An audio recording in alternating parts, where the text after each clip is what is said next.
Chapter 1. Talent lacking? Fear not, my family owns a mine. At the entrance of Donghai City, 3rd High School. Darling, if you can fight, do so. If not, call for help, understood? Mom has donated so much, let's not waste it.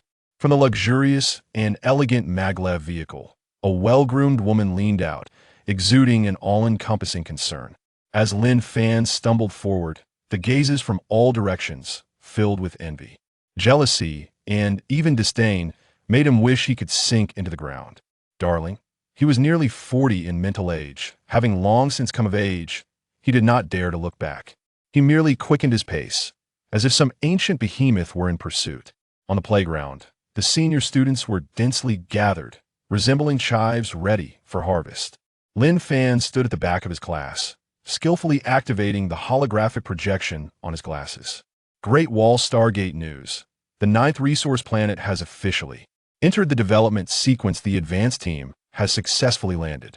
Famed psychic potion brand Holy Spring has launched its annual new product, focusing on gentle nourishment for mental strength, still highly sought after despite its steep price.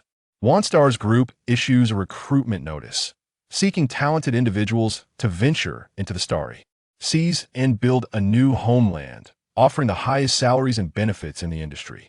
Upon reading the last notice, Lin Fan couldn't help but twitch his lips. Wasn't this his own family's company?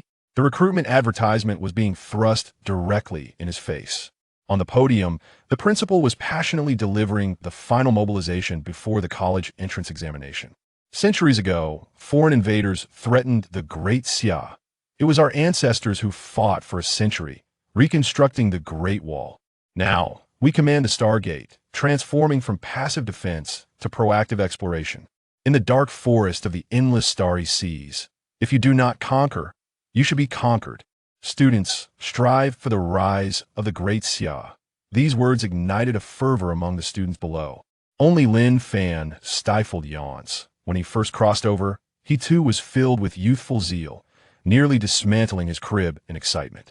After all, the history of this Great Xia closely mirrored that of his homeland during the Blue Star era, creating a profound sense of familiarity. Thus, what a grasping the sun and moon, plucking the stars. What a slashing through galaxies and uniting all clans. Wasn't he here to do just that? Yet, upon grasping the current state of this world, that youthful fervor was swiftly extinguished. This Great Xia was absurdly powerful. Repelling invaders was merely a fundamental skill. Counteroffensives and colonizing planets were the norm. Even the island nation had been transformed into Sakura province, where men were physically eliminated and women were internally absorbed. What was there to even play at? Not to mention, his own OneStars Group was the nation's largest spirit or mining and potion application giant, with operations spanning the Blue Star and numerous colonial planets. He was the sole airborne at the finish line. In such an environment, what was the point of striving? I, Lin Fan, have no place for heroics. Why not live as a wealthy second-generation individual, reaping the benefits laid down by ancestors? Isn't that delightful? Striving? That is a pursuit for those talented individuals with no other choices, that he chose to be a blissful slacker. As the mobilization meeting concluded, students returned to their classrooms, the air thick with tension and excitement. Only Lin Fan lay on his desk, appearing as if he might fall asleep at any moment. Lin Fan, impressive, hiding so deep. A voice rang out beside him. Lin Fan looked up in confusion, noticing several classmates surrounding him, their eyes sparkling as if they had discovered a new continent. That Crimson Flame custom model at the school gate. We checked, it's a global limited edition, starting at 8 digits in Xia Yuan. Another student whispered conspiratorially, that license plate belongs to OneStars Group. I just searched. The chairman of OneStars Group is named Lin. Whoosh! The classroom fell silent in an instant. Dozens of incredulous gazes fixated on Lin Fan, filled with disbelief. OneStars Group. That was a colossal interstellar giant deeply entwined with the national machinery. Lin Fan, typically seen as lazy and unassuming, was actually the heir of OneStars Group. Wait, with such a background, why was he living the experience of a public school? Shouldn't he be ruling in a private institution? After a moment of stunned silence, the classroom erupted into an even louder clamor. Wow, is this for real? Brother Fan, You really have a mind at home. Brother Fan, why are you still in school? Wouldn't it be more enjoyable to inherit a billion-dollar fortune at home? I didn't expect that at just 18, I now have 3 years of accompanying the prince to study experience. Lin Fan scratched his head in exasperation, about to say something when an abrasive voice interrupted. So what if you have a deep background? A proudly arrogant boy stood up, dressed in designer labels. His name was Wang Hao, another second-generation rich kid who had always looked down on Lin Fan. He had thought himself the top of the class, only to awaken and find himself demoted to second place. In today's world, strength is everything. Your talent is merely in grade mycelium cultivator. Even if you were given the entire OneStars group, could you maintain it? Wang Hao's voice dripped with mockery, laden with superiority. Grade, the lowest tier of talent assessment. Mycelium cultivator, one of the most useless life talents within the grade, merely cultivating fungi, colloquially known as mushrooms. In an era of advanced genetic cultivation and industrial production, this talent was scarcely employable. Wang Hao's words instantly chilled the previously fervent classroom. The students looked at Lin Fan with eyes that now held a tinge of sympathy and schadenfreude. To possess immense wealth, yet lack the power to wield it was, in this strength-worshipping era, a fundamental sin. However, Lin Fan appeared unfazed, exuding a calm demeanor that seemed to say, "You're right, but I'm still wealthy." Wang Hao, you awakened in a grade talent. The Flame Fist Master, you don't genuinely believe you're exceptionally gifted, do you? Wang Hao's expression darkened. What do you mean? What I mean is, having been raised on top-tier psychic potions, it's no surprise you awakened a good talent at the ceremony. Lin Fan glanced at Wang Hao's clearly exceptional physique. But forcibly enhancing one's physical potential comes with significant side effects.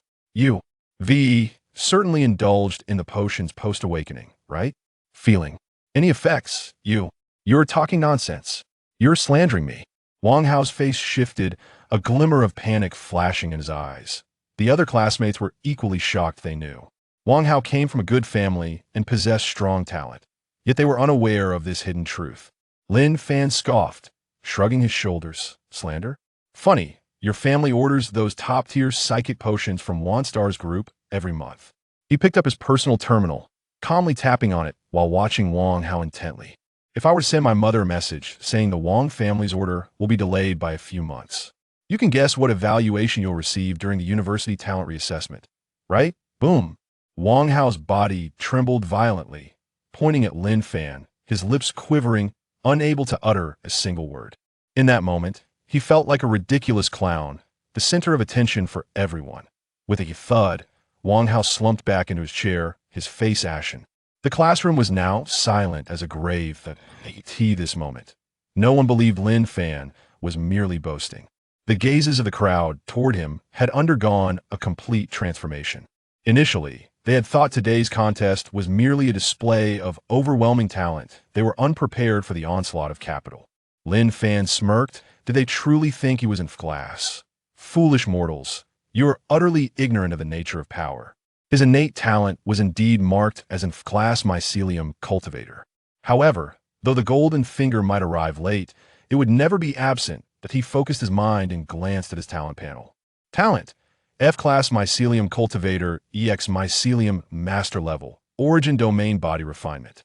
Energetic essence: 100,100 evolution points, 0 talent skills. Devour and evolve. The mycelium can consume and digest all things, transforming them into energetic essence and evolution points. It analyzes targets and evolves strains of fungi. Infinite proliferation. As long as there is sufficient material and energetic essence, the mycelium can proliferate endlessly. Symbiotic feedback. The mycelium absorbs energetic essence for sustenance, and after maintaining its own consumption, it feeds back to enhance the host strength. Current mycelium core.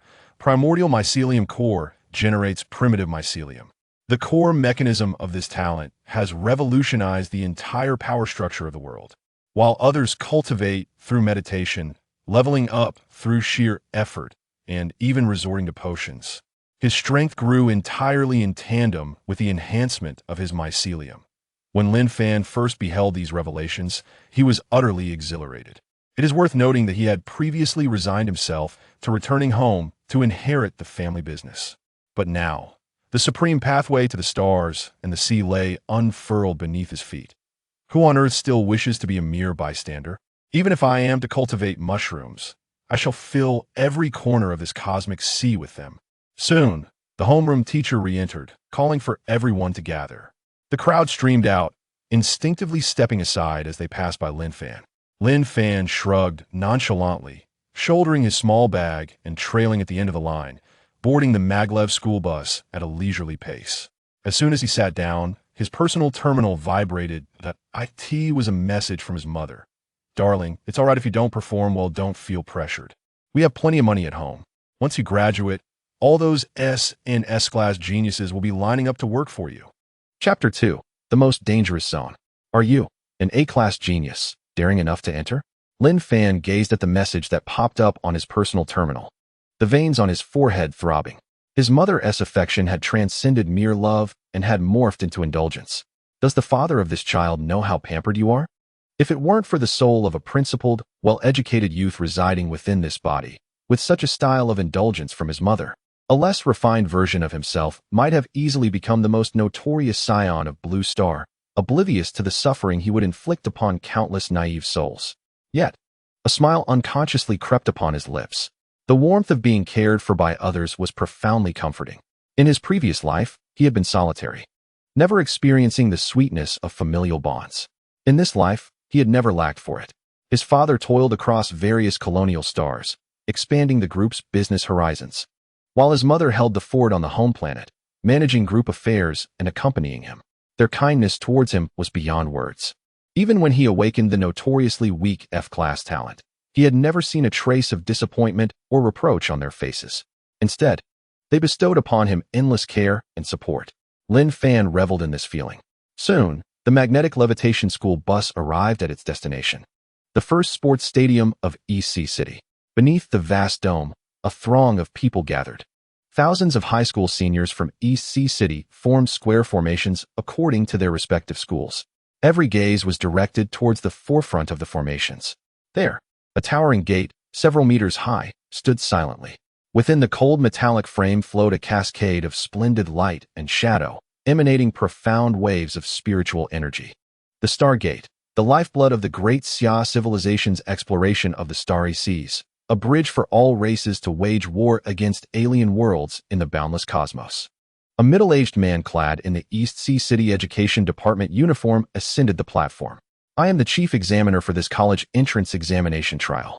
This trial employs a personal point system with a time limit of 8 hours. His voice resonated clearly throughout every corner of the venue via the sound system.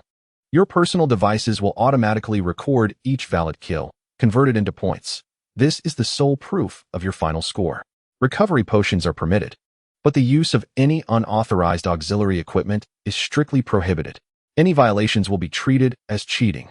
If you encounter life-threatening danger, press the emergency button immediately. You will be teleported out, but the trial will cease, and your score will be fixed. He paused, his voice suddenly heavy, his gaze icy as it swept over the crowd below. It is strictly forbidden for candidates to attack one another. Violators will have their lifelong examination qualifications revoked. Severe cases will result in permanent inclusion on the Great Xia's integrity blacklist. As his words fell, the crowd erupted in chaos. What the hell? A personal point system? What about us from the life sciences and support systems? We have no combat power. How can we secure kills? This leaves us no way to survive. Cries of despair arose in waves. A classmate with whom Lin Fan had a decent rapport leaned closer and whispered, "Fangirl, shall we team up? If we act together, we can find a way." Lin Fan shook his head, gesturing towards the chief examiner above. The rules dictate that only effective kills, specifically the final blow, count. In other words, only those who land the finishing strike earn points. How is this to be measured? This single statement extinguished all fantasies. The expression on that student's face instantly fell, and he retreated in dismay. The chief examiner on the high platform seemed to have anticipated such a reaction, remaining expressionless for a few seconds. Once the murmurings subsided slightly, he waved his hand, and a colossal holographic projection unfolded beside the Stargate. It displayed a detailed map of a gigantic island, distinctly divided into 3 colors: green on the periphery, orange one step inward, and a glaring blood red at the core. Candidates specializing in the life pathway, situated in the green zone, must complete designated tasks such as collecting plants and minerals to earn points. Those in the support pathway focus on the orange area, where they must fulfill tasks related to healing, purification, and enhancement, exchanging their completion levels for points. As for the red zone, the chief examiner's lips curled into a cruel smile. We have deployed tens of thousands of otherworldly beasts within, ranging from the weakest larvae to fully matured creatures capable of tearing you apart, and even a few leader-class beings. This area is the hunting ground for combat talent holders. He paused, casting a sharp gaze over all the candidates. Do not assume that awakening your talents will elevate you to greatness.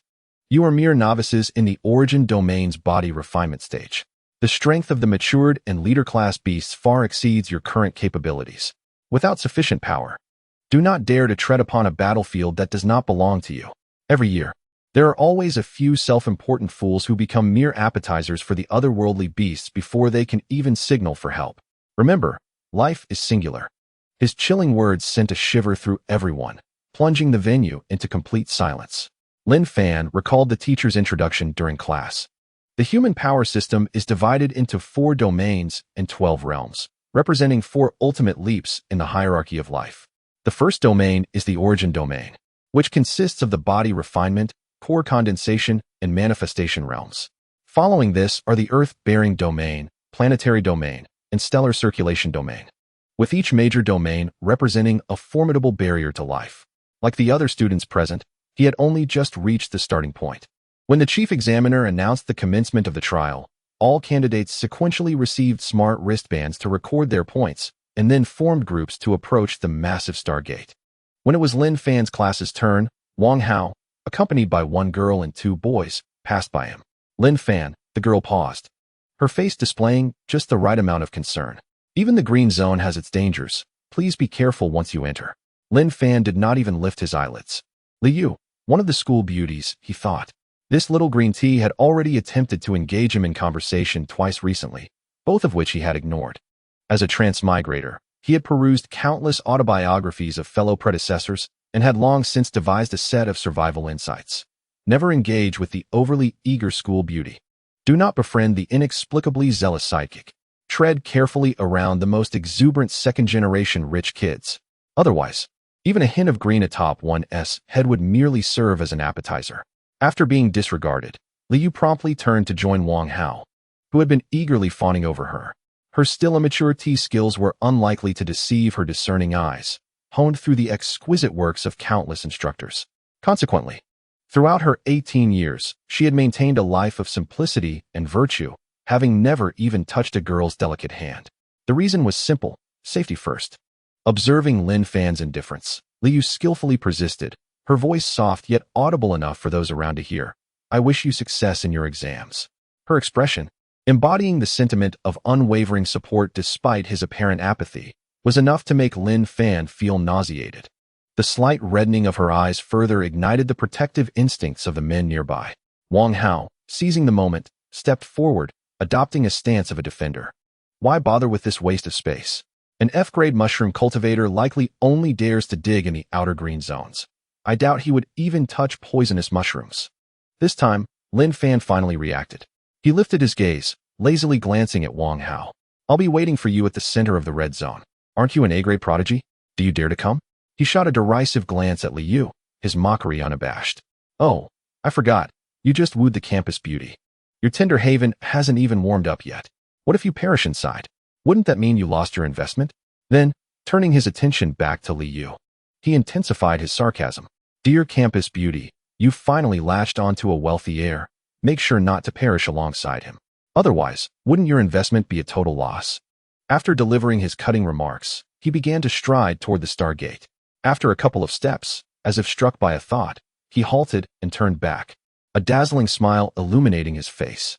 By the way, Wang Hao, without your generous support over the years, buying up my family's exorbitantly priced elixirs, my pocket money wouldn't have increased so much. As an A-grade talent, you truly are my benefactor. Thank you, thank you. He gave Wang Hao a thumbs up, his smile now radiating sincerity. A commotion erupted among the surrounding students. all casting bewildered glances at Wang Hao. Lin Fan's last remark was tantamount to a public humiliation, effectively exposing that Wang Hao's A-grade talent was merely a facade built upon wealth and potions.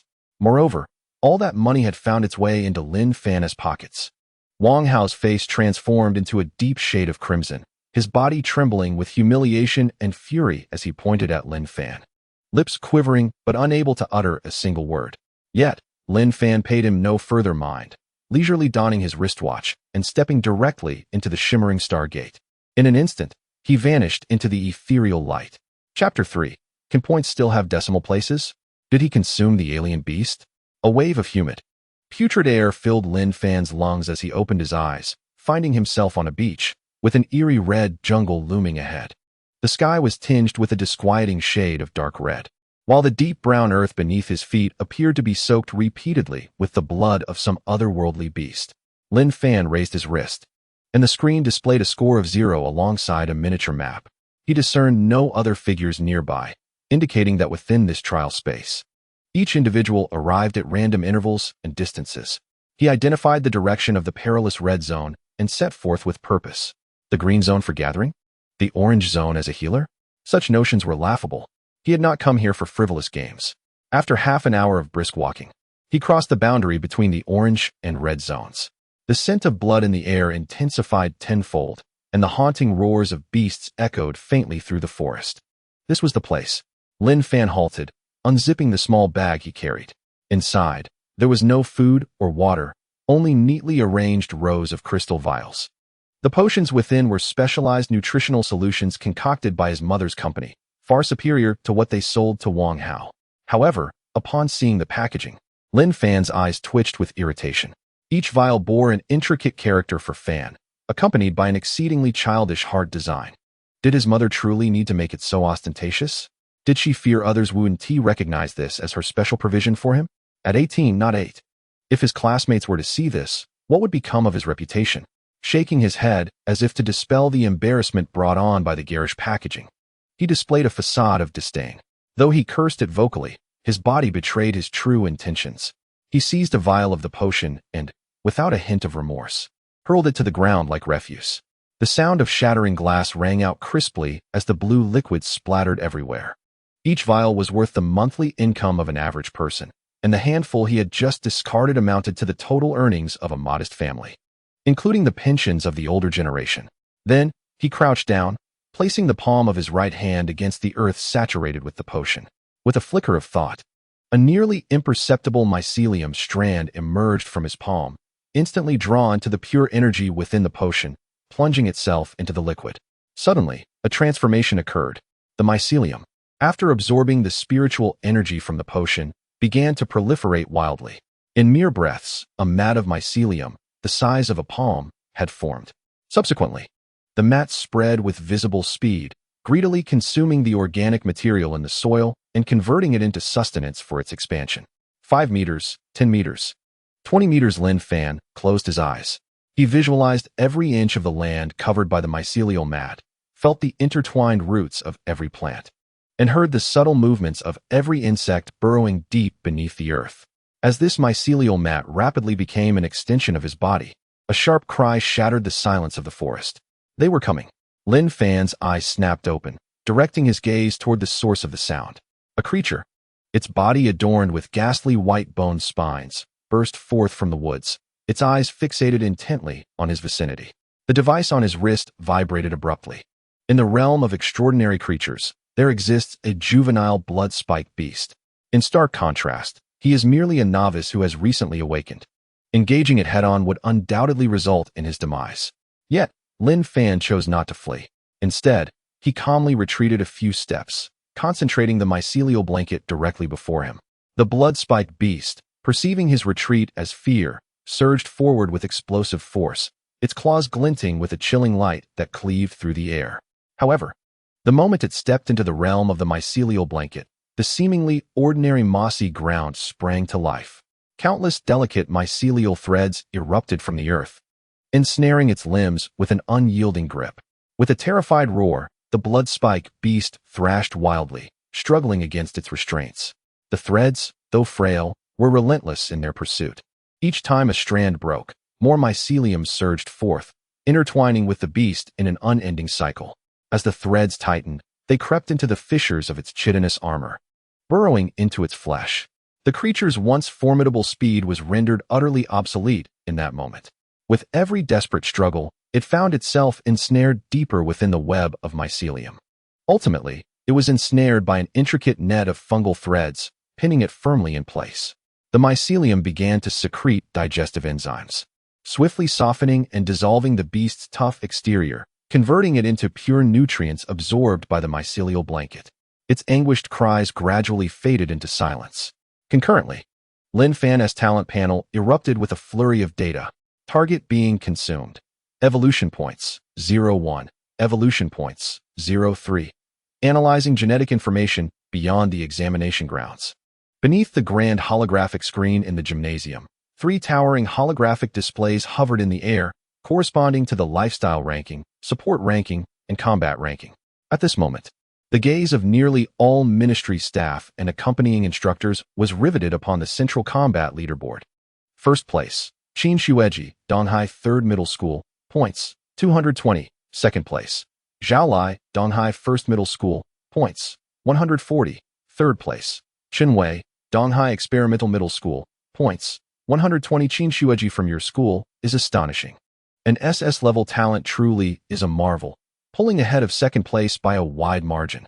Not to be outdone, Zhao Lai from our school also shines with his S-level talent. The future is bright.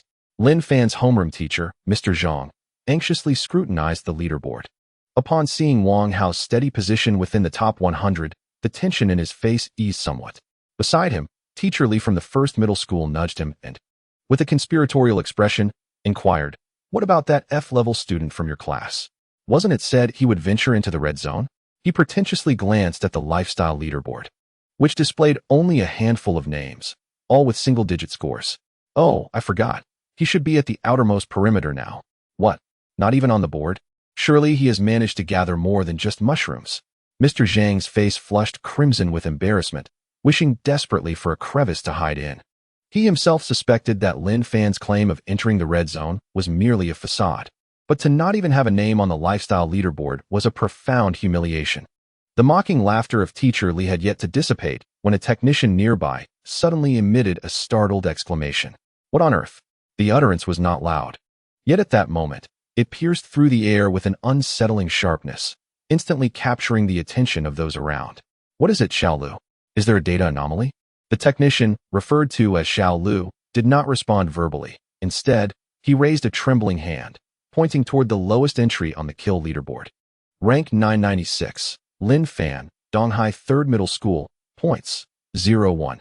Immediately, that number began to oscillate in a bizarre manner. 010724. The smile on Teacher Li's face froze, his eyes widening in disbelief. "Lin Fan, on the kill leaderboard? How could this be possible?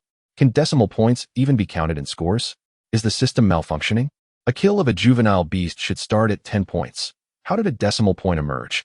Old Zhang was equally bewildered, his mouth agape, convinced he was experiencing an illusion. The student he thought was merely foraging for mushrooms had not only appeared on the combat leaderboard, but had also achieved an unprecedented decimal score. Just then, Lin Fan's score, after reaching 99, suddenly flashed. The digits settled on a whole number, 10. The cacophony of discussions in the room came to an abrupt halt. This number indicated that Lin Fan had indeed completed a standard kill within the red zone, an F-level life talent, independently achieving a kill in the realm of combat. However, what truly sent shivers down everyone's spines was that shortly thereafter, that newly established score of 10 began to fluctuate once more. 101-103, it was as though all present were witnesses to a spine-chilling supernatural event. The chief examiner now strode over with purpose. He scrutinized the inexplicably rising number, a hint of perplexity emerging on his otherwise stern visage. "What is happening?" The technical supervisor, drenched in sweat, operated the console with great urgency, reporting to the chief examiner. "The system self-check is normal, with no detected bugs or cheating indicators. The source of the candidate's score acquisition has been deemed a valid kill. However, the data is being continuously input, unlike others who have their scores settled in one go." Continuous input? The chief examiner's brow furrowed even deeper. At that moment, the technician Xiao Lu could not suppress his curiosity and whispered to the technical supervisor, "Do you think he might be consuming the beast's carcass bit by bit?" This question encapsulated the absurdity and bewilderment felt by everyone present. Chapter 4. You gather a 4-person team, just to trim a pig's hooves? Within the trial space, the carcass of the blood-spiked beast had vanished without a trace, completely digested by the mycelial mat. Special gene fragment detected, hardened bone spike. Would you like to consume 20 evolution points to unlock a new fungal species branch? Oh, equipment explosion? He checked the data on his talent panel. Evolution points, 236, without hesitation, Lin Fan confirmed. Unlock successful. Acquired new fungal species, piercing mycelium, F grade. A surge of new information flooded into his mind. The tips of the mycelium can instantaneously harden, forming spikes comparable to bone, capable of launching surprise attacks within the expanse of the fungal blanket.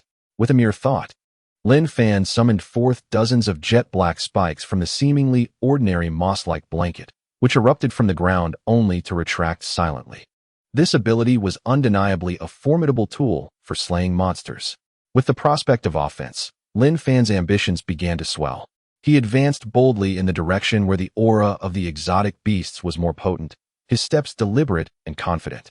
As the fungal blanket beneath him spread swiftly like a living shadow across the ground. Soon, a test target materialized, young Bloodclaw Wolf. This creature was larger than the blood-spiked beast, and it seemed to sense his scrutiny. Suddenly, it lifted its head, its crimson eyes locking onto Lin Fan. With a low growl, the Bloodclaw Wolf sprang forth, propelled by its powerful hind legs. Yet, just as it reached within 10 meters of Lin Fan, dozens of hardened, piercing mycelium erupted from the ground, impaling its abdomen and limbs, pinning its entire body suspended in midair. The Bloodclaw Wolf barely had time to let out a cry. It convulsed a few times before falling silent. The fungal blanket quickly enveloped it. Score 0204. Evolution points 0201. Witnessing the swift demise of the beast, Lin Fan felt immense satisfaction with the capabilities of the new fungi. Just as he prepared to delve deeper into the jungle, he caught a glimpse of several vividly colored mushrooms growing beneath a tree. An idea sparked in his mind. Could his talent allow him to consume these entities and unlock new abilities? He attempted to envelop an unassuming pink mushroom with the fungal blanket. Wild fungi detected. Would you like to consume 5 evolution points to unlock a new fungal branch? Indeed, merely 5 evolution points, he confirmed without hesitation. Unlock successful. New fungal species acquired. Dust Clean Mushroom, F grade. Those who inhale or consume it will experience a cleansing of body and mind, a sense of transparency and release from within. Dust Clean Mushroom? A cleansing of body and mind, a transparency and release from within? Lin Fan's expression turned somewhat peculiar. This release couldn't possibly be what he was imagining. Could it? However, the description was undeniably elegant. Marvelous. The corners of his mouth curled upwards, a mischievous smile blooming. This discovery opened the door to a new world for Lin Fan, prompting him to instruct the fungal blanket to continue its search. Soon, he stumbled upon another vividly colored mushroom. Wild fungi detected. Would you like to consume 5 evolution points to unlock a new fungal branch? Without hesitation, he affirmed. Unlock successful. New fungal species acquired. Transitory mushroom, F grade. Consumption will impact the nervous system, allowing one to witness the myriad forms of existence, blurring the line between reality and illusion. Witnessing the myriad forms of existence. Wouldn't that mean seeing little figures after consumption? Lin Fan envisioned a grand scene where consumers floated in bliss, only to gain profound insights about life amidst their revelry. Shaking his head, he felt as though something was leading him astray, but he lacked any evidence. He contemplated testing the effects on a few unfortunate beasts, but then reconsidered. After all, I am a cultured individual. How could I engage in such unprincipled acts? Lin Fan strode into the depths of the jungle, his face radiating righteousness, yet his lips curved with anticipation. As the minutes of the examination ticked away, the gymnasium enveloped in silence. All eyes fixated on the peculiar name displayed on the large screen. The score of Lin Fan had surged from the very bottom to the forefront of the leaderboard. 99. A staggering 3,587 points. Had he resorted to performance-enhancing substances? A gasp erupted from the crowd, shattering the stillness.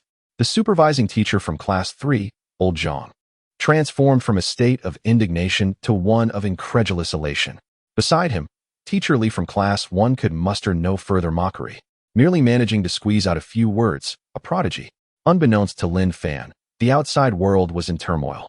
He relentlessly vanquished monstrous beasts, expanding his mycelial carpet and relishing the bounty of his labor. At that moment, faint sounds of battle reached his ears, prompting him to extend the mycelium forward. In a small clearing within the jungle, Wang Hao was engaged in combat alongside Li Yu and two lackeys against a beast, a wild boar clad in thick, armored hide. Wang Hao, bloodied and with fists ablaze, found that each strike only charred a small patch of the boar's flesh. His companions, Zhang Long with sea-level stone skin and Zhao Hu with D-level swiftness, were floundering beside him, providing ineffectual support.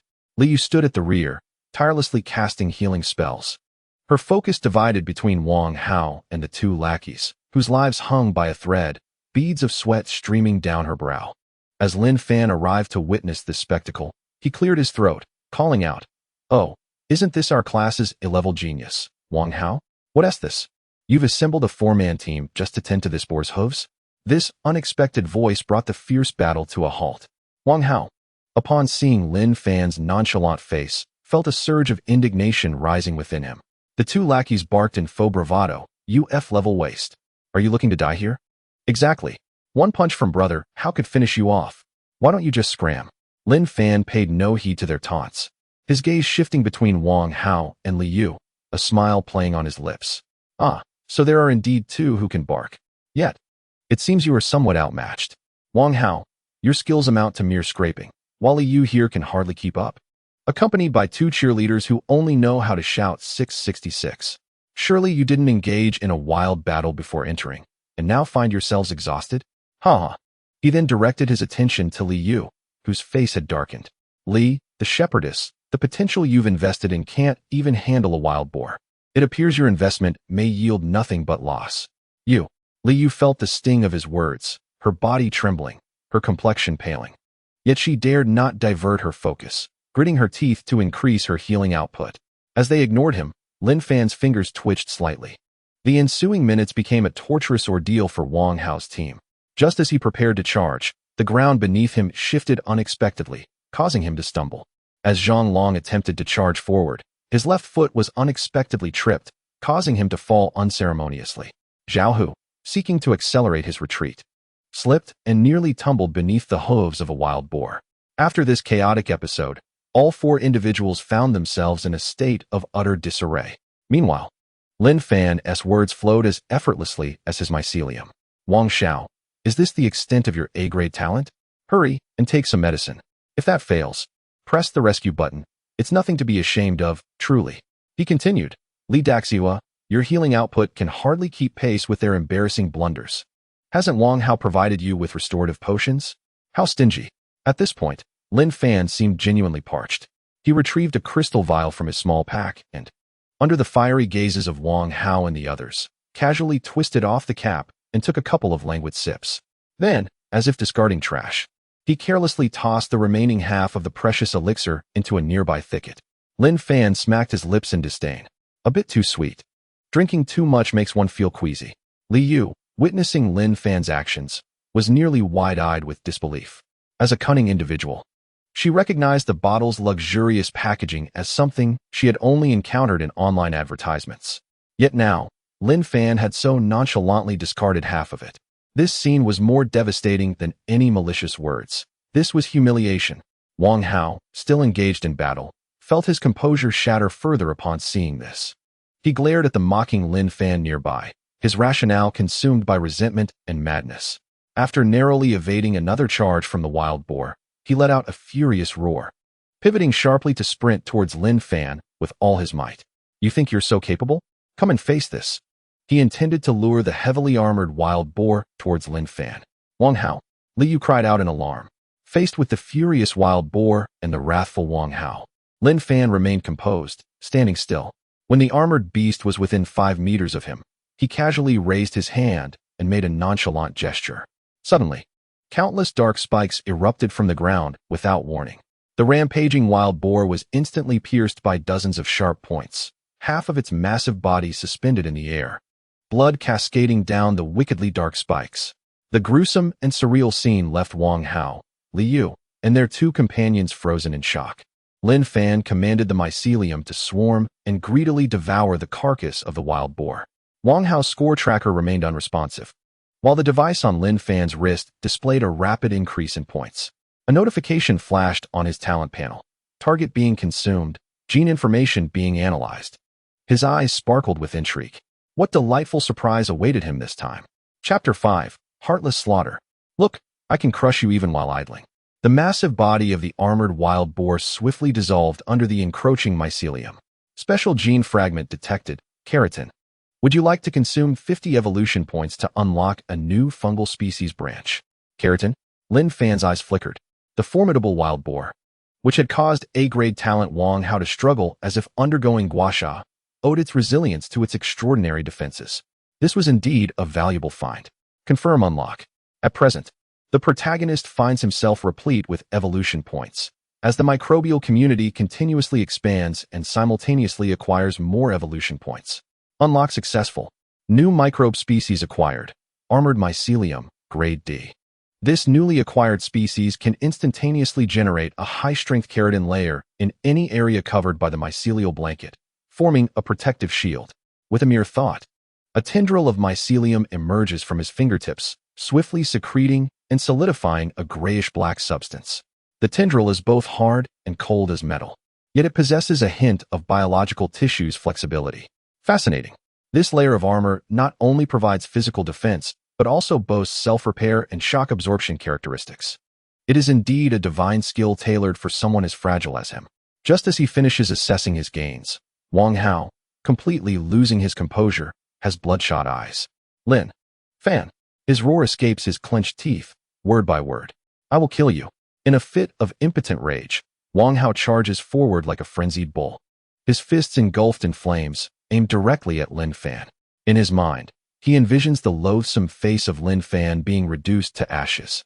Li Yu and her two companions display a hint of morbid anticipation on their faces. However, Lin Fan regards the scene as one would a monkey performing tricks. Just as Wang Hao's fist is about to come within a meter of him, a heavy gray-black shield abruptly rises from the ground in front of Lin Fan, formed by the armored mycelium. Boom. The flames collide violently with the shield, producing a deep, resonant sound. The furious energy from the flames sweeps outward, scorching the ground into a charred expanse. As the smoke dissipates, Wang Hao remains frozen in his striking pose, his attack having merely singed the outer layer of the mycelium shield, which quickly regenerates. Behind the shield, Lin Fan remains completely unharmed. Is this all you've got? Lin Fan scoffs. Wang, with your A-grade talent, are you merely using it to start fires in the wild? Wang Hao's pupils constrict to the size of pinpoints. Impossible. This cannot be. In a fit of madness, he swings his fists again, yet the shield stands firm as a mountain. Zhang Long. Zhao Hu. Attack. Kill him. Wang Hao bellows hoarsely. His two companions, terrified by Lin Fan's previous display of strength against the wild boar, are now paralyzed with fear, their legs trembling. Lin Fan retracts half of the shield, revealing part of his form. Enough of the shouting. Your two lackeys are too frightened to move. His gaze shifts to the pale-faced Li Yu as he smiles playfully. Li, the campus belle, is this the potential stock you've chosen? A raging pig is more of a threat than him. Wang Hao, we must leave. Li Yu trembles. She finally comprehends that Lin Fan is no longer someone they can contend with. Continuing to engage would only lead to further humiliation. She pulls Wang Hao, who is still eager to charge forward, back forcefully. Thinking of leaving? Such a delightful notion. Watching the four retreat, Lin Fan smiles, with his hands in his pockets. He leisurely follows them at a distance that keeps them on edge, as though they were walking on thorns. As the next scene unfolded, it became a haunting nightmare that would forever be etched in the memories of Wang Hao and his companions. They had exhausted their strength, finally reducing a mature saber-toothed tiger to its last vestiges of health. Just as Wang Hao prepared to deliver the final blow, a dark, piercing fungal tendril erupted from the ground, precisely impaling the heart of the saber-toothed beast. Come on, hurry up. Are you really dawdling over killing a monster? Lin Fan urged from behind. Wang Hao trembled with rage, leading his team to locate another mature unicorn rhinoceros. This time, they had learned their lesson, determined to end the battle swiftly, even at the cost of injury. Yet, in the very moment before Wang Hao could strike the final blow. That same dark spike appeared once more, snatching away the kill. Oops, my hand slipped. Lin Fan's nonchalant voice floated over. Once, twice, thrice, no matter what beast they battled. Just as they were about to deliver the final strike, Lin Fan's tendrils would invariably appear to claim the victory. Meanwhile, his words served as a psychological assault on the team. Your teamwork is lacking. After all this time, you're still just working for me. Li Damo, your healing isn't sufficient. Look at how pale Wang Hao has gone. Wang Hao, quickly pull out the healing potions. Li Daxiao is out of mana. And you, that stone golem, get out of the way. You're obstructing my kills. An hour later, each member of Wang Hao's team bore wounds, their spiritual energy depleted. Yet their score remained a pitiful number. Most distressingly, their spirits were utterly crushed. They had paid a heavy price, but gained not a single reward. Lin Fan, Wang Hao finally reached his breaking point, halting in his tracks to turn and unleash a furious roar at Lin Fan. What the hell do you want? What benefit do you gain from this? Nothing much, Lin Fan replied innocently, shrugging his shoulders. I simply wanted to witness the look of frustration on your faces. Yes, just like this moment. It's absolutely delightful. You. Wang Hao was so furious that he nearly spat blood. Are you willing to sacrifice your own examination just to irritate us? Who says I'm neglecting it? Lin Fan's smile suddenly took on a peculiar twist. Beneath the incredulous gazes of Wang Hao and the others, the fungal carpet beneath his feet abruptly split in two, multiplying into 4. Oh, I forgot to mention. My fungal carpet can indeed divide. Lin Fan pointed at the mass beneath him. What you see here is merely a small portion I've separated to entertain you. As for my main force, he raised his wrist, illuminating the screen of his score watch to display it prominently. The string of bright red numbers following his name pierced the eyes of the 4. Candidate, Lin Fan, score, 8,614, ranking, 36. Moreover, the digits after the decimal point continued to rise steadily with an unceasing rhythm. 8615, 8616. This indicated that while he was entertaining his companions, his true forces in some corner of the examination arena were fervently racking up points on his behalf. Wang Hao's mind buzzed as it crashed entirely. He gazed at the ever-increasing numbers, then cast a glance at his own score, which had long ceased to pulsate. An emotion known as despair completely consumed all of his reason and pride. The chasm between them was suffocating. Ah, I shall kill you. Wang Hao was utterly unhinged, recklessly charging towards Lin Fan once more. Wang Hao, do not act impulsively. Li Yu screamed, while his 2 subordinates hurriedly restrained him. Allow me to remind you. Lin Fan's voice turned frigid. According to examination regulations, any act of aggression towards fellow candidates results in a lifetime disqualification from examinations. I have already chosen to overlook your previous attack. Are you certain you wish to proceed? His gaze swept over Wang Hao, then Li Yu, and finally the 2 trembling subordinates. Moreover, do you truly believe that, with your meager capabilities, you can breach my defenses? Wang Hao's steps faltered, his rationality affirming the truth in Lin Fan's words. Yet, the overwhelming fury of being belittled by an F-class talent, the ridicule he endured, left him in a precarious dilemma. Observing his comically frustrated and impotent rage, Lin Fan grew weary of the encounter. Enough, I shall no longer indulge you. I will see you off with a parting gift. He snapped his fingers. Suddenly, from the distant crimson jungle, a series of spine-chilling roars echoed. The ground began to tremble. Chapter 6, Farewell Gift. A social death scene in the gymnasium. The earth resonated with a thunderous quake, clouds of dust billowing from the distant red thicket. Lured by the deliberate temptation of the fungal carpet infused with the blood and flesh of beasts, dozens of grotesque creatures surged forth from the forest. Fearsome tigers, blood-claw wolves, and even a few colossal beasts akin to heavily armored wild boars mixed among them. This was a terrifying force capable of shredding their small group to pieces. Wang Hao, Li Yu, and their 2 lackeys turned ashen. As despair engulfed them, Lin Fan's smile widened. He thought it prudent to add a final farewell gift for these old classmates before sending them on their way. With a mere thought, a few inconspicuous pink mushrooms quietly emerged from the grass at the forefront of Wang Hao's group, maturing instantaneously. Then, with a soft pop, they burst open. Invisible spores mingled with the wind, deftly drifting towards the 4 unfortunate souls, who were on high alert. Run, quickly. Wang Hao's voice cracked in a panic as he turned to retreat. The 4 were so consumed by the pressure of the impending beast tide that they had no capacity left to notice this minute detail in the air.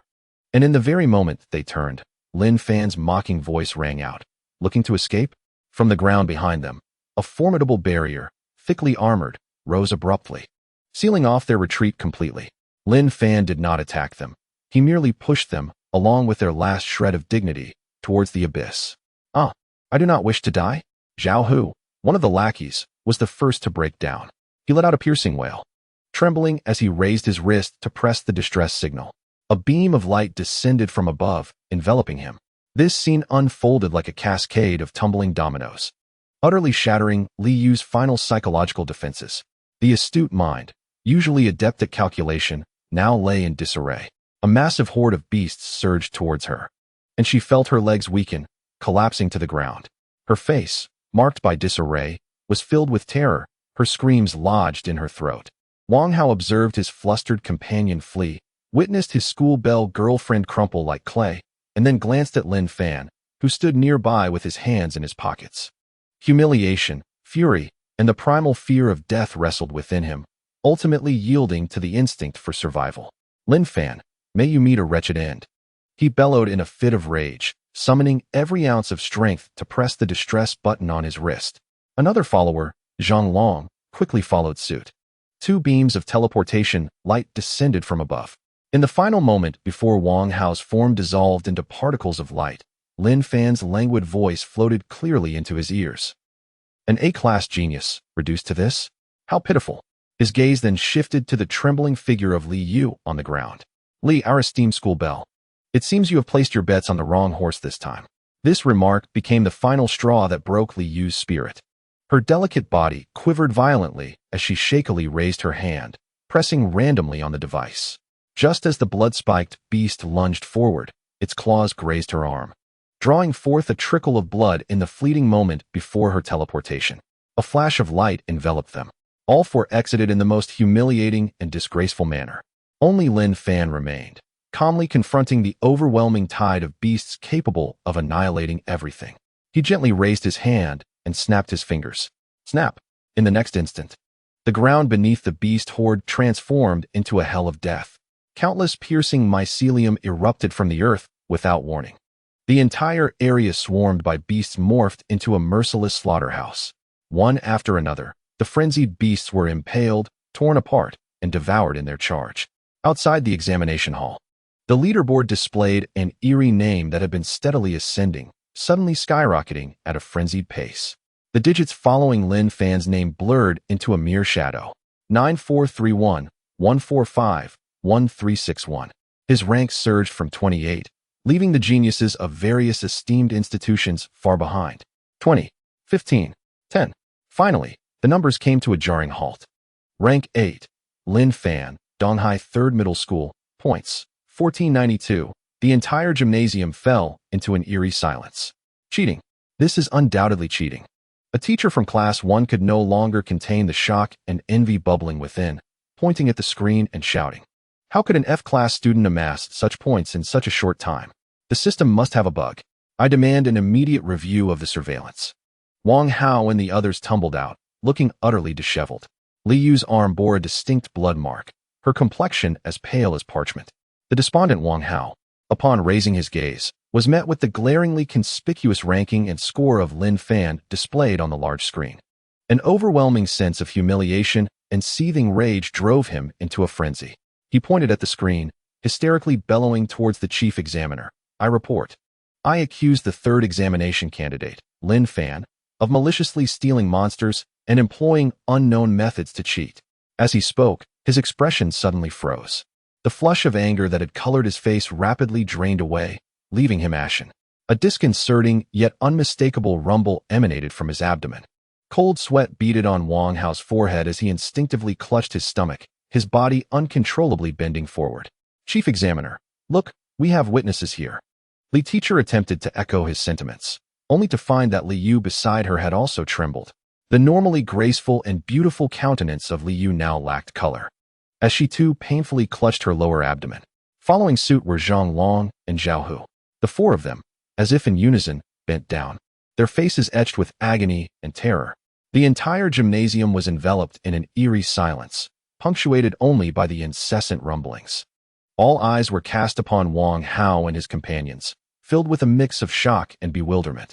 The onlookers were oblivious to what the four students had endured in the trial space, but judging by their current state, it seemed they were on the brink of expelling their insides. A few female teachers had already covered their noses in advance, while others, unable to bear the sight, subtly turned away. The chief examiner cast a cold glance over the group, his authoritative voice resonating throughout the hall. Firstly, the system monitoring program is perpetually operational and has detected no bugs or signs of cheating. Secondly, safeguarding the privacy of candidates' innate abilities is a stringent rule of the examination. Without authorization from the Provincial Education Department, no one is entitled to access the monitoring, not even myself. He paused, his gaze sharp as a sword, piercing through the trembling Wang Hao. Thirdly, within the rules, everything is determined by strength. The fact that prey was stolen merely attests to one thing: you are woefully inadequate. The examination shall proceed. Medical personnel, please escort them to address their personal issues. Meanwhile, in the dense jungle of the trial space, the immense rewards obtained from eradicating the beast tide caused the values of spiritual energy and evolution points on the talent panel to surge. Lin Fan languidly stretched, as if envisioning the commotion within the gymnasium, his smile becoming increasingly benevolent.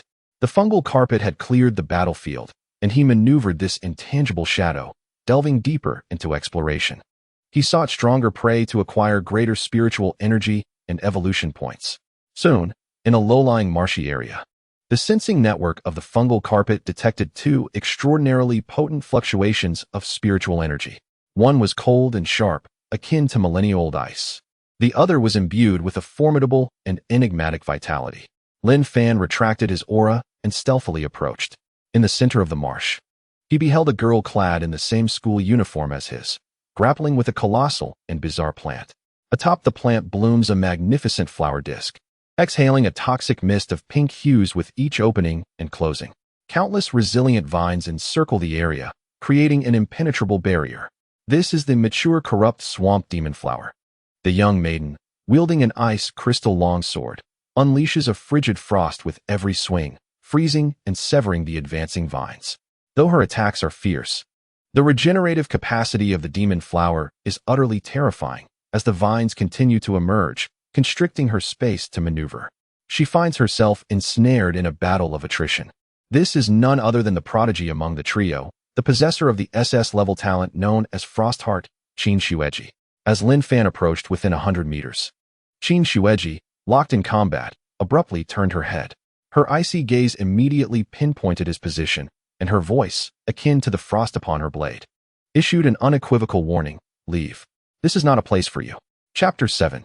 Seizing your head and ranking Lin Fan appeared oblivious to her admonition, casually seeking a dry stone to lean against. TSK, is this the efficiency of the esteemed Qin, the campus belle, with her SS rank? Is she merely waltzing with this wretched flower? At this rate, it will be dark before long. His light-hearted tone, though soft, penetrated her ears with remarkable precision. As Qin Shueji weaved between the countless vines, her form momentarily stiffened. The chilling glare of her eyes swept over, her murderous intent palpable enough to freeze the very moisture in the swamp. Throughout her life, she had been the celebrated darling, the undeniable centerpiece among her peers. When had anyone dared to critique her in such a flippant manner? Moreover, this was from someone who had just awakened the most abysmal F-rank talent at school. In the instant of her distraction, calamity struck. A robust vine, lying in wait, cunningly circumvented the swirling frost and surged forth, aiming a vicious strike at Qin Shueji's face. It was too swift. Her pupils constricted in alarm. There was no time for defense. As the barbed vine threatened to mar her exquisite visage, a resounding thud echoed. A shield, crafted from rapidly woven gray-black mycelium, erupted from the mire before her, perfectly intercepting the lethal blow. The vine, capable of shattering rocks, merely caused the shield to tremble slightly. Lin Fan's languid voice drifted over once more. Qin, it's not wise to let your guard down during battle. With a snap of his fingers, the entire marshland sprang to life. Countless gray-white mycelial strands shot up from the sludge, intertwining rapidly around the corrupt swamp demon flower at its core. In the blink of an eye, a colossal mycelial birdcage ascended, ensnaring the massive flower within its confines. Qin Shueji was utterly taken aback. But this was not the end. An even more spine-chilling spectacle unfolded before her eyes. From above the birdcage, hundreds of dark, sharp spikes erupted from all directions, interlacing and forming a web of death. The sound of piercing echoed in a relentless chorus. The once formidable corruption swampflower, which had even put SS-level geniuses in a desperate struggle, barely had the opportunity to resist. Its massive floral disc and resilient vines were instantaneously dismembered into countless fragments by the interwoven mycelium. The entire process was executed with a chilling efficiency. Soon after, Lin Fan altered his command. The immense mycelial cage collapsed, transforming into an endless torrent of mycelium that surged forth to swiftly devour and assimilate the remnants. Currently consuming target and analyzing genetic information, detected special gene fragments, toxin decomposition. Would you like to expend 50 evolution points to unlock a new mycelial species branch? Confirmation. This was an exceedingly valuable ability, and Lin Fan hesitated not for a moment. Unlock successful. Acquired new mycelial species. Purification mycelium. Degrade. The psychic energy catalyzed the generation of purification mycelium, capable of cleansing the hazardous toxins and miasma present in its surroundings, while also decomposing and absorbing them. Qin Xueji stood rooted in place, too afraid to move. She beheld the artistic violence unfolding before her, then glanced down at her trembling hand, a result of energy depletion. For the first time, her inner pride wavered. The adversary she had battled so fiercely had been dispatched in an instant by an F-grade. What manner of monster was this? With points credited to his account, Lin Fan rose, brushed off his pants, and turned to leave, leaving behind a fleeting remark that echoed in the wind. Thanks, this fertilizer is excellent. Without a backward glance, he strode directly into the deeper recesses of the forest. The SS-level genius could only watch as the figure that left her perplexed and frustrated gradually faded from sight. After bidding farewell to Qin Xueji, Lin Fan's objective became crystal clear. He relentlessly hunted the aberrant beasts that ventured onto the mycelial carpet, while the carpet itself conducted a thorough reconnaissance. Soon, he pinpointed a superb valley nestled in the heart of the island, flanked by mountains on three sides with but a single entrance. The presence of aberrant beasts here was among the densest in the entire examination area. This is it. With a wave of his hand, he summoned the dispersed mycelial carpet, drawing it toward this location like rivers converging into the sea. A grand hunt was about to commence. He first commanded the mycelial carpet to strangle several aberrant beasts, yet he did not fully consume them. Instead, he piled their remains and blood in the center of the valley. Here, a lighthouse illuminated by flesh and blood emerged, continuously attracting moths drawn to the scent of blood. Before long, within the trial space, an increasing number of candidates noticed the bizarre phenomenon. The once ubiquitous aberrant beasts had become scarce. Some searched tirelessly, finding not even a single strand of beast fur. Qin Xueji, having just dealt with a mature aberrant beast, quickly sensed this strange occurrence. Lin Fan's languid silhouette and the gray-white sea of mycelium that had consumed everything flashed through her mind. An absurd yet terrifying thought emerged. Could it be him? Outside the examination site, beneath the holographic screen of the gymnasium, a voice exclaimed, "Look!" Lin Fan's ranking. The exclamation shattered the silence of the scene. All gazes once again converged upon that name. Suddenly, Lin Fan's previously dormant score began to ascend at a terrifying, almost vertical speed, without any prior indication. His ranking surged from 8th to 7th, then to 5th, 3rd, and finally to 2nd. Ultimately, before countless astonished eyes, his name forcefully claimed the top position, ruthlessly displacing the long-reigning SS-level genius, Qin Xueji. Rank 1, Lin Fan, Donghai No. 3 High School, score, 24734. However, this was merely the beginning. The numbers did not cease. 3263, 3891, 4982, 5701. The instant his score surpassed 6,000, the air in the entire gymnasium felt as if it had been siphoned away. Mr. Zhang, the supervising teacher from Donghai No. 3, gaped in disbelief, his eyes bulging like copper bells as he gasped for breath. Then, as if struck by a sudden thought, he trembled and fumbled for his phone to call the principal. Wang Hao's body began to tremble uncontrollably. The incessantly rising numbers felt like slaps to his face, leaving him dazed. He murmured to himself, his voice laced with a hint of weeping, "It must be cheating, it has to be." Meanwhile, at the epicenter of this storm, amidst the blood-soaked valley, Lin Fan lay leisurely on a broad hillside, legs crossed, a mysterious blade of grass between his teeth. Beneath him, a vast fungal mat had expanded into a grayish-white ocean, engulfing the entire valley. The center of the valley had transformed into a colossal slaughterhouse, where the fungal mat voraciously consumed the myriad strange beasts drawn in by the scent of blood. As he reveled in this simple joy of effortless leveling, a soft beep emitted from the device on his wrist. A vivid red countdown appeared on the screen. Time remaining for the college entrance exam. 003000. Lin Fan cast a glance at his personal score, which had already surpassed 10,000, and slowly rose to sit up. He spat out the grass stem, brushed off the dust from his trousers, and directed his gaze toward the valley, now wholly transformed into a flesh-grinding mill. There was still time. It seemed he could push for one more surge. He murmured softly to himself, preparing to issue the final command to maximize the efficiency of the fungal mat's consumption. At that moment, a sharp screech pierced the air, abruptly emanating from beyond the valley. Lin Fan was momentarily taken aback, but his languid demeanor vanished in an instant. Replacing it was a thrill akin to discovering a splendid toy after a monotonous grind. His gaze pierced through the layers of mountains, and a smile involuntarily crept upon his lips. Finally, a worthy opponent had arrived. Chapter 8. The Leader-Level Strange Beast. Calamity against calamity within Lin Fan's fungal mat sensory network, an unprecedentedly massive shadow emerged. It was not a singular strange beast, but rather a terrifying swarm, composed of countless small units, spreading like a black tide across the horizon. The entrance to the valley was shrouded in an ominous layer of darkness. The sound of countless ants scuttling filled the air. Each ant was the size of a fist, converging into a wave of death, devouring everything in their path, leaving behind nothing but barren earth. At the heart of the ant swarm, a colossal creature, comparable in size to a heavy-duty truck, was being borne aloft by hundreds of exceptionally robust worker ants, advancing slowly through the ranks. It was the queen ant. Its enormous abdomen undulated rhythmically, continuously expelling translucent ant eggs. The moment these eggs struck the ground, they would rupture autonomously, swiftly hatching into new soldier ants that melded into the dark calamity. A mobile armory, a living catastrophe. The leader-class corrosive queen. At last, a formidable opponent had appeared. Lin Fan exhibited no signs of anxiety. Instead, he revealed an eagerness to engage.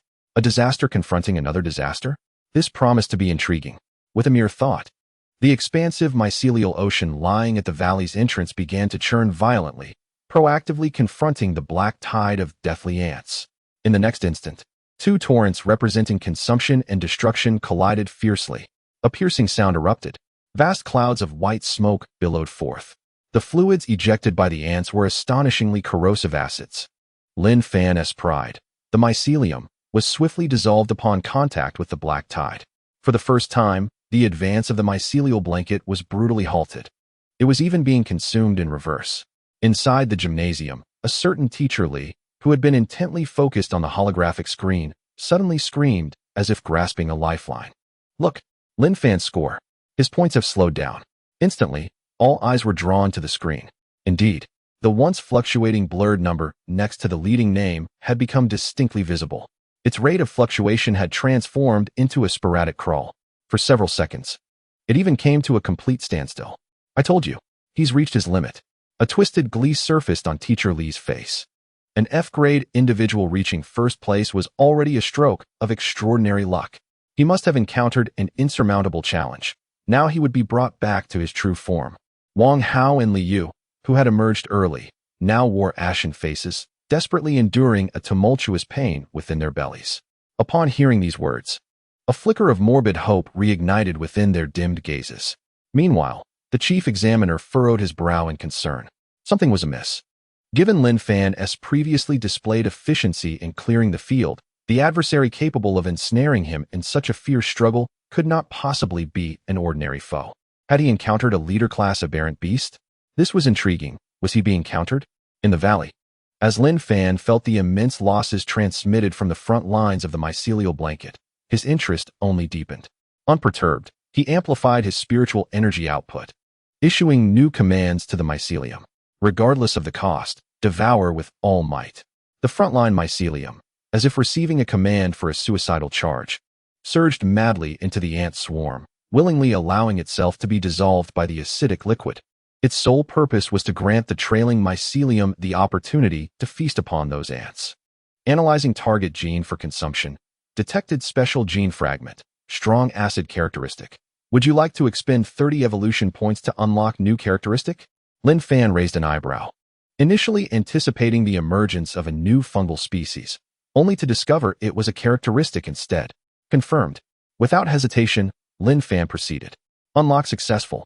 Fungal trait enhanced. Corrosion resistance, F. A molecular-level inert film formed on the surface of the mycelium, granting it resistance to the vast majority of strong acids and corrosive toxins. Splendid. In an instant, an invisible wave radiated from him, permeating the entire mycelial network. The microscopic structure of all the mycelium underwent a remarkable transformation, as if cloaked in an unseen, resilient armor. As the army of mycelium advanced once more, wisps of white smoke continued to rise. However, the rate of dissolution had now fallen drastically below the rate of proliferation. The corrosive effect was significantly diminished. The tide of battle, previously characterized by passive containment, was swiftly transformed into a fierce war of attrition. The gray-white ocean of mycelium regained the initiative, steadily pushing forward towards the queen ant with unwavering determination. Yet, the surprises were far from over. At that very moment, as the front lines shifted, another notification quietly appeared on Lin Fan's talent panel. The mycelium in the rear had finally completed the digestion of the remnants of the exotic beasts in the valley trap. Detected special gene fragment, bioelectric cluster. Would you like to consume 100 evolution points to unlock a new fungal species branch? Upon seeing this notification, Lin Fan's eyes ignited with an unprecedented fervor. Electricity. This was a force of pure destruction, entirely distinct from the act of consumption. Confirmed. Unlock successful. Acquired new fungal species, Thunderstorm Mycelium, D. The original fungal colony had been transformed into a living mycelium capable of adapting to bioelectric energy, generating and storing electrical power, which, when released, would unleash widespread lightning strikes. Lin Fan grinned broadly. What a marvel! From physical evolution straight to magical bombardment. While maintaining the front line and capturing the queen ant's full attention, he discreetly directed his psychic energy. On the inevitable path of the ant swarm's charge, vast expanses of gray-white mycelium began to undergo dramatic changes in their internal structure.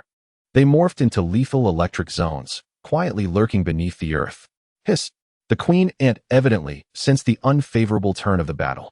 Her peculiar head swung towards Lin Fan's hillside, emitting a sharp and discordant psychic wave. Decapitation. Receiving the command, the main force of the ant swarm instantly abandoned their entanglement with the mycelium, coalescing into a more ferocious black tide, charging recklessly towards Lin Fan's hillside. Observing the overwhelming black wave, Lin Fan smiled. Just as the main force of the ants stepped into his preset electric zone, he snapped his fingers sharply. Snap! Taste this. 1,000 volts of electric therapy, specially formulated for all forms of defiance. In an instant, the ground blazed with the brightness of day.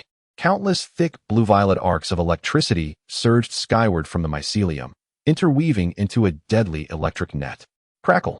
Large swathes of ants, caught in their charge, were instantaneously pierced by the violent current, reduced to charred remains by the terrifying high temperature. Hiss! Amidst the piercing shriek, an overwhelming fury and madness capable of incinerating all surged forth. The colossal, dark green compound eyes of the ant queen transformed into a vivid crimson in an instant. The abdomen, once swollen like a small hill, began to contract rapidly, as if the energy within was being frantically extracted and compressed, surging upwards, all directed towards its head. On the hillside, Lin Fan raised an eyebrow, his previously languid expression tightening slightly. He immediately perceived the ant queen's bodily transformation. At that moment, the queen lifted her head, her enormous mandibles snapping open. A highly compressed jet of dark green corrosive venom shot forth from her mouth, targeting the figure responsible for the demise of her kin. Chapter 9, A Premium Strike. Points exceeding 10,000. That stream of dark green, highly compressed corrosive venom morphed into a lethal ray, soaring through the air. The rocks and vegetation on the hillside withered instantly upon contact with the turbulent air created by its passage, turning black and emitting a hissing sound. Witnessing this, Lin Fan finally abandoned his negligent demeanor.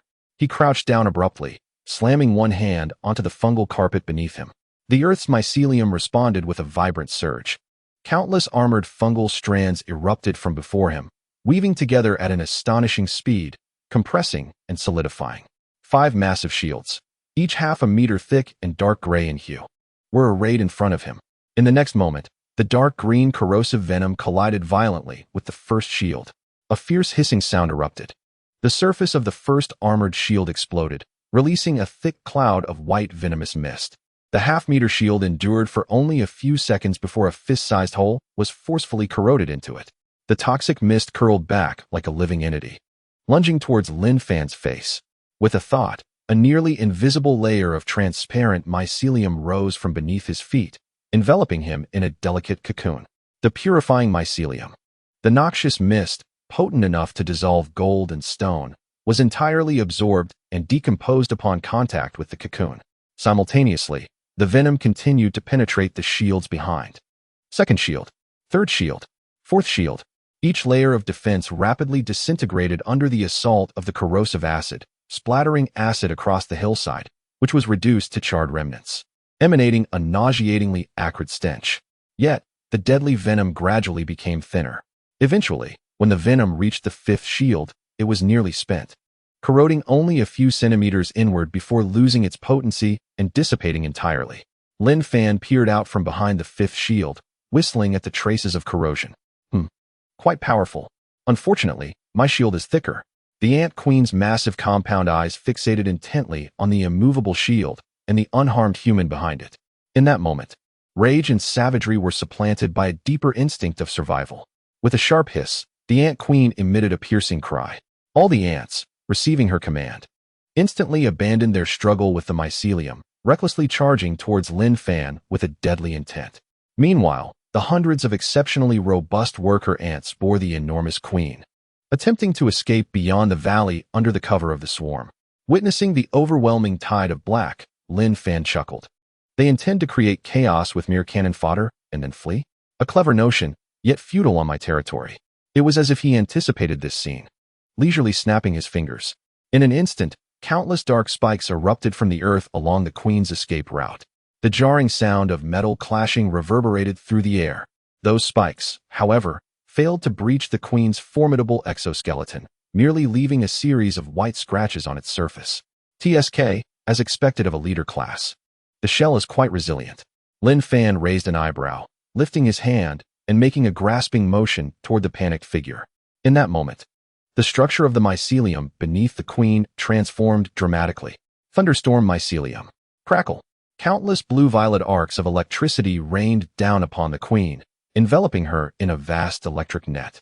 The queen emitted a pained shriek. While the current may not be immediately lethal, the terrifying heat rapidly turned her hardened shell red, then blackened, until it began to carbonize.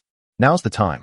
A glint of determination flashed in Lin Fan's eyes as he once again urged the underground mycelium. With a whoosh, another wave of penetrating mycelium burst forth from the soil. This time, the spikes met the charred, fragile shell, encountering no resistance as they plunged deep into the queen's flesh. Dark green fluids gushed from the countless wounds on the queen's body. Yet, even after sustaining such grievous injuries, this leader-class beast did not perish immediately. Instead, it erupted with even greater vitality, thrashing wildly. Truly tenacious. Lin Fan's complexion paled slightly. He yearned to deliver the final blow, but his internal energy had nearly depleted. However, he remained unperturbed. When talent falls short, wealth can bridge the gap. He abruptly pulled from his satchel a large handful of blue potions adorned with heart-shaped designs, 7 or 8 in total. Without hesitation, he hurled the precious vials forcefully onto the mycelium. Smash! The crisp sound of shattering echoed as the blue liquid splattered everywhere, greedily absorbed by the mycelium. In an instant, the entire mycelium appeared to be infused with a stimulant, surging with renewed vigor. Lin Fan exhaled a breath of stale air. Pressing his hands against the mycelium beneath his feet, he channeled the last vestige of his internal energy, igniting it like a fuse to an explosive. Explode for me. In that moment, every penetrating mycelium that had embedded itself within the queen's body received a tremendous surge of energy, initiating a frenzied proliferation and secondary differentiation. Pop! Countless, even finer spikes erupted from the main ones, piercing through the queen's internal organs from within, emerging from every corner of her body. In that instant, the queen's massive form transformed into a colossal, spiky porcupine, utterly shredded from the inside out. Her mournful wail abruptly ceased, and her life force was irrevocably extinguished. With a heavy thud, Lin Fan plopped down onto the ground, feeling a profound emptiness within him, yet a languid smile lingered on his face. He rummaged through his small bag once more, retrieving 3 vials of azure elixir. Unscrewing the caps, he downed them all in quick succession, akin to savoring a refreshing cola. A warm surge coursed through his body, restoring his depleted spiritual energy at an astonishing rate. To engage in high-stakes battles, one must rely on financial prowess, after all.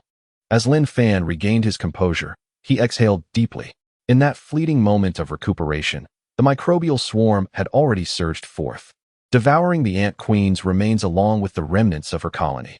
An unprecedented torrent of spiritual energy flowed back from the fungal carpet, wildly pouring into Lin Fan's being. Boom!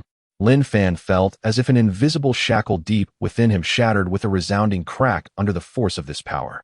The rushing energy flooded into him like a torrent breaching a dam, instantly filling the void he had just experienced. He comfortably squinted his eyes, every cell in his body rejoicing in jubilation.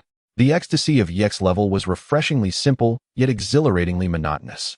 With a mere thought, his talent panel materialized before him. Talent: F-Class Mycelium Cultivator, Yek's Fungal Sovereign. Level: Source Domain Condensation. Spiritual Energy: 16, 451, 645. Evolution Points: 1, 352. Talent Skills: Devour Evolution, Infinite Proliferation. Symbiotic Feedback. Current Mycelium Core, Differentiated Mycelium Core. Unlocked Skill: Mycelial Gene Sequence. Mycelial Gene Sequence establishes a dedicated genetic storage space within the mycelium core. After analyzing specialized fungal strains or traits, they can be recorded into the mycelial gene sequence.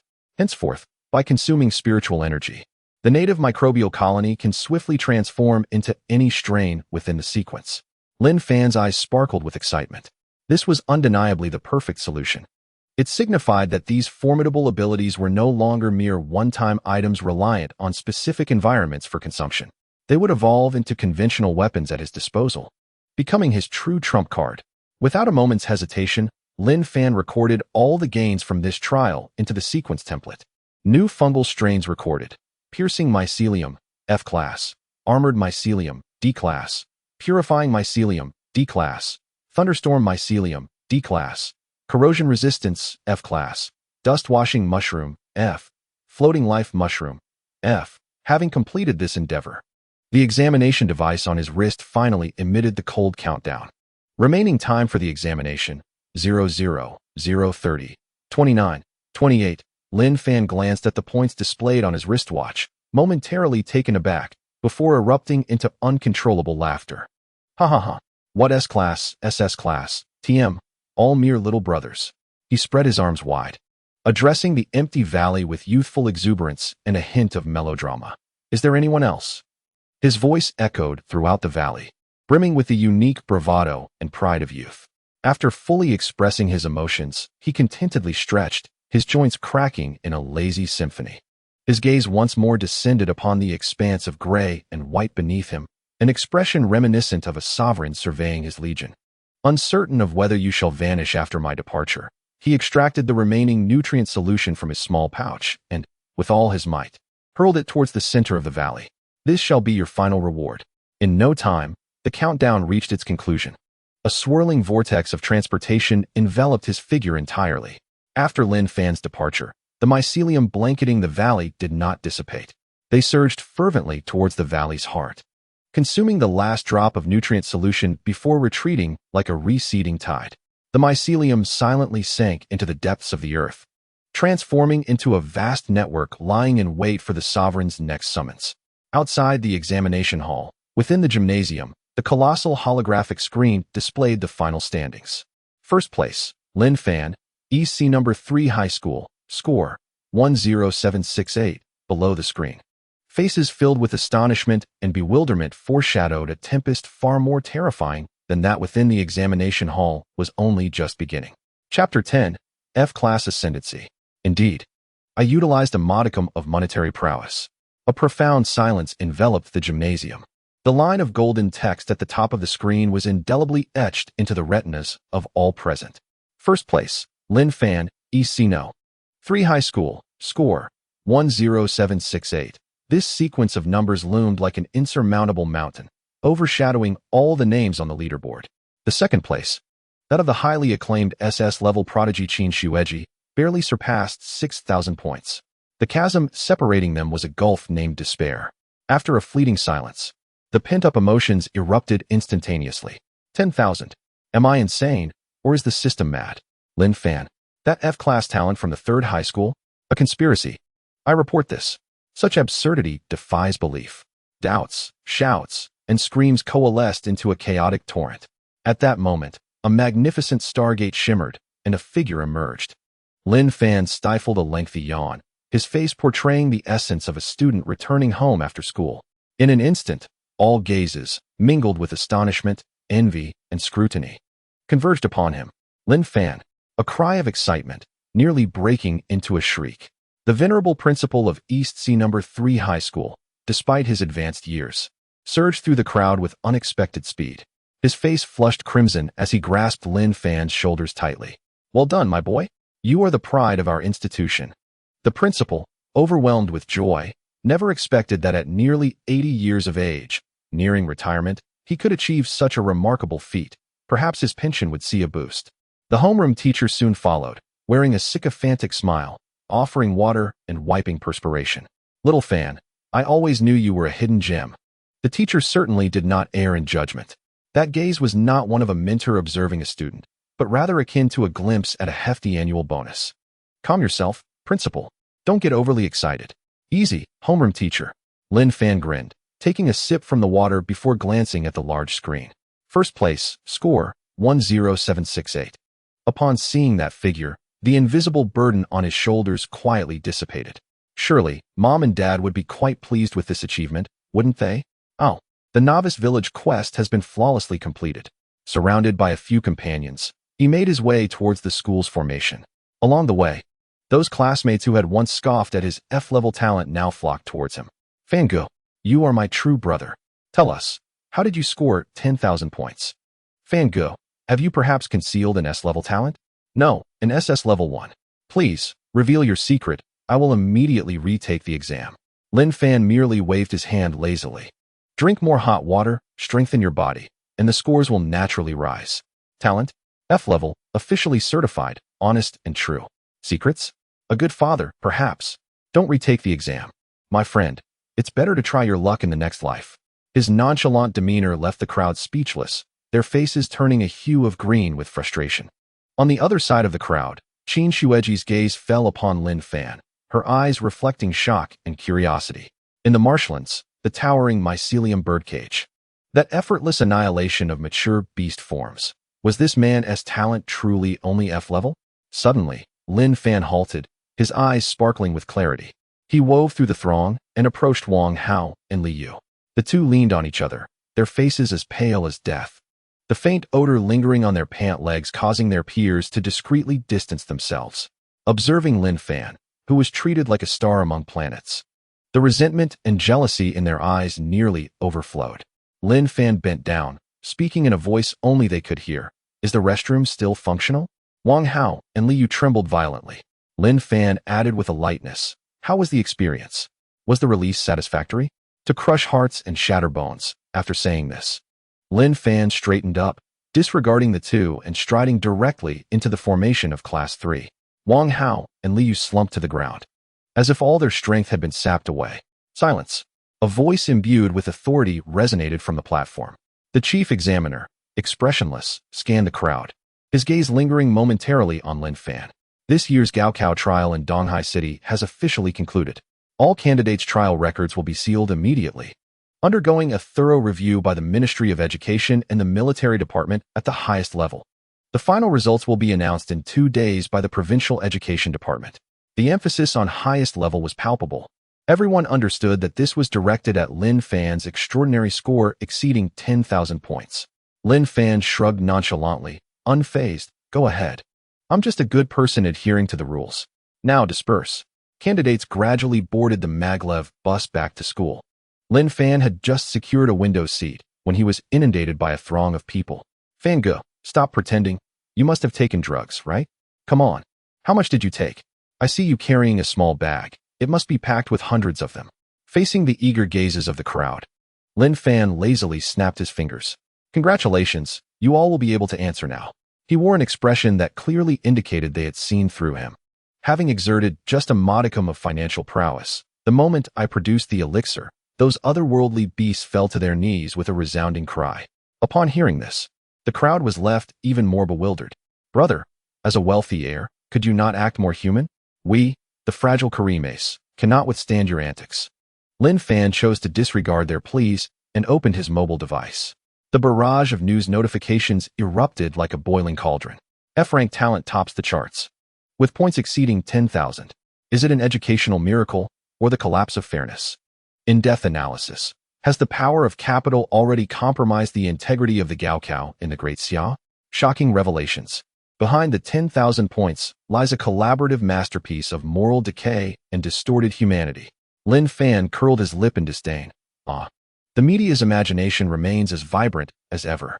He casually switched off the terminal, preparing to close his eyes for a moment of respite. The homeroom teacher approached the front of the bus and clapped his hands with force. Clap, clap. Students, please settle down. I have two important announcements to make. The raucous bus fell silent in an instant. All eyes turned towards him. First, the official results will be released in 2 days, and the submission of applications will commence simultaneously. You may fill them out at home or at school. He paused, his expression gradually turning grave. Secondly, and most importantly, the Gaokao is not the end. It merely serves as a threshold determining which university you may enter. Beyond this threshold lies a far more ruthless competition. Almost all universities conduct a freshman assessment, which will directly influence your class placement, choice of mentors, and the extent of resources allocated to you. The higher your rank, the better your class, mentors, and resources will be. His gaze swept over each student, becoming earnest and profound. Currently, our Great Xia is experiencing a population explosion, and competition for stable positions on our home planet is exceptionally fierce. Aspiring to pioneer in new worlds? If you lack the capability to colonize the front lines, will you achieve great deeds or become mere cannon fodder, a delicacy for other races? Thus, every competition and every allocation of resources in university will determine your future. Your lives truly begin the moment you step through the university gates. He surveyed the array of young faces, some shocked, others bewildered, and concluded, therefore, don't spend your summer merely indulging in leisure.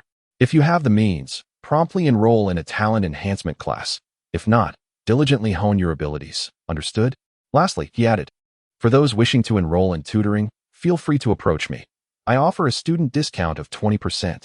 At that instant, every student's head in the bus turned in unison towards the drowsy Lin Fan, their expressions a complex mix of envy, jealousy, and an indescribable pang of bitterness. Wasn't he precisely the one they were referring to? As Lin Fan, under the scrutiny of dozens of gazes, sensed the shift in atmosphere, a hint of confusion crossed his face. Why are you all looking at me? I don't need to find a job, nor am I competing with you for a livelihood. The bus landed smoothly at the gate of Donghai 3rd Secondary School.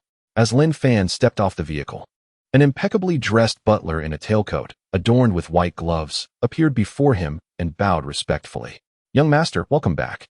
This scene rendered all the chattering students and the parents who had come to greet them as if they were grasped by the throat, standing frozen in place. Goodness, has Fong become this ostentatious? I previously thought that Wang Hao was the wealthiest, but it seems he isn't even worthy to carry Lin Fan's shoes. Ladies, is it too late for me to hop into Fong's car now? The elderly butler gracefully approached a sleek, pitch-black, ultra-luxurious maglev vehicle, opening the door for Lin Fan. He sighed, knowing without a doubt that this extravagant display was orchestrated by his mother. With a hint of resignation, he entered the vehicle. Well, let us just return home. It's time to surprise that doting mother of his. Chapter 11. I topped the exam, yet my parents insist I paid someone to do it. The maglev vehicle landed smoothly at a private estate on the outskirts of Donghai City. As Lin Fan stepped into the cool marble foyer of the villa, a fragrant breeze enveloped him. Su Yuan emerged swiftly from the living room, clad in a perfectly tailored silk gown. Her expression bore a hint of reproach, yet her eyes brimmed with affection that threatened to overflow. "Why are you back so late? Your mother was worried sick." Without waiting for a response, she pulled Lin Fan close, scrutinizing him from head to toe. "Are you hurt? Do you feel unwell? Are you hungry? I had the kitchen prepare soup for you." Her hand instinctively reached for the deflated little bag behind Lin Fan, squeezing it lightly, her expression shifting. "Empty." Su Yuan's voice rose an octave, tinged with anxiety. "Have you run out of medicine? Was the exam room dangerous? If I had known, I would have prepared several more boxes for you. I told you to carry a bigger bag." Lin Fan felt a subtle twitch at the corner of his mouth. "Several boxes? Mother, I went for the college entrance examination, not to wage interstellar war." The dining table was laden with an array of exquisite dishes, all of Lin Fan's favorites. Su Yuan incessantly piled food into his bowl, as if her son had just returned from a bloody battle on an alien front. "Eat more, you look so thin." As Lin Fan gazed at the mountainous heap of food in his bowl, he could no longer resist setting down his chopsticks. "Mother." "Yes? Do you not care at all about my results?" At his words, Su Yuan also set down her chopsticks.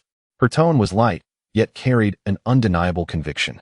"With your F-grade talent, what results could you possibly achieve?" Lin Fan's temples throbbed slightly. "So, does an F-grade preclude one from attaining good results?" Su Yuan wore an expression of sheer certainty, even tinged with a hint of indulgent amusement. "Your father and I had already discussed it.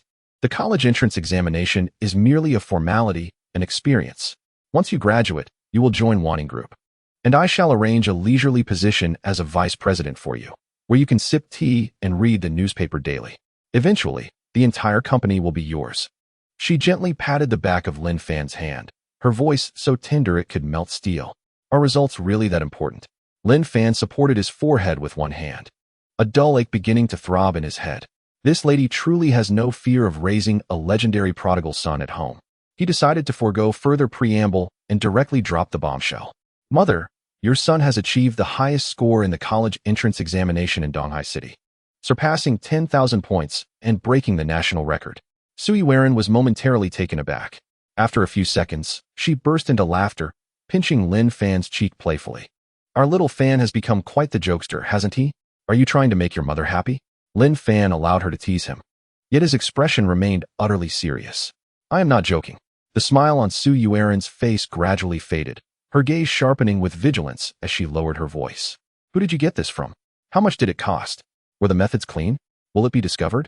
A barrage of questions ensued, her mind swiftly shifting to a risk management mode.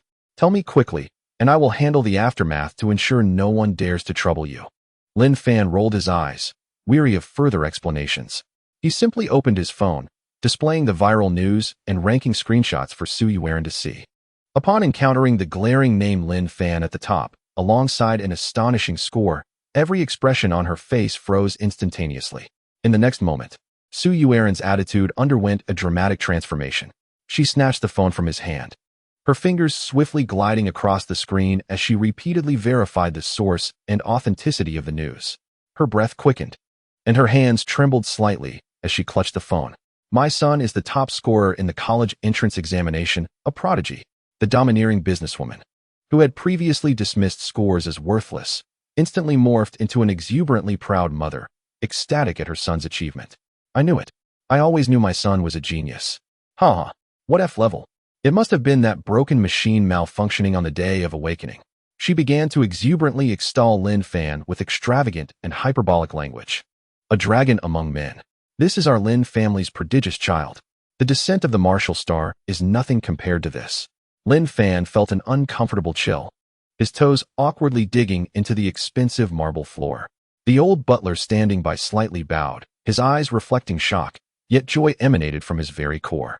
"Old Wang, you and everyone in the estate will receive a bonus equivalent to 3 months' salary this month," Su Yuan declared grandly, her generosity overflowing. Subsequently, she retrieved her own phone, fervently searching for everything related to the college entrance examination in Donghai City. Upon seeing headlines like "The Rise of Genius, F-level talent creates a myth of surpassing 10,000 points," she nodded in satisfaction. She solemnly remarked, "Indeed, this media outlet has keen insight. I will increase their advertising fee by 15 next year." However, when she stumbled upon a piece questioning fairness, Behind the 10,000 points lies capital's frenzy? She erupted in indignation. Nonsense. If you don't understand, don't write recklessly. My son earned this first place through his own merit. What does capital have to do with it? What a disreputable media outlet. I will acquire it tomorrow. With that, she dialed a starry video communication. The screen illuminated, revealing a resolute-looking middle-aged man. None other than Lin Fan's father, Lin Jianya, the head of Wanqing Group. As soon as the call connected, Su Yuerong was so overwhelmed with excitement that her words tumbled over one another. Old Lin, our ancestral grave. It's our Lin family's grave that's emitting green smoke. Far away on a colonial planet, Lin Jianya, who was commanding commercial expansion, looked utterly bewildered. He instinctively recalled that no Super S-class projects had recently been awarded. Su Yuerong nearly shouted, "Our family is about to produce a top scholar. Our son, the best in Donghai City." Lin Jianya remained silent for a full 10 seconds. His immediate reaction mirrored that of his wife. "Yuerong, have you arranged something for Xiaofan? Who is the other party? Can we trust the connections? There might be complications." "I will handle it." Su Yuerong, exasperated by her husband's words, could only repeatedly assure him that Lin Fan had earned this through sheer talent. Lin Jianya fell silent once more, his gaze penetrating the screen to rest upon Lin Fan.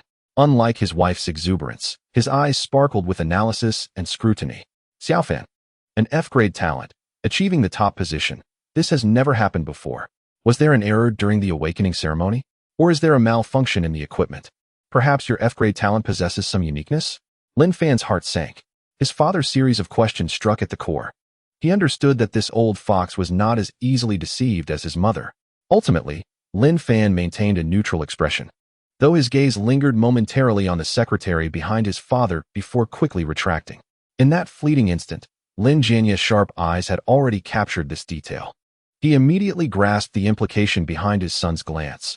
There were outsiders present, making it inconvenient to speak freely. His son was subtly conveying that his talent harbored a monumental secret, one that could even invite peril. Lin Jianya's thoughts raced. He was acutely aware of the weight of the phrase "to possess a gem is to invite trouble." Within the Xia, he had business rivals. Above Blue Star, the looming threats of the Lighthouse Federation and the Europa Alliance were ever present. And amidst the starry seas, countless alien races would never permit a prodigious talent capable of altering the regional balance to flourish. Suddenly, Lin Jianya realized that his son had grown up, harboring secrets that required his own protection. As a father, his role was not to pry, but to create a safe haven, shielding him from the impending storms.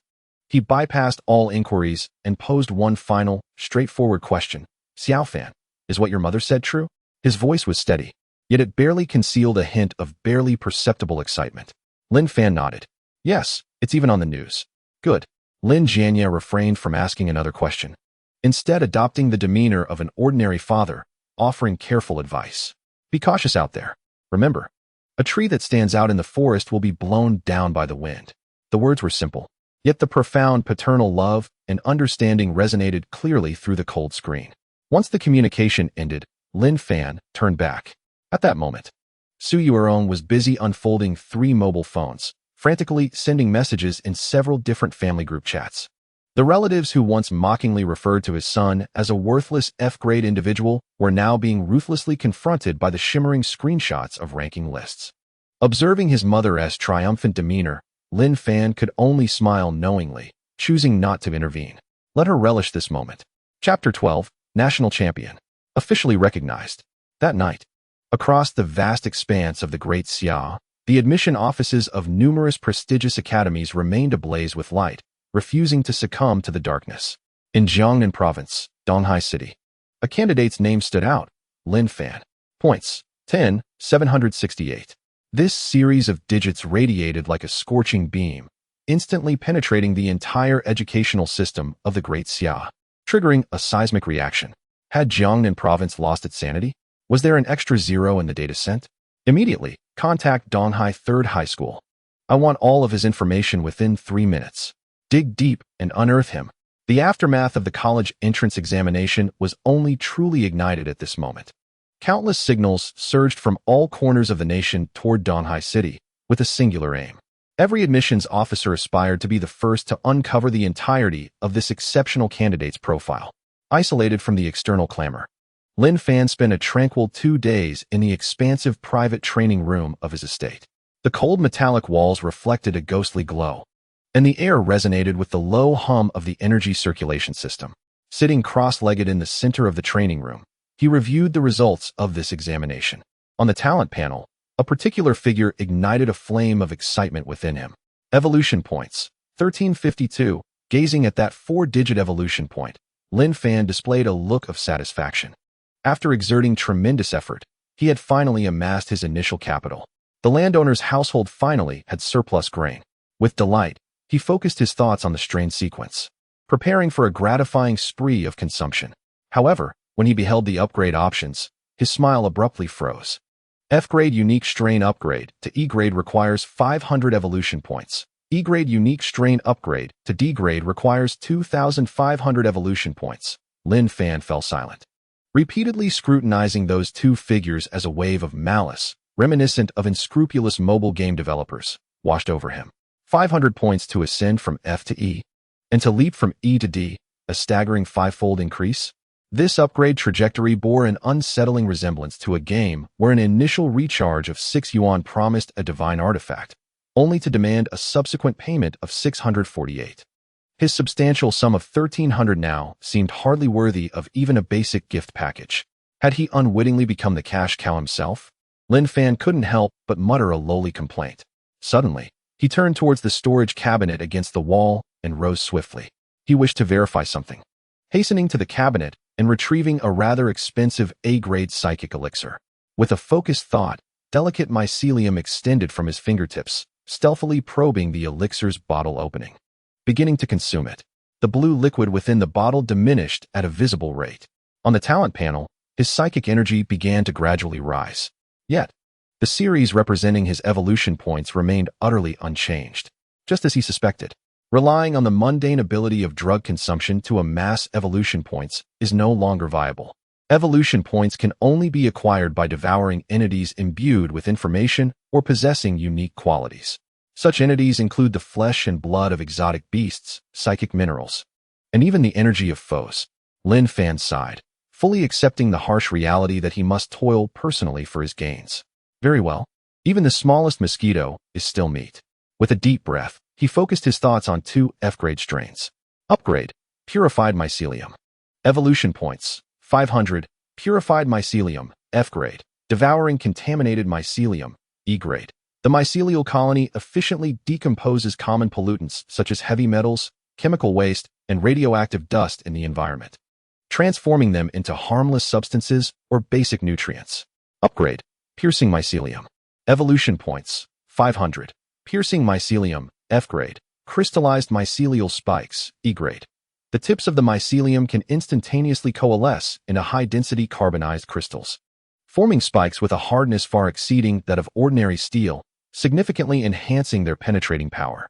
Gazing at his dwindling balance of 352 points, Lin Fan completely abandoned any thoughts of further extravagance. It pained him deeply. The landowner is out of provisions once again. As for upgrading other strains, he would have to wait until the results were released to make further plans. 2 days later, the results of the college entrance examination would be officially announced. Sui Wetong, anxious since dawn, paced restlessly in the living room like an ant on a hot pan, glancing repeatedly at the clock on the wall while murmuring to herself. Lin Fan, yawning as he descended the stairs, could not resist teasing his mother upon witnessing her frantic state. "Mom, if you keep this up, our marble floor will be polished to a shine." Sui Wetong shot him a glare and briskly approached. "You little rascal, you don't seem to understand the urgency. This is a matter that will determine your entire future. You didn't say that the other day. Didn't you claim that grades were unimportant?" Lin Fan rolled his eyes, well aware of his mother's earlier confidence. "That's not the same." Sui Wetong snapped, hastening her pace. "Hurry, it's time. The official site is now accessible." Lin Fan leisurely activated the holographic device and entered his examination number on the virtual screen. Sui Wetong held her breath, her heart racing almost out of her chest. The light screen flickered slightly, and the results appeared. Candidate, Lin Fan. Examination number, JNSDH. Total points, 10,768. Rank in Jiangnan Province. 1. That vibrant red one shone like the most resplendent metal, emblazoned at the center of the screen. Beneath the results, a prominently displayed announcement caught their attention. Announcement, jointly verified by the Jiangnan Province Education Department and the Eastern District Military Headquarters. Candidate Lin Fan, examination number, JNSDH, achieved a score of 10,768 points in the college entrance examination practical trial, with results confirmed as authentic and free from any violations. This is hereby announced.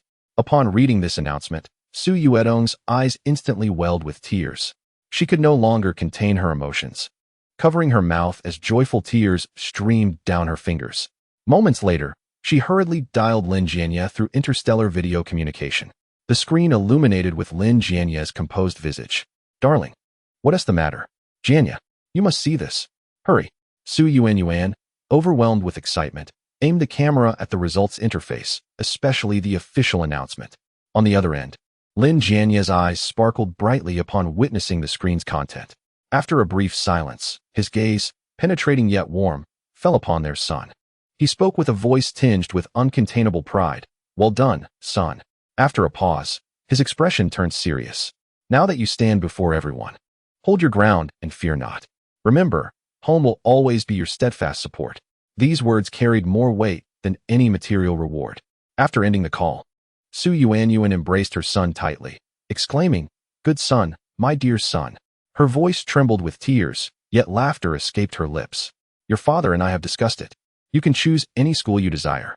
Whatever you decide, we will support you wholeheartedly." "All right." Lin Fan nodded, though he had yet to finalize his choice. At that tender moment, Lin Fan's personal terminal suddenly chimed. He glanced at the screen. It was his homeroom teacher, Old Zhang. Connecting.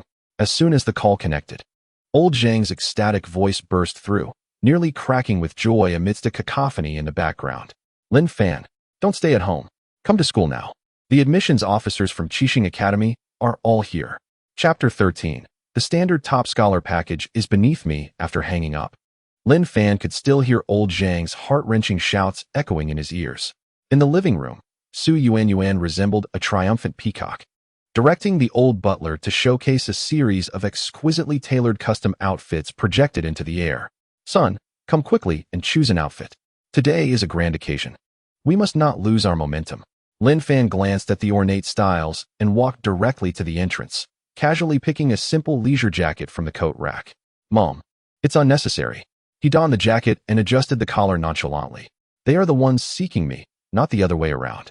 Just before stepping out, he suddenly recalled something and turned back to ask, "By the way, Mom, which school did you and Dad attend?" Su Yuan, momentarily pausing in her gesture of showcasing a dress, displayed a hint of nostalgia in her eyes.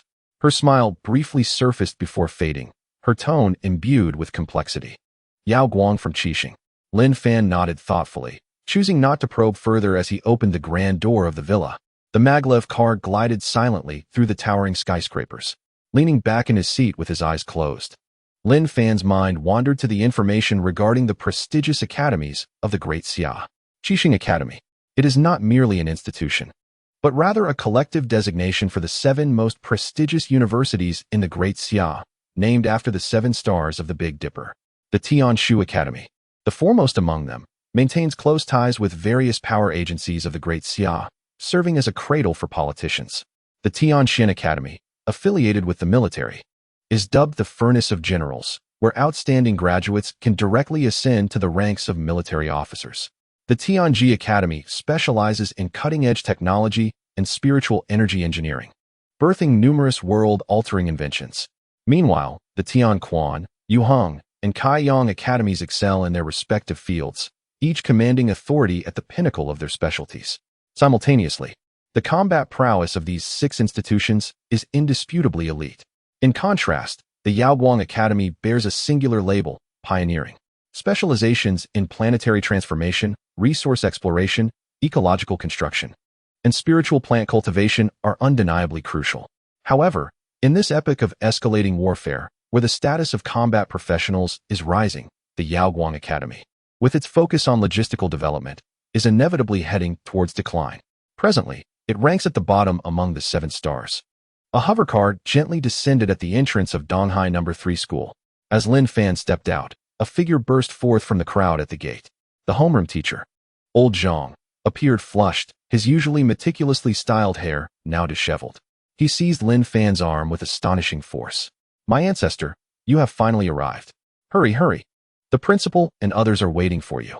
Old Zhang nearly dragged Lin Fan through the campus, continuously murmuring, "Lin Fan, you have brought great honor to the teachers, to our Donghai number 3, and to the entire city of Donghai.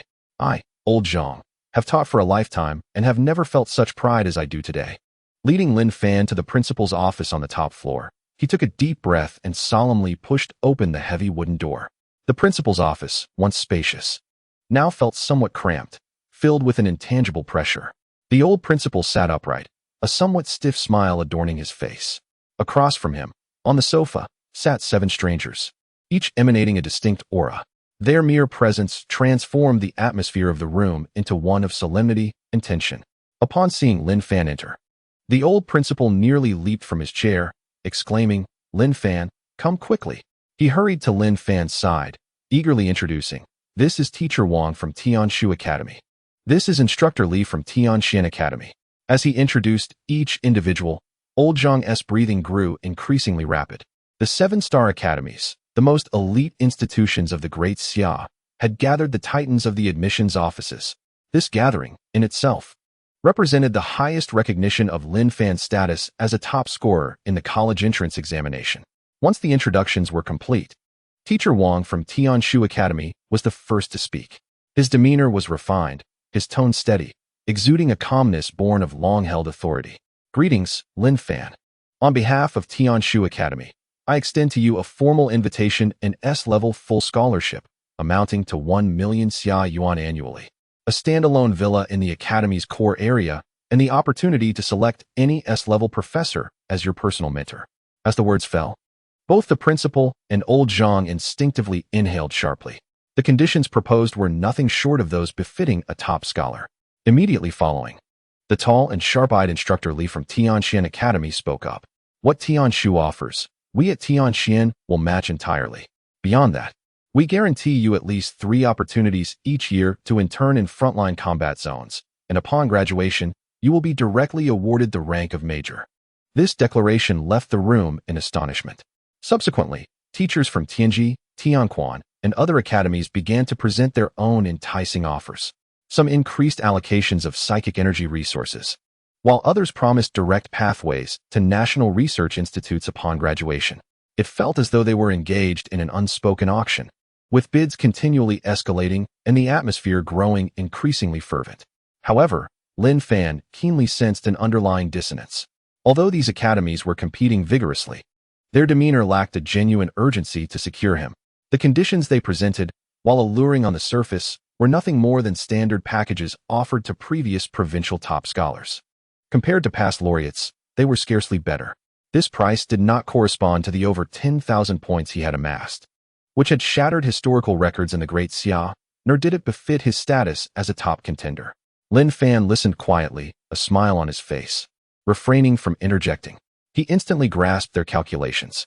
They were willing to extend the courtesy befitting a top scholar, but were reluctant to offer resources commensurate with his accomplishments. The root of the matter lay in that glaring label on his file, F-class mycologist. In the eyes of these elite institutions, an F-class talent, regardless of how astonishingly they performed in the college entrance examination, had its future potential clearly delineated. A singular outburst of success could merely be attributed to fortuitous circumstances, perhaps having stumbled upon the remains of a formidable beast. Or it might be that his talent possessed undisclosed characteristics that allowed for efficient scoring within the confines of examination regulations. Ultimately, however, the ceiling of potential was firmly established. They did not deem him worthy of the strategic resources that could genuinely alter destinies. Their interest in recruiting him was primarily to bask in the prestige that the title of East Sea City's top scholar would confer. Upon realizing this, Lin Fan felt not disappointment, but rather amusement. This turned out to be an excellent filter, automatically sifting out those who merely regarded talent ratings and lacked the audacity to invest. Just as the atmosphere in the principal's office grew subtly tense due to Lin Fan's silence, a gentle voice broke the stillness. "Lin Fan, I am Zhou Zheng from Yaowang Academy." The admissions officer from Yaowang Academy, who had been seated quietly in the corner without uttering a word until now, slowly rose. He appeared to be in his 30s, with an unremarkable appearance, dressed in simple gray attire, blending in among the distinguished admissions officers like a misplaced support staff member. Unlike the others, he did not enumerate conditions, but instead offered Lin Fan a sincere smile. "May I speak with you privately?" This gesture left everyone present momentarily stunned. The teachers from the remaining 6 colleges furrowed their brows in unison, their gazes imbued with scrutiny and confusion, as if they were observing a disruptive interloper. What tricks does this underperforming college intend to play? The principal looked equally astonished. Lin Fan's attention settled upon the man named Zhou Zheng. In the depths of the latter's gaze, he discerned none of the judgment or appraisal exhibited by the others. Instead, he found only genuine admiration and a hint of curiosity. A sincere smile graced Lin Fan's lips as he nodded in agreement. Having spoken, he rose to his feet amidst the astonished stares of the crowd and followed Zhou Zheng out of the principal's office, making his way to an adjacent vacant conference room. A conversation that would truly determine his future was about to commence. Chapter 14. Do you consider me a fool? No, Yao Wang profits handsomely. The door to the conference room closed gently.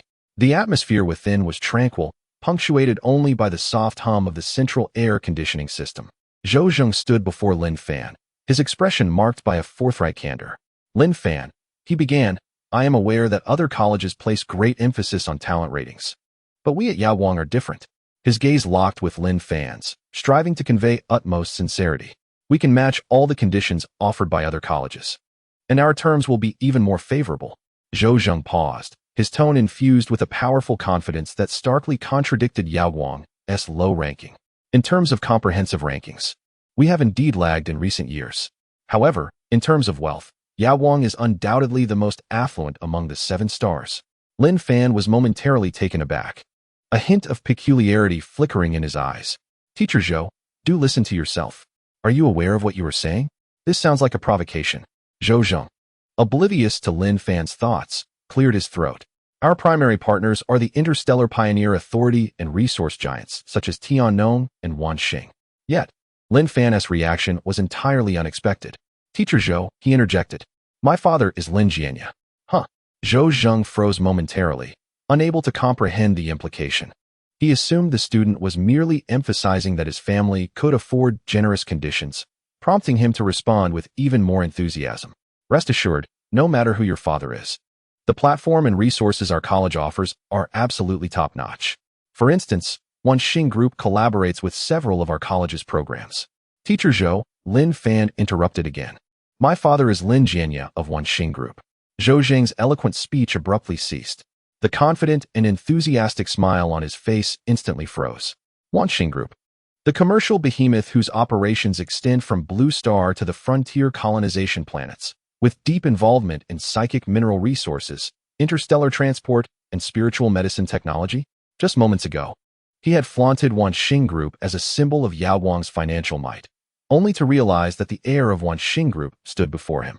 Discussing their camaraderie with Wan Xing Group in the presence of its heir was akin to boasting to the Dragon King about the robustness of their water pipes and their good relations with the water company. Zhou Zheng felt a rush of warmth flood his cheeks. Simultaneously, a thought flashed rapidly through his mind. Why is such crucial information absent from the documentation? However, he quickly realized the reason. To ensure fairness in fundamental education and the safety of minors, the Great Xia has implemented the stringent Minor Information Confidentiality Act. Unless a student or their guardian voluntarily discloses it, no institution is permitted to investigate a student's background. It is no wonder that individuals like Tian Shu and Tian Xian merely adhered to the standard criteria for excellence. It appears that everyone's intelligence is on the same level. Yet soon, a more profound realization occupied his thoughts. The Lin Fan before him was no longer just a mere prodigious student. What does Yao Wang Academy represent? Groundbreaking, planetary transformation, resource exploration, ecological construction, and spiritual plant cultivation. Meanwhile, Wan Xing Group stands as a titan in the fields of spiritual mineral extraction and the application of spiritual medicine in Great Xia. The operations of both parties are exceedingly complementary, yet they have only engaged in superficial collaborations at the project level. This young man before him is a living bridge, one capable of forging a strategic and profound alliance between Yao Wang Academy and Wan Xing Group. In this moment, Zhou Zhengfu experienced an epiphany. He understood that today, It was not Yao Guang providing a platform for the other party, but rather himself, and potentially the entire academy. That would benefit from the brilliance of this young man. Comprehending all of this, he suppressed the tumultuous emotions within and discarded all pretense and plans. Very well. Classmate Lin Fan, let us forego these formalities. Zhou's voice lowered, taking on a distinctly serious tone. I know your talent is undoubtedly beyond F level. He leaned slightly forward, lowering his voice further. I suspect that the other 6 institutions have certainly not viewed your college entrance examination recordings. However, I, through the special authority granted by the dean, have applied to the Provincial Department of Education and reviewed every battle recording from your college entrance examination training. From the moment you set foot on that island until your final departure from the valley, not a second was missed. Thus, Zhou emphasized each word with irrefutable conviction. Yaoguang Academy is the only one among the 7 institutions that truly knows what you have accomplished and genuinely values you.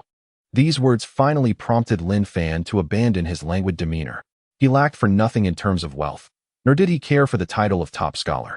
What he truly sought was a place that could comprehend the essence of his abilities, one willing to offer him protection and a platform to showcase his talents. The feeling of being genuinely acknowledged far surpasses any cold material reward. Yaoguang Academy provided that acknowledgement. Yet, he did not respond immediately, merely gazing quietly at Zhou Zheng, as if weighing something. Observing Lin Fan's silence, Zhou's heart sank, fearing that this recognition might not be sufficient to sway him. He took a deep breath, abandoning the discussion of terms, and instead spoke of the philosophy of Yaoguang Academy. Classmate Lin Fan, do you know why we at Yaoguang have fallen into decline? Lin Fan shook his head, remaining silent. It is because everyone believes that combat is the main theme of the endless sea of stars, that slaughter and conquest are everything. But we do not share this belief. Zhou Zheng's tone grew fervent, his eyes gleaming with a radiant idealism. Slaughter is merely a means. Construction is the true objective. What is the innate talent of our great Xia nation? It is the ability, inscribed in our genes and coursing through our veins, to cultivate the land. It is the fervent obsession to transform barren deserts into fertile fields, to convert arid wastelands into lush oases, and to turn desolate terrains into nurturing homesteads. Our Yaoguang philosophy aims to unleash this innate talent to its fullest potential amidst the vast cosmos. Our ambition is not simply to conquer a planet, but to metamorphose it, to invigorate it, to nurture it. We aspire to transform a lifeless resource sphere, a polluted alien wasteland, into a thriving sanctuary that sustains millions of our compatriots. Your strength lies not merely in combat and slaughter. The power to alter ecosystems and birth life, in our eyes, represents the essence of true cultivation. Lin Fan listened quietly, his expression inscrutable. Yet, every word Zhou Zheng uttered resonated deeply within him. What is the essence of a fungal overlord? To devour, to expand, to evolve. It is both a cataclysmic natural disaster and a miraculous act of creation. It can transmute the earth into a hell of fungal blankets or reshape desolate ruins into an ecological paradise. Slaughter is merely a method of acquiring sustenance. The genuine joy lies in witnessing one's fungal colony resurrect lifeless planets, transforming them into vibrant realms according to one's will. Is this not the ultimate act of cultivation? In that moment, Lin Fan realized he had found his rightful place. He rose and extended his hand toward Zhou Zheng, who was flushed with excitement. Teacher Zhou, he said, revealing the first sincere smile he had worn since arriving at school. I look forward to your guidance henceforth. Zhou Zheng paused for a brief moment. Then elation surged within him as he firmly grasped Lin Fan's hand. The door to the principal's office swung open once more, and the recruitment officers from the 6 academies cast their scrutinizing gazes, tinged with a hint of impatience. Zhou Zheng, adorned with an extraordinarily radiant smile, announced loudly. After a most pleasant exchange, student Lin Fan has agreed to join our Yaoguang Academy. As the words left his lips, every person in the principal's office was taken aback. After a moment of astonishment, the expressions of the other 6 academies' teachers gradually shifted to one of understanding. So that was it. It must be that Zhou Zheng, at any cost, had invested heavily to secure this student. Was it worth it for a top student with a capped F-grade talent? Such foolish, ostentatious behavior. Observing the looks of incredulity on their faces, Zhou Zheng's smile widened even further. Did you think I incurred a loss? No. Yaoguang has made a significant profit this time. Chapter 15. My son has been insulted? The Queen of Stars requests to battle. The old principal, beaming with vitality, stood at the office door, personally bidding farewell to the 6 recruitment officers from the 7 Stars Academy. Safe travels, do visit again. The creases on his face formed a blooming chrysanthemum, brimming with energy that belied his nearly 80 years. Just 2 years prior, he had incessantly complained about the delayed retirement policy. Now, he felt that this policy was tailor-made for him. Otherwise, would such a moment of brilliance not be squandered on the next generation? Meanwhile, Zhou clutched Lin Fan's hand tightly. The grip was such that it felt as though he were holding not merely a hand, but the very opportunity for the rise of Yaoguang Academy over the next 50 years. He struggled to suppress the overwhelming joy within him, causing his voice to tremble slightly. Classmate Lin Fan, although the official start of school is still a month away, true geniuses never take a break. He leaned in closer, lowering his voice. The school's gravity chamber and psionic sensing room, these premier training facilities, remain open during the summer. If we go early, we can seize the resources and gain a head start. Lin Fan nodded, not surprised by this revelation. A break? What break? For the academic elite of this era, holidays are not for rest, but for surpassing their peers. After bidding farewell to the excited crowd, Lin Fan politely declined the offer from his homeroom teacher, Mr. Zhang, to personally drive him home, and walked out of the school gate alone.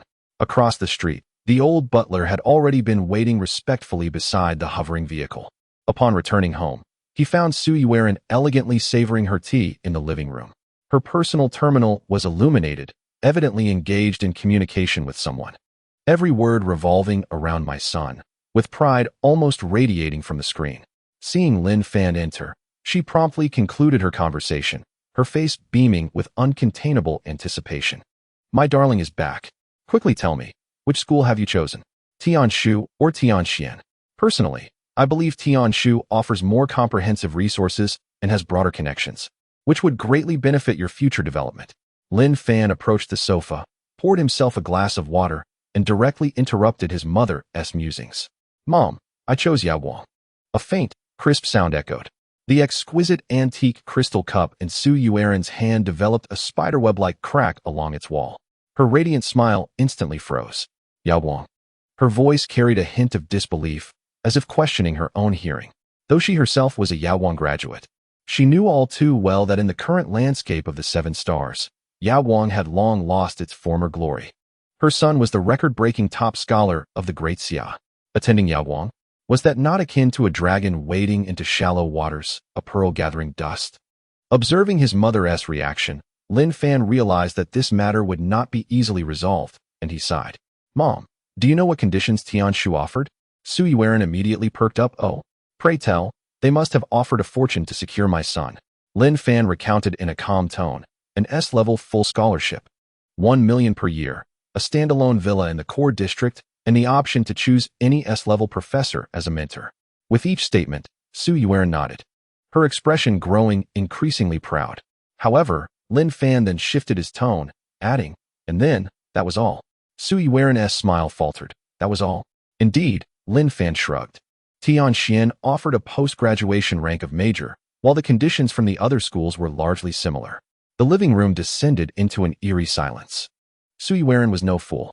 She almost instantaneously discerned the arrogance and disdain hidden behind these conditions regarding her son's F-grade talent.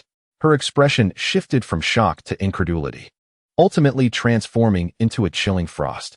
This was not respect, it was mere perfunctoriness, a form of condescension. Lin Fan took a sip of water and remarked nonchalantly, in their eyes, even if I shatter records, it would merely be attributed to luck. The future potential of an F-grade talent is not worthy of their substantial investment. A cold scoff escaped Su Yuan's crimson lips. In the next moment, the air of elegance that enveloped her dissipated entirely. A protective lioness awakened within her. Bang! She slammed her palm onto the table, the priceless Eatonwood tea table emitting a muffled sound under the strain. A bunch of blind fools. Investment? Do they even deserve to discuss investment? My son's historic achievement is a unique gem in the entirety of Daxia. How dare they value it as if it were worthless stock? What of an F-grade talent? Even if my son, Su Yuan's child, were a mere stone, it would still be a divine stone capable of mending the heavens. What do those mundane beings know? Observing his mother's escalating fury, Lin Fan quickly stroked her back to soothe her. Mom, please don't be upset. Attending Tianshu and Tianxian is merely embellishment for me. But going to Yaoguang is different. A glint of determination sparkled in Lin Fan's eyes. If I can restore its former glory through my own efforts, that would be a timely aid. This would truly demonstrate the caliber of your son. Su Yuerong's anger was instantly replaced by overwhelming astonishment and pride upon hearing these words.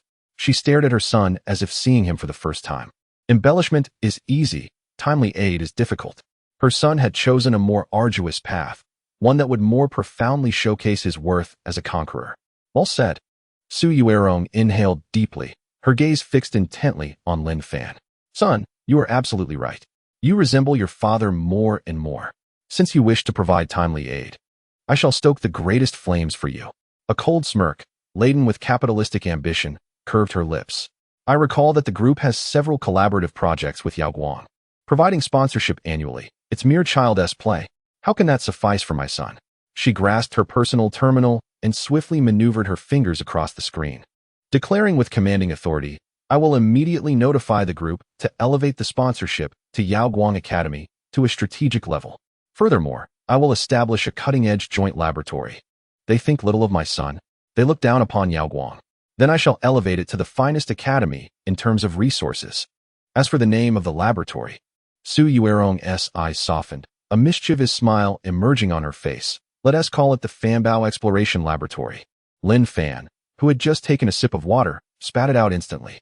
Mom, please drop the first two words, I beg you. Is this a plan to hang me on the building's exterior? Observing his mother, whose extravagant demeanor could only be described as merciless, Lin Fan felt less like a student embarking on an academic journey and more like a participant in a meticulously orchestrated philanthropic endeavor. After spending an entire day at home, he sensed every cell in his body silently protesting. Accustomed to the relentless trials of the college entrance examination, where the competitive atmosphere felt like a constant threat of being devoured by evolution, returning to the comforts of home felt akin to a form of torture. This was not comfort. It was a profound hunger, a yearning originating from the depths of his soul for energy and evolution. His microbiome, indeed every cell of his being, was roaring. The commencement of the school year? The wait was unbearable. My microbiome is starving. Chapter 16. The Promised Land Where Birds Do Not Defecate. Is this what you call a foundation of 7 stars? When Lin Fan conveyed his decision to depart the following day to Su Yuerong, the normally astute businesswoman was momentarily taken aback. So soon, her voice rose sharply, and her beautiful eyes glistened with unshed tears. Isn't there still over a month until school starts? Son, are you tired of your mother? Observing the sudden redness in her eyes, Lin Fan felt as though his head had expanded. Mom, where are you going with this? He explained helplessly. The training facilities at school are already open. I want to acclimatize to the environment and seize the opportunity to train. Training, that's all you think about. Su Yuerong playfully glared at him, though her tone softened, filled with reluctance and concern. But Yaoguang Academy is in the west, near the Black Wind Desert. I recall that area is quite remote. The sandstorms are fierce, and conditions must be harsh. How can I trust you to go alone? Lin Fan couldn't help but chuckle. Mom, I'm 18 now, an adult. I can take care of myself. That's not the same. Su Yuerong dismissed his reassurances. You've never even washed your own clothes. What if you don't eat well or can't stay warm? What if you fall ill? What if some unruly upperclassmen bully you? A cascade of what-ifs made Lin Fan feel as if he were heading to kindergarten rather than university. How about I accompany you? Su Yuerong suggested. Grasping Lin Fan's hand, her eyes filled with hope. I can help you organize your dorm and even hire a few caretakers. Stop. Lin Fan immediately interrupted her increasingly outrageous ideas. Mom, I beg you, spare me some dignity. Who brings a retinue of caretakers to college? Do I want to ruin my reputation as a top student? An alarming image flashed through his mind, a wealthy heir adorned in bespoke designer attire. Flaunting a gaudy gold chain, strutting through Yaoguang Academy with a parade of alluring maids in sultry black outfits trailing behind him. The thought was so mortifying that Lin Fan shivered. Merely contemplating it felt like social suicide. After much coaxing and repeated assurances, Su Yuerong reluctantly relinquished her desire to accompany him. The following morning, Lin Fan prepared to leave with nothing but a simple backpack and a suitcase. However, upon reaching the villa's entrance and catching sight of the gleaming private long-distance hovercraft not far away, He realized that his dreams of traveling light were nothing more than a fanciful delusion. Beside the aircraft, the venerable steward, Mr. Li, stood with a cadre of bodyguards, bowing in solemnity. Just before departure, Sui Waren, unable to contain her emotions, grasped Lin Fan's hand. Tears streamed down her cheeks like a broken string of pearls, completely overshadowing her usual poise as a business magnate. "My son, this is your first time venturing so far from your mother. Please take good care of yourself over there. Remember to eat on time, dress warmly as the weather turns cold, and avoid staying up late." "Mom, I know, Lin Fan replied, patting her back helplessly. Acutely aware of the amused glances cast upon him by the steward and bodyguards, igniting a blush upon his cheeks. Just as he believed this poignant farewell was nearing its conclusion, Sui Waren suddenly recalled something, clapping her hands and calling out to the steward. "Old Wang, hurry! Bring that box up here." In the next moment, two burly men in black suits approached, laboriously lifting a massive silver metal box towards the aircraft. The surface of the box shimmered with a faint blue energy aura, unmistakably a military-grade specialized temperature-controlled storage unit. "Son," Sui Waren wiped her tears, leading Lin Fan to the box, and pointed to the neatly arranged hundreds of vials within, earnestly advising him. "Inside are our family's highest grade of Xing Sui series spiritual energy potions. Don't worry about saving money for me. Treat them like beverages. When you run out, just tell me, and I will immediately send a private jet to deliver more. Our group also has a branch in Yaoguang, so you can pick them up directly from the store." Lin Fan's gaze swept over the overflowing box of potions, and he couldn't help but twitch at the corners of his eyes. What child carries such a multitude of potions to school? With such a quantity, he could apply for a dedicated cabinet at school. Under the watchful eyes of his mother, who was reluctant to part and tearful, Lin Fan finally boarded the aircraft. Steward Old Wang personally accompanied him to ensure that the journey would be without incident. The aircraft ascended smoothly, swiftly piercing through the clouds and entering a high-speed cruise. Nestled in the comfort of the plush leather sofa, Lin Fan gazed through the expansive window, watching the swiftly receding landscape below. Hours later, the scenery outside grew monotonous. The vibrant greens dwindled and were replaced by vast expanses of ochre. The mountains became jagged and the vegetation sparse. A sense of desolation and primal essence enveloped him. Eventually, the ground transformed entirely into an endless expanse of desolate Gobi, where yellow sands merged with the sky at the distant horizon, blurring all boundaries. As Lin Fan observed the austere yet magnificent panorama outside, he could not suppress his musings. "Mr. Li, the Yaoguang Academy, it isn't truly situated in the desert, is it? When I arrive, I hope the media 1T report on the wandering in the Gobi, the years of eating sand." Steward Li handed him a glass of juice, smiling as he replied, "Young master, you will soon find out." After approximately another half-hour of flight, the aircraft began its gradual descent, piercing through the thin clouds. Lin Fan's pupils abruptly contracted. Amidst the boundless yellow sands, an unexpected sight emerged, a vast oasis that gleamed like emerald. No, that was not merely an oasis. That was a city. A colossal metropolis that had seemingly materialized in the heart of the desert. The airplane descended upon the airport at the city's edge, where an impeccably arranged vehicle awaited on the tarmac, courtesy of the venerable steward.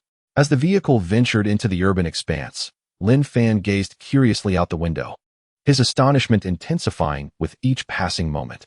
This marked the first time he had journeyed such a distance in his life. Thus, everything here felt refreshingly novel. The broad streets, the meticulously organized aerial traffic network, and the omnipresent vertical greenery and sky gardens rendered it utterly inconceivable to associate this locale with the arid heart of the desert. The architectural style was modern and grandiose, imbued with a palpable sense of technology. Occasionally, young students clad in uniforms glided past on magnetic levitation hoverboards along dedicated aerial pathways, their faces radiant with youth and confidence. As the vehicle continued its journey, it finally came to a halt before an extraordinarily magnificent school gate. Crafted from silvery metal and soaring to a height of 100 meters, the gate resembled a pair of wings poised for flight, exuding an overwhelming aura of exploration and conquest. Above the entrance, the 4 gilded characters spelling Yaoguang Academy danced elegantly, reflecting a dazzling brilliance in the fierce sunlight of the west. Lin Fan disembarked and gazed upward at the imposing gate, momentarily lost in thought. The dusty, resource-poor environment of his childhood, where sand was a daily staple, seemed to belong to an entirely different realm than the spectacle before him. This was not a remote, impoverished locale. It was unmistakably an ivory tower erected upon the miraculous expanse of the Gobi Desert. Chapter 17. The seniors' frenzied bidding war at the entrance of Yaoguang Academy. Lin Fan's eyes darted to the rear of the vehicle, where several military-grade, temperature-controlled boxes were being unloaded by bodyguards from the trunk, their reflections glinting conspicuously in the sunlight. A twitch of his lips betrayed his bemusement. Turning to the ever-stable steward, Old Wang, Lin Fan spoke with a hint of resignation. Uncle Wang, I cannot possibly manage all these beverages my mother prepared for me alone. The old steward inclined his body slightly, his face adorned with the same unwavering smile. Rest assured. Young master, I have already made arrangements with the dormitory administration prior to your arrival. I shall ensure your luggage is properly placed. Do you know the way? Lin Fan inquired, somewhat surprised, for the place appeared to be quite substantial. A rare warmth tinged Uncle Li's smile as he replied, Of course. I brought Madam here when she attended Yaoguang many years ago. Lin Fan was momentarily taken aback, then nodded in understanding. All right then, you may carry on. He waved his hand, indicating that he would manage on his own.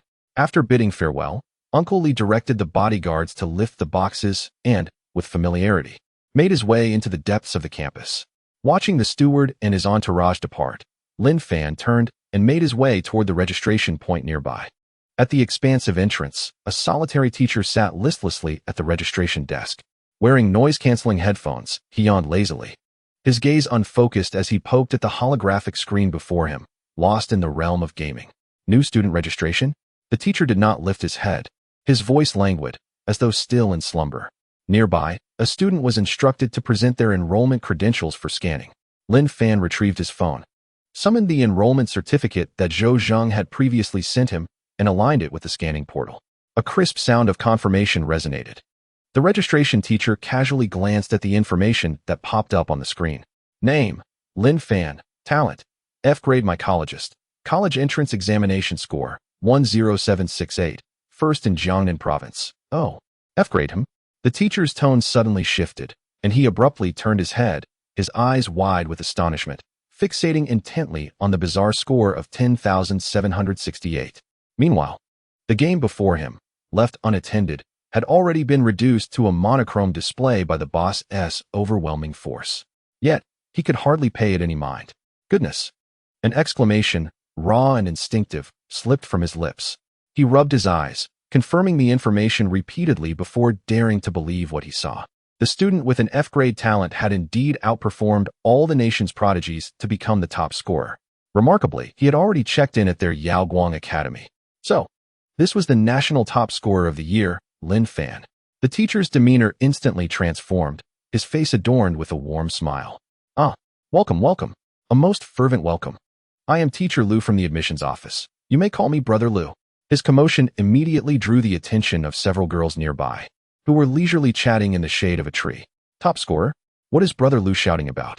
Is the new top scorer really here? They wondered incredulously. That fierce individual with over 10,000 points? Has he mistakenly wandered into our humble institution? Curiosity piqued, a group of vibrant young women gathered around. As their gazes fell upon the personal information displayed on the registration screen, their eyes sparkled with a fervent intensity akin to wolves spotting fresh prey. This was a living, breathing top scorer, a fresh arrival who had checked in early. What could this mean at Yaoguang Academy? It signified the presence of a dazzling, walking treasure trove. Hello, Junior, exclaimed a spirited senior with a high ponytail, charging forward. I am Xiao Xiao, a sophomore. I see you've just arrived. Perhaps you're unfamiliar with the school? Would you like a guide? I can offer you a comprehensive tour of the campus, complete with insider information, all for a reasonable price of only 50 star tokens. No sooner had she finished speaking than another senior, her smile revealing two charming dimples, quickly joined in, playfully nudging her. Xiao Xiao, you're too greedy. How can you charge such a high fee for such a handsome top scorer? Turning to Lin Fan, the dimpled senior introduced herself. Junior, don't listen to her. I'm Su Xiaonuan, from the Department of Life Sciences. I can show you around the campus for just 40 star tokens. And I'll even treat you to a cup of my specially concocted energy juice. In an instant, a simple yet fierce competition unfolded at the entrance of Yaoguang Academy. 30 star tokens. Just 30. I'm an excellent driver. I can drift without getting car sick, declared a short-haired senior, unwilling to be outdone. 20. I'll do it for 20. I'm part of the student council and know all the rules and hidden perks of the school. Another chimed in. 10 star tokens. Choose me, Junior. I know which female teacher is the most beautiful and which cafeteria serves inedible food. The prices plummeted from 50 star tokens to a mere 10, accompanied by enticing gossip at a bargain. Lin Fan gazed at the spectacle before him, as several senior sisters vied for his attention, their faces flushed with exertion, on the verge of a lively contest. This scene was something he had never encountered even in the bustling marketplace of his past life. He stroked his chin, his eyes playfully surveying the diverse array of senior sisters. Ultimately, his gaze settled back on the tall girl with a high ponytail, Xiao Xiao, as he smiled and spoke. Senior, would you consider lowering your price a bit more?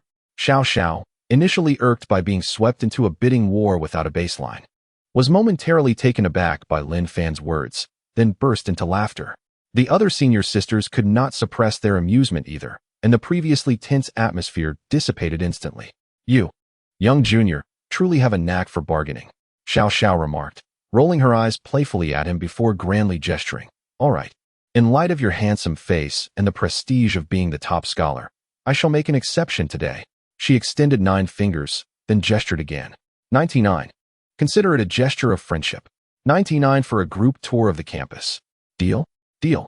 Lin Fan affirmed decisively, finding the university's senior sisters rather delightful.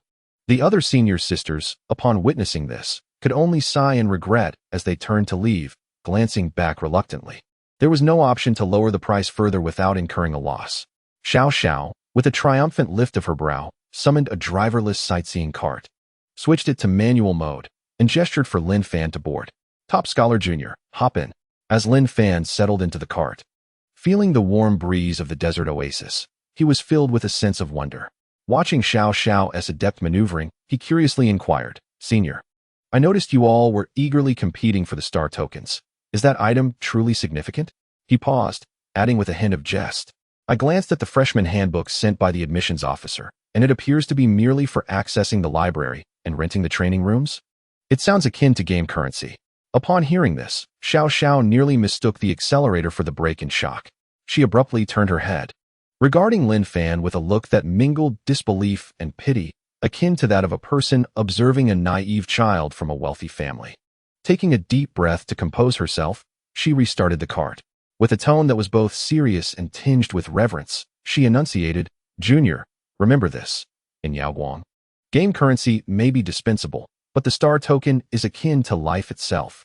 With a sudden press of the accelerator, the cart surged forward, the wind howling around them as it carried Lin Fan into the heart of Yaoguang Academy. Chapter 18. Senior, have you heard of the power of cash? As the campus sightseeing cart glided along the wide, tree-lined boulevard, Xiao Xiao skillfully navigated while fulfilling her role as a guide for the 99 star tokens. Junior, I previously mentioned that in Yaoguang, the star token is paramount. Accommodation, meals, access to training rooms, and even renting laboratories are all contingent upon it. Whether you reside in a private villa or share a cramped dormitory with 8 other boisterous fellows is entirely dependent on the quantity of star tokens in your pocket. Certainly, as an exemplary student, the school must have arranged everything clearly for you. Lin Fan nodded, curiosity evident in his expression as he inquired, how does one earn from this? There are numerous avenues, Xiao Xiao replied, steering with one hand while using the other to enumerate. The most stable option is through college tasks, such as weeding in the spirit plantation or maintaining equipment. The pay is modest, yet it suffices to keep one from starvation. Alternatively, one could take on part-time jobs like I do. Your 99-star order could easily afford me a couple of glasses of exotic lemonade.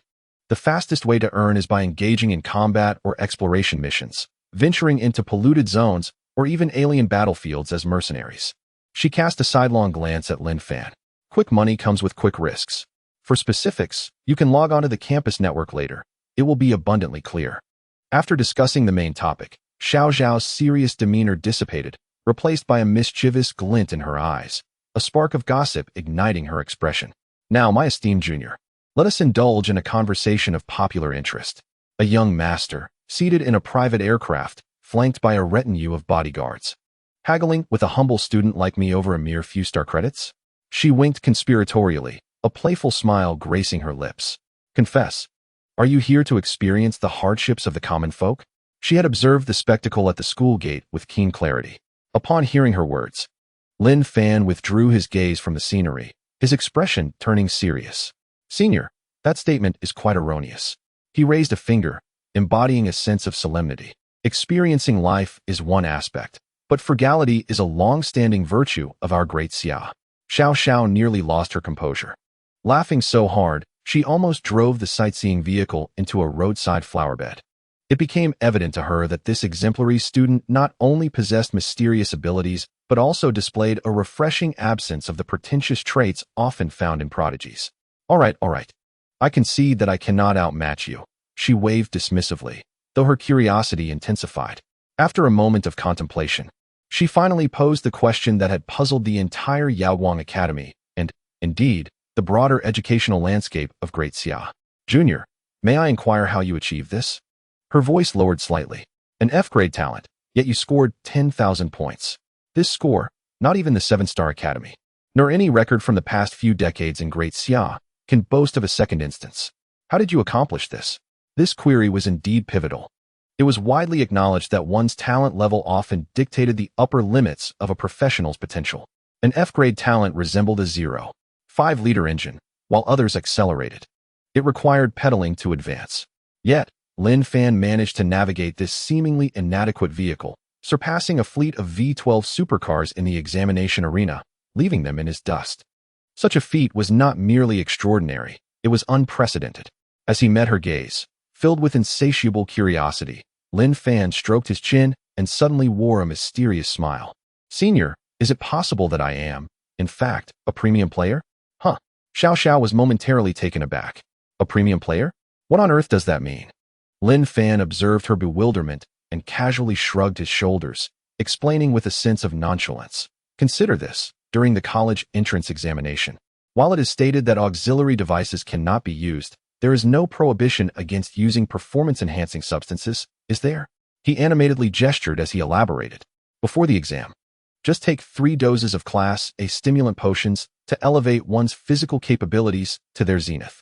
During the test, consume dozens of Class B mana recovery potions like water, ensuring the blue bar remains perpetually full, allowing skills to be unleashed without restraint. Apply a few bottles of Class C indestructible potions for maximum defense. Standing firm against those monstrous beasts, like butter under a hot knife, their claws would be rendered ineffective. And should one inadvertently find themselves besieged by a boss, what then? Lin Fan clapped his hands together, a triumphant grin spreading across his face. Fear not. Simply produce an S-class resurrection elixir, restoring oneself to full health instantaneously, accompanied by 3 seconds of invincibility. One must ponder, how despairing would those beasts feel? After such a combination of tactics, achieving a high score would be almost inevitable, wouldn't it? Xiao Zhao's eyes twitched uncontrollably, her mouth agape, struggling to form words. Gazing at Lin Fan's visage, which seemed to exude wealth and defiance, she felt her intellect being thoroughly besmirched. Could this indeed be a game where the fate of countless individuals hinged upon the depth of one's pockets? To literally pound scores into existence with money? Are you serious? Xiao Zhao's voice wavered slightly. Look into my earnest eyes. Lin Fan pointed at his own eyes. Xiao Xiao immediately rolled her eyes dramatically. I wouldn't trust you for a moment. You old rascal. No, rather, mischievous young lad. The items you speak of, even if one were to excavate the ancestral grave of a nouveau riche, could never conjure such an extravagant package. This boy was clearly indulging in fanciful nonsense, jesting at his own expense. However, despite knowing it was mere fabrication, the mindset of this spendthrift player broadened Xiao Zhao's horizons. She suddenly felt that this F-class valedictorian was far more enigmatic and infinitely more intriguing than she had previously imagined. The sightseeing vehicle rounded a bend, passing through an ecological park constructed beneath a colossal glass dome. This is the Academy's spiritual plant cultivation base, Xiao Xiao casually remarked. Area A is conventional. Area B is extraterrestrial, and Area C is a restricted zone. Before she could finish her sentence, she noticed Lin Fan's gaze fixated as if magnetically drawn to the prominently marked red dome. Lin Fan's Adam's apple involuntarily bobbed through the thick, specialized glass. He could almost smell the soul-stirring fragrance of top-tier nutrients. Those oddly shaped, grotesquely growing extraterrestrial plants, exuding a lethal aura, transformed in his eyes from menacing symbols into exquisite dishes wafting with enticing steam and shimmering allure. Hey, Junior, what kind of gaze is that? Xiao Xiao noticed his oddity and followed his line of sight, shuddering inexplicably. Unable to resist a jest, she remarked, "At this rate, you're practically drooling. You wouldn't want to taste one, would you?" Immediately, her tone shifted to one of seriousness, laced with a hint of trepidation. "I must warn you. Do not entertain any improper thoughts. The items within Zone C are all high-risk specimens brought back from various alien worlds. A small creature like us, a Kalami, could be reduced to mere sludge upon contact, leaving no trace behind." Yet, Lin Fan's gaze remained unwavering, even more fervent than before. An inexplicable chill crept over Xiao Xiao, prompting her to suddenly accelerate. "This place is utterly sinister. We must leave." The sightseeing vehicle roared to life, pressing Lin Fan back into his seat. He turned his head, his eyes lingering on the increasingly distant glass dome, his face etched with the regret of losing billions. The vehicle continued onward, heading towards the outskirts of the city. "I want to show you something extraordinary," Xiao Xiao remarked, seemingly attempting to dissipate the earlier eerie atmosphere, winking mysteriously as the sightseeing vehicle ascended along a dedicated path. Eventually, it halted at a viewing platform atop a peak at the city's edge. A fierce wind howled around them. From this vantage point, the entirety of Yaoguang City unfolded before their eyes, a marvel where technological architecture intermingled with vertical greenery amidst the desert. Beyond the towering walls lay an endless expanse of golden sands. It was only when Lin Fan cast his gaze toward the distant horizon that he noticed a disquieting black-purple line stretching across the convergence of the golden desert and azure sky. It resembled a vast scar upon the earth, exuding a foul stench of decay. Lin Fan's pupils contracted slightly. Was that tainted land? For microbial life, it would be a veritable paradise. Xiao Xiao leaned against the railing, allowing the fierce wind to touzle her ponytail, her expression a complex blend of excitement, ambition, and awe. She extended her finger, pointing toward the eerie black-purple hue on the horizon. "Do you see it?" She grinned, resembling a frenzied adventurer who had stumbled upon a treasure map. "Beyond that line lies the true cash cow for us Yaoguang students. It's also a place where ordinary people like us could become overnight millionaires or simply vanish from existence." Xiao Xiao turned her head, tilting her chin toward Lin Fan, her eyes sparkling with an unprecedented brightness. "Welcome to the Black Wind Desert, top scholar." Chapter 19. Senior, is this beverage enough for a group purchase of $9.99? Senior, our school certainly knows how to pick locations. Lin Fan gazed at the black-purple horizon, reminiscent of a scar upon the earth, half joking and half serious. The visual impact was striking. On one side stood a futuristic city rising from the desert, while on the other lay a desolate wasteland reeking of decay and death. "Pick locations?" Xiao Xiao laughed lightly, pointing toward the ominous land, her tone laced with a distinctive mix of self-deprecation and pride characteristic of Yaoguang students. "This is not our choice. It is the mess left behind by history. During the century-long bloodshed, this was one of the main battlefields for the invading races. Countless alien corpses, blood, and all sorts of detritus seeped into this land. The result is that the soil, water, air, and even the energy environment of this desert have been thoroughly contaminated. Normal blue star organisms that enter here will mutate into grotesque aberrations within days. We call those aberrant entities." She shrugged, a sly smile gracing her face. "While other factions regarded this venture as a perilous undertaking, our esteemed founder of Yaoguang Academy possessed a uniquely unconventional mindset, resolutely determined to establish a school here. His exact words were, 'Challenges are but opportunities. The wasteland shall be the future garden of our Yaoguang.'" Xiao Zhao's tone lightened as if she were divulging some clandestine gossip. "I even overheard an elderly professor at the academy boasting that one day, once we have tamed the entire Black Wind Desert, this land would be entirely under the dominion of Yaoguang Academy." She proudly lifted her chin. "By that time, the combined area of the other 6 7-star academies would likely pale in comparison to the size of our school's restroom." Lin Fan couldn't help but chuckle at her words. This analogy, though crude, painted a vivid picture. For Lin Fan, this wasteland, which others perceived as a symbol of danger and challenge, was akin to a lavish buffet tailored just for him. Let us go, let us go? Don't stare too long. That place is quite eerie, Xiao Xiao remarked, mistaking Lin Fan's lingering gaze at the desert for fear. With a sudden acceleration, the sightseeing vehicle dashed into the inner precincts of the academy. Junior, don't be disheartened by our current ranking when it comes to campus facilities. We are undoubtedly the top tier of the 7 stars. Xiao Xiao began her tour. Soon, an octagonal building bustling with activity and brimming with technological flair came into view. This is the task center, our Yawang students' very own ATM. From aiding in the search for lost pets to assembling teams for deep expeditions into the Black Wind Desert to gather samples, as long as you possess the capability. Earning star tokens will be effortless. Lin Fan's gaze swept across the enormous holographic screens, quickly drawn to a highlighted urgent task. High-risk task, C3 Spirit Plant Garden Sample Deactivation.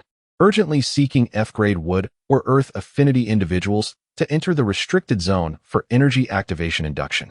Reward, 300 star tokens. Area C, the restricted zone. A faint smile curled at the corners of Lin Fan's lips. The vehicle continued onward, revealing a colossal silver egg-shaped structure before them. The trial building. Xiao Xiao's eyes sparkled with excitement as she elaborated. This is our school's most extravagant and popular facility. The virtual reality platform allows you to engage in any simulated training as long as you can afford the star tokens. Not only for combat skills, but even life skills and support skills have dedicated trial projects. For instance, simulating the cultivation of plants in extreme environments or concocting hazardous potions, truly practical. She pointed to the leaderboard that perpetually scrolled at the top of the giant egg. See that? The ladder ranking. Officially organized by the Ministry of Education of the Great Xia, all students from various universities anonymously compete for rankings. Ascending the ranks not only brings honor but also rewards directly from the ministry. How exhilarating. Lin Fan felt a surge of interest. Virtual combat, no risk of exposing microbial colonies, and the opportunity to engage with students from universities nationwide. This indeed seemed an excellent venue to assess the practical capabilities of microbial colonies. He stroked his chin and naturally inquired, Senior, is it possible to purchase VIP or monthly subscription services here? Are there annual packages available? Huh. Xiao Xiao looked at Lin Fan as if he were an alien, bemused and amused as she replied, An annual package? Young Junior. Once you step in and are subjected to the torment of those battle-mad individuals, you will grasp the swift disappearance of star tokens. That place is akin to an abyss. The sightseeing vehicle traversed through the bustling public area, ultimately arriving at a serene and elegant locale. Here, verdant trees offer shade, and streams murmur gently. With exquisitely designed villas nestled amidst the foliage, separated by expansive lawns that bestow an air of luxury and privacy. Xiao Xiao brought the vehicle to a steady halt at the entrance of a villa district. All right, Top Scholar Junior, we have arrived at the dormitory area. Do you see that largest house ahead? That is the Dormitory Management Center. Simply register there. With practiced ease, she maneuvered her wrist terminal, then extended her hand towards Lin Fan with a beaming smile, saying, The guiding service concludes here. I kindly ask for 99 star tokens. Lin Fan nodded and retrieved his phone. However, upon opening the payment interface, he awkwardly discovered that the currency displayed was summer yuan. It dawned on him then that, as a newly arrived student, his account bore no star tokens. A moment of stillness enveloped the air. Xiao Xiao gazed at Lin Fan's suspended hand, momentarily taken aback. Then, she quickly regained her composure and chuckled. I forgot you were still a zero-asset freshman. She waved her hand nonchalantly. It's fine. You can owe me for now. You are the top scholar. Once the academy rewards are distributed, you will be the wealthiest of all newcomers. Just remember to repay me then. When she spoke of the scholar's reward, an unmistakable envy tinged her tone. However, Lin Fan shook his head.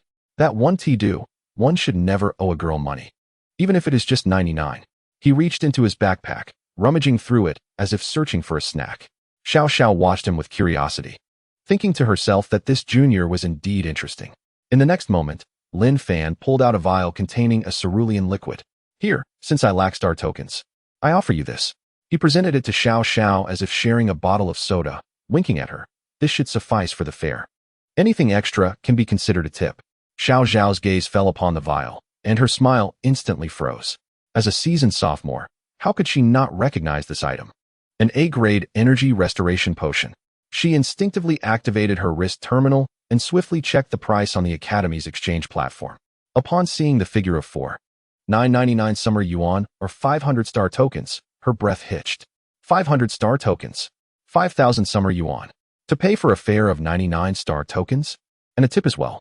Xiao Xiao felt as though her worldview had been crushed under the weight of an interstellar warship, leaving no remnants behind.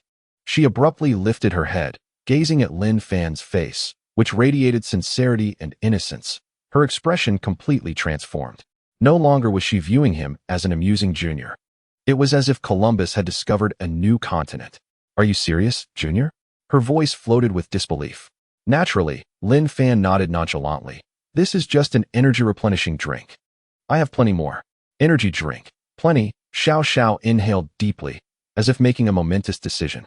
She took the potion, clutching it tightly in her palm. Instantly, an unprecedented radiance blossomed on her face, tinged with a hint of flattery, as she executed a formal 90-degree bow towards Lin Fan. Greetings, esteemed sir. From this day forth, I, Xiao Xiao, shall be your exclusive guide, practice partner, errand runner, and substitute teacher at the Academy.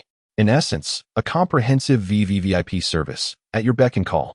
Straightening up, she patted her rather ample chest, her gaze fervently assuring him, should you require anything in the future, simply command me. Let us not indulge in mundane discussions over star tokens. Let us settle matters with this functional beverage instead, shall we? Chapter 20. Dear Foster Father. Allow your child to pay homage. After bidding farewell to the affable and amusing senior, Lin Fan entered the dormitory management center alone. Upon seeing Lin Fan's student information, the teacher responsible for registration froze mid-sip, his eyelids involuntarily twitching. National top scholar? This was followed by an enthusiastic reception that was both expected and excessive. Lin Fan, teacher Zhou Zheng, who oversees admissions, has already briefed us about you. The dormitory manager's smile radiated warmth, and according to Academy regulations, as this year's top scholar, he was entitled to select any single villa and enjoy the utmost in living conditions and spiritual ambience. On the luminous screen, a region highlighted with a golden halo materialized. This area represented the finest accommodations in the entire dormitory complex, boasting the richest spiritual energy. Lin Fan merely glanced at it before shaking his head. No need, teacher. I would prefer a double villa, just arrange for a roommate. A bit of liveliness would be nice. The dormitory manager was utterly taken aback. In his 20 years of service, he had never encountered a student who would reject such an S-class benefit presented on a silver platter. However, he quickly regained his composure and looked at Lin Fan with newfound genuine admiration. Not arrogant or impatient, not craving vanity, and understanding the value of companionship. This is the true demeanor of a top scholar. Yet, Lin Fan was currently contemplating the impracticality of maintaining such a large villa alone. Finding a roommate to share the burdens of household chores seemed perfect. As evening approached, the villa's door was abruptly flung open with a resounding bang. A rotund little fellow, dragging 3 oversized suitcases that towered over him, appeared as if he had just emerged from a sauna, steam rising from his body, his shirt soaked with sweat. Goodness, I'm utterly exhausted. This A7 location is rather remote. I assenti it? The chubby boy plopped down on one of his suitcases, panting like a bellows. Upon lifting his gaze, he spotted Lin Fan descending the stairs from the second floor. The boy paused momentarily, then broke into a broad grin, revealing a set of pearly whites, and waved jovially. Hey, brother. You must be my roommate, right? I'm Qian Duo, pleased to make your acquaintance. He eyed Lin Fan with curiosity and inquired, which province are you from? What is your talent? I possess an A-class combat talent. Body of the glutton. In simple terms, I can eat and endure. As he spoke, he proudly patted his round belly, the waves of fat creating a rather impressive spectacle. Lin Fan responded with a smile, regarding his talent. Well, it was merely F-grade, just muddling through life. Lin Fan. That name sounds somewhat familiar. Qian Duo scratched his head. And suddenly, as if struck by a thunderbolt, his eyes widened in disbelief, his finger trembling as he pointed at Lin Fan. Oh my goodness. You are the one who scored 10,000 points with an F-grade talent, the monstrous top scholar. Shoo, keep it low-key, Lin Fan said, placing a finger on his lips, absurdly insisting. It's all luck. Mainly, the extraordinary beasts I encountered were rather polite, understanding the importance of queuing. Qian Duo's eyes twitched in disbelief. I believe you not. He felt the aura of his A-grade combat genius dissipate into nothingness. No, there had been a slight mishap with the grades, but in another realm, he must regain his pride. With an air of mystery, Qian Duo dragged over a box, inputting a long string of complex passwords, and solemnly presented an exquisite temperature-controlled wooden box. Hey, brother Fan, let me show you something. He proudly opened the box to reveal 10 vials radiating a faint blue light. S-grade energy potions. This is a gift from my parents for my acceptance into Yaowan. The top-notch products from the Wanxing Group. Each vial costs 50,000 xia yuan. The entire box is worth a brand-new hovering sports car. Qian Duo wore a smug expression, as if to say, "You've never seen such splendor before." Lin Fan remained silent, merely gazing at the potion vials, a contemplative expression crossing his face. This item seems somewhat familiar. I believe I've seen it in some corner of my home. Noticing Lin Fan's astonishment, Qian Duo felt a swell of pride and generously pulled out a vial to hand over. Here, brother Fan, don't just stand there. It's a welcoming gift from your little brother. This could save your life at a critical moment. No, Lin Fan waved his hand. I have my own. Oh, come on. Qian Duo laughed heartily, thinking Lin Fan was simply being modest. Brother Fan, there's no need to be polite. This is an S-grade energy potion. How can a student like us afford such a treasure? I know your family's situation. Just accept it. Don't be so formal. Lin Fan sighed, his expression one of helplessness. I'm not being polite. I'm mainly afraid that revealing my own supplies might overshadow yours. With that, under Qian Duo's astonished gaze, Lin Fan quietly walked to a corner, dragging over a specially designed temperature-controlled suitcase. He entered the password, and with a click, the box opened. Inside, it was densely packed with hundreds of S-grade energy potions, all neatly arranged. Lin Fan casually picked up a vial, twisting it open with a satisfying pop, and tilted his head back to drink it down. He let out a contented belch, smacking his lips in evaluation. The flavor is decent, just a tad sweet. I usually drink it like a beverage. In that moment, the air in the living room became utterly still. Qian Duo's smile froze, akin to a GIF paused mid-animation, rigidly hanging at the corners of his mouth. Slowly, he lowered his head to glance at the hovering sports car in his hand. Then, he lifted his gaze to behold Lin Fan's overflowing box and the empty vial he had just consumed. His mind went completely blank. Thud. Qian Duo, with knees buckling, gracefully slid into a kneeling position worthy of the Olympics, tightly clasping Lin Fan's thigh, tears streaming down his face, his wails echoing with heartfelt sincerity. Adoptive father. Oh, esteemed father, please allow your child to pay his respects. From this day forth, you are my long-lost biological father. Henceforth, I, Qian Duo, shall be your mobile shield. Whatever you command me to eat, I shall consume. Whomever you bid me to bear, I shall bear. Should anyone dare to lay a finger upon you, they must first step over my lifeless body. Lin Fan gazed down at the chubby boy clinging to his leg, weeping uncontrollably, his lips twitching uncontrollably. This assistant seemed to be excessively enthusiastic. The following morning, Lin Fan received his academic credentials, a sleek black smart wristwatch. The watch's screen displayed a balance of 10,000 star credits, prompting a satisfied nod from him. As for other rewards, the information indicated he would have time to collect them later. Meanwhile, Qian Duo, having self-appointed as both son and chief bodyguard, was fervently scrolling through the campus forum. Suddenly, he leapt up as if someone had stepped on his tail. Fangu, this is bad. You're trending on campus. What nonsense is this? Take a look for yourself. Qian Duo thrust the holographic screen before Lin Fan, revealing a prominently pinned post that was generating explosive heat, its title dripping with sarcasm. Breaking news. This year's F-grade top scholar Lin Fan has arrived on campus. Which task will he choose to commence his university life? Below the post, thousands of comments had already accumulated. Chapter 21. Soloing the B-rank contaminated zone? The task center is in chaos. Lin Fan clicked on the viral post. The poster's ID was glaringly displayed at the top. Xiao. The profile picture was that of the senior who had guided him the previous day. She truly understood the dynamics of traffic, knowing that attaching his name as the F-grade top scholar would undoubtedly set the campus forum ablaze. Lin Fan scrolled through, viewing several candid side-profile photos accompanied by provocative captions. In the images, the youth leaned against a sightseeing bus, gazing calmly toward the horizon of the dark, sandy desert. The comments section below had already exploded. I'll bet 5 dimes that this top scholar will be crying and changing majors within 3 days. An F-grade talent coming to our Yaoguang? Does he have a death wish? The expectations are too low. I bet he won't even pass the freshman trials.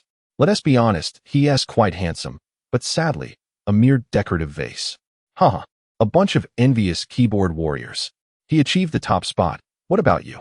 Just tapping away at your keyboards. Rational critics, leave this place. F-grade is the original sin, and no one can redeem it. Qian Duoduo's blood pressure surged as his chubby face flushed crimson. He sprang from the sofa, the virtual keyboard unfolding before him, his fingers moving with lightning speed. Fango, these bastards are going too far. They don't understand a thing. They have no idea of your true strength. Watch me tear them apart. Let them comprehend what it means to wield the eloquence of an A-grade combat master. Lin Fan's fingers lightly swiped across the holographic screen, promptly closing the forum interface. What was the point of arguing with keyboard warriors? The vitriol spewed in this virtual realm could not even stir a ripple in his heart. From the moment he stepped into the academy, his singular ambition was clear: to traverse the vast, desolate expanse of the Black Wind Desert, a realm that symbolized death and despair in the eyes of others. Initially, he had contemplated exploring the forbidden zones of the Spirit Plant Garden, where the bizarre extraterrestrial flora seemed like delectable appetizers for the fungal colonies. However, it now appeared unnecessary. The cacophony of voices on the forums led him to resolve to dive directly into the main course.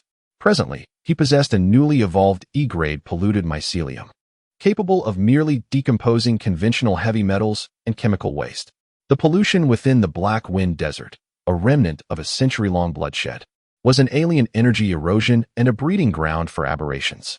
What exquisite surprises might arise from feeding such a premium ingredient to the E-grade mycelium? Lin Fan activated the task center on his wristwatch. The interface displayed a plethora of recommended tasks for newcomers. Seek the lost spirit energy cat. Reward, 20 star tokens. Assist in clearing weeds in the B2 greenhouse. Reward, 15 star tokens. Qian Duo leaned in eagerly, enthusiastically offering his guidance. Brother Fan, I've done my research. It's best for us newcomers to start with these tasks. They're safe and stable. Although the rewards are modest, they allow us to acclimate to the environment. Lin Fan's fingers swiftly skimmed across the luminous screen. The D-grade and E-grade caretaker tasks did not even warrant a moment's pause from him. Alternatively, organizing materials in the library seemed an option, albeit somewhat tedious. Qian Duoduo's voice continued to buzz around him. Ultimately, Lin Fan's gaze settled deep within the list, fixating on a task entry marked in deep crimson. Black Wind Desert Management Task. B-grade exploration and preliminary treatment of E3 area's deep pollution source. Task level: high risk. Task description: conduct initial purification of the E3 area within the Black Wind Desert, reducing the concentration of alien pollutants and exploring the source of contamination. Task reward: 100 points for each unit of area purified. Failure penalty: deduction of 500 star tokens. At the bottom of the task description, a line of blood red warning text appeared. Warning: high concentrations of alien residue erosion exist in this area, with suspected aberrations present. It is advised that only teams of 5, with at least 1 member in the condensation realm, undertake this task. At this moment, Qian Duoduo's voice fell abruptly silent. He realized the task Lin Fan was perusing, and the color drained from his chubby face. His lips trembled, and his words faltered. Brother Fan, please don't act rashly. E3 area. That place is notorious as a forbidden zone for newcomers at our Yaoguang Academy. I heard that last year, a team of 5 elite students in their 3rd year, all in the condensation realm, nearly didn't make it back from an exploration task in E3. A newcomer, going solo to undertake such a task? This was not merely a mission, it was a venture into peril. Lin Fan disregarded his warnings, excitement flickering in his eyes. Each unit of area purified would yield 100 star tokens. If he could cleanse the entire E3 area, that would amount to a staggering total of 10,000 star tokens. This was, quite literally, a hidden buffet ticket bestowed upon him by the Academy for his exemplary performance. Without a hint of hesitation, Lin Fan made his decision. He extended his finger and pressed the button to confirm the acceptance of the task. A clear, crisp chime resonated from his wristwatch. Task accepted. Please complete it within 30 days. Done. Lin Fan rose from his seat and approached the enormous temperature-controlled cabinet in the corner. He entered the password and unlocked the box. With a casual motion, as if scooping rice from a barrel, he seized a large handful of S-grade energy potions. Then, in the almost dazed gaze of Qian Duoduo, he stuffed these top-tier potions, capable of driving any practitioner mad with desire, indiscriminately into his unremarkable backpack. The glass vials clinked against one another inside the bag, producing a cacophony of sound. To Qian Duoduo, that noise was more agonizing than a siren's wail. His lips twitched uncontrollably. His heart felt as though it were gripped by an invisible hand, aching to the point of suffocation. He sensed that his worldview, in the brief span of a single day spent with Lin Fan, was undergoing a brutal, repetitive, and devastating reconstruction. Lin Fan slung the backpack over his shoulders and strode toward the door. "Brother Fan, are you really leaving?" Qian Duoduo followed closely behind, nearly in tears. He had not even managed to cling to this golden opportunity for 24 hours. As Lin Fan passed by him, he patted his rigid shoulder. "You have fun. I'm just going to earn a little pocket money and will treat you to a feast upon my return." With that, he walked straight out of the villa, leaving Qian Duoduo alone, staring at the carelessly opened temperature-controlled cabinet, his mouth twitching violently at the memory of Lin Fan's audacious actions. "My brother, you truly trust me. Aren't you afraid I might be tempted? Is it really true that money can allow one to act with impunity?" The distance from the dormitory area to the E district of the Black Wind Desert was considerable. Lin Fan hailed a shared hovercraft from the roadside, set the navigation, and sped toward his destination. Almost simultaneously with his task acceptance at the Yaoguang Academy, in the task center lobby, a massive real-time data display illuminated a recently updated task status, highlighted by the system. Initially, no one took notice, until a sharp-eyed student let out an incredulous exclamation. "Oh wow, look, that B-grade task for managing the Black Wind Desert has been accepted." This shout was like a bomb thrown into a tranquil lake. What? Which madcap team of juniors is off to meet their doom? It can't be, right? Didn't TA team just get wiped out before the holiday? Quick, find out who it is. All eyes instantly converged on the illuminated line on the screen. Recipient, Lin Fan. Number of participants, 1. An unprecedented uproar erupted in the task hall, igniting an explosion of astonishment at that moment. Lin Fan? Which Lin Fan? It can't be that F-grade prodigy, right? Has he lost his mind? Soloing in E3 district? Am I seeing things? That place has seen numerous teams annihilated. In the grand hall, the gazes of all students were riveted upon the data screen, fixated on the line of information marked in crimson by the system. Their expressions were imbued with a sense of absurdity and disbelief. In a corner of the crowd stood Xiao Xiao, the one who had initially posted about this task, her elegant brows knitting together as she scrutinized the message. She had merely sought to stir up some excitement and gauge the prowess of this top student. Who could have anticipated that this individual would disregard convention and plunge headlong into peril? Now, the situation had spiraled out of control. Meanwhile, the orchestrator of this tempest hummed a cheerful tune, piloting a shared flying vehicle across the sky, unaware of the uproar stirred by the task center. He felt no inclination to concern himself with it. Below the flying vehicle, colossal alloy barriers loomed like the ribcage of an ancient beast, segmenting the vast expanse of the black wind-swept desert into isolated grid-like areas. Ultimately, the vehicle descended smoothly at the front lines of Zone E. As the door swung open, a gust of hot air, mingled with the sense of sulfur, rust, and an unidentifiable decay, rushed forth. The aroma was potent, reminiscent of a set from a post-apocalyptic film. Lin Fan disembarked, confronted by a camp comprised of several desolate metal structures, precariously swaying amidst the swirling sands, exuding an aura of desolation as if forgotten by the world. He stepped into a supply room thick with dust, where his gaze was immediately drawn to a scarred blackboard hanging on the wall. Upon it, in an unknown red liquid, were inscribed several lines of erratic, desperate script. "The sand is alive. Do not look back. It is watching you. We are all doomed to perish here." The end of the message bore a long, harrowing scratch mark. TSK. The seniors certainly possessed an artistic flair, though their calligraphy left much to be desired.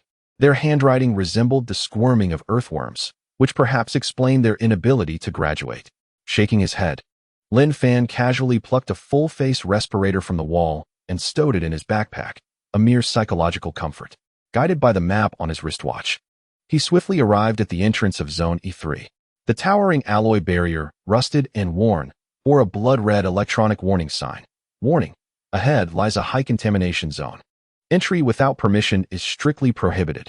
Lin Fan raised his wrist, the green glow of his task credential flickering briefly. With a creaking sound, a heavy gate, just wide enough for a single person to pass through, grated open, sending shivers down his spine. He stepped inside. The air that met him was no longer the dry heat, but rather a nauseating stench of decay. The sandy ground before him exhibited a bizarre blackish-purple hue. This was not the sand's natural color. It resembled a massive scar left by the earth after it had bled dry, solidified into this grotesque shade. Tendrils of visible black mist slithered along the ground like venomous serpents. The appearance was acceptable. Hopefully, it would taste better. Lin Fan donned the respirator, relieved that it was not the type used for biological experiments. The entire front of the mask was transparent, with air filtration devices on either side of the chin. He crouched down, extending a finger to gently touch the blackish-purple surface of the ground. The sensation transmitted through my fingertips was not the coarse texture of sand, but rather a slick, chilling touch, akin to brushing against decaying biological tissue. Goodness, this feeling is utterly revolting. In his tranquil eyes, a flicker of excitement ignited, reminiscent of a master chef finally encountering the fabled dream ingredient. A nearly imperceptible mycelium silently extended from his fingertips, stealthily burrowing into the blackish-purple soil. An invisible network began to spread underground. Soon, information returned. The land's spiritual energy was woefully depleted, nearly eroded by pollution. In such an environment, the mycelium could scarcely reproduce on its own. Indeed, without initial funding, even the most promising projects cannot thrive. Lin Fan had anticipated this. He lazily unzipped his backpack and casually retrieved a vial emitting an ethereal blue glow. An S-grade spiritual energy potion. With a flick of his thumb, he effortlessly popped open the cap, producing a crisp sound. In the next moment, he tilted the vial and poured the precious azure liquid onto the sandy ground below. Much like watering a plant, the immense and pure life energy instantaneously permeated the soil, serving as the perfect catalyst for the mycelium. The wilting mycelium, as if injected with nuclear fuel, began to proliferate wildly like a virus. Within a mere minute, a dense mycelial mat, approximately 1 meter in diameter, quietly formed on the surface of the sand. A command flickered in Lin Fan's eyes. Transform, devour the pollutants. Consume with all your might. The color of the mycelial mat deepened slightly, then began to decompose the surrounding contaminants. Evolution 0.001. Evolution 0.001. The digits for evolution points on the talent panel fluctuated at an exceedingly slow pace. Simultaneously, Lin Fan could distinctly sense that while the pollutant-devouring mycelium was breaking down the contaminants, it was also being fiercely counteracted and eroded by a darker energy. The speed of consumption could hardly match the rate of corrosion. A classic case of expenditure exceeding income. This dish is rather biting, isn't it? Yet, the complications were far from over. Beneath his feet, the area that had just been slightly purified and lightened in color was suddenly inundated by a more intense black mist surging from the depths of the sand. This black mist, as if possessing life, swiftly re-dyed the purified region back to its despairing blackish-purple hue. Pollution is alive. It is not only highly toxic, but also possesses a peculiar regenerative ability. Lin Fan raised an eyebrow, and instead of feeling disheartened, a smirk crept onto his lips. How intriguing, it even fights back. There must be a formidable presence lurking beneath. This precisely indicated that the source of pollution was of a high grade, with a core continually releasing such contaminants. For him, this was nothing short of unparalleled premium fertilizer. 1 bottle isn't sufficient, is it? Very well, let us indulge. Without hesitation, he plunged his hand into his backpack. Then, like retrieving potatoes from a grocery bag, he clinked out 5 bottles of A-grade spiritual energy potions.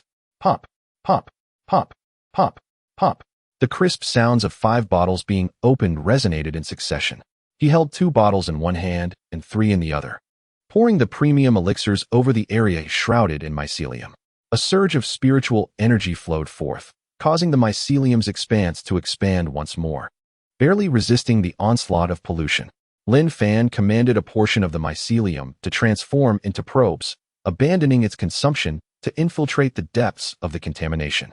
He intended to map the entirety of the underground pollution. Just as he immersed himself in this task, a cacophony of piercing engine sounds echoed from the distant skyline. Several silver, specially designed hover cars raced towards him.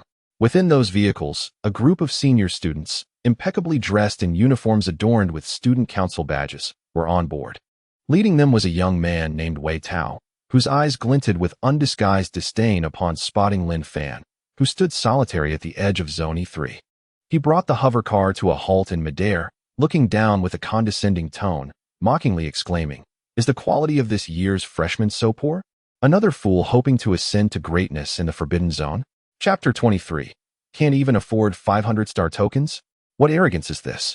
The hover cars came to a stop not far from Lin Fan, stirring up a cloud of dark purple dust. The student council members approached Lin Fan with leisurely strides, their voices filled with an ingrained sense of superiority. Look at him, squatting there like he's digging in the sand. He must be overwhelmed by the pollution levels right upon entering, caught in a predicament. A freshman, who gave him the audacity to venture into Zone E. There are always such fools each year. Wei Tao crossed his arms, scrutinizing Lin Fan's back with a disapproving gaze.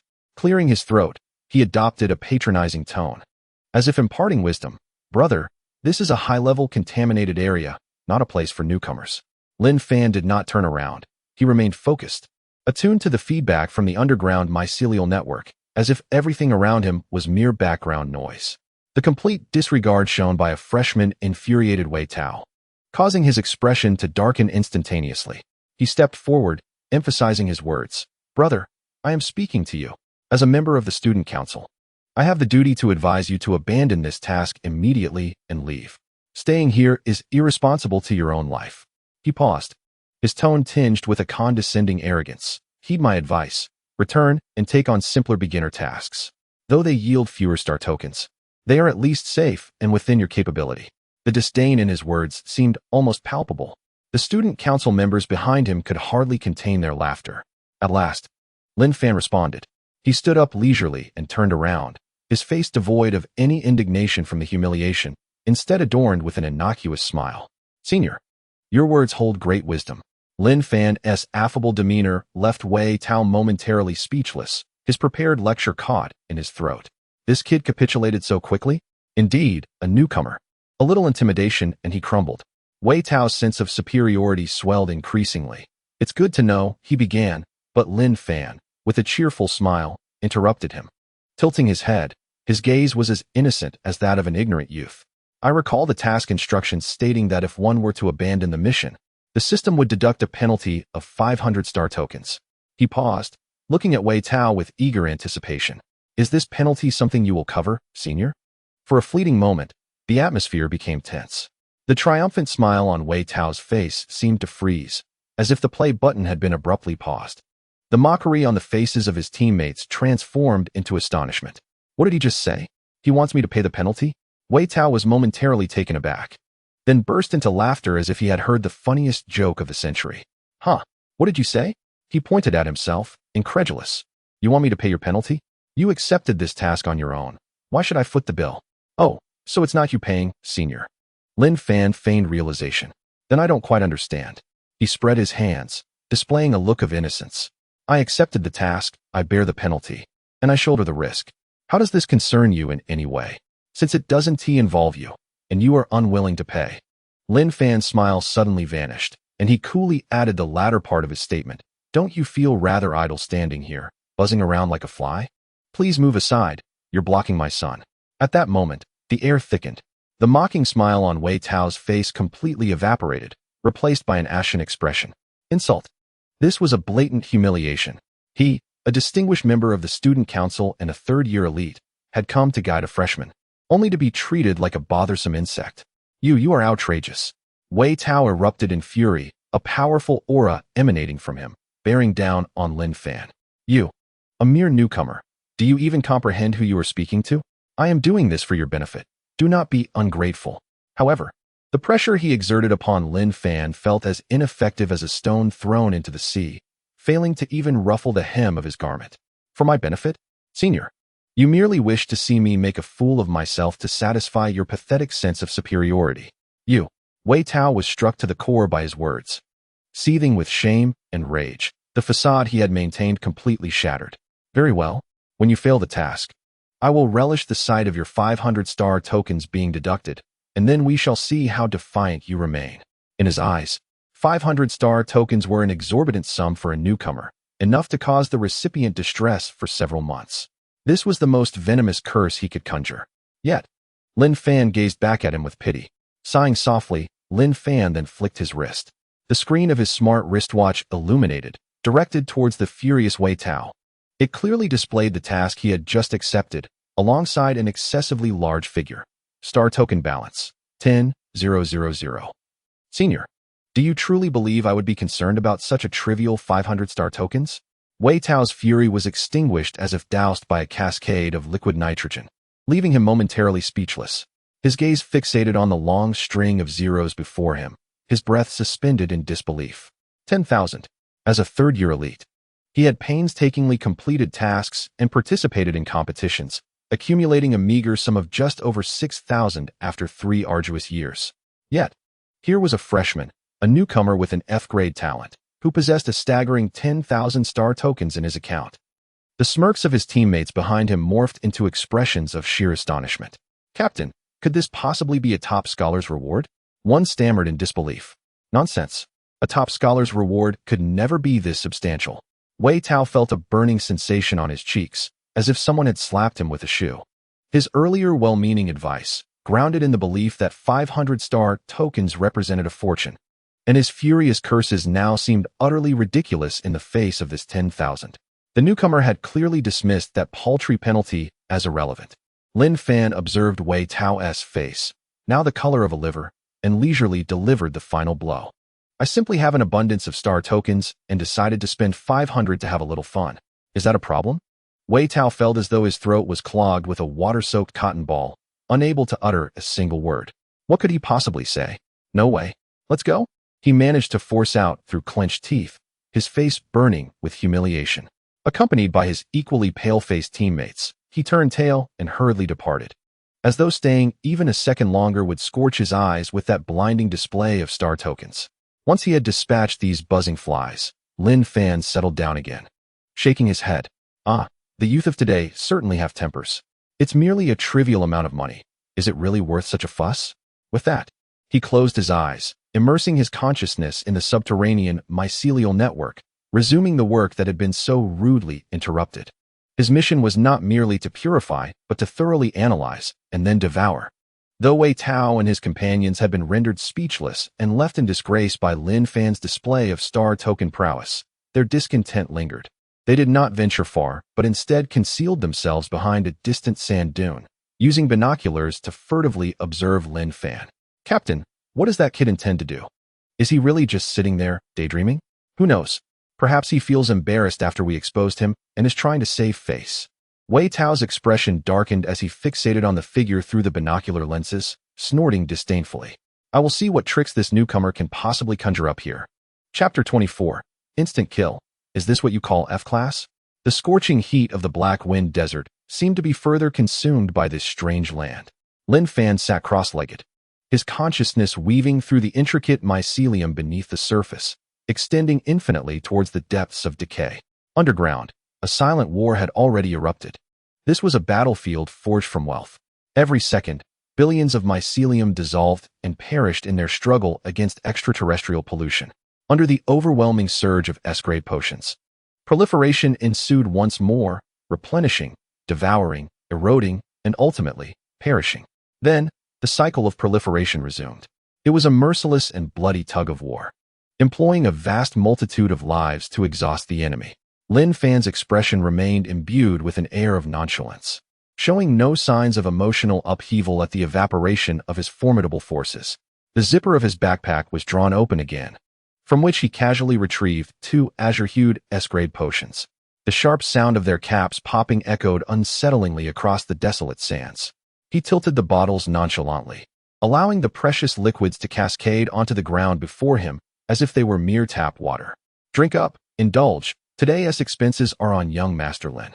This was the epitome of a war of attrition, pitting a bizarrely regenerative alien pollutant against a colony of fungi theoretically capable of infinite proliferation fueled by S-grade potions. On the far side of the dunes, Wei Tao and his companions peered through their binoculars, their brows furrowed in perplexity. "Captain, What on earth is that kid doing? His behavior is quite peculiar, one team member queried, confusion etched across his face. He's just sitting there, occasionally pouring something on the ground. What is it? Water? Does he think he is irrigating the desert? Another member scoffed. Wei Tao let out a cold snort and lowered the binoculars. Mysterious antics. Just wait. The pollution in Zone E has been a headache for even the instructors. I doubt this freshman can stir up any significant change. As time ticked away, 2 hours passed. 7 bottles of S-grade potions had been emptied from Lin Fan's backpack. My father works hard for his money, he muttered, though his expression betrayed no hint of regret. Just a little more, just a fraction more. It was at this moment that the tide of battle finally shifted. After countless cycles of devouring, dying, and proliferating, and through the brutal selection of adaptation, the structure of the new mycelium began to exhibit a subtle, yet significant transformation. Its resistance to the alien pollutants was rising at an astonishing rate. Lin Fan's spirits soared. He withdrew the 8th and final S-grade potion, pouring it without hesitation. A tremendous surge of energy surged forth, sounding the final assault S horn. The mycelial network contracted violently, enveloping, decomposing, and consuming the small cluster of repeatedly ground alien pollutants. At the instant that this minuscule contamination was wholly digested, a new response finally appeared on his talent panel. Analyzing genetic information. Would you like to expend 50 evolution points to unlock a new trait for your fungal species? A glimmer of excitement flickered in the depths of Lin Fan's eyes. Confirm. Unlock successful. Fungal trait enhancement. Shadow Wolf Clan toxin resistance, F grade. Partial resistance against toxins and corrosive pollution damage inflicted by the Shadow Wolf Clan and its derivatives has been acquired. Efficiency in purifying similar pollutants is now enhanced. Success. Lin Fan could distinctly sense a transformation in the mycelial network's perception of the surrounding dark purple pollution. Moreover, the meager energy generated by the devouring pollution has barely managed to offset the consumption caused by the corrosion of the mycelium, achieving a delicate balance of income and expenditure. From this moment on, he no longer needed to fill this insatiable void with psychic potions. However, just as he immersed himself in the joy of the fungal evolution, a sudden explosion erupted from the sandy ground less than 3 meters beside him. A shadow, accompanied by a sharp sound of air being sliced, surged towards Lin Fan, who was seated on the ground. It was a deformed creature, a sand viper, deeply corroded by pollution. Its size had expanded several folds, its scales shedding to reveal a layer of viscous black-purple slime, and its back was adorned with menacing bony spines. Its lunge was executed with impeccable timing, angle, and speed, a hunter's most lethal strike. In the distance, Wei Tao and his companions, who had been watching intently, felt their pupils constrict in alarm. The deformed sand viper. Be cautious, a team member instinctively exclaimed, but before the sound could travel far, the viper's fangs were already mere inches away. It was over. This singular thought flashed through everyone's minds. A freshman with an F-grade talent stood no chance against such a surprise attack from a deformed creature. Yet, at the eye of the storm, Lin Fan did not even lift his eyelids. How bothersome, he muttered. The fungal mat beneath him sprang to life. Crystallized fungal spines erupted from the mat, dozens of pitch-black spikes shooting forth and piercing through the entire body of the deformed sand viper from the jaw, through the abdomen, and up to the spine. The hardened carapace crumbled like paper before these black spines. Time seemed to slow as the ferocious, deformed sand viper's forward momentum was abruptly halted. Its body pinned in midair by an overwhelming force. Its eyes still glinted with the ferocity of a predator, but the breath of life was swiftly siphoned away. After landing a successful strike, the fungal spines retracted. With a heavy thud, the corpse of the deformed sand viper fell to the ground. A swift kill. The entire process, from ambush to counterattack, took less than 2 seconds. Lin Fan remained in his seated position, merely frowning in distaste at a drop of the black-purple venom that splattered onto his trousers. "Ah, my pants. You've ruined my good mood," he lamented. With a mere thought, the fungal mat began to undulate, slowly enveloping the viper-esque carcass to commence decomposition and consumption. Evolution .02, Psychic Energy 03, not far away. The sand dune lay in utter silence. Wei Tao and his team were petrified, frozen in their positions with binoculars raised, mouths agape, their eyes nearly popping out of their sockets. Their minds replayed the astonishing scene they had just witnessed. "What was that, Captain?" A team member's voice trembled. reminiscent of someone caught in the frigid winter without clothing. Those black spines sprouting from the ground. Is that his ability? Another team member stammered, his worldview profoundly shaken. Wei Tao's Adam's apple rolled laboriously as he felt his mind descend into a muddled haze. The superiority, disdain, and mockery he had previously harbored transformed into resounding slaps across his face, each one stinging with painful clarity. He finally comprehended why the other party dared to venture alone into Zone 3. It was not mere capriciousness born of wealth. Rather, it was because they genuinely possessed the resources to treat this place as a playground. Was this the prowess of this year's F-grade champion? What an absurd international jest. You dare label this as F-grade? Wei Tao shivered violently. He gazed at the distant figure, still seated in a lotus position. His eyes now filled solely with profound fear and reverence. This newcomer was a monster, a creature cloaked in the guise of F-grade. Chapter 25.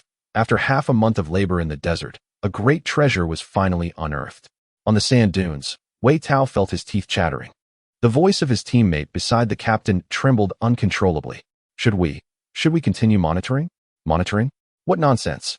Wei Tao shouted, slamming the binoculars onto the ground. Go. Now. Immediately. He nearly barked the command. Today's events were not to be spoken of by anyone. Not a single word. Should anyone dare to gossip, they would find Wei Tao unrecognizable. He certainly did not wish for today's incident to leak out. A respected junior, an elite member of the student council, reduced to a quivering mess by an F-grade freshman. If this became a hot topic within the academy, how could he ever face his peers again? The few of them scrambled onto their hovercraft, hastily fleeing this place that had shattered their perceptions of reality. As a few flies departed, Lin Fan couldn't be bothered to look back. He glanced down at his empty backpack, noticing the last bottle of S-grade potion rolling at his feet. Alas, what a waste, he muttered to himself. Yet there was no hint of regret on his face as he casually picked up the empty bottles strewn about and tossed them into a recycling bag. He must not engage in actions that would pollute the environment.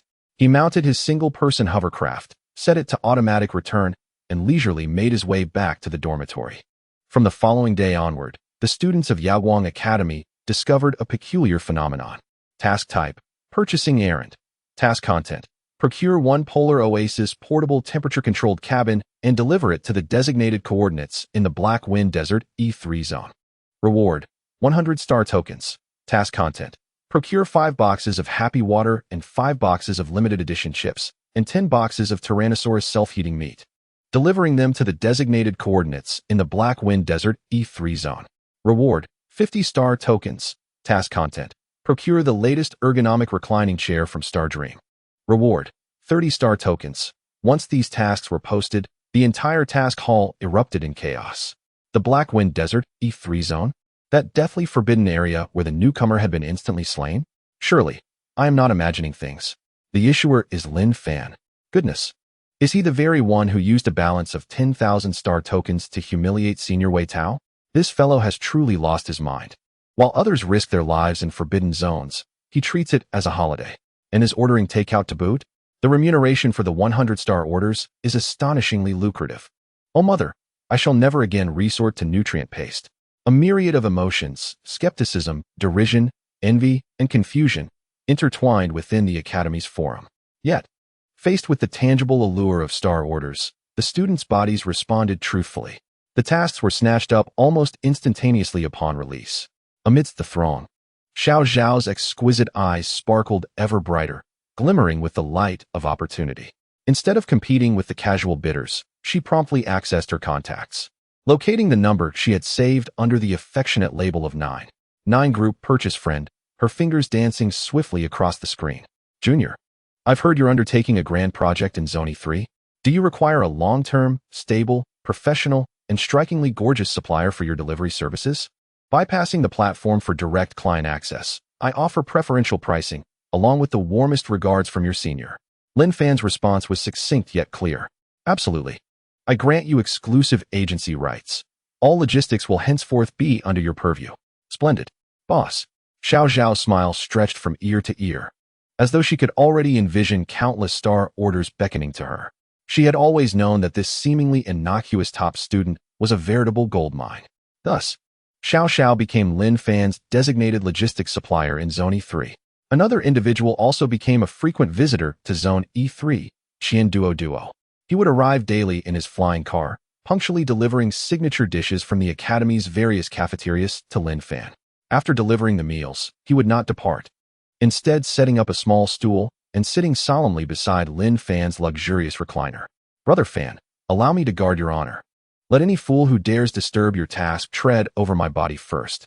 After declaring this, his gaze would inevitably wander to the array of vacation equipment surrounding Lin Fan: the climate-controlled Oasis pod, the flagship model recliner, and the towering stacks of high-end snacks and beverages.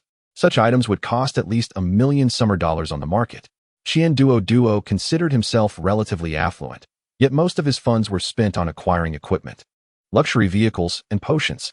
He had never fathomed that someone would spend so extravagantly merely to ensure comfort within the perilous E-level death zone. What kind of mindset was this? What divine existence was this? He harbored a deep-seated reverence for this spendthrift guardian. Extravagance? No. This was vision. This was audacity. As Lin Fan leisurely enjoyed his days in Zone E3, he garnered a resounding title within Yaoguang Academy, the most formidable spendthrift top scholar in history. Posts about him consistently dominated the campus network's trending list. Monotonous daily life of a tycoon. What is it like to burn money in a death zone? The market is open. I wager that the top scholar will surely go bankrupt before the semester begins. Odds at 110. Amidst the external clamor, Lin Fan remained indifferent. Time drifted by in this leisurely ambience of spending and idleness, stretching over half a month. One day, Lin Fan reclined in the climate-controlled pod, basking in the air conditioning, sipping on chilled beverages, while directing the bacterial blanket to devour a heedless mutated scorpion that had wandered into his domain. The land beneath his feet has undergone a miraculous transformation. The foul-smelling, dark purple sand has reverted to its natural, earthy hue in nearly 90% of its expanse. This purified area spans the equivalent of 3 standard football fields, standing out in the entire E3 district like a pristine patch amidst chaos. The watch on his wrist continued to steadily register the meager gains from the absorption of pollution. Just as Lin Fan was about to succumb to drowsiness and engage in another round of his battle game, a sudden clarity seized his mind. A vast network of mycelium, extending dozens of meters underground, transmitted an extraordinarily sharp and unusual sensation. Directly beneath the most heavily polluted area, the mycelium seemed to encounter an exceptionally hard, cold barrier. It was not rock, it was a metallic artifact. He had found it. Lin Fan promptly exited the gaming interface, his eyes gleaming with determination as he immersed himself into the subterranean mycelium network. All units, cease cleanup. The target lies 70 meters directly below. Dig it out. With this command, trillions of mycelium began to proliferate wildly, converging. Billions of strands delved downward, tightly enveloping the mysterious object before dragging it upwards. The ground trembled violently. "Lin Fan, is the ground shaking?" Duo exclaimed, startled, as he jumped up from his seat, the earth beneath him quaking like sifted flour, making it difficult for him to maintain his balance. Lin Fan had no time to attend to the little chubby boy. His eyes were tightly shut, beads of sweat forming on his brow, one hand pressing firmly against the mycelium blanket atop the sandy surface. The size and weight of the object below exceeded his imagination. The sand in front of them began to collapse chaotically like quicksand, forming a massive vortex. Soon, a metallic point, thickly coated with dark purple slime, slowly emerged from the whirlpool amidst the violent tremors. With the combined effort of billions of mycelium, a colossal entity was gradually being drawn from the depths of the earth. Sand cascaded down like a waterfall. At last, a 5-meter-tall, dilapidated metallic device was fully unearthed. It crashed heavily onto the cleansed sand, kicking up a cloud of dust. The surface was riddled with rust, yet countless bizarre, twisted runes were still visible, evidence of its extraterrestrial origin. Wisps of dark purple energy leaked continuously from the device's damaged areas. As the previously cleansed sand came into contact with this energy, it was immediately restained with the ominous hue of black and purple. This was the source of the pollution that had plagued this land, the contaminant of the E3 district. Lin Fan gazed at this immense trophy before him, a smile involuntarily spreading across his face. Indeed, consuming this behemoth should yield a substantial amount of evolution points. He was about to issue the command to feast upon it when a sudden epiphany struck him, causing him to pause. To simply devour it seemed rather wasteful. Have you not seen me rallying people? This thing has been completely consumed. It seems rather wasteful. Lin Fan stroked his chin, his mind calculating with a rapid cadence. Treating it as a buffet, although the microbial community could certainly feast, the evolution points and spiritual energy could yield a modest profit. However, such a maneuver is rather short-sighted. It is akin to using an S-class spiritual energy mine to construct a pigsty. While the pigsty may be sturdy, it feels like a loss of a fortune. The intrinsic value of this entity lies in its essence as an alien technological specimen.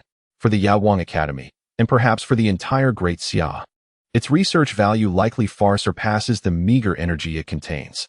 Wouldn't converting it into star tokens or equivalent cultivation resources be more lucrative than the trifling evolution points? In that case, we would also be contributors to the nation. Yes, let us proceed with this plan. Professional matters are best left to those with expertise. As an unremarkable F-grade individual, it is wise to act as a middleman and profit from the difference.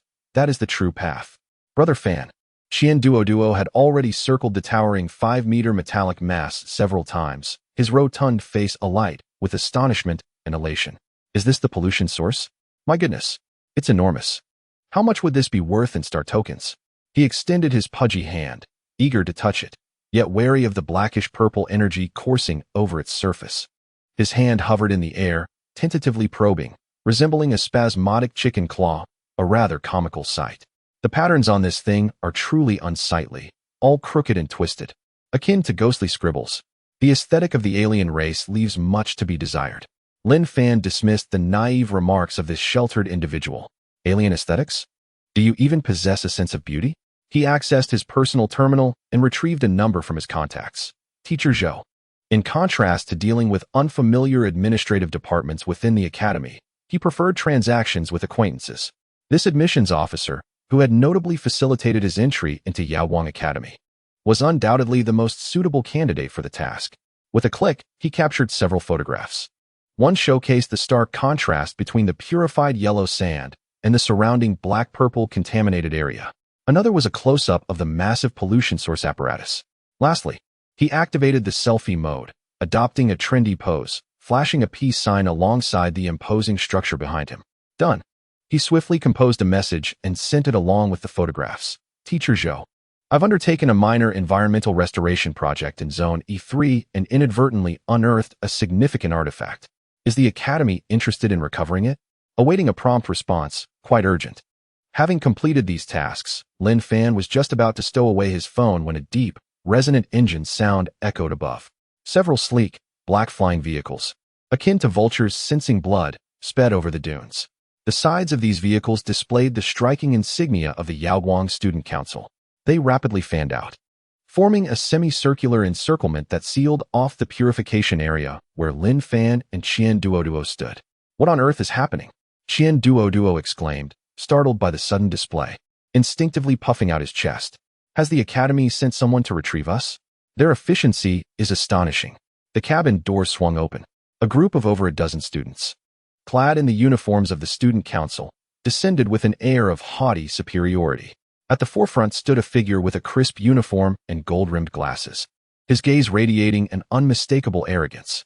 He surveyed the surroundings, his eyes ultimately honing in on Lin Fan and Qian Duo.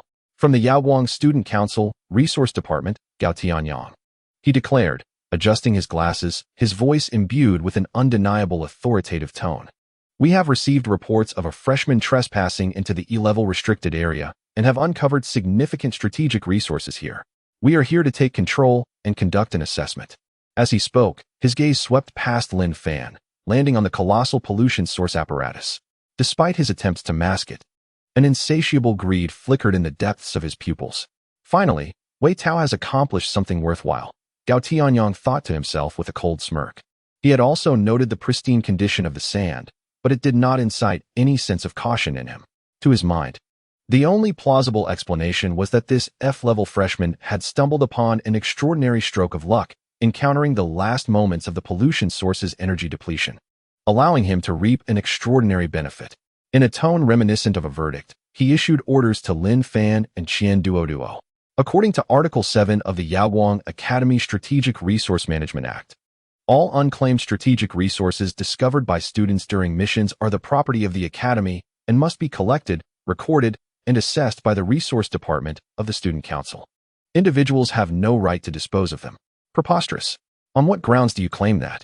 Qian Duo erupted in anger, his rotund figure acting as a defiant barrier in front of the apparatus. This is something my brother Fan has painstakingly excavated over the course of more than half a month. You think you can just take it with mere words? Step aside.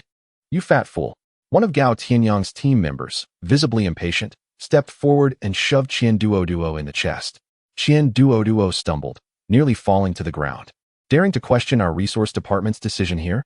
You're overstepping your bounds, the team member sneered. Gao Tianyang's gaze shifted to Lin Fan, who was dressed casually, and to the luxurious temperature-controlled capsule beside him, his contempt deepening. The top student of F level, instead of focusing on enhancing his abilities, spends his days indulging in frivolities. His voice dripped with condescension. Having stumbled upon good fortune, you should obediently relinquish your accomplishments rather than foolishly coveting what does not belong to you. With that, Gao Tianyang completely disregarded the two, waving his hand to command his team members. Activate the energy shielding cables and prepare to secure this apparatus. Several student council members produced metallic cables crackling with blue arcs of electricity, advancing to forcibly bind the apparatus. Yet, throughout the unfolding events, Lin Fan had remained silent, suddenly breaking into a smile. Senior, have you finished speaking? Lin Fan raised his gaze, a smirk playing on his lips as he addressed Gao Tianyang. So, you intend to seize my belongings? Gao Tianyang faltered momentarily, a flicker of indignation crossing his face at being affronted by an F-level waste. Just as he prepared to retort, the sound of a ringing bell interrupted. The crisp sound of a communication ringtone abruptly shattered the tense atmosphere. Lin Fan's phone began to ring. He glanced at the caller ID, which displayed the words Teacher Zhou. Under the scrutinizing gaze of everyone present, particularly from Gao Tianyang, whose eyes were brimming with fury, Lin Fan leisurely answered the call, even activating the speakerphone. Hello, Teacher Zhou. Lin Fan's tone was light, yet his words caused the faces of the student council members to shift dramatically. Yes, it's me, Lin Fan. It's nothing serious. I just unearthed quite a find, but... He paused, casting a sidelong glance at Gao Tianyang, whose expression had turned as black as soot. Right now, I have a minor predicament. A few wild dogs are trying to snatch it away from me. Chapter 27, not yet in session, and this will be recorded in the annals of the Academy? On the other end of the line, Zhou Zheng's voice instantly grew grave, laced with a hint of suppressed anger. Wild dogs? Lin Fan, where are you? In District E3? I'm on my way. All right, Teacher Zhou. With a decisive click, Lin Fan hung up the phone and tucked it away smoothly, his movements fluid and unhurried. This sequence of actions incensed Gao Tianyang to the point of near explosion. Wild dogs? He glared fiercely at Lin Fan, his bloodshot eyes beneath his gold-rimmed glasses seemingly ready to devour him whole. An F-grade? A waste who relies on money to scrape by? How dare he? How dare he use such derogatory terms to describe me in front of my subordinates? Very well. Excellent. Gao Tianyang laughed in fury, his gaze icy enough to freeze. You think you can disrespect me? He ceased his verbal sparring and suddenly waved his hand sharply, his voice piercing as he bellowed. What are you all dawdling for? Get over there. Retrieve the item. Anyone who dares to obstruct, suppress them on the spot. I will take full responsibility for any consequences. The last words were nearly forced through clenched teeth. He had resolved that regardless of what was unearthed today, this newcomer named Lin Fan would not have an easy time. Several student council members, their expressions hardened, activated their energy suppression devices, advancing once more toward the enormous metallic apparatus. Qian Duo, terrified, turned pale but still spread his arms wide, using his ample body to shield the front. You dare. My brother Fan is specially recruited by Teacher Zhou. Yet, in this charged moment, a low hum filled the air, the sound of engines roaring closer. Everyone instinctively looked up. A faculty-exclusive hovercraft from the Academy swooped down at high speed, landing steadily before the crowd. The vehicle bore an emblem composed of stars and scrolls, shimmering brilliantly under the desert sun. Yaoguang Academy, Academic Affairs Office. Gao Tianyang's heart sank abruptly. The door of the hovercraft slid open with a hiss. Zhou Zheng, whose previously gentle demeanor now darkened ominously, emerged, followed closely by a middle-aged female professor wearing the same gold-rimmed glasses and clad in a white researcher's uniform. Gao Tianyang. Zhou Zheng's thunderous shout, infused with the oppressive aura of a formidable domain-level expert, resonated like thunder in every ear present. Who granted you the authority to block the door here? Do you realize this is a Grade E restricted zone? Can you bear the responsibility if something goes awry? Gao Tianyang was momentarily staggered by the overwhelming aura, the arrogance on his face extinguished by more than half. Yet, he stubbornly persisted, pointing at the colossal apparatus, attempting to argue his case. Teacher Zhou, our department received intelligence regarding the discovery of significant strategic resources here. We are here to register and recover in accordance with the Academy's Strategic Resource Management Act. He glared fiercely at Lin Fan. It is this Lin Fan student who not only refuses to cooperate, but also openly insults the student council officials. However, his impassioned rhetoric went unheeded. The female professor, Lan Qing, who accompanied him, had not cast him a single glance from the beginning. Her gaze was captivated by the ground beneath her feet the moment she disembarked. In the distance lay an endless expanse of dark purple polluted sand. Yet, in the area where they stood, the soil was a pristine yellow hue, clear and distinct. Lan Qing hastened to the boundary where the black purple met the earthy yellow and squatted down directly. She extended her gloved fingers to pick up a handful of the yellow sand, scrutinizing it closely. Subsequently, she retrieved a compact handheld scanner from her pocket, aiming it at the ground beneath her. Beep. A series of complex data flashed rapidly across the instrument screen, eventually stabilizing on a green conclusion. Pollution residue, 003. Toxic substances, not detected. Soil vitality. Preliminary recovery. Lan Qing appeared as if struck by lightning, frozen in place. The hand that adjusted her glasses began to tremble uncontrollably. How could this be? How is this possible? She gazed at Zhou Zheng, her voice distorted by shock. Zhou Zheng. The necrotic pollution of the Shadow Wolf clan in Area E3 has been purified. It's a complete eradication. The ecological foundation of this area has been remade. How could this be? The necrotic pollution of the Shadow Wolf clan was a daunting challenge even for the ecologists within the academy. Its characteristic was irreversible erosion, converting all life forms into its breeding ground. Yet, the land before Zhou Zheng could respond. Lan Qing's attention was drawn once again to the immense metallic device. She stumbled towards it, completely disregarding the surface's black-purple slime, her hands directly caressing the bizarre, twisted runes. This is the pollution amplifier of the Shadow Wolf clan, and it's a core unit. My goodness, shouldn't this be on their home planet? How could it appear on Blue Star? The person who found it has achieved a monumental feat. Its research value is incalculable. Lan Qing's exclamation plunged the entire sandy expanse into a profound silence. Gao Tianyang and his entourage turned pale, as if their very souls had been siphoned away, standing dazed and motionless. Purification? Complete eradication? Achieving a monumental feat? These words struck their minds like a heavy hammer, leaving them dizzy and bewildered. Zhou Zheng was also taken aback. He instinctively glanced at the perpetrator, who had maintained a relaxed demeanor throughout. Lin Fan lazily raised his hand, gesturing towards Lan Qing while pointing to himself. Professor Lan, please, remain calm. This is merely basic operation, do not panic. It took me over half a month to clear this area, and I even invested 8 bottles of S-grade energy potions. With that said, Lin Fan shifted his tone, raising his wristwatch. Of course, I am not engaging in any illicit activities, you see. I am undertaking a legitimate task assigned by the mission center. A holographic projection emanated from his watch, vividly displaying the governance task for Zone E3 issued by the Academy. Gao Tianyang's vision darkened upon seeing the task list. This is an attempted robbery, and I have inadvertently collided with the victim who is legally authorized to act. Zhou Zheng finally grasped the situation. An unprecedented rage surged from his chest to the crown of his head. He abruptly turned, his finger nearly poking Gao Tianyang's nose. You, Gao Tianyang, you, from the Student Council's Resource Department. Stealing credit. You've even taken the spotlight from me, a special admit.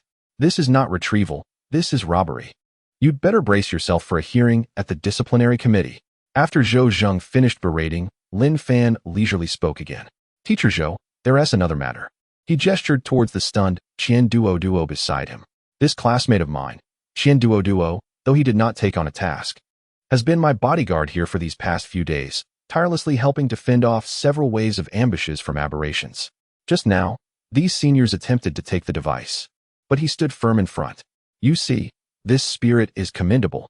Shouldn't he also receive recognition? Lin Fan's thumb and index finger rubbed together gently. Qian Duo was taken aback, and tears welled in his eyes, nearly prompting him to kneel before his adoptive father. Brother Fan, Zhou Zheng, being perceptive, immediately understood.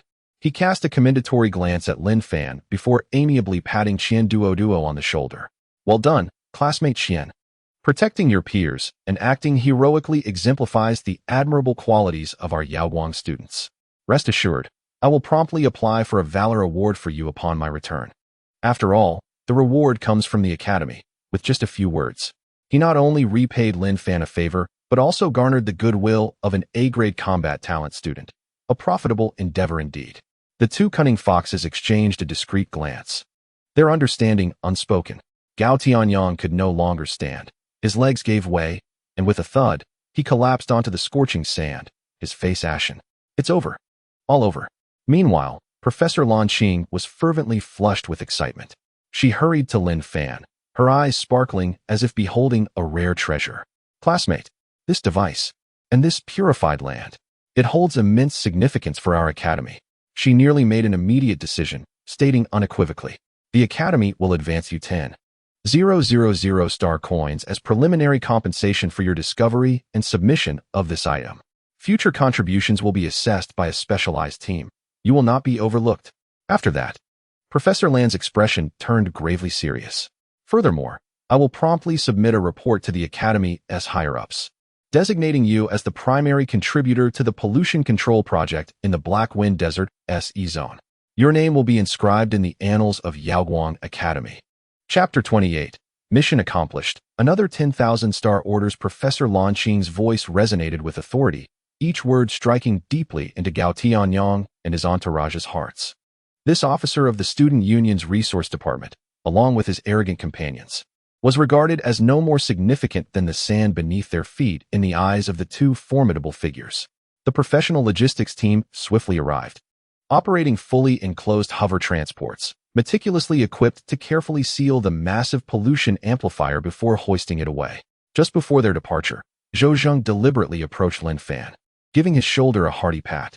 Rest well before the semester begins. Your achievements this time are irrefutable and cannot be undermined by anyone.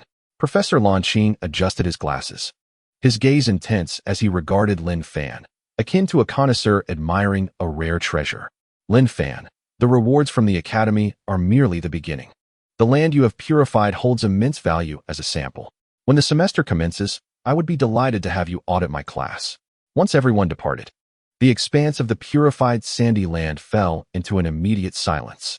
Only Lin Fan and the starry-eyed Qian Duo remained. Suddenly, Qian Duo could no longer contain himself. With a leap, he tightly embraced Lin Fan's thigh.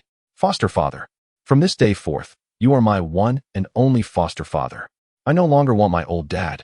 His chubby, greasy face rubbed against Lin Fan's pant leg, leaving a mess of tears and snot. Lin Fan felt a vain throb at his temple, and with distaste, he lifted his foot, attempting to dislodge the over 200-pound attachment. Get off, get off. Your slobber is ruining my pants. In the following hours, Lin Fan commanded the microbial community to conduct a thorough cleaning of every corner of the remaining polluted areas in Zone 3. The once blackish-purple soil gradually shed its lifeless hue, restoring to a vibrant earthy yellow. A desolate wasteland, once devoid of life, now emanated a hint of warm vitality beneath the midday sun. 3 days later, Lin Fan activated his wrist device to contact the Academy's task center and request a task inspection. The inspector was a middle-aged teacher with graying temples, who evidently harbored skepticism regarding the seemingly impossible task. However, when the hovercraft hovered above Zone E3, his expression froze in disbelief. Contrary to his expectations of black, purple, and desolation, below lay an expansive stretch of pristine sand, reflecting golden light under the sun. Is this really Zone E3? The inspector disembarked from the hovercraft, his feet sinking into the warm sand, momentarily dazed. He retrieved a professional environmental scanner and began assessing the ground beneath him. With a beep, a row of green data illuminated the screen. Area Pollution Index, 002. This value surpassed the soil quality surrounding many heavy industrial cities in the Daxia. After the initial shock, a crucial question surfaced in his mind. Lin Fan, what about the core target of the task, the pollution source? Lin Fan pointed to the large drag marks on the ground not far away. Oh, that? Professor Zhou Zheng and Professor Lan Qing took it away, claiming it was an important research sample. The inspector's heart jolted. He clearly recognized the capabilities of these two individuals. He promptly began to operate his wristwatch, marking the task status as confirmed complete. Almost simultaneously, a crisp notification sound echoed from Lin Fan's wristwatch. A luminous screen materialized before him. Task settlement. Exploration and preliminary remediation of deeply polluted source in Zone E3. Completion rate, 100. Task reward, 10,000 star tokens credited. As the task settlement appeared, the internal network of Yaoguang Academy erupted instantaneously. It's exploded. A freshman solo completed the E-Zone task for full marks, claiming 10,000 star tokens. Are the newcomers this formidable now? What purpose do we older students serve? Goodness, isn't this the extravagant F-grade prodigy? Previously mocking posts about Lin Fan's wasteful spending were unearthed by well-meaning onlookers, initiating a merciless public ridicule. Infrastructure deity, a walking treasury of star tokens. The new hope of Yaoguang. Amidst the fervent outcry from the public, the protagonist remained unfazed. Lin Fan was seated on the sofa of his dormitory villa, assessing his actual gains from this endeavor. Talent, EX mycologist. Level, core of the origin domain, psyche energy, 15, 352, for 115, evolution points, 3, for 117, talent skills, devour evolution. Infinite proliferation, symbiotic feedback. Current mycelial core, differentiated mycelial core. The first thing that caught his eye was the newly unlocked characteristic, Shadow Wolf Toxin Resistance, F-grade. Though meager, it served as a memento from this expedition. However, what truly pleased him was the figure in the evolution points column. 3, for 117. After thoroughly purifying the entire E3 zone, his previously meager 352 evolution points surged nearly tenfold. At last, he had recovered some of his investment. Lin Fan muttered to himself, having expended 8 bottles of S-grade potions. He finally broke even. 3, 517 points were sufficient to elevate an E-grade strain to D-grade. He summoned his strain list, scanning through several options. For offense, there was the crystallized mycelial spike, and for control, the thunderstorm mycelial blanket. Yet, his primary form remained rather fragile. His output depended entirely on the fungi, and his defense relied on evasion. Thus, he decided to prioritize defense. Survival was essential for dealing damage. Ultimately, his focus settled on armored mycelium. Upgrade, armored mycelium. Evolution points, 2, 500.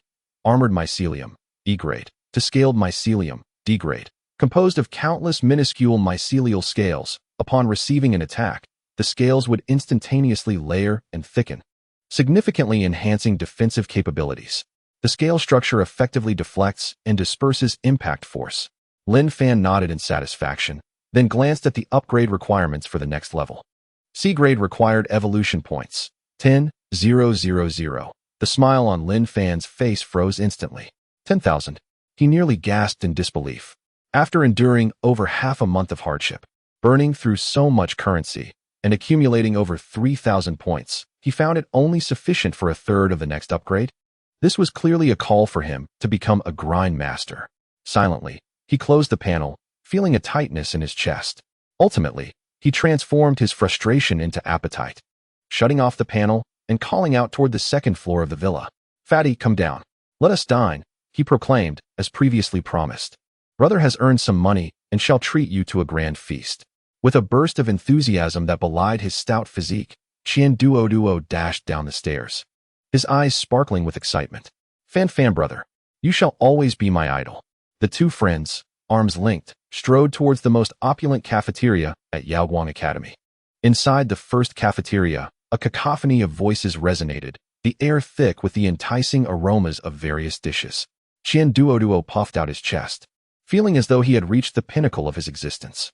He pointed at the menu with grandiosity, declaring, this one, and this one, bring me 10 portions of each." In no time, a colossal dining table was laden with food. Qian Duo, with an insatiable appetite, began to devour the feast voraciously. His A-grade talent, the gourmet's body, endowed him with unparalleled digestive prowess and an extraordinary capacity for consumption. Just as he was delightfully indulging, a sharp sound of mockery erupted from the neighboring table. "Look at that fatso, as if he were reincarnated from a starving ghost. Has Yaoguang Academy fallen so low that they can't even afford meals for their students?" Qian Duoduo's movements abruptly halted. The thrill and joy on his face faded swiftly, replaced by a deep crimson hue as he instinctively lowered his gaze. Lin Fan lifted his head. The taunts came from a group of students clad in unfamiliar uniforms, their demeanor haughty. He leaned towards a senior who was dining nearby and inquired quietly, "Senior, which school are they from?" The senior glanced over with a hint of disdain and replied in a hushed tone, "They are from Sangqiong Academy, the strongest among the lesser 7-star academies. They've come here recently for some desert mission, and they are quite bothersome." No sooner had he spoken than another Yaoguang student could no longer contain himself and stood up. "Mind your words. This is the territory of Yaoguang Academy." From the Sangqiong side, a tall student rose, shoving the Yaoguang student back into his seat with a forceful push. He surveyed the room with a scornful gaze. "A mere bottom-tier academy that knows only how to mine and farm, and they think they deserve to dine at the same table as us?" The atmosphere in the cafeteria plummeted to a frigid silence. Anger etched on the faces of all Yaoguang students. At that tense moment, with a sudden surge, Qian Duoduo stood up abruptly. His rotund figure trembled with rage, and an uncontrollable aura of energy emanated from him. His eyes, now aflame with emotion, stammered out, Fan brother, they may insult me, but they shall not insult the meal you have invited me to." Chapter 29. 5 seconds to apologize to my friend." Qian Duoduo's thunderous declaration of protection for his meal plunged the entire cafeteria into an eerie silence. All eyes were riveted upon the quaking figure of the enraged rotund youth. Mere moments later, laughter erupted. Lei Peng, the towering leader from Sangqiong Academy, found the situation uproariously funny, clutching his belly as tears of mirth streamed down his face. What a peculiar spectacle.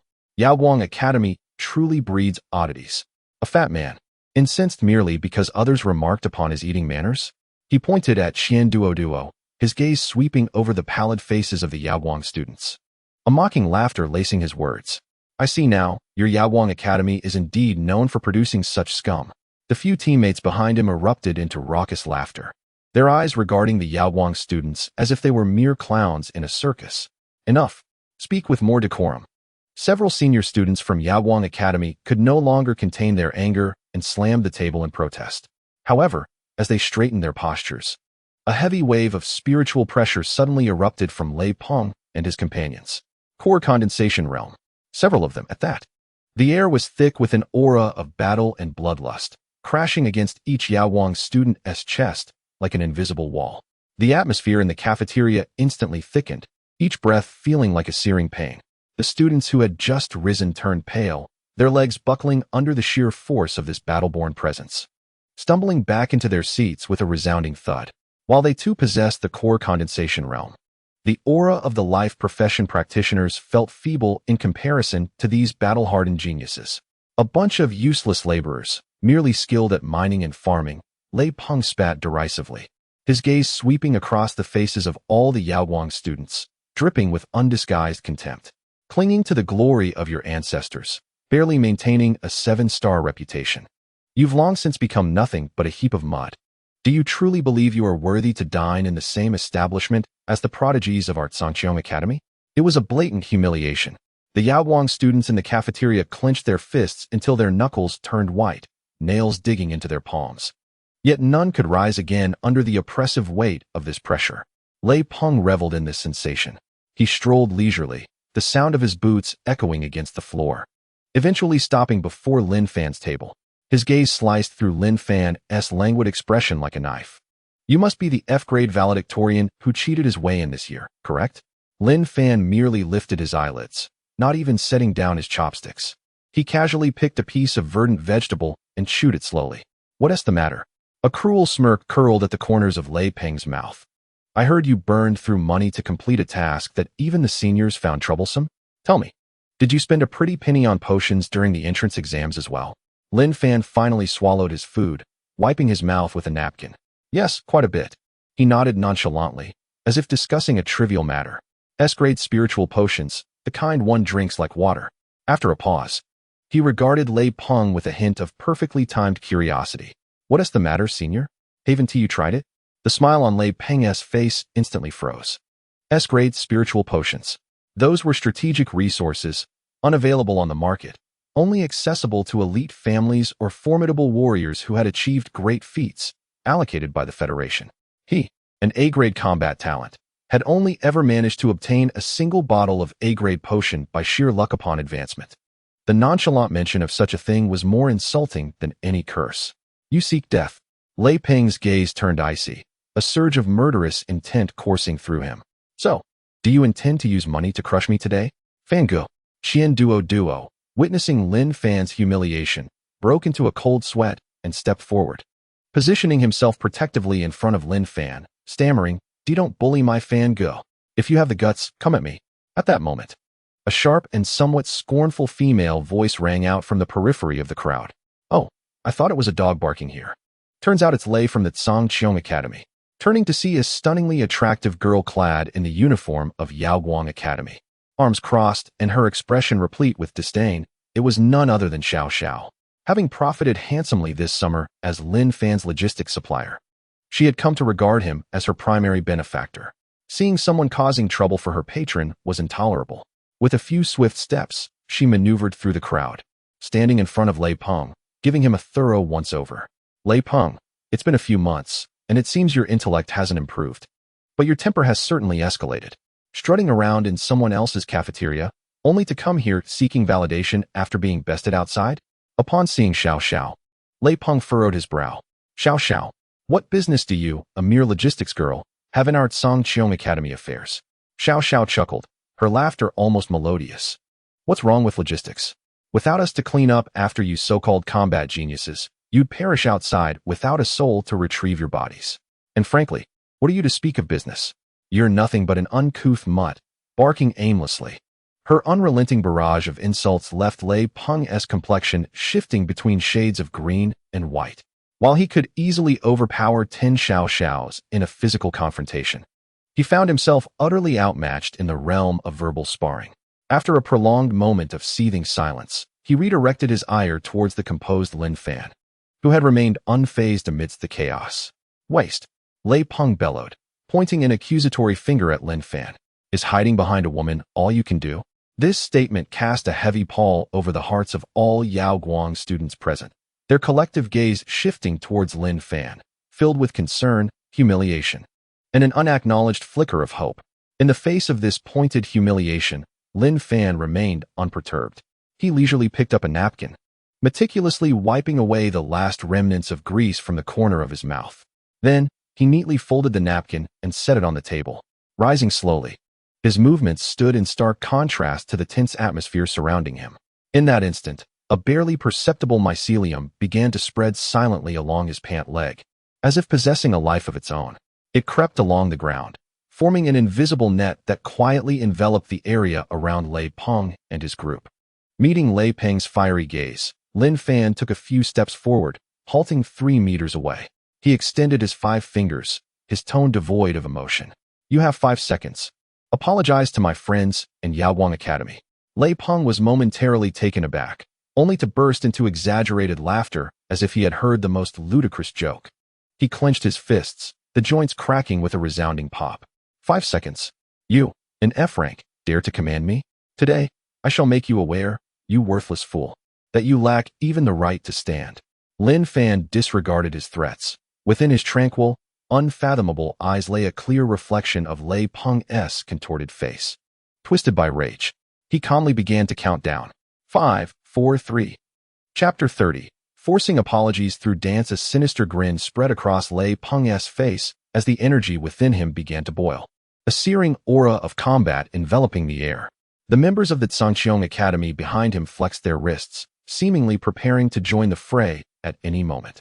The Yaoguang students in the cafeteria felt their hearts leap into their throats. 1. Lei Peng's muscles tensed, poised to shatter the life of this oblivious F rank the moment the next syllable fell. Lin Fan uttered the final digit. 0. At the instant his voice echoed. A cacophony of sharp, piercing sounds erupted. The cafeteria floor, the edges of surrounding tables, and even the crevices of the walls suddenly erupted with countless black spikes.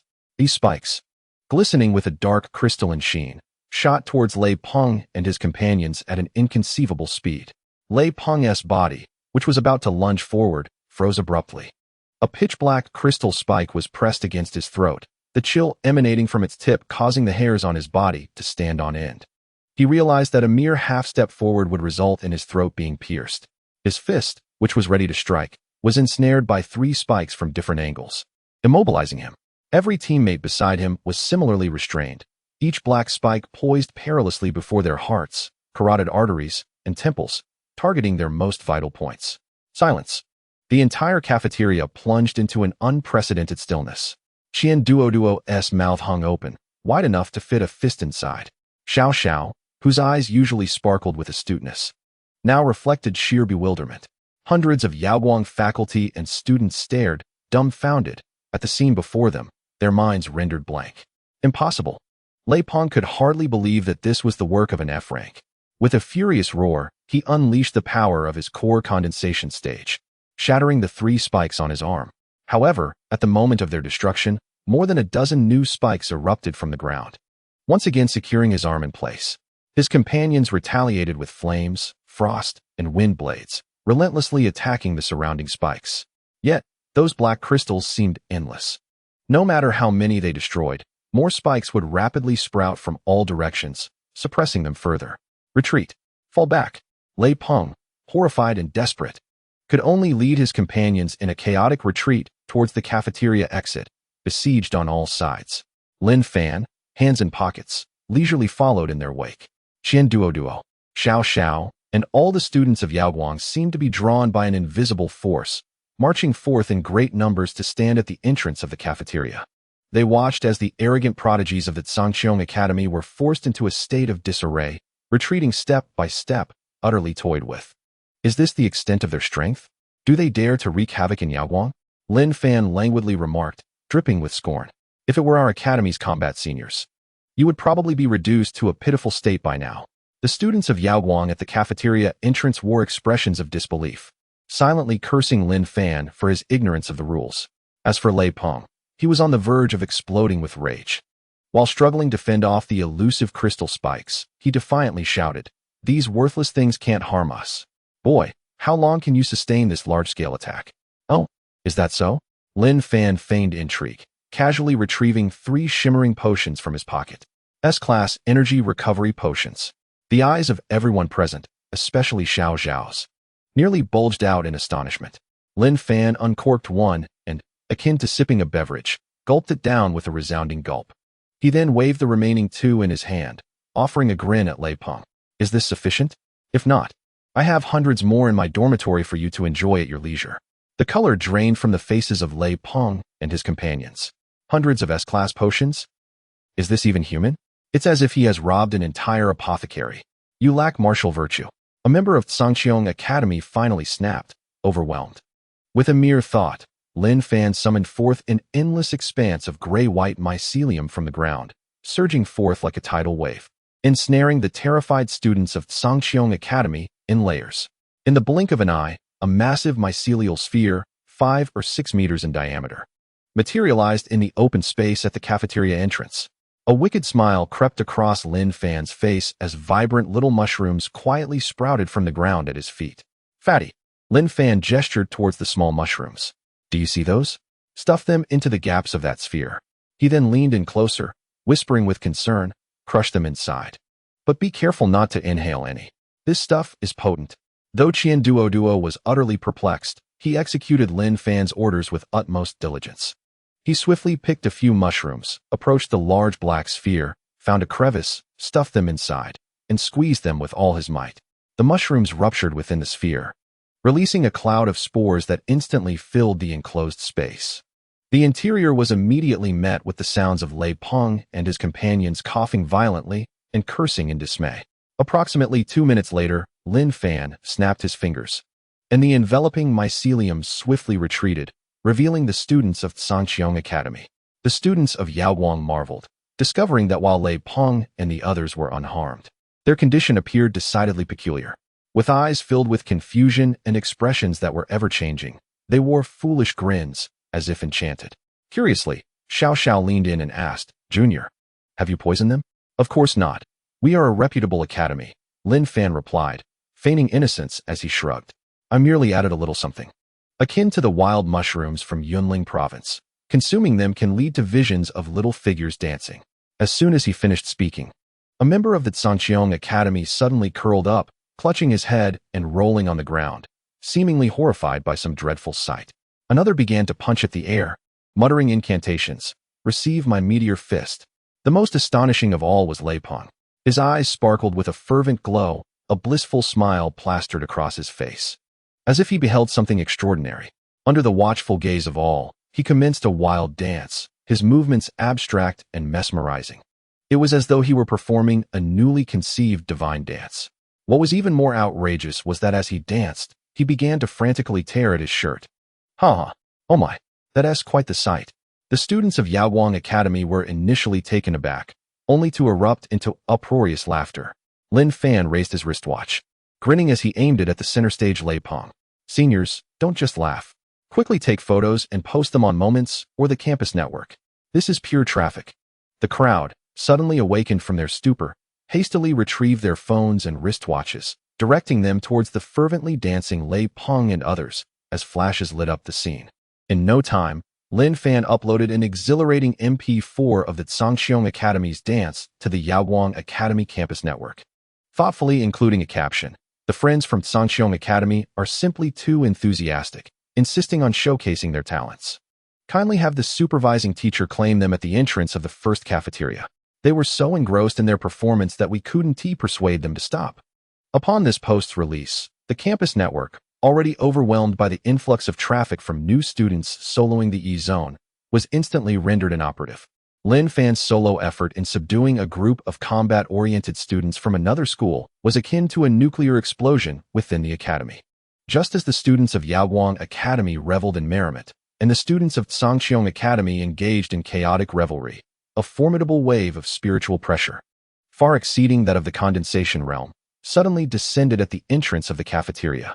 An enraged voice, akin to rolling thunder, reverberated in the ears of all present. "What audacity!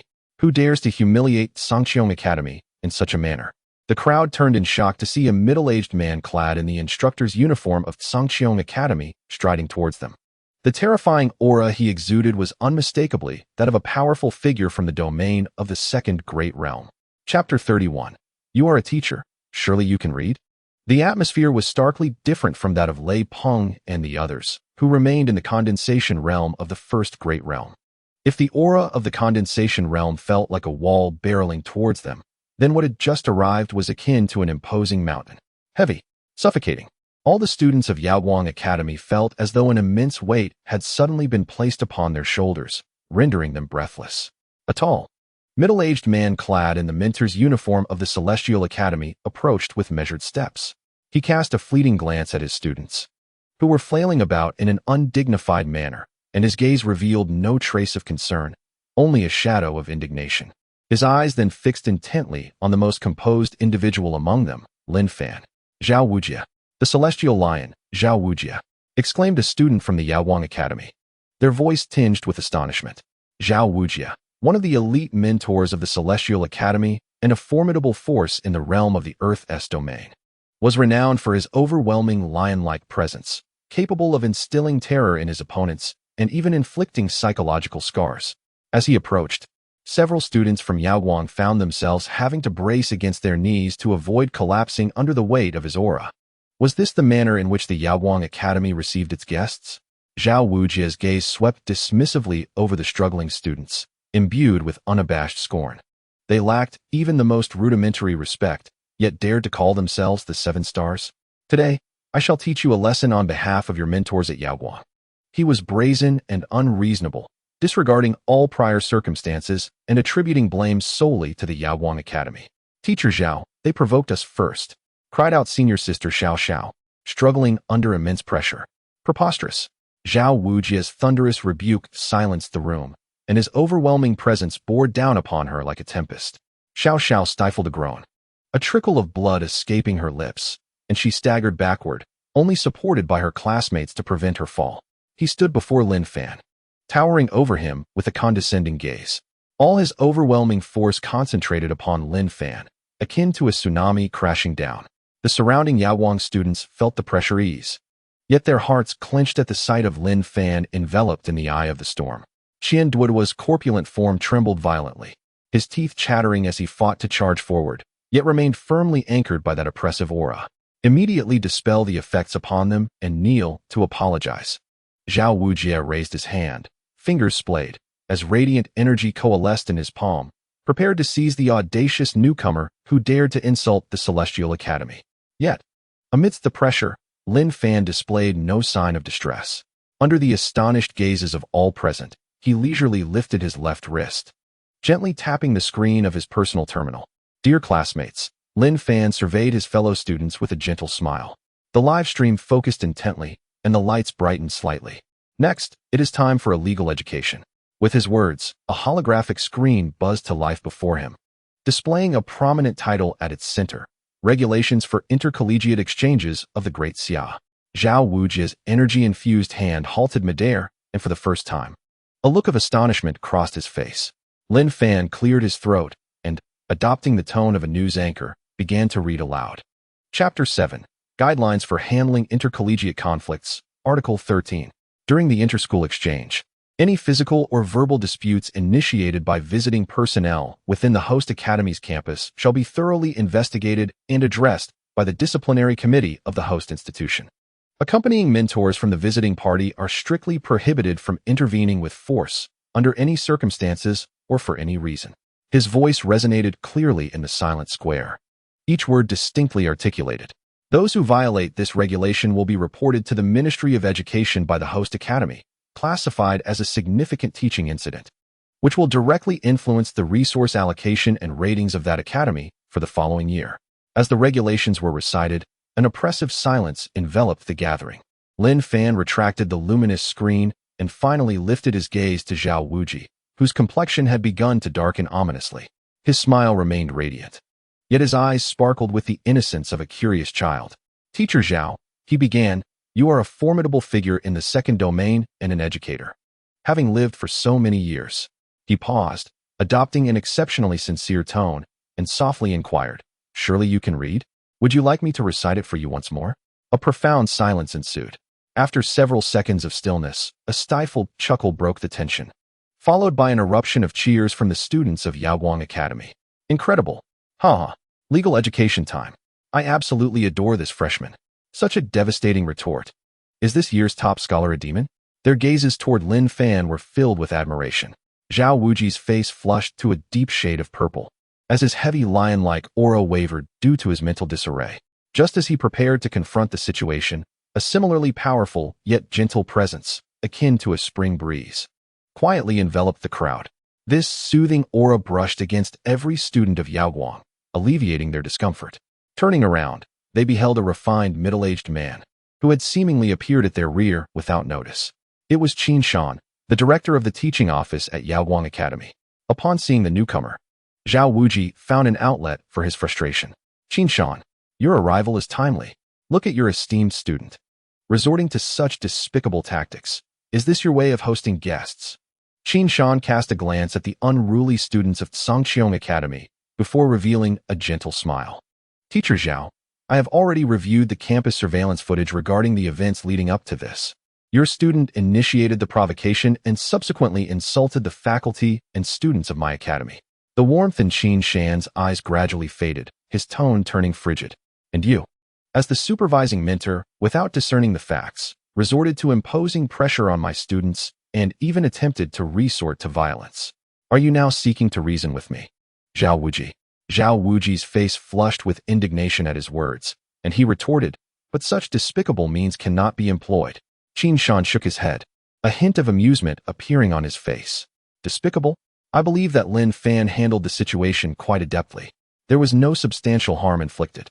He merely encouraged them to dance, enlivening the atmosphere and contributing to the cordial exchange between our two academies. What? Does Teacher Zhao find their performance unsatisfactory? Zhao Wujie nearly choked on his own blood as he fixed his gaze on the smiling scholar before him. It dawned on him that the other party had no intention of offering him any reprieve. Qin Shan ceased the idle chatter and made a gesture inviting him to proceed. Teacher Zhao, we are all well aware of the events that transpired. Now, I kindly ask you to accompany me to the office of the Discipline Inspection Commission to provide a detailed explanation regarding your recent use of force against students on campus. A few security personnel from the academy, who had been waiting on the sidelines, promptly stepped forward to flank Zhao Wujie. Before departing, Zhao Wujie cast a fierce glare at Lin Fan, his eyes seeming to devour him whole. Yet, Lin Fan merely shrugged, wearing an expression of helplessness. As Zhao Wujie's dejected figure receded, the silence of the scene was shattered. We won. Incredible. What a relief. Director Qin is remarkable, exclaimed an excited senior. His face flushed with exhilaration. Look over there, they're still performing. Who's going to toss them a reward? Forget the rewards, keep recording. They might stop any minute. Countless students directed their cameras at the still dancing Lei Peng and his companions, the flashes creating a dazzling display. Qian Duo, with his prominent belly, shouted at the top of his lungs. Did you all see that? This is my brother Fan. Meanwhile, Xiao calculated her future plans rapidly in her mind. This glittering golden opportunity must be seized tightly. Qin Shan approached Lin Fan, gently patting him on the shoulder, lowering his voice with a hint of amusement. Well done. You did not bully the weak nor cower before authority. You adeptly employed the rules to safeguard yourself while upholding the dignity of the academy. He gazed earnestly at Lin Fan and said, Classmate Lin Fan, we at Yaowang need students like you. Chapter 32. One moment, everyone was chanting Brother Fan, and the next, drenched in sweat. As Director Qin's figure vanished into the crowd, his gentle aura dissipated with him. Lin Fan paid little heed to Zhao Wujie's venomous glare as he was escorted away. Such trivialities were well within his accustomed realm. And in the next moment, the atmosphere erupted once more. We won. Brother Fan is amazing. The long-suppressed cheers soared skyward, rattling the glass and igniting the emotions of all Yaowang students. Several nearby seniors, their faces aglow with excitement, unceremoniously seized Lin Fan's arms, one on each side. Hey, what's going on? Gentlemen use words, not fists. Before Lin Fan could react, he was suddenly lifted into the air by a powerful force. The sensation of weightlessness overtook him. I warn you, you can throw me, but you must catch me. My physique is precious. If I get hurt, you'll pay dearly. Lin Fan flailed his limbs in midair, feeling akin to a rag doll tossed about. On the ground, Qian Duo, with his bulging belly, bellowed with all his might. Did you all see that? This is my brother Fan.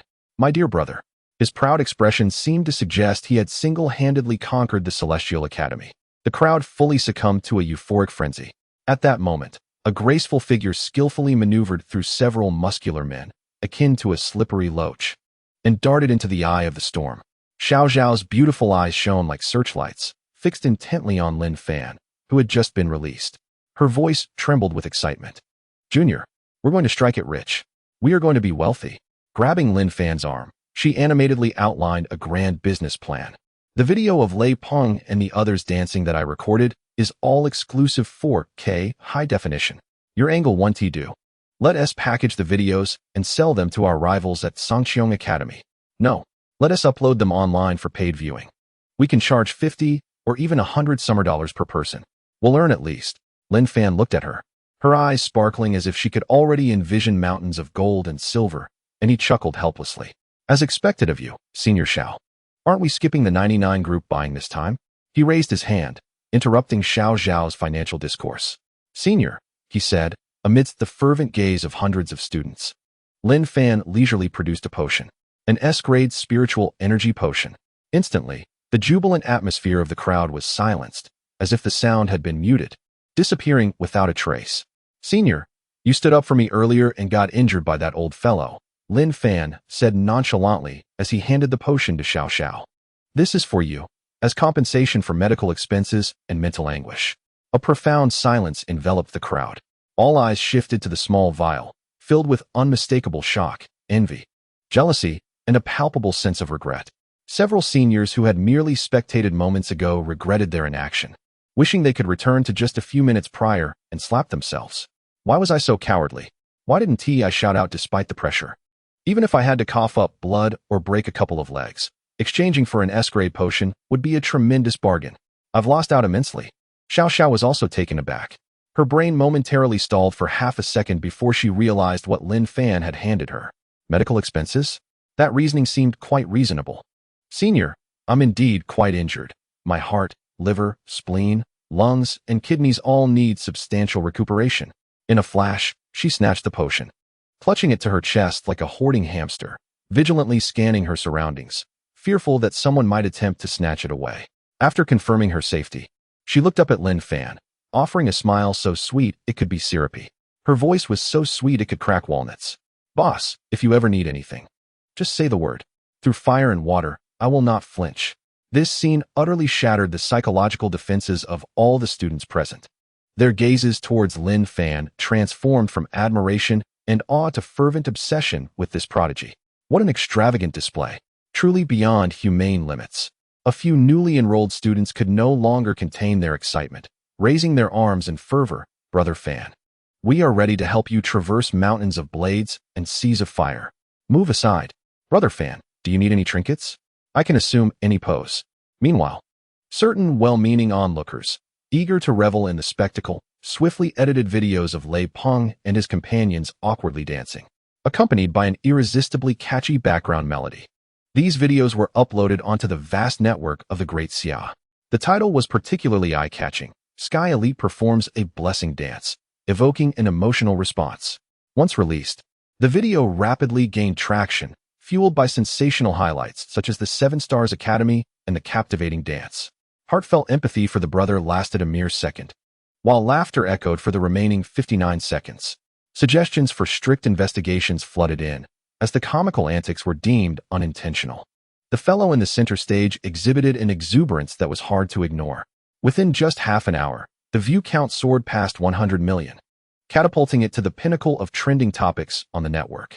Lei Peng, along with his teammates still engrossed in observing the little figures, unknowingly became an overnight sensation across Great Xia, experiencing a complete social demise and ascending to the status of the year's greatest laughingstock.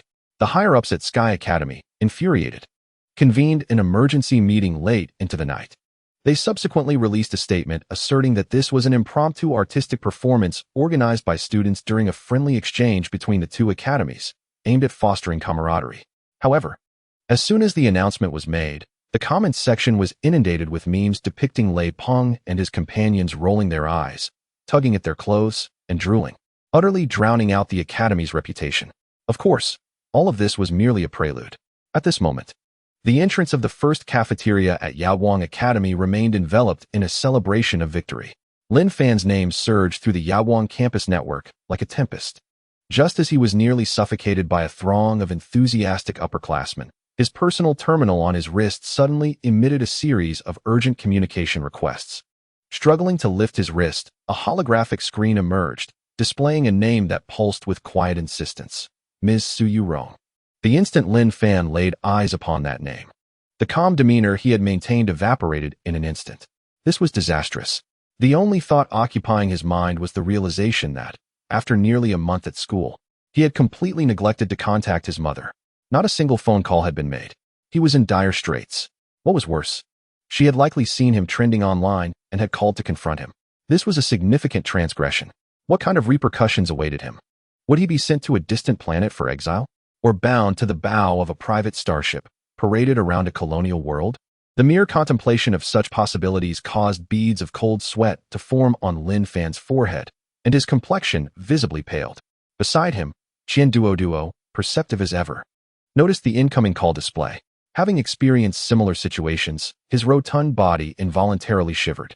He compassionately leaned closer, patting Lin Fan's shoulder heavily, and in a tone reminiscent of a brother bidding farewell, solemnly remarked, "Brother Fan, take care." In the cafeteria, Lin Fan addressed his exuberant peers, "Brothers, I must make a swift exit." He bowed slightly to the surrounding enthusiastic upperclassmen, and amidst a chorus of "Brother Fan, take care, and come back often," he slipped away with unprecedented speed. He escaped the raucous crowd and plunged into a neglected grove beside the cafeteria, leaning against a gnarled tree, where he finally halted his steps. The serene smile that once adorned his face had vanished, replaced by a gravity akin to that of one marching to the gallows. This was the weight of familial expectation. Here it comes. The overdue concern from his mother had finally arrived. Trembling, he pressed the answer button, his gesture resembling a tragic signing of a bond of servitude. A gentle and graceful virtual image instantly materialized before him. Ms. Su Yuding, clad in a well-tailored home outfit, appeared on the screen. Even without makeup, her visage, though in her 40s, remained breathtakingly beautiful. It seemed that Time's cruel blade had transformed into a beauty instrument in her case. However, as soon as she spoke, her tone, laced with sarcasm, nearly brought Lin Fan to his knees.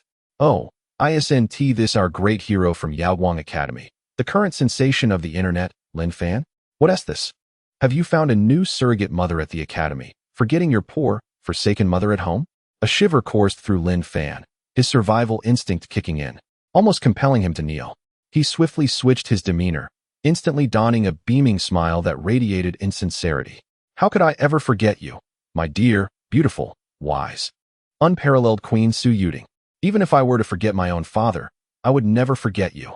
You are the morning star in my sky, the guiding light in the ocean, my sole faith in this labyrinth of life."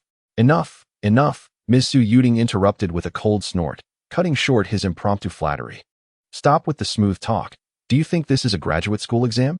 Clearly, she was not swayed by his words, or perhaps she had grown weary of them. "For an entire month, I have been glued to this communicator, hoping my precious son would remember his lonely mother and send me a word of reassurance. To think I have not even received a whisper." As she spoke, she lowered her head, her shoulders trembling slightly, and faint sobs could be detected. A cold sweat broke out on Lin Fan's forehead. Here it comes. The classic performance every son must witness, a mother's heartache. He quickly plastered on an even more grotesque smile, one that was more painful than tears. "Mom, please let me explain. It's just the start of the semester. There is so much going on at the academy. I've been swamped with what?" Ms. Su Yuding suddenly raised her head, showing no signs of having shed a tear, her sharp gaze clearly conveying disbelief. "Swamped with what, pray tell? Do you think I'm foolish? I could tell you the start date of the semester with my eyes closed. Do you really need a month for your trivial matters?" Lin Fan was at a loss for words. This was bad. He had forgotten that his mother was also from Yaoguang Academy, and his report had encountered a significant blunder. Realizing he could no longer deceive her, he confessed honestly, "I took on a task from the academy and went to the Black Wind Desert, where I stayed for over half a month without any signal." At the mention of the Black Wind Desert, Ms. Su Yuding's tone instantly shifted, laced with genuine concern. "The desert? The winds and sands in that place are fierce, and the ultraviolet rays are intense. Has my dear son tanned or lost weight?" Lin Fan felt a surge of joy in his heart, sensing that he might evade detection. "Not tanned or slimmed down, just a bit longing for you. Is it me you miss, or your senior sister, Xiao Xiao?" Suddenly, Ms. Su Yurong's tone shifted, so swiftly that Lin Fan nearly strained his back. She leisurely pronounced the name Xiao Xiao, each syllable laced with an air of interrogation. Lin Fan froze, a chilling sensation surging from his soles to the crown of his head. How swift the intelligence network is. Since the incident occurred, it has barely been an hour. Yet she is already fully aware of whom the S-grade potion was given to. Is the intelligence department of Wanqing Group solely tasked with monitoring their own son? "Mom, you've misunderstood. That was purely a bond of revolutionary friendship." Lin Fan was nearly leaping in desperation. "Senior sister Xiao Xiao was injured while helping me. I was merely expressing gratitude. It was a repayment. There was absolutely no ulterior motive." "Umph." Ms. Su Yurong let out a dismissive hum, clearly unconvinced by his explanation. She switched the topic, circling back to the trending news. "However, speaking of which, my son has truly become prominent, now a sensation online. Generous too. Giving away S-grade spiritual potions as if you were the chairman of Wanqing Group." With a sarcastic tone, albeit belated, Lin Fan braced himself for the next wave of verbal assault. Yet, to his surprise, Ms. Su Yurong's tone suddenly became calm. "Enough of that. I have already dealt with that mentor named Zhao Wujia and the Sangqiong Academy for you." "Huh?" Lin Fan was taken aback. "Dealt with? How? Can you really call the Ministry of Education?" Ms. Su Yurong seemed to see through his thoughts, casually responding, "Oh, it's nothing much. Wanqing Group has just decided to suspend a cooperative project with a subsidiary of Sangqiong Academy, Tianxiong Technology. The project isn't significant, merely a few billion xia yuan." Lin Fan was utterly dumbfounded. He opened his mouth but couldn't utter a single word. He had anticipated that his mother would protect him, perhaps leveraging connections to give the other party a minor setback or applying pressure through public opinion on Sancheong Academy. But he had never imagined it would be handled in this manner. This is not mere protection. This is a dimensional strike. Indeed, the methods of capitalists are always so straightforward. Such overwhelming, extravagant maternal love left him momentarily at a loss. At school, do not fear trouble. Ms. Su Yurong's voice finally softened, imbued with an undeniable authority. If funds run low, speak up. If resources are insufficient, express it. If anyone dares to lay a finger on you, Wanxing Group will ensure they vanish from the commercial landscape of Daxia. Lin Fan ended the call and stood alone in the small grove for a long time. His heart was tumultuously stirred by that immense weight of maternal love, leaving him in a prolonged state of reflection. This is his mother, a woman who has taken the art of spoiling her son to the utmost level. Just as he was lost in thought, a notification chimed. On his wrist, the watch suddenly emitted a crisp notification sound. Lin Fan casually tapped it open. On the luminous screen appeared a line of bold, crimson letters. Notice to all freshmen. The military training for new students will officially commence 3 days hence on the Colonial Star Rift Valley, lasting for 1 month. All freshmen are advised to prepare accordingly. Lin Fan pondered.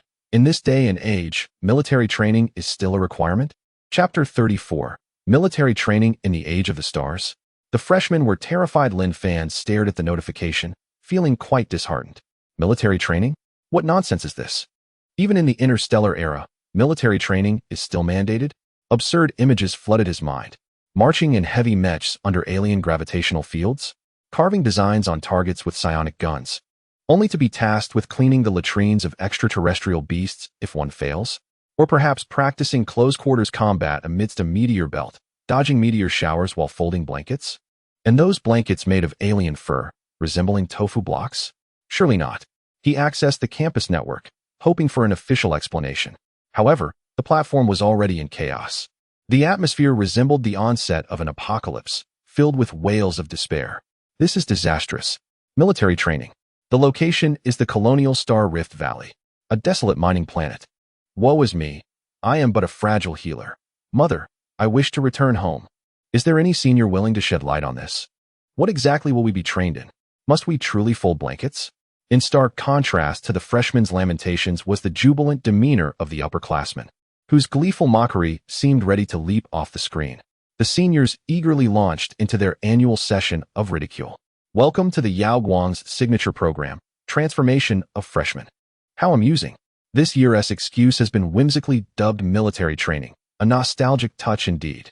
One senior reminisced, in our time, it was called cultural exchange with extraterrestrial civilizations, and we were chased by a horde of monkeys for 3 days and nights. Another chimed in, my cohort was engaged in ecological sample collection.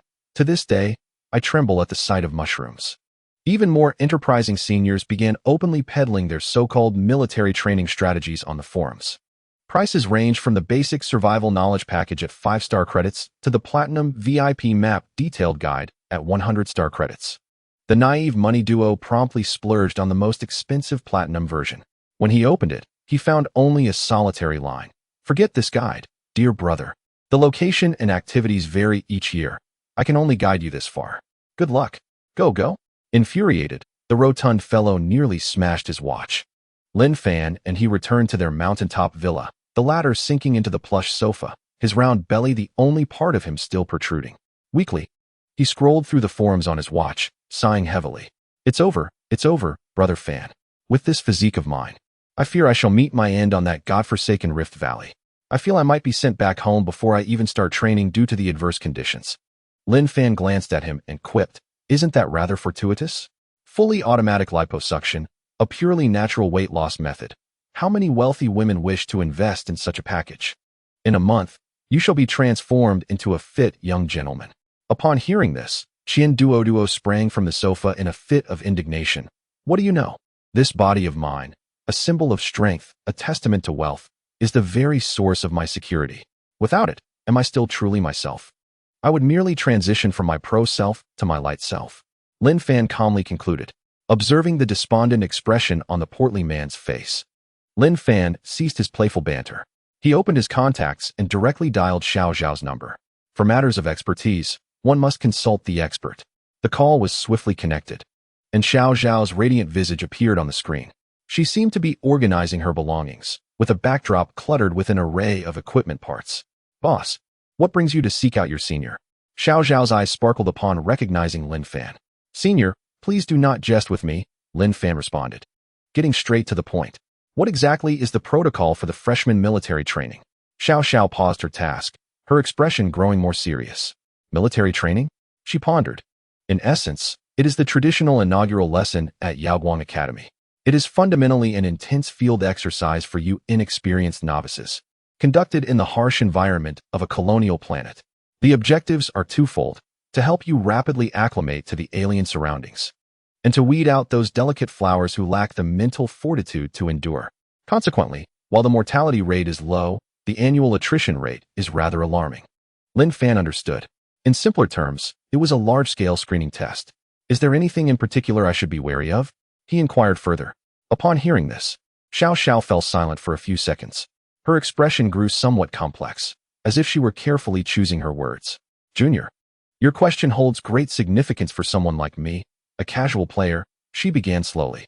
For me, it is crucial to conserve supplies, plan routes judiciously, avoid high-risk areas, seek safe water sources, and even stay vigilant against the underhanded tactics of other teams. Every detail could determine whether I endure until the end. At this juncture, she shifted her tone. However, for a high roller like you, my singular piece of advice is this. She paused, enunciating each word. Ensure you have ample supplies of medicine. And then, fight relentlessly. Do not shy away, just act. Encounter an alien beast? Use your medicine and engage. If the path is blocked, use your medicine to forge a way. If supplies dwindle, seize from others. As long as your S-grade potions are plentiful, the Rift Star will be your personal paradise. Lin Fan remarked, what a clear line of thought. After ending the call, he found himself in agreement. It made perfect sense. He turned towards the massive temperature-controlled cabinet nestled in the corner of the villa.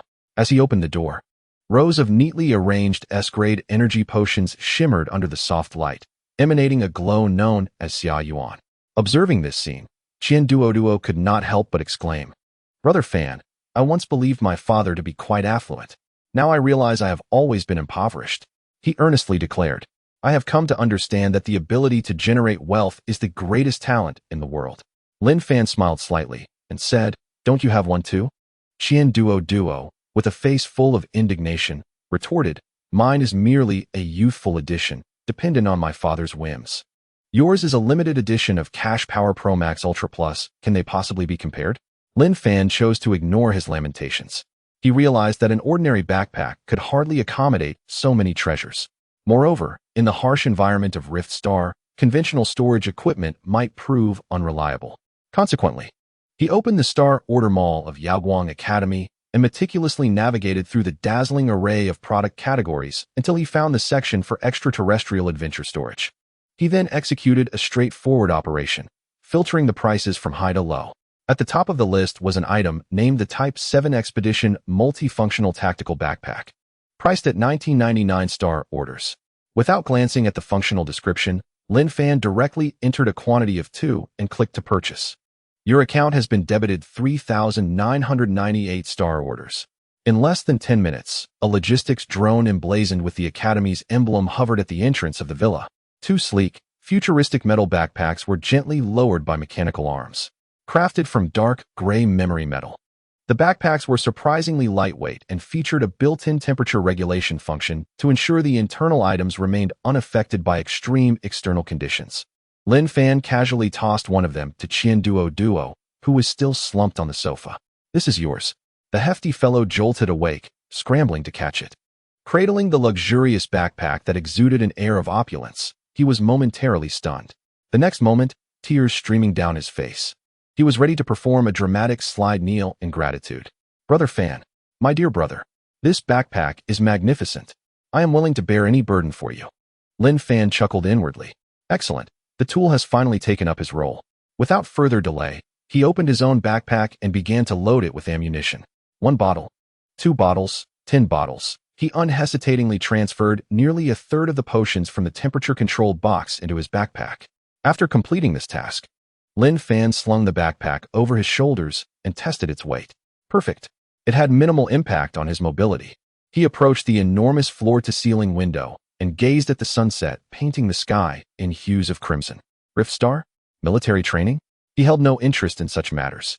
His sole anticipation lay in discovering what peculiar ecosystems were hidden on that unfamiliar planet. What extraterrestrial creatures and mineral resources, previously unseen, could become new nourishment for the evolution of his microbial colony? It was time to introduce a novel flavor to his microorganisms. Chapter 35. This is not military training. It is clearly a contest of the 7 stars. 3 days later, at Yaoguang Academy's Central Square, over 3,000 freshmen gathered. The air was thick with tension and novelty. When Lin Fan and Qian Duo made their entrance, an uncontrollable stir erupted within the crowd. All gazes converged upon them, more precisely, upon the backpacks they bore.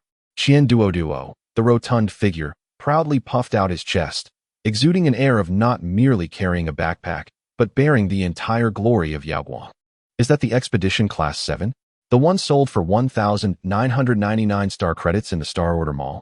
Goodness, that single backpack surpasses my annual living expenses. Is this the power of wealth?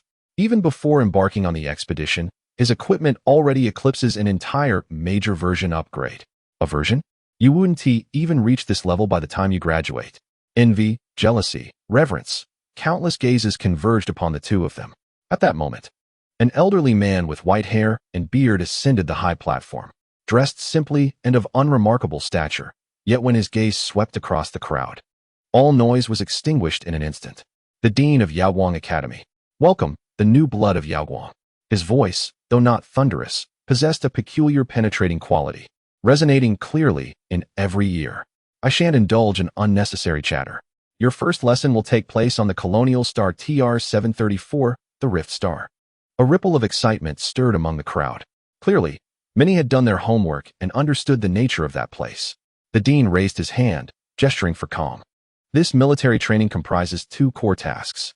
Combat-oriented and some combat support talent holders will undertake the Death Crossing mission. You must traverse on foot from Supply Zone No. 3 of Rift Star to the central main base through the Death Gorge within 1 week. The remaining support and civilian talent holders will execute resource exploration and defensive construction tasks. And you will be sent to the central base to complete your assignments under the guidance of military personnel. Upon hearing this, many students in the civilian category visibly relaxed, while those assigned to the Death Crossing task wore tense expressions. However, the dean's next words caused everyone's hearts to plummet. He paused, his tone suddenly grave and imposing. Additionally, I must announce that this military training is not conducted independently by Yaoguang Academy. Rather, it is a collaborative effort with the other 6 academies: Tianshu, Tianxian, Tianji, Tianquan, Yuhong, and Kaiyang, known as the 7 Stars Joint Military Training. Boom. This statement detonated like a genuine bomb within the crowd. An uproar ensued. What? The 7 Stars Joint Military Training? What kind of international joke is this? Those combat fanatics from Tianshu and Tianquan are participating too? This is it. We're truly going to be utterly overwhelmed. Our combat department at Yaoguang isn't even our strong suit. The last traces of ease vanished from the freshmen's faces, replaced by an atmosphere thick with impending storm. This was no mere survival test. It was a direct confrontation between the 7 Stars Academies, a competition that would test the honor of the institutions, a relentless struggle to the death. As they made their way to the hovering bus, the atmosphere became oppressively tense. Along the roadside stood numerous upperclassmen come to bid farewell.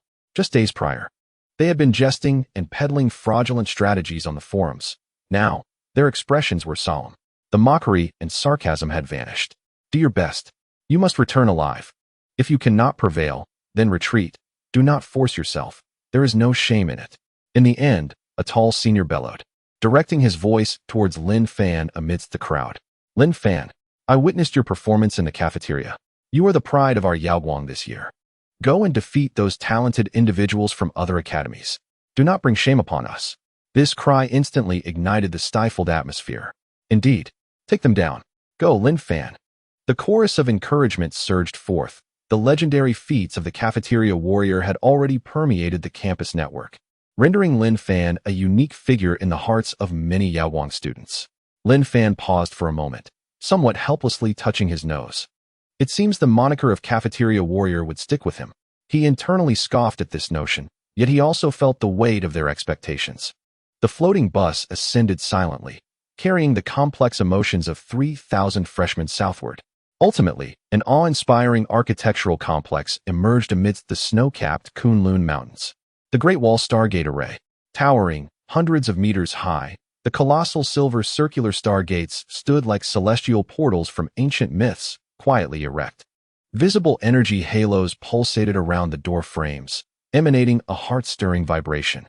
The assembly point for Yawang Academy was situated on the massive teleportation platform beneath the seventh star gate of the Gengchen constellation.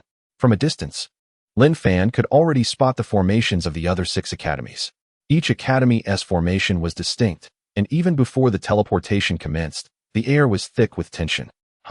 Look, the Yawang folks have arrived, all delicate and soft. One might mistake them for a picnic-goers, sneered a burly student clad in the Tianshu Academy uniform. Before he could finish, a student from Tianji Academy, wearing tactical goggles, retorted, "At least Yawang understands logistical support, unlike certain academies, whose only assets are muscles. They'd be mere cannon fodder on the battlefield." The Tianshu student's expression darkened. "Who are you calling cannon fodder? You bean sprout who can only hide and play with iron scraps." Silence. A girl adorned with the Tianquan Academy emblem coldly chastised. "What a ruckus. A rabble like this, no matter how strong individually, are merely brutes." Her haughty demeanor immediately drew a derisive laugh from a sullen youth within the Kai Yang Academy ranks. "Teamwork. That is a crutch for the weak. True hunters always work alone." The 7 academies, each with its own style and arrogance, looked down upon the others. Qian Duo, listening nearby, felt his face flush with anger and whispered to Lin Fan, "Brother Fan, these guys are incredibly arrogant. I'm here to enjoy the show." Lin Fan calmly surveyed the various groups, as if observing a marketplace squabble. Soon, it was Yawang Academy's turn. The freshmen, filled with excitement and anxiety, stepped onto the cold metallic platform beneath the stargate. A low, rumbling hum resonated. The space ahead warped violently. A deep blue light curtain swiftly filling the entire circular stargate, its surface rippling like waves. Lin Fan's vision blurred momentarily. An overwhelming force pressed in from all directions. The very fabric of space seemed to tear, and his bones cried out in anguish. Consciousness is stretched into infinity, only to be compressed into a singular point in a fleeting moment. The next instant, the sensation of solid ground returns. As soon as Qian Duo steadies himself, he bends down abruptly, expelling breakfast with great fervor. He is not alone in this plight. Around the platform, the sounds of retching echo incessantly. Clusters of new students heaving uncontrollably, their faces as pale as parchment. Particularly, those from the life sciences and auxiliary disciplines, whose physical resilience pales in comparison to that of the combat majors, simply cannot withstand the intensity of such spatial transmission. Lin Fan experiences a brief wave of dizziness. Yet his enhanced physique, bolstered by microbial fortification, allows him to regain clarity almost instantaneously. He lifts his gaze. Through the reinforced glass of the fortress dome, he glimpses the world beyond. The sky is a desolate gray-yellow, and the oppressive clouds weigh heavily upon the breath. They find themselves within a colossal bastion entirely constructed of metal, where every breath of air is laden with an aura of coldness and foreboding. Here lies the Rift Star. An officer clad in heavy exoskeletal armor strides forward, each step resonating with a tremor that reverberates through the ground. As his helmet retracts, a visage marred by the elements and grotesque scars is revealed, exuding a chilling demeanor. "Welcome to the Rift Star, rookies. There are no pleasantries." His voice grates like 2 pieces of metal scraping against one another. "This planet has an atmospheric oxygen level of 32, with a gravity of 12 g, saturated with corrosive dust. Remove your masks for more than 3 minutes, and your lungs will begin to fibrose. You come from 7 different frontline fortresses, representing 7 academies. Your sole task is singular. Reach the central base, the Watcher, within a week. Remember, there will be no resupply, no support. You are alone, accompanied only by your teammates." The officer gestures toward a red button on the nearby equipment. "This is the distress beacon. Press it, and we will come to your aid. However, your military training score will be recorded as 0. This 0 will serve as a mark of disgrace, accompanying you throughout your university life." His frigid gaze sweeps across the ashen faces of the students. "I shall reiterate, this is a true battlefield, not a child's play in a virtual realm. Those who fear death may withdraw now. The officer grins, revealing a set of stark white teeth. The fortress is in need of a fresh batch of sanitation personnel. Chapter 36. The welcome ceremony of the Rift Star. The officer's chilling words reverberate within the vast expanse of the fortress.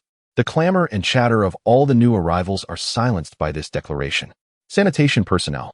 Mark of disgrace. Each word strikes like a cold hammer upon their youthful, proud hearts. The officer appears satisfied with the effect, raising his hand as a holographic projection unfurls beside him, rapidly flashing gruesome yet indistinct images. Clawed remnants tearing through armor. Bodies corroded beyond recognition by unidentified substances and shadows of colossal creatures flitting past. The Rift Star harbors not only a harsh natural environment. The officer's voice remains devoid of emotion. Beneath the surface lurk the sand-dwelling worms that prey upon vibrations. The canyon cliffs serve as the nesting grounds for the razor-winged bats, whose wings can effortlessly slice through D-grade alloys. Not to mention the ominous acid rain and the ever-looming threat of collapsing ground. For further intelligence regarding the Rift Star, I suggest you consult your school terminals. He deactivated the holographic projection and surveyed the crowd with a grave expression. Each year, self-important fools meet their demise in this place. Now, to ensure that you novice recruits do not perish within 5 minutes of venturing out, all freshmen undertaking the Death Crossing mission must form teams freely. A minimum of 2 individuals per team. Solo actions are strictly prohibited. Now commence. As soon as the words left his lips, more than half of the freshmen assigned to the Death Crossing mission turned their gaze toward Lin Fan in unison. The top scorer of the entrance examination, the cafeteria warrior. Regardless of Lin Fan's own thoughts, he was undeniably recognized as the strongest among the 3,000 newcomers. In such a perilous environment, aligning oneself with the most formidable individual was undoubtedly the most prudent choice for survival. Lin Fan, big shot, include me. I possess B-grade talent, eagle eye, capable of remote reconnaissance. Fanji, take me along. I specialize in support, ready to boost your buffs. A dozen individuals immediately crowded around him, their faces alight with eagerness and anticipation. Lin Fan subtly furrowed his brow. He loathed dealing with such situations. He turned his head and exchanged a glance with Qian Duo beside him. The hefty boy instantly understood. Puffing out his chest, he positioned his corpulent frame in front of Lin Fan, adopting the demeanor of a chief guardian. What is going on here? No shoving. Qian Duo bellowed. Haven't you seen that Lin Fan already has me, the ultimate meat shield? One support is sufficient. A sweet-looking girl squeezed to the front, gazing at Qian Duo with a pitiful expression. Qian, having one more person means more strength. I can handle logistics. Qian Duo glanced at the girl, then discreetly stole a look at Lin Fan, noting his expression that seemed to say, handle it as you wish. Steeling himself, the chubby boy forced a pained yet resolute expression. No, not even for a beauty. Lin Fan has stated that for this military training, he will only take me along. We appreciate your goodwill, but please disperse. Qian Duo's firm stance effectively quashed any lingering hopes. The rejected students wore expressions of disappointment, yet dared not persist, reluctantly retreating to seek other companions. Having resolved the dilemma, Qian Duo swiftly donned a triumphant smile and approached Lin Fan. So, Fanji, how about it? My protective skills are commendable, aren't they? Lin Fan, disinterested, strode directly towards the equipment distribution point. The pair acquired their basic gear, a full-body D-grade survival combat suit, a completely sealed helmet, and a basic survival pack. As Qian Duo struggled to don the combat suit, he suddenly felt the weight of 12 times gravity. Nearly stumbling as he adjusted to the burden, he was taken aback by the unexpected weight of the apparatus. Merely standing, his breathing grew labored, the sound of his heavy gasps resonating within the confines of his helmet. Lin Fan had effortlessly donned his gear, flexing his limbs before casting a sidelong glance at the hefty figure beside him. Really, you're already panting with just 12G? Let us amp up the intensity, lest you find yourself kicked around like a ball in the future. Qian Duo, blushing at the remark, straightened his posture, momentarily forgetting his breathlessness. Lin Fan and Qian Duo were the first duo to complete the registration process. The scarred officer regarded them briefly before gesturing towards a solitary metal door not far off. First team, enter airlock number 7. It appeared that before the grand entrance of the fortress, there existed a series of independent departure channels, forming a dual-door structure. As they entered the airlock, The heavy inner metal door slowly closed behind them with a resounding thud, severing their connection to the gazes of everyone in the fortress hall. Within the confined airlock, only the two of them remained. Suddenly, a jarring alarm pierced the air. Before them, a colossal 30-meter alloy gate, connecting them to the outside world, began to ascend slowly. As a narrow gap appeared, a ferocious gale surged through, carrying countless minute particles that violently battered against their combat suits and helmets, producing a cacophony of sharp sounds. When the gate fully opened, an immense wall of orange sand, stretching from earth to sky, emerged before them, accompanied by a deafening roar that felt as though it could shatter eardrums. Qian Duoduo's legs weakened, and he clung desperately to the nearby wall to avoid being toppled. He gazed at the cataclysmic scene, his voice trembling uncontrollably over the team channel. "Brother Fan, are we really going in now? It's a super sandstorm out there. How is this any different from courting death?" Lin Fan retrieved a high-strength fiber rope from his survival pack, securing one end to his waist and handing the other end to Qian Duoduo. His calm voice resonated through the channel. "Then you may return now and wait for the weather forecast with the others." Those words rendered Qian Duoduo speechless, his voice caught in his throat. Return? Instinctively, he glanced back at the tightly shut inner gate. Safety, comfort, and the company of others awaited behind it, all waiting for the storm to pass. In that moment, he comprehended Lin Fan's intent. If he could not summon the courage to face this minor challenge, what right did he have to accompany Lin Fan? In an instant, the expression in the hefty man's eyes shifted. The fierce determination, long concealed beneath layers of pretense and bravado, erupted forth. He hesitated no longer, resolutely tying the rope around himself in a firm knot. This was his choice. Lin Fan sensed the tension in the rope behind him, and a faint smile tugged at the corners of his lips. He refrained from uttering another word, and, facing the terrifying storm capable of shredding steel, he strode towards the fortress exit. With a clenched jaw, Qian Duoduo followed closely behind. Under the cold gaze of the fortress surveillance system, the two diminutive figures, one after the other, decisively plunged into the overwhelming orange chaos that obscured the heavens and the earth. The silhouettes of the two were swiftly engulfed. Chapter 37, The Walking Disaster. Encountering the forbidden zone of life. The moment they stepped out of the fortress, the world was drenched in an orange hue. In their field of vision, the distinction between heaven and earth vanished. The frenzied sandstorm surged like a solid tidal wave, bombarding them with countless fragments of stone. The visibility to the naked eye was less than half a meter. "Damn, this wind is fiercer than my mother's slap." Qian Duoduo's roar distorted into a cacophony of static over the communication channel. Lin Fan cast him a sidelong glance. At that moment, the hefty man resembled an inflatable toy on the verge of being swept away, tethered only by the rope around his waist. "Less chatter, stay close." Lin Fan's voice pierced through the howling wind, unnaturally calm. In this cursed place, a fall meant no one would be there to help you. "Understood, Brother Fan." Qian Duoduo shouted against the wind. "I'm as steady as a rock." No sooner had the words left his mouth than he tripped over a hidden bump shrouded in dust. His corpulent form lost balance, and he fell face first into the dirt. Cough, cough. "Damn it." Qian Duoduo scrambled to his feet, shaking off the dust from his helmet while grumbling. "This wretched place even ambushes you." Lin Fan paid him no heed, silently tightening the rope between them. After struggling against the storm for less than 50 meters, each of Qian Duoduo's steps felt like trudging through a quagmire. Even his abundant spiritual energy began to wane under such exhausting conditions. The energy clinging to his battle suit was ground away by countless abrasive forces, igniting a flurry of sparkling motes that faded from sight at a visible rate. Lin Fan's brow furrowed involuntarily. He looked up, and the endless expanse of orange chaos remained. This dust storm showed no signs of abating anytime soon. Although the hefty man's reservoir of spiritual energy was substantial, if this continued, reaching the destination was uncertain, let alone enduring for half an hour. "We can't proceed any longer. Duoduo, don't force it. Sit down right where you are." Lin Fan commanded decisively. "Use your talent to increase your weight and anchor yourself to the ground." "Huh. Oh, all right."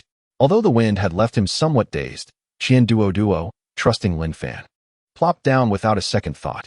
Channeling the scant spiritual energy remaining within him, a weighty aura erupted from his body, instantly multiplying his density and mass several times over. Boom. The spot where he sat dented the hard rock surface beneath him. He became as unyielding as a rooted stone pillar, impervious to the ravaging winds. He transformed into a steadfast anchor amidst the tempest. Lin Fan approached Qian Duoduo's side, placing a hand on his shoulder. In the next moment, countless fine mycelium sprouted from his palm, surging forth like a living tide, swiftly enveloping most of Qian Duoduo's body and spreading wildly across the ground, forming protrusions. As Qian Duoduo gritted his teeth against the immense drain of his own talent, an unexpected itch enveloped him. He lowered his head with great difficulty, his eyes nearly bulging out of his helmet. Countless grayish-white mycelia were rapidly transforming before his astonished gaze. They intertwined with one another, frantically entwining and weaving into shimmering metallic scaled plates, mycelial armor. An innumerable array of scales supported one another, layered upon layers, defying the terrifying wind pressure to grow against the odds. In less than a minute, a spherical fortress, 5 meters in diameter and covered in gray scales, rose from the ground, perfectly enveloping the two within. Outside was a tumultuous orange-red dust storm, tearing through steel. Countless grains of sand mixed with gravel, like an unceasing file, relentlessly grinding against the surface of the fungal sphere, producing a harsh, grating noise. Inside, however, lay a sanctuary, completely isolated from the world. The storm's roar was utterly muted, leaving only the dull sound of friction from outside, which paradoxically accentuated the tranquility within. Qian Duoduo, in a state of shock, reached out to touch the inner wall, feeling its resilience and a peculiar elasticity. He opened his mouth and finally managed to stammer. "Brother Fan, your talent isn't in real estate, is it?" "Basic skills, no need to worry," Lin Fan casually replied, rummaging through the survival pack to retrieve 2 S-grade energy potions. He roughly pulled off the helmet visor from the plump fellow and forcefully shoved one of the potions into his mouth. "Savor it, don't gulp it down all at once. Maintain your weight. We can't afford to have you blown away." Mmm. Qian Duoduo protested, nearly brought to tears by the brusque treatment. Lin Fan paid him no mind, opening the other expensive potion and pouring it directly onto the mycelium beneath them.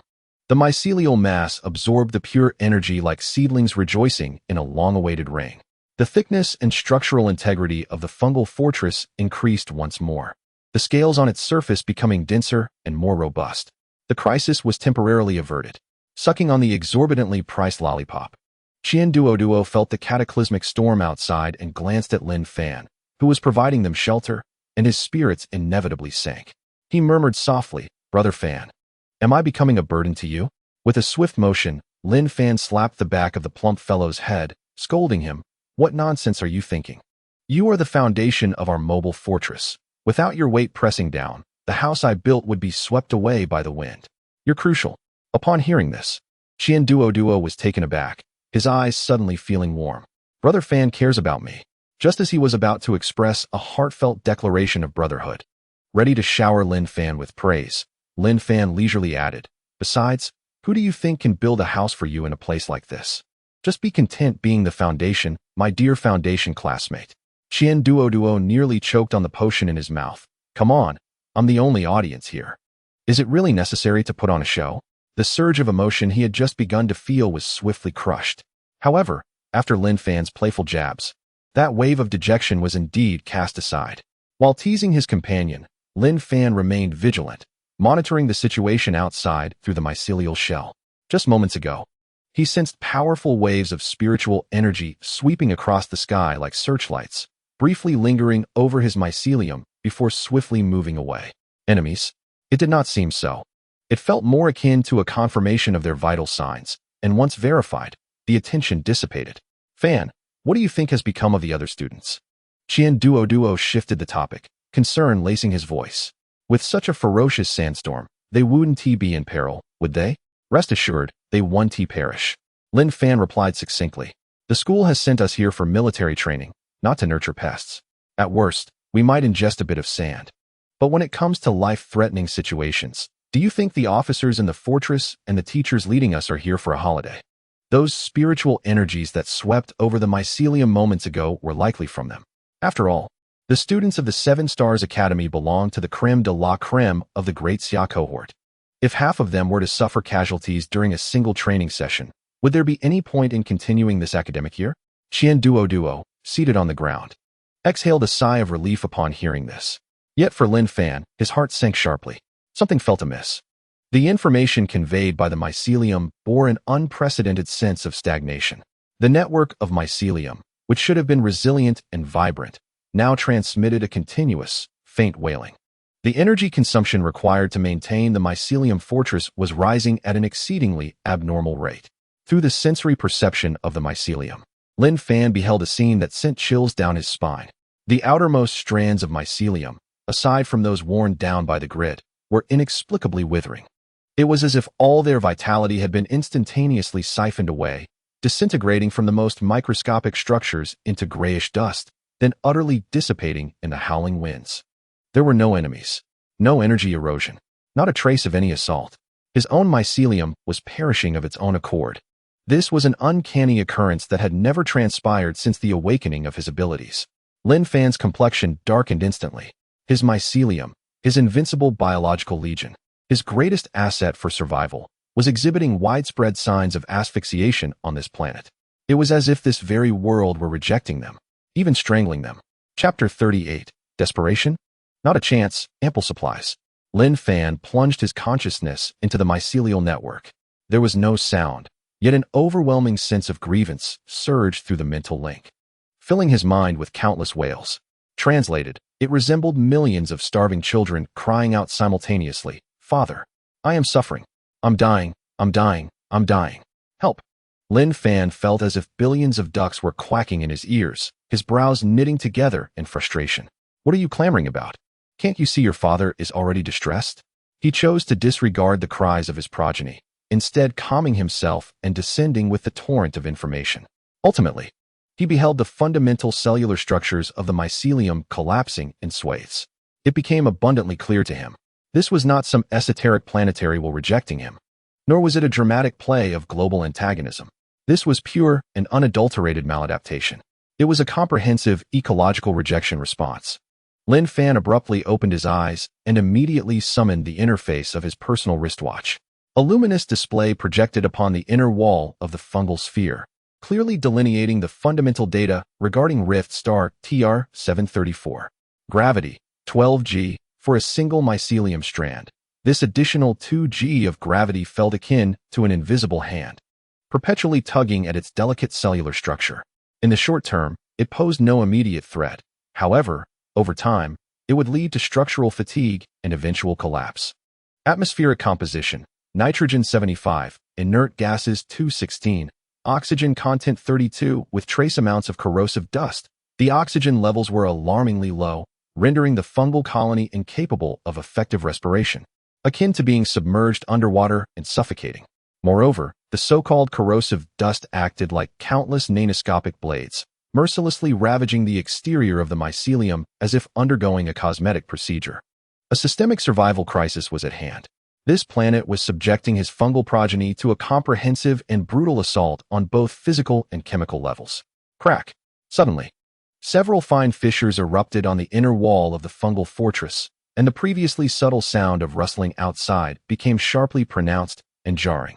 Qian Duo, who was savoring the energy elixir in his mouth, instantly sensed the structural weakening. He hastily removed the vial from his lips and, visibly anxious, asked, "Fan Ge, is the house about to collapse? It feels less stable than before." At that moment, Lin Fan was already feeling exasperated and shot him a disgruntled glance. "It's not collapsing. My mycelium is under attack." He spoke while opening the bulging survival backpack. As he unzipped it, a neat array of S-grade energy elixirs came into view. Upon witnessing this familiar scene, Qian Duoduo's mouth twitched in disbelief. "Fan Ge, you're at it again? You're not seriously going to use this stuff like it's water, are you? And now you want to mix it with mud?" Though the plump man was vocally critiquing, his body obediently shifted, providing Lin Fan, the affluent benefactor, with precious operational space. Lin Fan disregarded him entirely. Retrieving a vial from the backpack, twisting off the cap with fluid grace, and directly pouring it onto the core mycelium mat where the fungal fortress connected with the ground. "To make a horse run, one must feed it grass," he muttered. "At present, my horse is unaccustomed to the inferior local fodder. Thus, I must resort to the finest imported feed to sustain its life until it learns to thrive on the local soil." The pure energy liquid swiftly permeated the dying mycelium mat, akin to administering a multitude of adrenaline injections to a patient in the ICU. The moribund mycelium suddenly thrived with vitality, visibly proliferating new growth at a frenetic pace. Yet, in the next moment, the newly formed mycelium succumbed once again to the harsh environment, wilting and collapsing. Birth and death engaged in a bizarre and frantic cycle, with the entire mycelium mat flickering alternately between vibrant fluorescence and ashen decay, reminiscent of a poorly connected old light bulb. Qian Duoduo observed this spectacle, clicking his tongue in astonishment.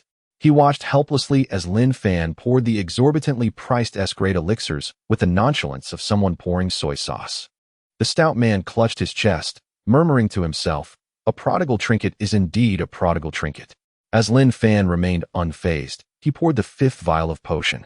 A miracle unfolded. The death rate of the mycelium markedly slowed, and the newly sprouted strands, nurtured by psychic energy, seemed to possess an inexplicable resilience.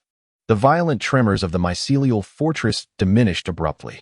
Qian Duoduo, who had been using his body as a foundation, immediately sensed the shift. Just a moment ago, he had been lamenting, and in the next, he proclaimed with a voice as resounding as a bell, "Brother Buffon is incredible." Yet, Lin Fan appeared not to hear. He understood that this was merely a temporary reprieve, sustained by an overwhelming influx of energy, a mere life support system that addressed symptoms rather than the root of the issue. To resolve the problem thoroughly, he needed to compel his mycelial colony to undergo a genuine transformation, achieving a localized ascension. He uncapped the 6th and 7th vials, his movements unwavering, his gaze focused and serene. Like the most patient of farmers, he drenched this seemingly doomed seed of hope with vast resources, awaiting the moment it would break through the soil and truly adapt to its environment. Meanwhile, at the Watcher base, the atmosphere in the immense command hall was tense. Hundreds of holographic screens floated in the air, displaying real-time terrain maps, environmental data, and luminescent dots representing various newly formed teams. Report: Team 7 from Tianshu Academy is under attack by Rift Stalkers. They have initiated a distress signal, deeming military training a failure. Report: Team 11 from Kaiyang Academy has suffered an oxygen leak in their life support equipment. They are withdrawing from military training. The cold voice of reports echoed, signifying the downfall of once prominent individuals under the harsh realities of this planet. In one corner of the hall, Zhou Wenba, the leading instructor from Yaoguang Academy, gazed anxiously at a large screen. The dots representing all teams from Yaoguang Academy were engulfed by a vast, ominous orange-red storm data, their signals flickering intermittently as though they could extinguish at any moment. "Mr. Zhou, it seems luck is not on your side this time." A voice, laced with sarcasm, drifted from beside him. Ma Kuan, the leading instructor from Tianquan Academy, approached with crossed arms, casting a glance at the screen, his face betraying unmasked schadenfreude. To step out and immediately plunge into the grinder. This is one of the fiercest dust storms of the Rift Stars wind season. Not just the newcomers. Even we would be ensnared without prior preparations. He shook his head, clicking his tongue. It appears Yaoguang is destined to finish at the bottom again this year. Even the heavens have turned their back on you. Zhou Wenba clenched his fists, replying coldly, "The military training is not yet over. Mr. Ma, you may be celebrating prematurely." "Premature? I think not." Ma Kuan pointed at the nearly fading dot on the screen. "Look, those life signals are fluctuating dimly. Their psychic responses are nearly depleted. They are likely curled up somewhere, awaiting their demise. I wager in 5 minutes, they will call for help." No sooner had he spoken than the officer monitoring the screens suddenly exclaimed in disbelief, leaning closer to the display.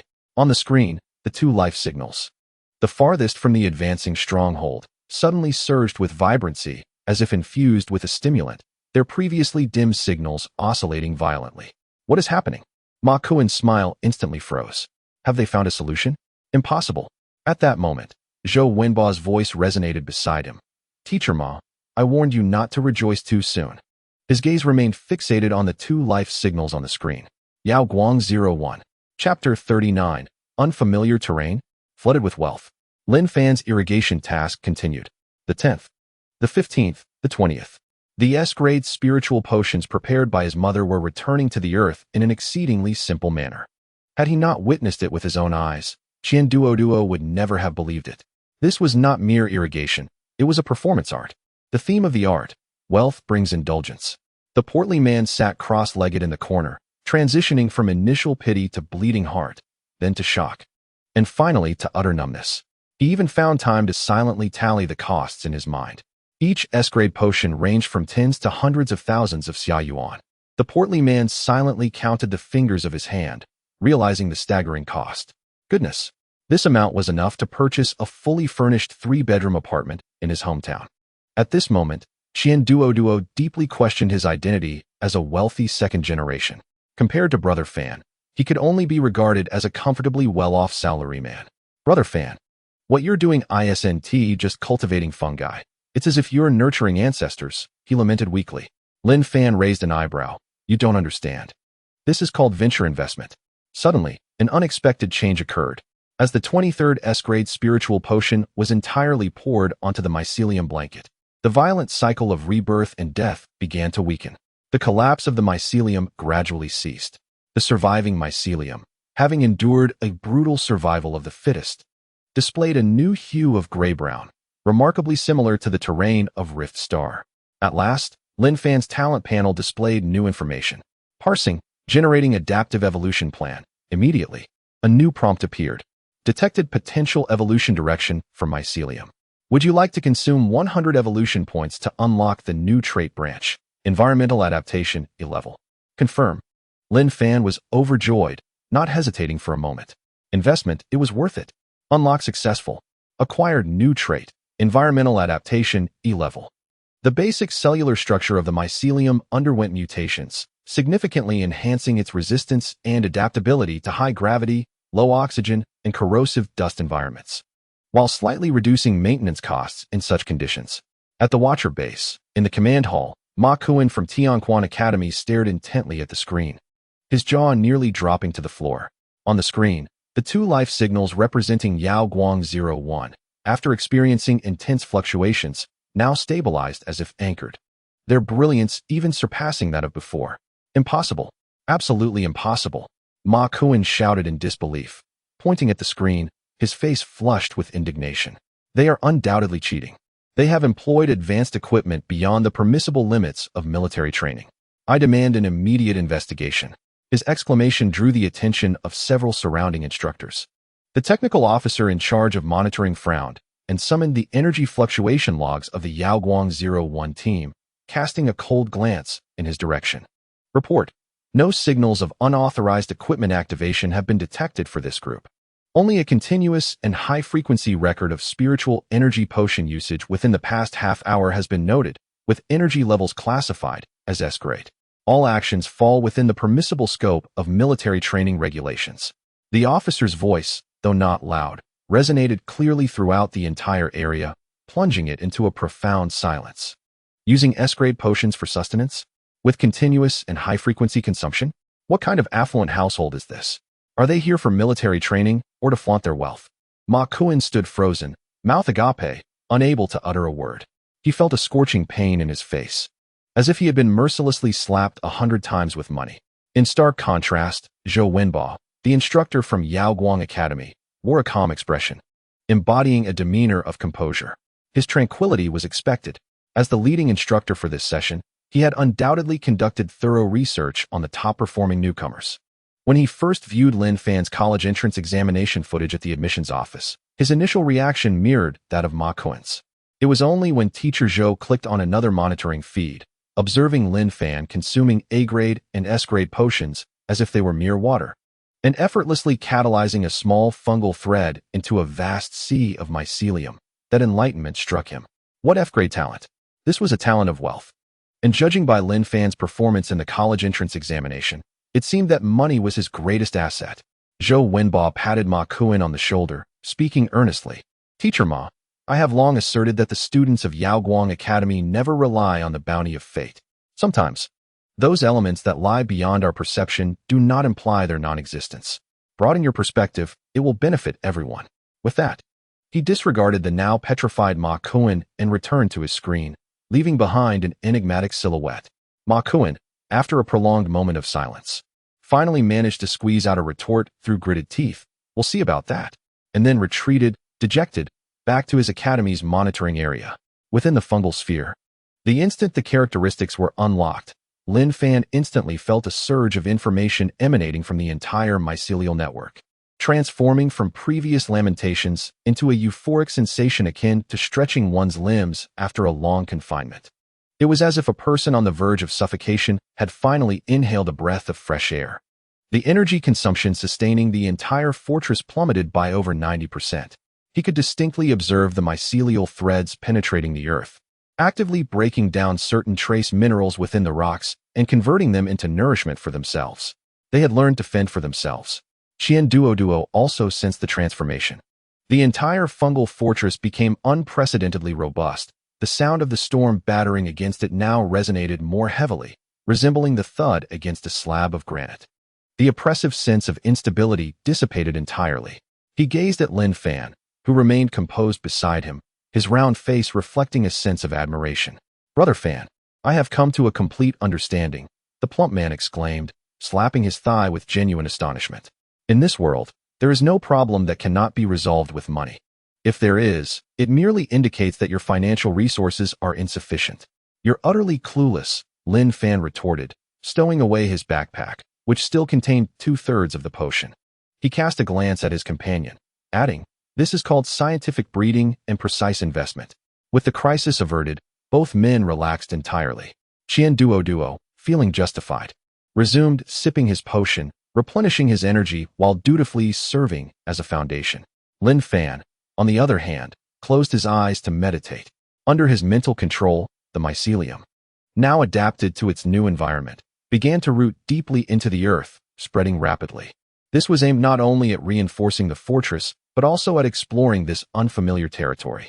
The mycelium, like invisible tendrils, quietly penetrated through the rock layers.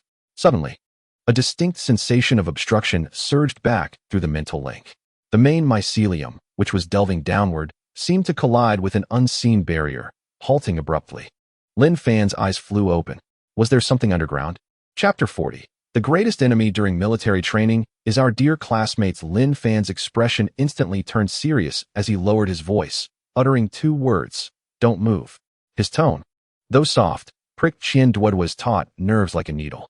Just as he contemplated shifting his numbed posterior, he froze in place, his posture comically resembling that of a paused inflatable toy. With a quivering voice, the plump man inquired, "What's wrong, Brother Fan? Is there an earthquake?" Lin Fan remained silent, his consciousness flooding into the underground mycelium network. He perceived something beneath them, approximately 20 meters deep, directly beneath the mycelium fortress. A massive, hardened silhouette was slowly writhing. Its shape resembled an enormous train carriage magnified countless times over. A sandworm, the geological engineer that preyed using vibrations, as described in military reports. Lin Fan's mycelium network functioned like the most sophisticated radar, swiftly scanning the creature's data. It measured at least 7 or 8 meters in length, with a shell as hard as rock. The intensity of its psychic energy indicated it was merely a juvenile specimen, comparable to the body refinement realm, yet infinitely close to the threshold of the condensation realm. "There's a large worm 20 meters below us," Lin Fan stated succinctly. "The dust storm outside hasn't ceased. We cannot engage it. Any violent tremors might draw it to the surface." Upon hearing this, Qian Duo's small eyes sparkled not with fear, but with excitement. "Brother Fan, what is there to fear? Let me, the fat lord, charge in like a meat tank, and deliver a righteous strike from above to flatten it into a meat patty. Is that righteous justice you're speaking of? That's more like a delivery from the sky." Lin Fan's retort was sharp and sardonic. "If you move, our mycelium will collapse first. With a storm above and a worm below, we'd be caught in a double assault, packaged as a luxurious midnight snack." It was evident that in this man's mind, aside from thoughts of food, he was intent on offering himself as a meal to others. Truly, the A-grade talent of Tyrant's Body is evident. In order to stabilize the situation, Lin Fan meticulously maneuvered the mycelial network. Deep underground, several meters away from the fungal ball fortress, the tips of a small cluster of mycelium began to rhythmically rub against the rock wall. The sound perfectly mimicked the faint vibrations emitted by small creatures as they crawled. This tactic proved effective. The massive silhouette beneath paused momentarily. Then, that subtle biological electric field slowly shifted towards the source of the sound. It was drawn in. However, It did not venture far, merely wriggling a short distance before halting, still lingering within the perceptive range of the fungal ball. This colossal being maintained a heightened vigilance towards the enormous stillness above. Time passed slowly. Qian Duoduo, having held his position for too long, began to squirm slightly like a maggot, his round face contorted in discomfort. Brother Fan, I can't hold on any longer. My backside feels like it's about to split into 8 pieces. If I don't move soon, I might suffer from circulatory failure and meet an untimely demise. Keep yapping, and I swear I'll weld your backside to the ground. Lin Fan retorted, feeling a headache coming on from Qian Duoduo's incessant whining. Yet his hands remained steady in their task. With a flicker of thought, he commanded the interior of the fungal ball, where a layer of soft fungal carpet rapidly grew and spread. Soon after, the internal structure of the carpet began to harden and reorganize at an astonishing speed. In the blink of an eye, a sturdy, flat circular platform materialized out of thin air. The next moment, dozens of mycelial support columns, as thick as water barrels, silently sprouted from beneath the platform. They smoothly elevated the platform, along with the astonished Qian Duoduo, to a height of 1 meter above the ground, perfectly isolating it from the vibrations of the earth. With the crisis temporarily averted, Qian Duoduo sat comfortably on the floating base, yet once the danger had passed, the rotund fellow could not remain idle. He wearily activated his wrist terminal, immersing himself in the military training regulations issued by the authorities, reciting the rules as if he were a commentator. Brother Fan, look, this military training not only has individual points, but also total points for the academy. Slaying aberrant beasts earns points, and eliminating freshmen from other academies allows you to directly seize 70 of their points. The military training lasts a total of 7 days, and reaching the Watcher base will count as completion. The rules state that combat is permitted, but lethal force is prohibited. Violators will be directly eliminated and face a military tribunal. Qian Duoduo grew increasingly animated as he spoke. Most importantly, starting tonight, the military will randomly airdrop supplies, including overnight tents and other survival necessities. Lin Fan, with his eyes closed in repose, appeared to be disinterested, yet his fingers gently tapped against his knee. Only when Qian Duoduo finished did he lazily respond, as if discussing a matter of little consequence. Isn't it quite evident? They are clearly signaling that resources are insufficient. You should hurry to seize what you can. The airdrop serves as the initial point of conflict. Upon hearing the word conflict, Qian Duoduo's eyes sparkled with excitement.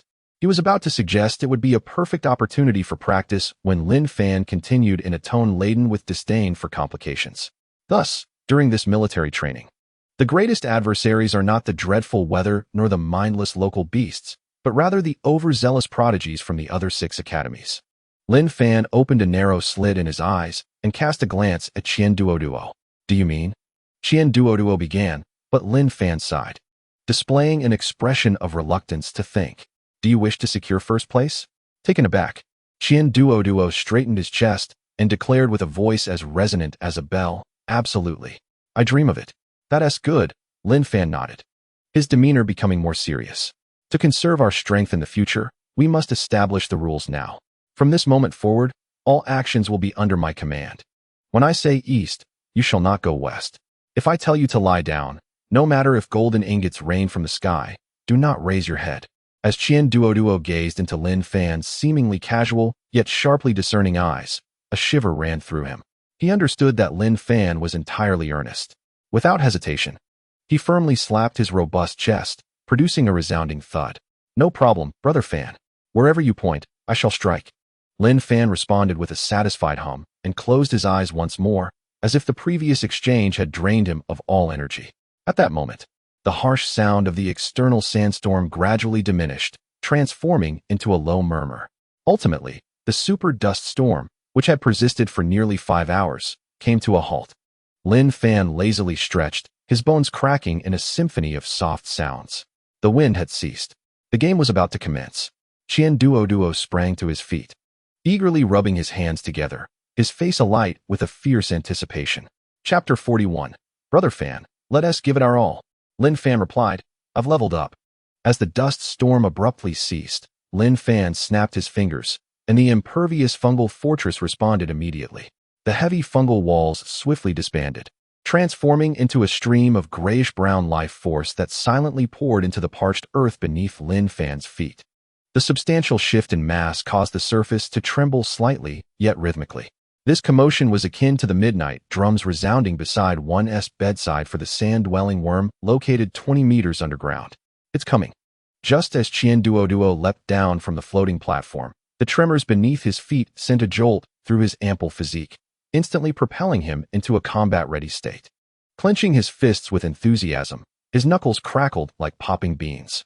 "Brother Fan, take a break," he bellowed without looking back, his voice echoing across the terrain. "Watch as I treat you to some sandworm sashimi today.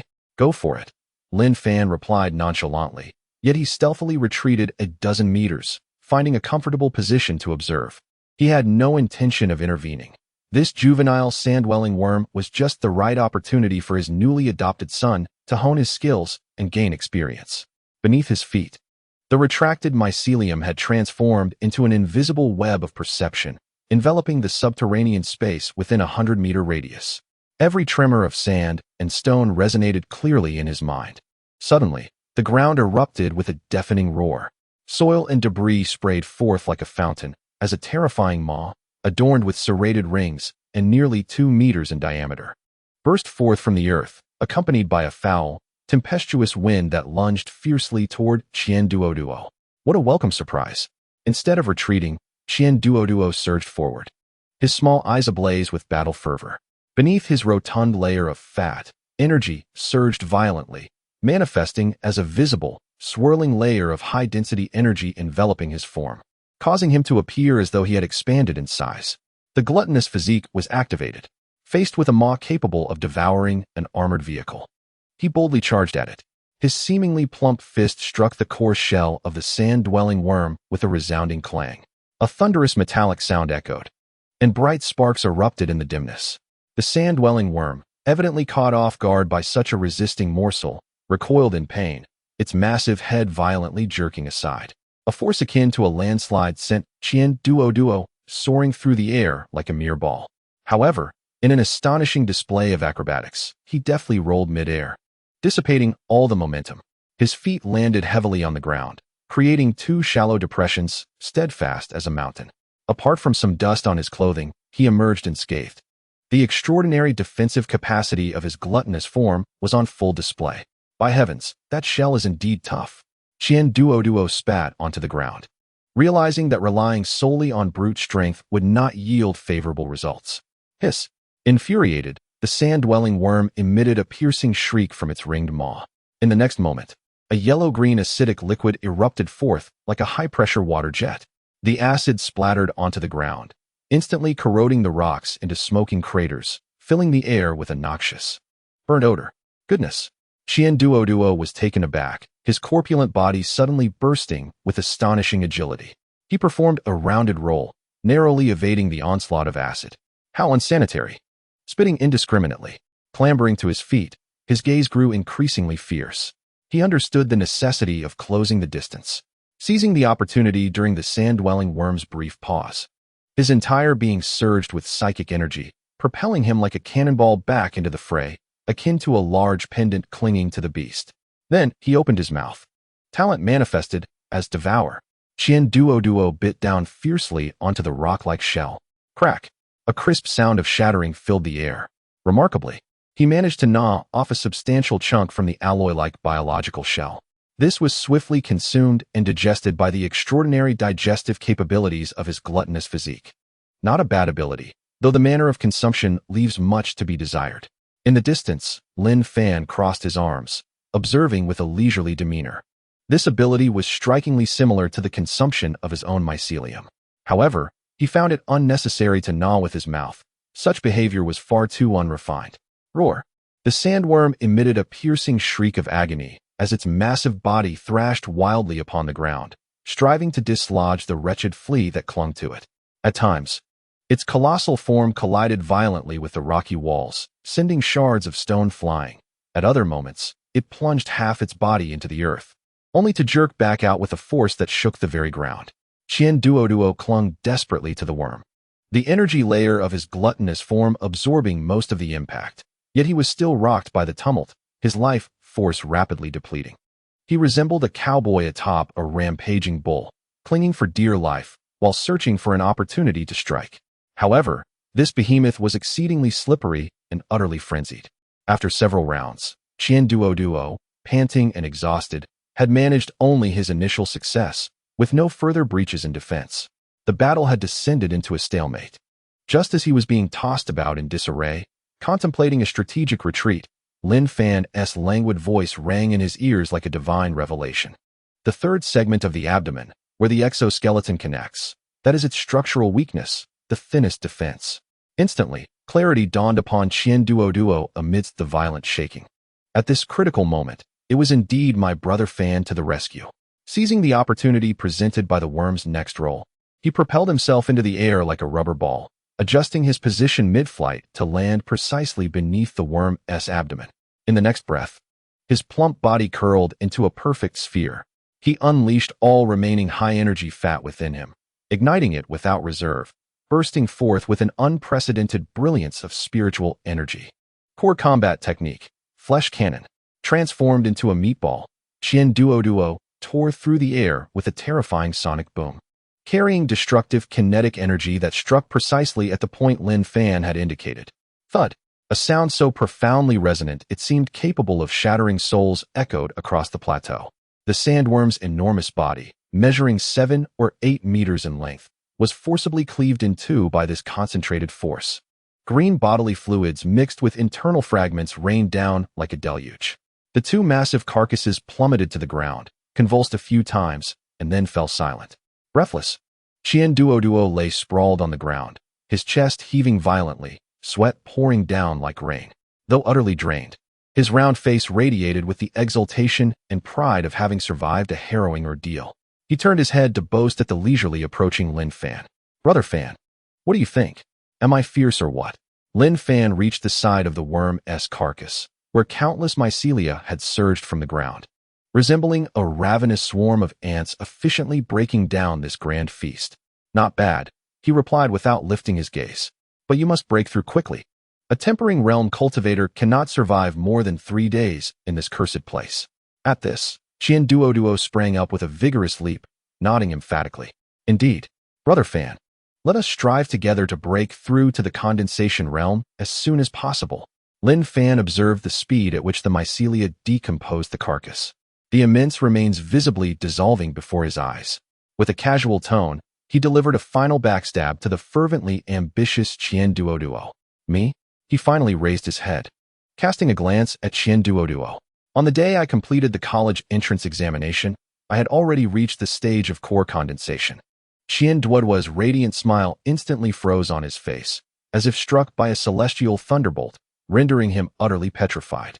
Chapter 42, From Brother to Adopted Grandson. It takes merely a sentence. Qian Duo's smile remained rigid for a second, then two. The flesh on his face began to twitch erratically, his small eyes bulging wide as he entered a state of complete disarray. The air seemed to solidify. Core condensation? The chubby boy's lips quivered as he finally managed to squeeze out those 2 words from his throat. What in the world does that mean? Among the 7 academies, are there any new students at the core condensation stage? Certainly. Yet, those are the top prodigies, carefully hidden by each academy, born into a world soaked in energy elixirs, nurtured alongside S-grade energy cores. And then there's Fan Gu, an F-grade talent, a lazy rich kid who crammed at the last minute for the exam. A lethargic individual who would rather sprout 8 legs than walk. He reached core condensation on the very day of his exam. Qian Duo felt as though his worldview, along with the fervor for battle he had just cultivated, was shattered by Lin Fan's nonchalant remark. It was neither a sense of defeat nor jealousy, but rather a surreal feeling akin to gazing upon a deity. "Fan Gu, shall we strive together?" Strive together for what? While he was cruising through the cosmos in an interstellar battleship, I was still struggling on my bicycle, nearly igniting sparks from the chain, unable even to catch a whiff of his exhaust. "Fan Gu." Qian Duo lunged forward, wrapping his arms around Lin Fan's thigh, nearly smearing his snot and tears all over him. "You are my deity. From this day forth, I shall be your most loyal adopted son. Who dares to show you disrespect, I shall be the first to turn them into mincemeat." This chubby boy, his demeanor shifted dramatically. One moment, he was a passionate brother. The next, he was kneeling in reverence. Lin Fan, feeling disdain, attempted to kick him away but found it futile. When the boy's gluttonous physique was activated, he became an impenetrable shield. When inactive, he was merely a dense mass of flesh, exceedingly clingy. Get lost. Spare me this nonsense, Lin Fan reprimanded, though his focus was entirely elsewhere. In his perception, the corpse of the sandworm was being decomposed at an astonishing speed. Countless invisible mycelia formed the most efficient assembly line, consuming blood, flesh, exoskeleton, and even the remnants of the energy core, transforming them all. The vast biomass was converted into a pure torrent of energy, surging into Lin Fan's body. Energy level 03, evolution 0.07. No matter the place, the exotic beast served as his mobile experience repository and supply station. As long as he killed enough, he could grow infinitely stronger. Stop wailing and get to work. Lin Fan's words interrupted Qian Duoduo's fervent allegiance. Check your life support equipment, especially the filtration system for corrosive dust. Also, verify the oxygen production device. We are about to enter the canyon. As he spoke, he constructed a real-time updating 3D topographical map in his mind. This was the geological data relayed back by the mycelial network. Within a radius of several hundred meters, the density of every rock layer and the intricacies of each subterranean fissure were remarkably clear. He swiftly devised a route that flawlessly circumvented several areas prone to geological instability and 2 lurking sandworms hidden beneath the surface. The indolent have their own means of survival, and Lin Fan's approach was to eliminate all risks at the outset through sheer strength and a wealth of information. All right, Brother Fan. Qian Duoduo instantly sprang to his feet, hastily wiping the sand off his helmet's visor with his sleeve, and efficiently inspected his gear. The green light on the oxygen supply system behind him flickered, and the indicators of the filtering apparatus were all functioning normally. Report, Brother Fan. Fat Lord number 1 is combat ready. Then let's proceed, Lin Fan nodded, leading the way towards the seemingly bottomless black chasm. The edge of the plateau was the very entrance to hell itself, the Dragon Ridge Canyon, a colossal gorge that traversed the equator of the planet, hence the name of the chasm star. Countless secondary ravines and a network of natural caves were scattered throughout the Great Canyon, serving as a sanctuary for indigenous beasts and remnants of a bygone civilization. Lin Fan and Qian Duoduo discovered a pathway leading downward. However, it was less a path and more a series of interlocking fault lines. The slope was so steep that it was nearly vertical, littered with loose gravel and sharp rock ridges. Qian Duoduo treaded carefully, his considerable weight becoming a formidable burden, requiring him to seek exceptionally stable footholds with each step. Occasionally glancing up, he observed Lin Fan navigating the treacherous cliffs with effortless grace.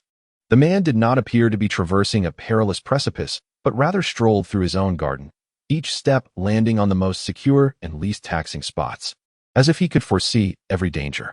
Qian Duoduo was both amazed and filled with deeper admiration for his adoptive father as they delved further into the canyon. The light rapidly fading. The towering cliff walls on either side grew ever higher, resembling 2 massive black walls that squeezed the sky into a narrow strip of brightness. The faint caustic scent in the air intensified. At that moment, Lin Fan, who had been silently advancing, abruptly halted. What's wrong, Brother Fan? Qian Duoduo immediately became alert. Lin Fan remained silent, his mycelial network detecting an anomaly as they ventured deeper into the gorge. At a more profound level, there was an unconventional fluctuation of spiritual energy. It bore no resemblance to biological life or natural energy veins.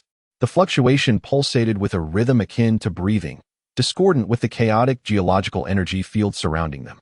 Nothing. Lin Fan mentally noted this peculiarity and continued downward. After descending approximately 100 meters, Qian Duoduo suddenly exclaimed, Brother Fan, look, what is that? A diamond mine?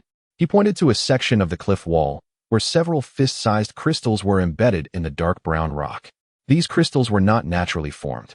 They exhibited a meticulously cut rhomboid shape.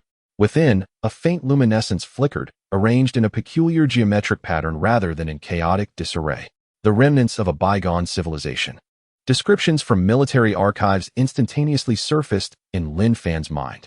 The masterpieces of the rock-dwelling clan. These, perhaps, are the so-called energy nodes of the rock motion traps or the remnants of some urban structure. Stay away from that, Lin Fan cautioned. That thing is worth more than diamonds and far more dangerous. Upon hearing this, Qian Duoduo instinctively recoiled, unwilling to cast another glance. Deep within the canyon, an eerie silence enveloped them, interrupted only by the crunch of gravel underfoot. This profound stillness was more disconcerting than any cacophony. Just as the oppressive atmosphere reached its zenith, a sudden, deep growl erupted from the unfathomable darkness below them. Immediately, the canyon walls began to tremble in response to the lingering resonance of that growl. Chapter 43. I told you not to move, yet you insisted on advancing. The echo of the growl reverberated along the steep rock face, causing loose stones to cascade from above, striking their combat suits with sharp cracks. What is that noise, Brother Fan? Qian Duoduo inquired, his voice quivering as his corpulent form pressed against the rock wall, striving to maintain his balance. Lin Fan remained silent, raising a hand to signal him to be quiet. As they rounded a protruding rock ridge, the sight ahead made Qian Duoduo gasp sharply. It was a relatively narrow passage, its widest point scarcely measuring 10 meters. Clinging to the nearly vertical cliffs on the inner side of the only corridor were over 20 lithe figures, Windridge beasts. Their bodies, akin to those of leopards, were cloaked in a grayish-black carapace that seamlessly blended with the rock face. Their sharp claws dug deep into the crevices, and pairs of crimson eyes glimmered with a gluttonous and cruel light in the dim canyon. Silence reigned. Qian Duoduo swallowed hard. The strength he had just regained from being drained by the sandworm was still not fully restored, and now he had stumbled into the den of wolves. Yet, the mere thought of Lin Fan standing behind him and the memory of those words, the day my college entrance exam ended, I had already condensed my core, ignited an inexplicable fervor that surged from his dantian to the crown of his head. No, he could not allow Brother Fan to underestimate him any further. What an opportunity! A midnight snack delivered right to their door.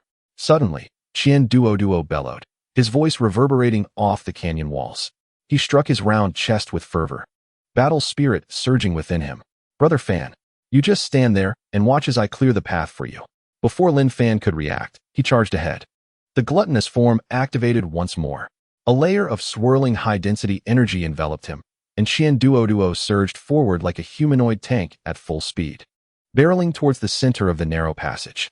He was determined to demonstrate through a resounding victory that his A-grade talent was indeed worthy of following behind a powerhouse.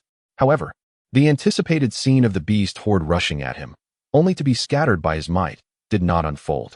At the very moment he charged forward, the wind-spined beasts emitted a series of sharp, concise shrieks, their forms shifting instantaneously. They did not engage. Instead, like well-drilled soldiers, they rapidly dispersed across the cliffs, swiftly constructing a three-dimensional encirclement from the ground, the sidewalls, and even directly above. Qian Duoduo's heavy fist, imbued with immense power, struck nothing but air. A chill surged within his heart.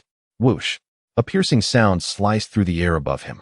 Qian Duoduo abruptly looked up, and to his astonishment, three wind-spined beasts plunged down from the nearly 90-degree cliff above, their glimmering claws tearing through the murky atmosphere. He immediately raised his arms to defend himself. Clang! Clang! Clang! The jarring sounds of impact rang out, sparks flying.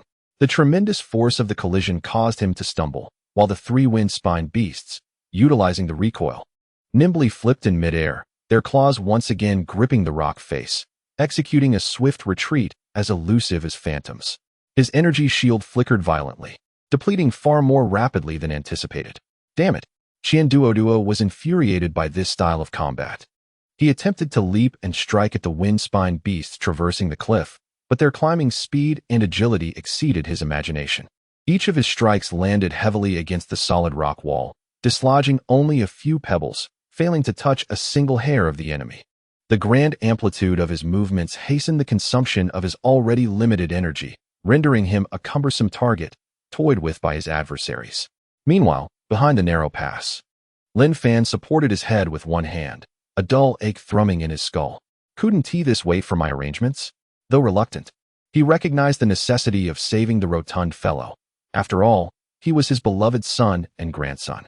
In the shadows by his feet, countless gray mycelia, finer than a strand of hair, silently spread out. They adhered to the surface of the rocks, following the natural patterns and crevices, seamlessly merging with the cliffs. Indistinguishable to the naked eye, the fungal network was quietly taking control of the battlefield. The tactical acumen of this pack of wind-spined beasts was indeed impressive, a textbook example of a three-dimensional siege. Unfortunately, they had chosen the wrong battlefield and provoked the wrong individual. Creak. At that very moment, a shrill cry, distinct from the others, rang out from the highest rock. A wind-spine beast leader, significantly larger than its kin, surveyed the battlefield from its elevated vantage point.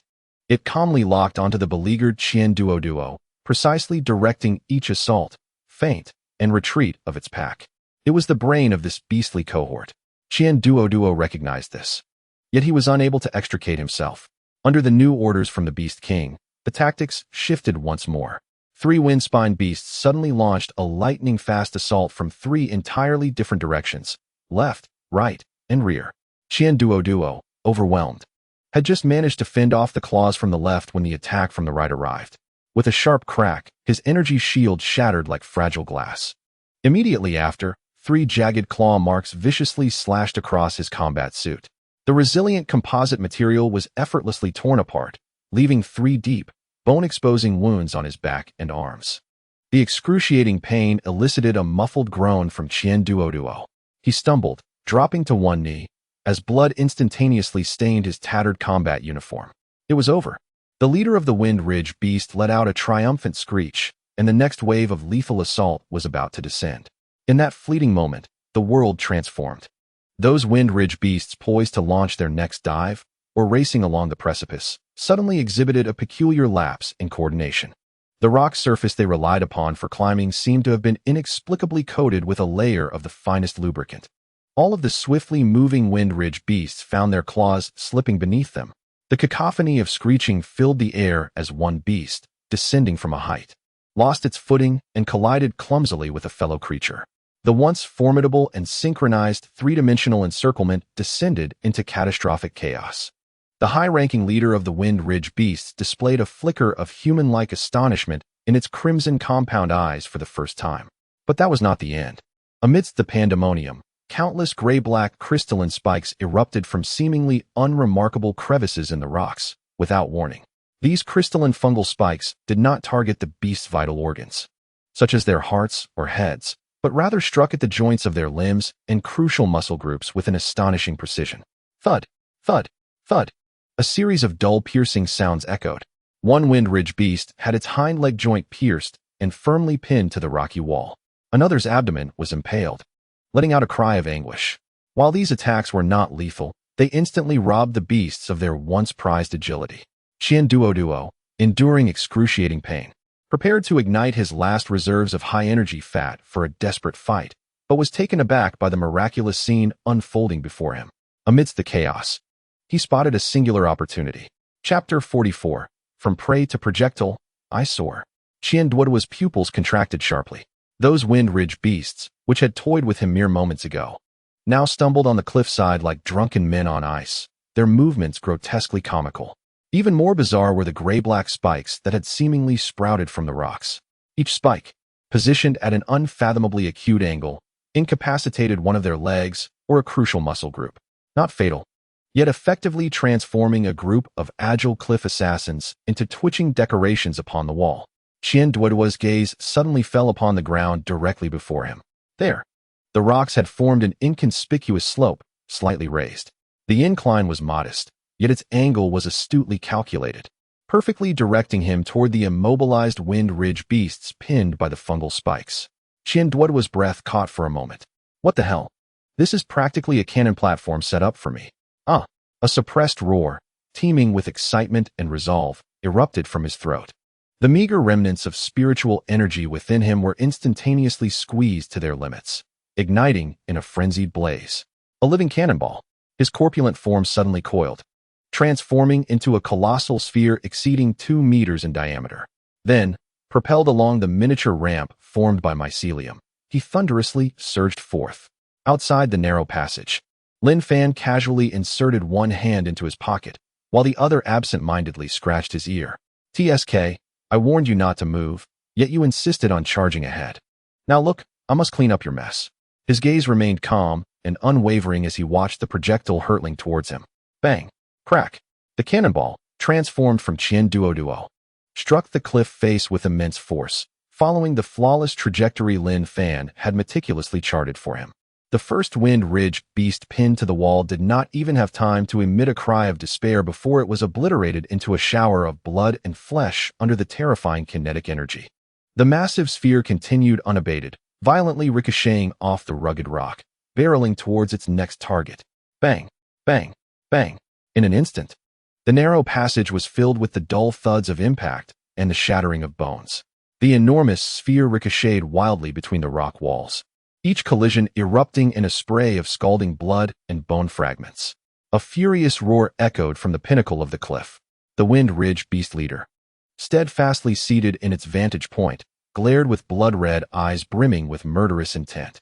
It watched helplessly as its minions were smashed to pieces by the meatball, the original encirclement devolving into a farcical slaughter.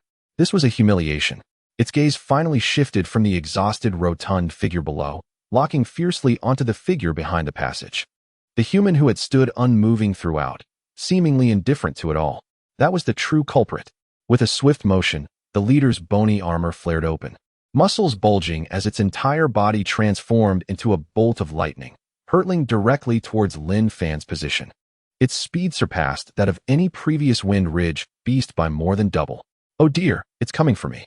Lin Fan raised an eyebrow, issuing an order through the communication device in his helmet that would leave Qian Duoduo momentarily dumbfounded. "Gather your strength, strike me." Huh. Just as Qian Duoduo emerged from his meatball state, propping himself up on his knees, he gasped for breath, his mind foggy from the intense exertion. Did Lin Fan just tell me to hit him? Was I hallucinating due to exhaustion, or had Lin Fan lost his mind? Confusion engulfed Qian Duoduo. Yet the profound trust he felt in his soul left no room for hesitation. Gritting his teeth, he summoned the last vestiges of energy within him. The innate talent of his gluttonous form surged to its apex, as high-energy fat combusted wildly, converging into a singular force. With his legs slightly bent and his center of gravity lowered, he poured all his might into his feet, preparing for an explosive launch. He intended to propel himself, transforming into a true cannonball. Meanwhile, the Wind Ridge beast leader had closed the distance to less than 10 meters from Lin Fan. Its gaping maw, lined with jagged teeth, opened wide, a putrid gust whipping towards him, and it could even discern the calmness in the human's eyes. Death. This was its singular thought. Just as it was about to pounce upon Lin Fan, the rocks beneath Lin Fan's feet came to life. A low hum resonated as countless crystalline fungal spikes, far more robust than before, erupted from the ground in a sudden surge, weaving together in a dazzling display. An impenetrable crystal cage materialized out of thin air, ensnaring the airborne Wind Ridge beast leader within its grasp. Clang! The Wind Ridge beast leader crashed into the sturdy fungal spikes, the tremendous force causing the entire cage to tremble violently. A fearsome roar erupted from it as it unleashed its terrifying strength, its claws and fangs frantically tearing at the spikes, sending sparks flying from the hard crystal surface and creating a deafening screech. Several spikes shattered in response. It was on the verge of breaking free. In that fleeting moment, Lin Fan's final command transcended space, reaching Qian Duoduo's mind. Now is the time. Fly, my chubby lord. Qian Duoduo's legs surged with explosive power, propelling him skyward like a cannonball. His trajectory was no longer a straight line. It was a perfect parabola, calculated with precision. Below him, Qian Duoduo surged upward, while the Wind Ridge beast leader was on the brink of escape, and Lin Fan remained unscathed behind the cage. 3 points, 1 line. Boom! The projectile, imbued with devastating kinetic energy, struck the Wind Ridge beast leader, which had been momentarily restrained by the fungal spikes, with pinpoint accuracy. The horrendous impact detonated in the air. The leader's proud, hardened exoskeleton crumbled under the full force of the flesh shell cannon. It did not emit a single complete cry of despair before being obliterated along with the crystalline cage and a vast expanse of rocky cliffs. Reduced to a cloud of debris, fragments of rock and a rain of blood cascaded down. The gorge fell into an eerie silence. The remaining dozen or so Wind Ridge beasts stared blankly at their leader, who had been instantaneously evaporated by the descending figure of a hefty man, their simple minds utterly paralyzed. In the next moment, the instinct for survival overwhelmed all else. They fled in a frenzied scatter. Want to escape? Lin Fan nonchalantly snapped his fingers. The previously ubiquitous network of fungal threads throughout the pass activated fully. Puff, puff, puff. Countless crystalline spikes erupted from every corner of the rock walls, impaling all the fleeing Windridge beasts against the cliffs. Bang! Qian Duo landed heavily from the air, shaking the ground beneath him. He gasped for breath, yet his small eyes sparkled with an unprecedented exhilaration. He surveyed the battlefield, ravaged yet neatly cleared, and glanced at the composed Lin Fan. In that moment, he truly grasped how simple, unadorned, and monotonous it was to ride on the coattails of a powerful ally. This was 100 times more efficient than charging in alone. "Brother Fan, you're incredible," he shouted with genuine admiration, his voice a bit hoarse from exhaustion. Lin Fan's network of fungal threads surged like a tide toward the scattered corpses of the Windridge beasts, swiftly commencing their consumption and decomposition. Lin Fan felt the data stream emanating from the panel and nodded with satisfaction. "Your cannon fire is quite commendable, showing some accuracy." Qian Duo chuckled, eager to add more. But the sky had unknowingly turned completely dark. Suddenly, a series of sharp, piercing sounds pierced the air from the canyon's peak, creating a cacophony that sent shivers down their spines. Both men looked up, and beneath the deep night sky, they beheld hundreds of points glimmering with a metallic sheen, hurtling downwards at an astonishing speed from an altitude of 10,000 meters. Their target was the very area they occupied. "My goodness," Qian Duo's smile instantly vanished. "Brother Fan, what on earth is that?" "Iron-winged bats." Lin Fan squinted, observing the figures diving through the night sky like a squadron of fighter jets, and sighed resignedly. "Well, it seems tonight's supper will require an additional course."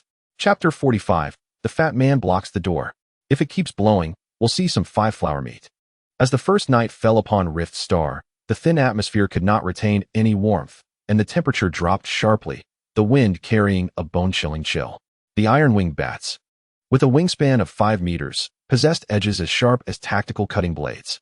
If they swarmed in numbers, it would be akin to a low-altitude blade storm. Qian Duo, just recovering from his time as a human cannonball, saw his plump face fall in despair, an expression of desperation etched across it. "Brother Fan, isn't this supper a bit too tough? My A-class talent stomach may not handle it well.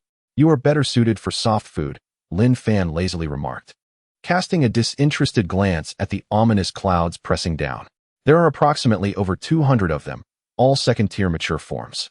The leaders consist of 3, notably larger, likely nearing the leader level. Qian Duo was momentarily stunned. "Over 200? Brother Fan, is your vision akin to military reconnaissance radar? How can you count so accurately? What now? I can still charge once more." He gritted his teeth, adopting a pose as if preparing to launch himself, his hefty legs trembling involuntarily. "Charge. With your scant high-energy fat just burned, another collision would turn you from a meat projectile into a splatter of flesh," Lin Fan retorted with an eye roll, gesturing towards the dark entrance behind them. "Do you see that dark opening? Even a mouse knows to burrow when it sees a cat, with your A-class talent. Can't you think like one?" Following his indication, Qian Duo spotted an inconspicuous natural cave entrance at the base of the cliff. "Understood. Strategic retreat. Brother Fan, you're brilliant." Without hesitation, he bolted toward the cave entrance with all his might. His current condition was indeed unsuited for a direct confrontation. Following Brother Fan's advice was undoubtedly wise. As Lin Fan trailed behind, just as they were about to enter the cave, he paused, lightly stamping his foot on the ground behind him. The mycelial network, having just consumed the remains of the Windridge beast, surged towards the cave entrance. They wove a camouflage net at the cave entrance, closely resembling the color and texture of the rock wall, effectively isolating all scents and heat fluctuations from inside and outside the cave. Having completed this task, Lin Fan leisurely stepped into the cavern, almost simultaneously with their disappearance. The first wave of iron-winged bats swooped down upon the entrance. Losing their target, they circled in the air, emitting furious and piercing shrieks. Unable to locate their prey, they resorted to tearing apart the surroundings. A portion of the iron-winged bats became agitated, slashing at the rock walls with their wings, leaving deep gashes in the hard stone and sending fragments flying, creating a scene reminiscent of a major demolition site. Inside the cave, darkness engulfed everything. "Brother Fan, are you still there? It's so dark. I'm a bit scared," Qian Duo's anxious voice echoed in the gloom. "What are you afraid of? Do you think there are ghosts?" Lin Fan retrieved several emergency glow sticks from his backpack, snapped them to life, and tossed them around. The gentle light flickered on, barely dispelling the darkness. Before them lay a rather spacious natural cavern, its high ceiling adorned with oddly shaped stalactites. The ground was damp, and the air was thick with a mingled scent of earth and minerals. In front of them appeared 3 or 4 deep, mysterious paths, the destinations of which were unknown. "Fatty, guard this entrance and play the role of the gatekeeper," Lin Fan instructed, pointing to the main passage they had just entered. "Do not let anything slip in unnoticed." "Understood, Brother Fan. I assure you I will fulfill my duty." Qian Duoduo puffed up with pride at the prospect of having a task. Although his psychic energy was nearly depleted, the passive physical barrier of his voracious body provided a formidable defense. Lin Fan nodded, dismissing him, and ventured deeper into the cave alone. As he walked, he placed his hand against the damp rock wall. Silently, a vast network of mycelium surged from his palm, rapidly spreading along the cave's walls, the ground, and even the stalactites above. They adhered perfectly to the rocks, nearly undetectable in the dim light. Lin Fan intended to transform the entire cave into his domain, a colossal trap meticulously designed for the iron-winged bats. Outside the cave, amidst the frenzied circling of the bat swarm, a notably larger iron-winged bat suddenly emitted a distinctive sharp cry. Its olfactory organs were extraordinarily developed, detecting a faint trace of living essence lingering in the air. Instantly, the entire swarm's focus sharpened. Hundreds of iron-winged bats altered their course, diving towards the entrance concealed by the mycelium. With a swift motion, the seemingly indistinguishable mycelium camouflage was shredded into fragments by the collective assault of dozens of bats. "Oh no, Brother Fan, they've come in." Qian Duoduo let out a thunderous scream. He watched in horror as dozens of creatures, glinting with metallic sheen, surged eagerly into the narrow passage. With a roar, Qian Duoduo fumbled in his backpack, pulling out an A-class psychic potion, which he quickly inhaled. Enveloping himself in a thick layer of psychic energy shield, he resolutely blocked the main passage leading into the cavern with his rotund physique. "All of you, get out of my way," he bellowed, swinging his massive fist with ferocity at the first iron-winged bat that dared to charge in. Bang! The creature was sent flying, colliding with its companions behind it, causing a flurry of chaos. Yet, a multitude of iron-winged bats surged forth. Clang, clang, clang. The jarring sounds of scraping resonated, akin to countless nails frantically raking a chalkboard, the noise sharp enough to pierce one's eardrums. Within the narrow corridor, sparks erupted as if from a welding torch. The wings of the iron-winged bats were excessively sharp, each strike leaving dazzling trails and intense vibrations upon the energy shield surrounding Qian Duoduo. His defenses were remarkable. Any warrior below Class C would have been reduced to mere fragments under such relentless assault. Yet, he found himself besieged by a seemingly endless horde of aerial butchers. In this cramped space, he was akin to a pinned target. The energy shield was visibly thinning, the severe strain inducing bouts of dizziness and disorientation. Brother Fan, I can't hold on much longer. My skin is about to be scraped off. If this continues, I'll be laid bare like 5-spice pork." Qian Duoduo cried out in a lament akin to a slaughtered pig. This pure war of attrition was overwhelmingly disadvantageous for him. His defense was on the brink of collapse. Meanwhile, deep within the cave, Lin Fan maintained his position with one hand pressed against the rock wall. His mycelial network had finally enveloped the entirety of the cavern's interior. Every branch and every inch of rock from the entrance to the deepest recesses were shrouded by an invisible web. He slowly raised his other hand to scratch his ear. "It sounds like a pig slaughtering, so noisy," he muttered softly. In the next moment, an immense surge of energy began to pour unreservedly into the mycelium beneath his feet.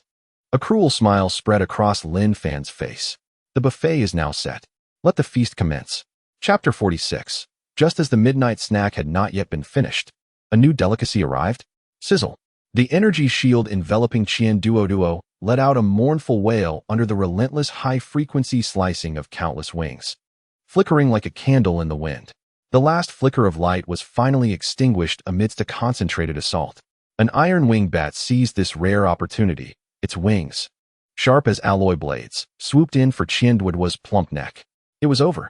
My 5-spice pork is about to be sliced into sashimi. In despair, Qian Duoduo shut his eyes. Clang. The anticipated agony and spurt of blood did not materialize. Instead, a metallic clash rang out.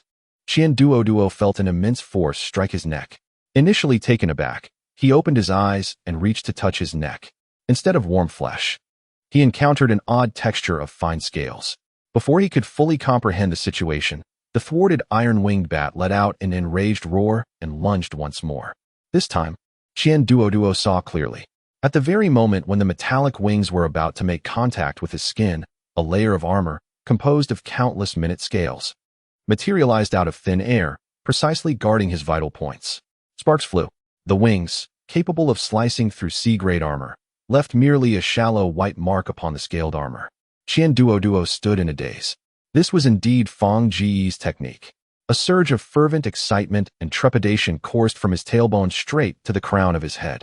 Even I, the rotund lord, have acquired skin, and it's a limited edition. Roar. The pent-up frustration and fear within Qian Duoduo transformed into a tempest of rage at that moment. No longer in passive defense, he boldly stepped forward, his massive hand seizing the iron-winged bat that had attacked him. Gluttony.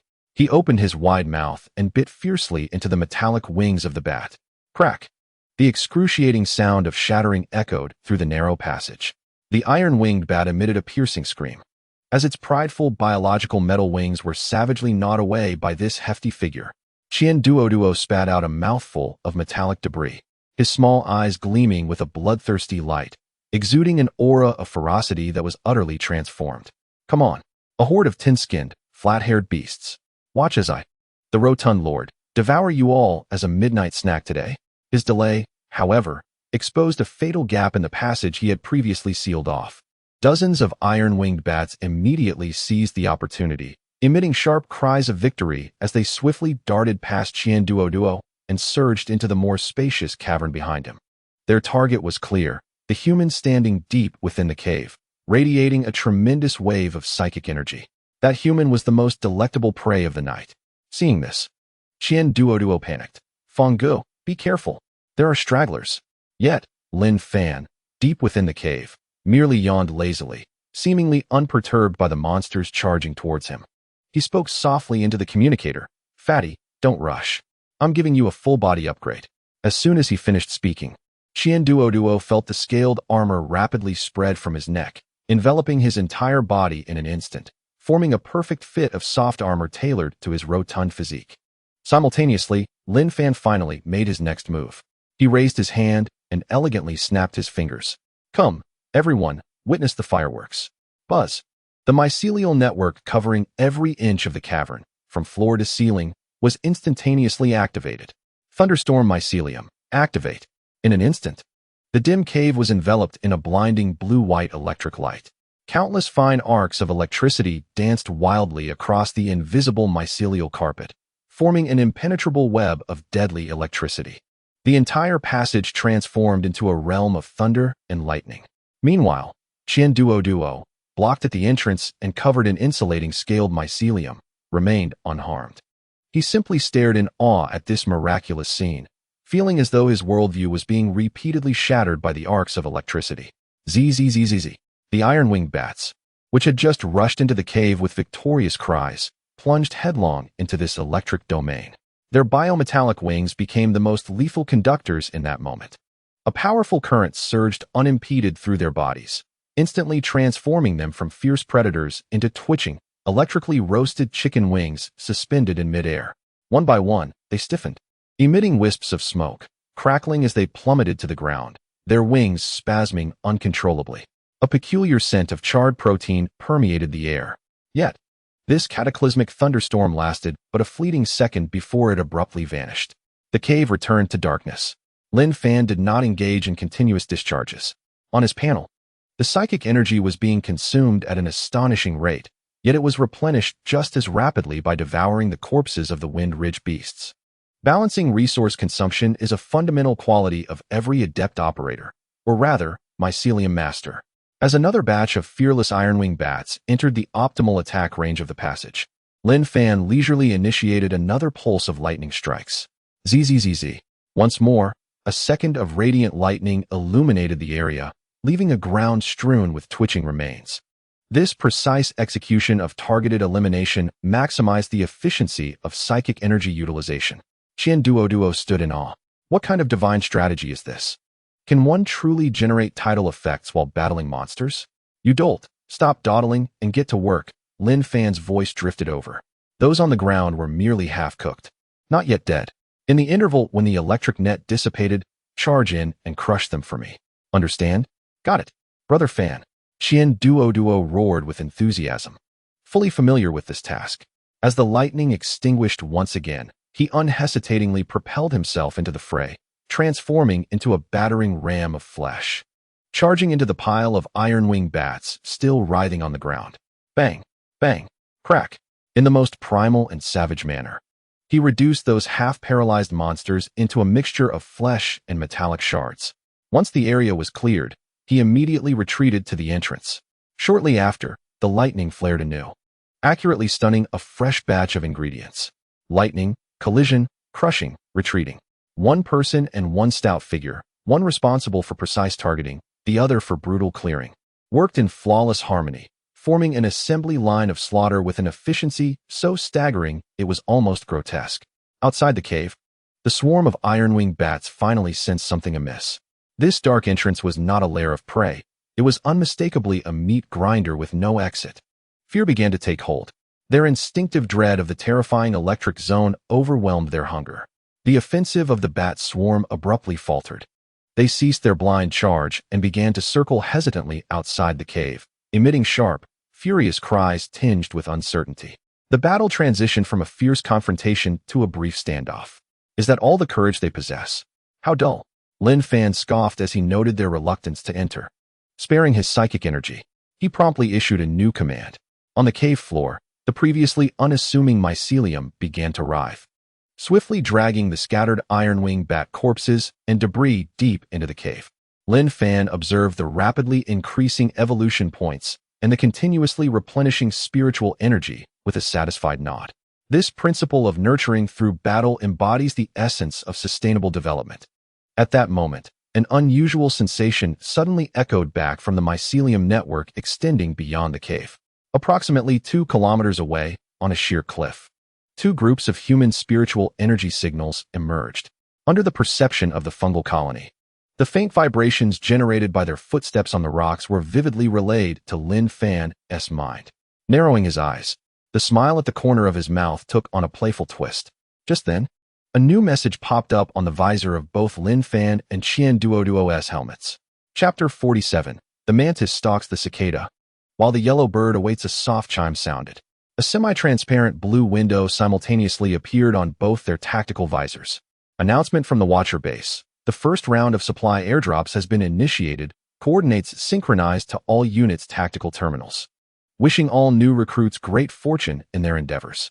As the words faded, hundreds of dark metal capsules streaked across the thin atmosphere of the rift, plummeting like a meteor shower into various corners of the Long Spine Canyon. Upon reaching the designated altitude, massive orange-red parachutes suddenly deployed, with metallic dandelions suspended in the howling winds. Qian Duo immediately activated the tactical map on his wristwatch. A coordinate point, shimmering with an enticing green light, appeared within a mere 12 kilometers of their cave. In an instant, the spark in the chubby man's small eyes seemed poised to pierce through his tactical visor. That was not merely a coordinate. It was steaming braised meat, sizzling roasted lamb, and towering piles of energy bars and purified water. The slight fullness from consuming the iron-winged bat wings was instantly overwhelmed by a hunger emanating from the depths of his soul. One word, seize. Brother Fan. The military. The military has delivered takeout. Qian Duo exclaimed, his voice changing pitch with excitement, his entire body trembling with a high-frequency rhythm of fat. I feel invigorated. I can charge again. He slightly bent his legs, lowering his center of gravity, fully prepared to launch himself like a cannonball. As if ready to smash every rock in his path to dust, Lin Fan lazily extended a hand, seemingly casually resting it on the fat man's shoulder. The terrifying kinetic energy about to erupt from Qian Duo was firmly held in check by that hand, motionless. No need to rush, Lin Fan yawned, his tone relaxed. Even with the delivery, we must first ascertain if anyone intends to snatch the order. Qian Duo blinked in surprise. Snatch the order? In this desolate place? Besides us, his words trailed off as Lin Fan closed his eyes. His consciousness instantly plunged into the mycelium network that permeated the entire cave and extended outward. In an instant, a world map, starkly different from an electronic map, unfolded in his mind. There were no optical or infrared thermal images, only countless faint vibrations. The ripples of psychic energy converge through myriad mycelial tips to construct an intricate dynamic sand table. To the east of the drop zone, 1,500 meters away, atop a cliff, 5 psychic signals are advancing at high speed in a standard combat formation, their movements synchronized and well-practiced. To the west, 1,800 meters distant, another group of 4 psychic signals employs a more brutish and direct approach. They relentlessly carve out leverage points in the hard rock face, producing dull thuds as they traverse with astonishing speed in a straight line. One to the left, one to the right. Both teams have a clear objective, the supply crate that is about to land, the most delectable bait at the center of the crab claw. Oh, Lin Fan opened his eyes, a knowing smile curling at the corners of his lips. With a few swift gestures on his tactical wristwatch, he marked the real-time dynamics perceived by the mycelium with 2 vivid red assault arrows and an encircling outline, sharing it with Qian Duoduo. Qian Duoduo glanced down. In the next moment, the fervor of carnivorous anticipation on his face froze. The rotund figure stood rooted to the spot, blinking incredulously at his watch. And when he lifted his gaze again, his chubby face had turned ashen. Good gracious. I haven't even stepped out to retrieve my takeout. And you've already reached into my kitchen? These people are even more anxious than I am. Brother Fan, are these 2 groups? From other academies? Qian Duoduo spoke with a tremor in his voice. What else could it be? Do you think you're the only one starving? Lin Fan switched off the map, sharing and playfully patted the roundness of Qian Duoduo's belly, producing a series of solid thuds. Stand by, remain completely concealed, Lin Fan commanded. Huh, all right. Qian Duoduo instantly deflated like a punctured balloon, plopping down on the ground, his face a canvas of despair. But then, Lin Fan's next instruction plunged him into further confusion. Go, drag a few of the intact corpses of the iron-winged bats from the entrance, arrange them haphazardly, and smear some blood around to fabricate a scene that suggests we hastily fled after our battle. Qian Duoduo was utterly bewildered. Brother Fan, what kind of operation is this? Shouldn't normal people erase all traces? Erase traces? Lin Fan scoffed, regarding him with a look of incredulity. You understand nothing. If you tidy up right outside your door, anyone would immediately sense something amiss and be on guard. But if you leave the entrance in disarray, coupled with clues that indicate I panicked and fled, they would perceive the area as safe, perhaps even venture in for a closer look. The more convincingly you act, the more they will believe you. Qian Duoduo nodded, though not entirely comprehending. Yet, he was certain that Brother Fan's words were undoubtedly correct. It's acting. This I know. With renewed vigor, he scampered toward the cave entrance, embarking on his inaugural task as a production crew member.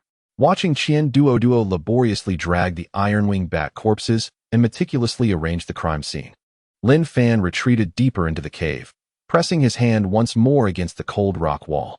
This time, the invisible mycelium no longer spreads outward but rather delves deep into the rock layers, stealthily advancing towards the designated drop point, located 12 kilometers away. Above the surface, the tempest rages on, and debris is hurled about. Below ground, an unseen colossal net is quietly woven. Simultaneously, at the Rift Star Orbital Command Center of the Watcher Outpost, beneath a massive holographic star map, a scaled-down topographical model of the Rift Star hovers at its center, scattered with hundreds of luminous points representing nascent life. Ma Kuan, the team leader from Tianquan Academy, a middle-aged man with an air of arrogance, stands with his arms crossed, fixated on 2 rapidly moving red dots on the model. Oh, splendid. Tianxian Academy, Yuheng Academy, truly the seed teams of this season. Their instinct for combat is remarkably sharp. Ma Kuan's voice, though not loud, resonated clearly throughout the command hall, imbued with an unmistakable sense of superiority. It seems we shall soon witness a high-level skirmish. This is what military training ought to be. This is the essence of elite confrontation. Although the surrounding faculty from other academies privately scoffed, they could not deny the tactical prowess exhibited by these 2 teams. Ma Kuan's gaze swept across the model, finally resting on 2 nearly motionless light points, the insignia of Yaoguang Academy. Those 2 points were huddled within an inconspicuous crevice of the canyon, utterly still. A trace of disdain curled at the corners of his mouth as he deliberately raised his voice. Of course, where there are elites, there are also those lacking substance. Members of certain academies must be trembling in a crevice, too frightened to even contend for resources. How pitiful. These words tightened the muscles of Zhou Wenbao, the team leader from Yaowang Academy. A gentle scholar by nature, he now felt rage coursing through him as he clenched his fists. His gaze fixed intently on the screen, depicting the light points representing Lin Fan and Qian Duoduo, filled with both anxiety and anger. Could it be that they were truly too frightened to move? On the holographic map, the light points of Tianxian and Yuheng had formed two straight crimson lines, converging at the coordinates where the airdrop box was about to descend. A fierce battle loomed on the horizon. However, from an unseen perspective, just below the impending battlefield at the airdrop point, within the shadowy fissures of the rock layers, countless grayish-white mycelia had completed their final convergence. Silently, they wove a deathly net that spanned the entire area, patiently awaiting the arrival of their prey. Deep within the cavern, Lin Fan slowly opened his eyes. A hint of cold amusement reflected in his pupils. The actors are in position, the stage is set. Now, all that remains is the thunderous roar to signal the commencement. Chapter 48. Actors in position, please begin your performance. Bang. A dull thud echoed as a massive metallic airdrop capsule crashed to the rocky ground, fracturing it like a spider's web. As the capsule settled, whoosh, whoosh, two distinctly different sounds of slicing air erupted simultaneously from either side of the cliff. On the left, a lithe silver figure appeared. She plunged vertically along the nearly 90-degree rock face, her slender blade grazing the wall, leaving behind a long trail of blazing crimson fire. To her right, four figures utilized grappling hooks and psychic adhesion devices, executing textbook tactics with seamless coordination. Lin Fan's consciousness had already immersed itself within the subterranean mycelial network, akin to a director observing his meticulously prepared stage, where the actors stepped onto the scene with precise timing. Ah, splendid. To the left, a lone wolf assassin surged forward, trailed by three observers resembling mere ornaments. To the right stood a well-trained four-member special operations team. All actors were in position. Qian Duoduo crouched at the cave's entrance, her neck craned with anxiety, her heart racing. Brother Fan, they've arrived. It's begun. What should we do? Should we intervene? Lin Fan reclined against the soft mycelial carpet, even fashioning an ergonomic backrest for himself from the fungi. Intervene? What would you say? Dear friends, for my sake, let us call it a day. Do you believe yourself to be some celestial being descended to Earth? Qian Duoduo scratched her round head, pondering. Then what should we do? Do? We watch, Lin Fan replied matter-of-factly. As the two conversed in the cave, the battlefield's dynamics shifted in an instant. The two teams positioned themselves 50 meters apart, flanking the airdrop box, devoid of idle chatter or hesitation. The flames of battle ignited in an instant. Buzz, Mu Chun, the leader of Tianxian Academy and commander of the four-member squad, executed his orders the moment they landed.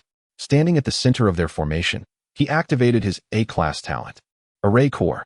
For pale blue energy chains shot forth from his palms, linking precisely to the backs of his teammates.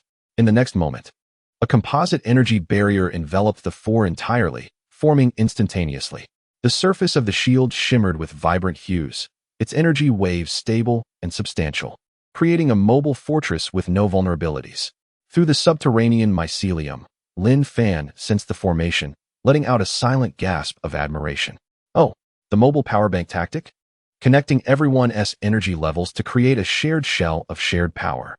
Not a bad notion, very team-oriented. Just as their shell took shape, on the opposite side, Xiao Qingxue from Yuheng Academy made her move. S-class talent, Sword Bone. The girl's body transformed into a dazzling silver streak, racing low against the rugged terrain. Her target was the commander at the heart of the shield formation. The long sword in her hand was enveloped in a layer of rapidly vibrating, sharp energy. Wherever she passed, the solid, iron-like rocky ground was effortlessly cleaved, leaving behind a deep cut. What a stunningly reckless beauty. Lin Fan whistled inwardly. Her approach was characterized by one word, audacity. Unfazed by consequences, she charged ahead. However, Mu Chun seemed to have already anticipated Xiao Qingxue's assault route. Left flank. Deflect the shield by 30 degrees. Number 2. Disrupt their stance. His commands echoed through the Tianxian team's communication channel. The member on the left immediately adjusted the angle of the shield, forming a sloped surface, while another teammate raised his hand to unleash a swirling orb of distorted energy. As Xiao Qingxue surged forward, She was met with an overwhelming sense of viscosity in the air, causing her speed to be forcibly reduced by 0.5 seconds. In a contest of skilled combatants, those half a second could prove fatal. The other two members of the Tianxian team had already begun to activate their innate skills, preparing to concentrate their fire on this ensnared prey. However, Xiao Qingshua's combat instincts evidently surpassed their expectations. In that moment of restraint, rather than panicking, she decisively thrust her long sword into the ground. With a resonant hum, a violent ring of sword energy erupted around her, creating a shockwave that slammed into the Tianxian team's composite energy barrier, causing the heavy shield to ripple violently. Seizing the momentum from the backlash, Xiao Qingxua broke free from her constraints and accelerated once more, her target unwavering. Mu Chun. Capture the thief by seizing the king. This was intriguing. Lin Fan felt his interest piqued. This was no longer a mere student brawl. It was a strategic contest between hunters. Mu Chun's subsequent actions further confirmed Lin Fan's suspicions. He chose not to hold his ground. Just as Xiao Qingxua advanced again, he decisively commanded, "Disperse the formation." Ice Mist Trap. The once solid diamond formation instantly spread apart, revealing Mu Chun at its center.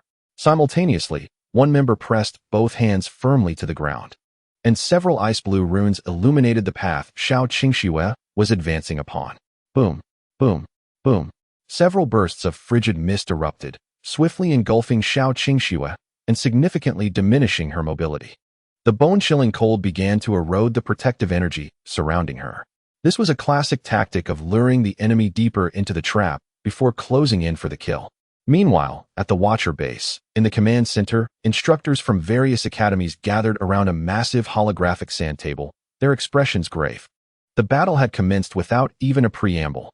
Observing the Tianxian Academy's formation, which was clearly designed for teamwork in multi-person combat, one instructor from the tactical department exclaimed in awe.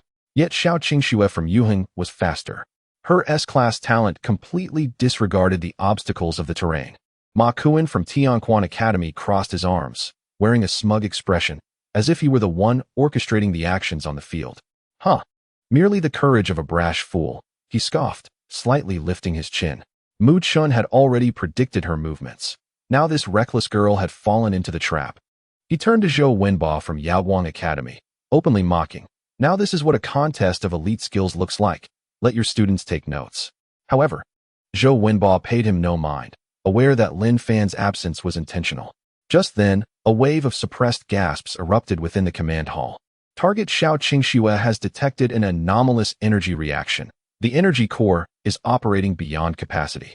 Power output has exceeded the threshold of 150. What? The smile on Ma Kuan's face abruptly froze. Has she lost her mind? She was using her energy core as a furnace. A moment of miscontrol could lead to a catastrophic demise. Another instructor gasped in astonishment. On the holographic screen, the luminous point representing Xiao Qingxua, ensnared by an icy blue energy, erupted with an even more formidable force.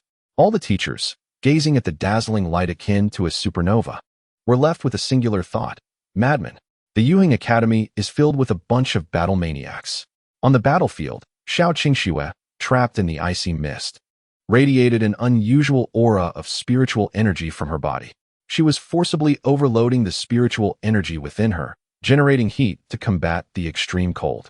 Hissing sounds echoed as copious white steam billowed from her surface, effectively dissipating the surrounding frigid mist. What on earth? A human steam princess? Lin Fan in the cave was taken aback. This woman was a werewolf, surpassing even the most ruthless. In the next moment, having freed herself from her restraints, Xiao Qingxua accelerated, enduring the concentrated fire from the other three members of the Tianxian team and forcefully breaking through their barrage. With a single sword strike aimed at Mu Chun, her objective had remained singular from the beginning. Mu Chun's expression finally shifted. In haste, he raised an A-class military shield, channeling all his spiritual energy into it, positioning it before him. Clang! The sword met the shield with a thunderous clash. The resulting sound was sharp enough to pierce eardrums, followed by a cataclysmic explosion of energy. A ring of white sonic booms instantly expanded, shattering surrounding rocks into dust for dozens of meters. The ground trembled violently. Qian Duoduo was knocked down by the shockwave, sitting in disbelief on the ground. Brother Fan, is this the commotion a newcomer can produce? In Lin Fan's cave, cushioned by a thick layer of fungal mats, the impact was barely felt. This is just the beginning. It's merely a small crater they've created. He stood up, stretching his limbs, producing a series of crisp cracks. All right, their performance is nearing its conclusion. Fatty. Huh. Here. In a panic, Fatty scrambled to his feet. Lin Fan's lips curled into a mischievous grin. Once they determine the victor, it will be our turn to take the stage. Chapter 49. The Yellow Sparrow takes the stage, reaping the field at the heart of the violent energy storm. Mu Chun was propelled backward like a kite severed from its string.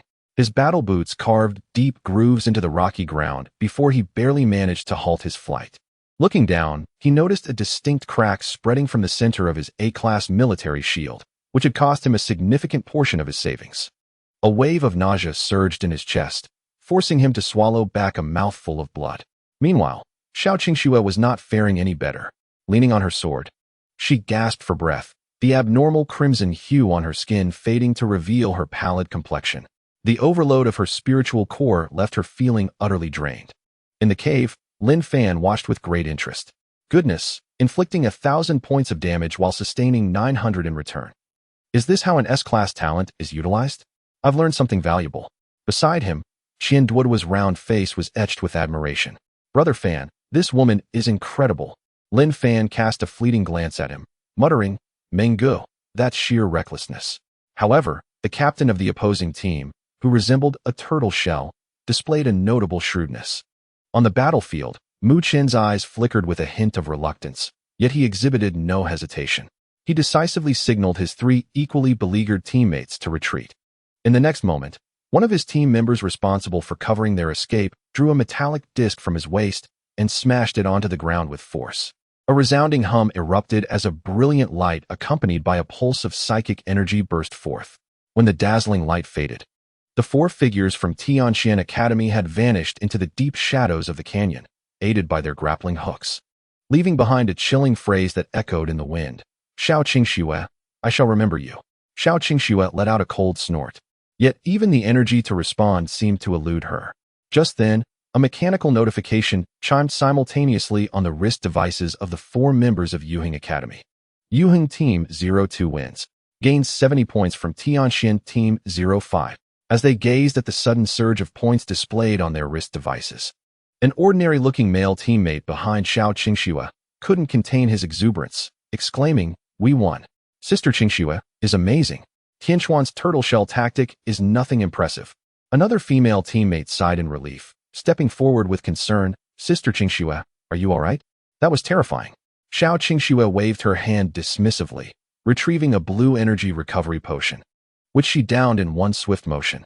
The potion rapidly alleviated the stinging sensation in her psychic core, yet the exhaustion of her body would take time to mend. She surveyed her surroundings, noting that her companions were not faring much better. Since their departure in the morning, they had engaged in numerous skirmishes with the beasts of Rift Star, leaving her 3 teammates with minor injuries. If it weren't for that, she wouldn't have opted for a solo assault. Enough chatter. Clear the battlefield and gather supplies before we relocate, Xiao Qingxue commanded. Yes. The male teammate who had cheered first rubbed his hands together, his face alight with the anticipation of opening loot. In the cavern, Lin Fan shook his head in disapproval. Ah, child, your excitement is premature. Your vigilance is lacking, he remarked, exchanging a knowing glance with Qian Duoduo. Let us commence. Just as the members of Yuheng Academy had taken a few steps forward, an unexpected turn of events unfolded. Suddenly, the ground beneath their feet within a 10-meter radius came alive without warning. What is this? Countless grayish-white mycelium erupted from the soil, proliferating at an alarming rate that defied the laws of nature. In the blink of an eye, a colossal mycelium cage surged upward, enveloping the unsuspecting quartet from Yuheng Academy. Damn it! The male teammate was so startled he fell to the ground. The cage's framework was composed of numerous crystalline spikes glistening with a cold light, a creation of Lin Fan's crystallized fungal spikes. The surface of this framework was cloaked in a dense layer of scaly mycelium, forming an impregnable exterior. Enemy attack. Xiao Qingxue's reflexes were swift. Almost instantaneously, as the cage took shape, she forcibly channeled her limited psychic energy, swinging her sword to strike. However, her blade, capable of cleaving rock, merely sparked a flurry of tiny flames upon colliding with the scaly mycelium spikes. More than 80% of the impact and psychic energy was forcefully neutralized by the enigmatic structure of scales. Xiao Qingshue's heart plummeted to the depths of despair. What could this be? In her perception, this area held no other living beings besides the four of them. The cage seemed to have sprouted from the ground itself. Just as the Yuhing team was enveloped in shock and panic, a resounding crash echoed. A perfectly round black mass descended from the heavens, tracing an immaculate parabolic arc before crashing beside the airdrop box outside the cage. It was none other than Qian Duoduo. His ample physique adeptly absorbed the shock, and after landing, he executed an unexpectedly nimble roll, effortlessly hoisting the enormous airdrop box onto his shoulder. The entire movement flowed seamlessly, as though rehearsed 1,000 times. "Hey, I've come to collect my delivery." Qian Duoduo grinned widely at the four astonished individuals inside the cage, revealing a mouthful of gleaming white teeth. Shortly thereafter, a languid figure emerged from the shadows of the rocks behind the cage, Lin Fan. He waved at Qian Duoduo, who understood immediately and, burdened with his hefty spoils, darted towards a distant cave, disappearing in the blink of an eye. Inside the cage, Xiao Qingxue and her three teammates could only watch helplessly as the spoils that should have been theirs were whisked away. Their faces turned a deep shade of purple, filled with frustration, anger, and a hint of absurdity. Lin Fan approached the cage, scrutinizing the four laborers through the sharp spikes that composed it. He offered what he believed to be a benevolent smile and spoke slowly. "Dear classmates, you have worked hard. Thank you for your diligent efforts. Consider this a lesson learned. Remember to clear the area before engaging in battle next time." With that, he snapped his fingers. Crack, crack, crack. The crystalline fungal spikes that formed the cage began to proliferate anew, countless smaller spikes extending horizontally into the cage, compressing their space for movement. The four were rendered immobile, unable even to turn around. To kill was one thing, to strike at the heart was another. At the Watcher's base, in the command center, the vast hall fell into a profound silence.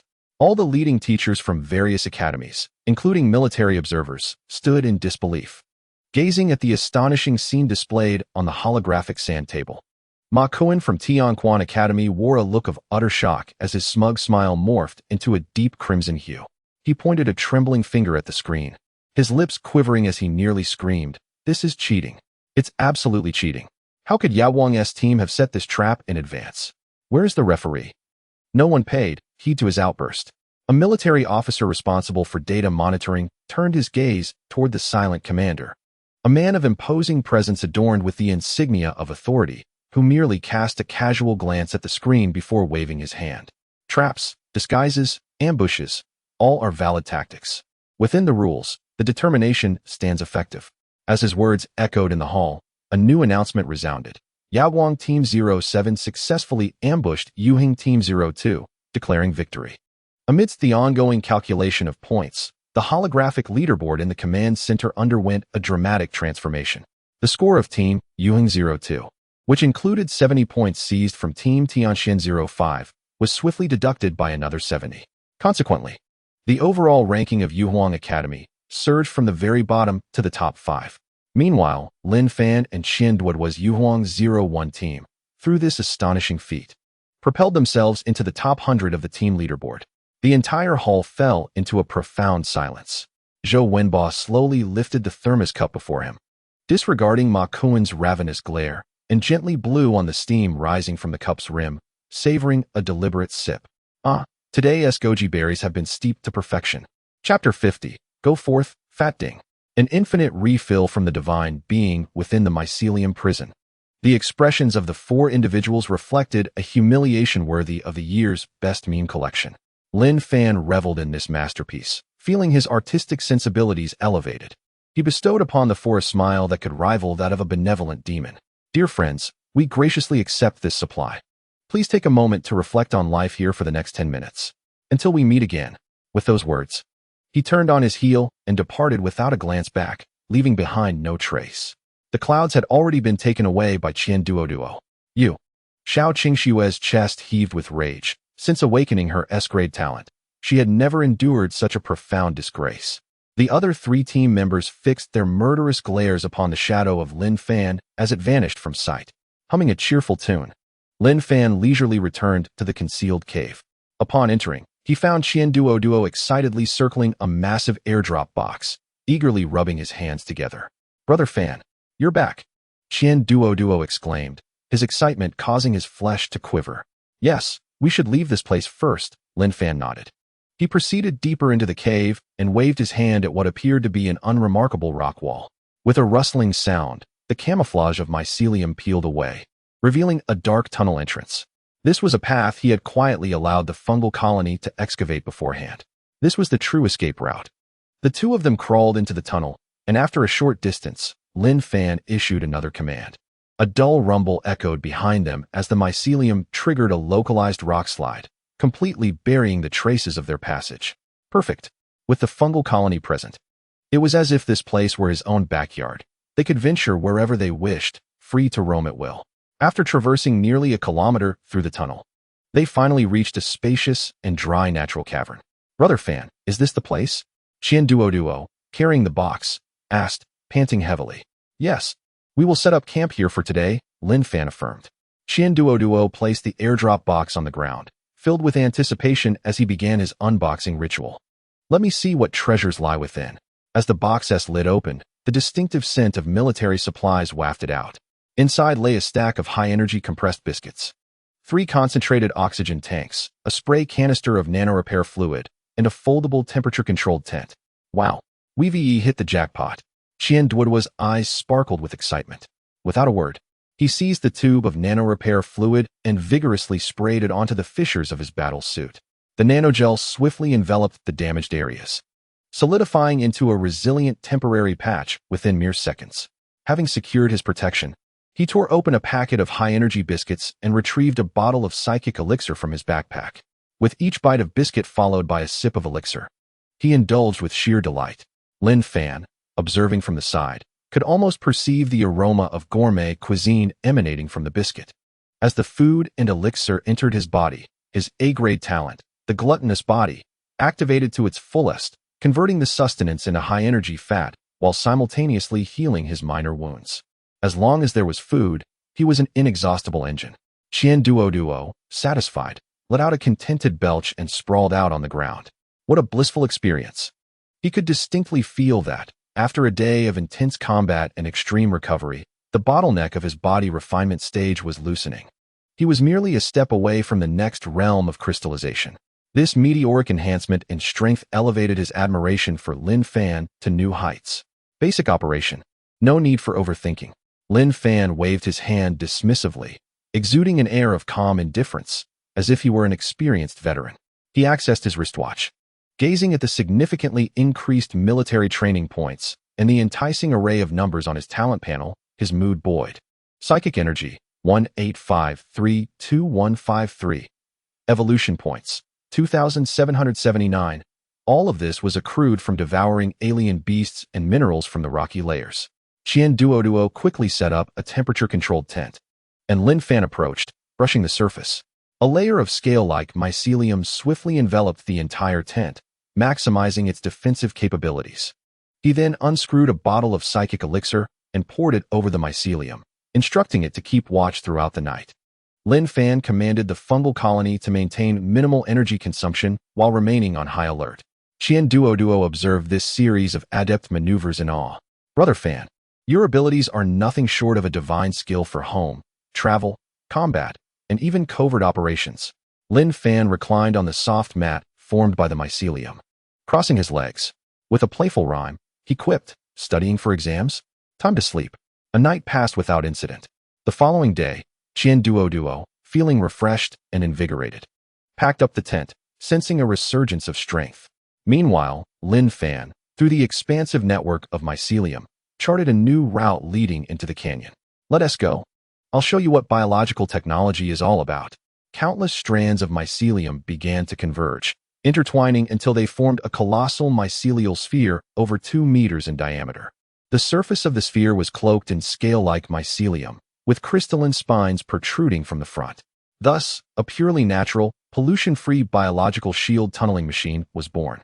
With a rumble, the mycelial sphere commenced its rotation, the crystalline spines grinding against the rock face. producing a shower of sparks as it carved a passage through the hard strata. Lin Fan and his companion leisurely followed behind, strolling at their own pace. Qian Duoduo watched in astonishment, nearly tongue-tied. Brother Fan, is this really possible? Stay calm. After half an hour, the two emerged from the cavern.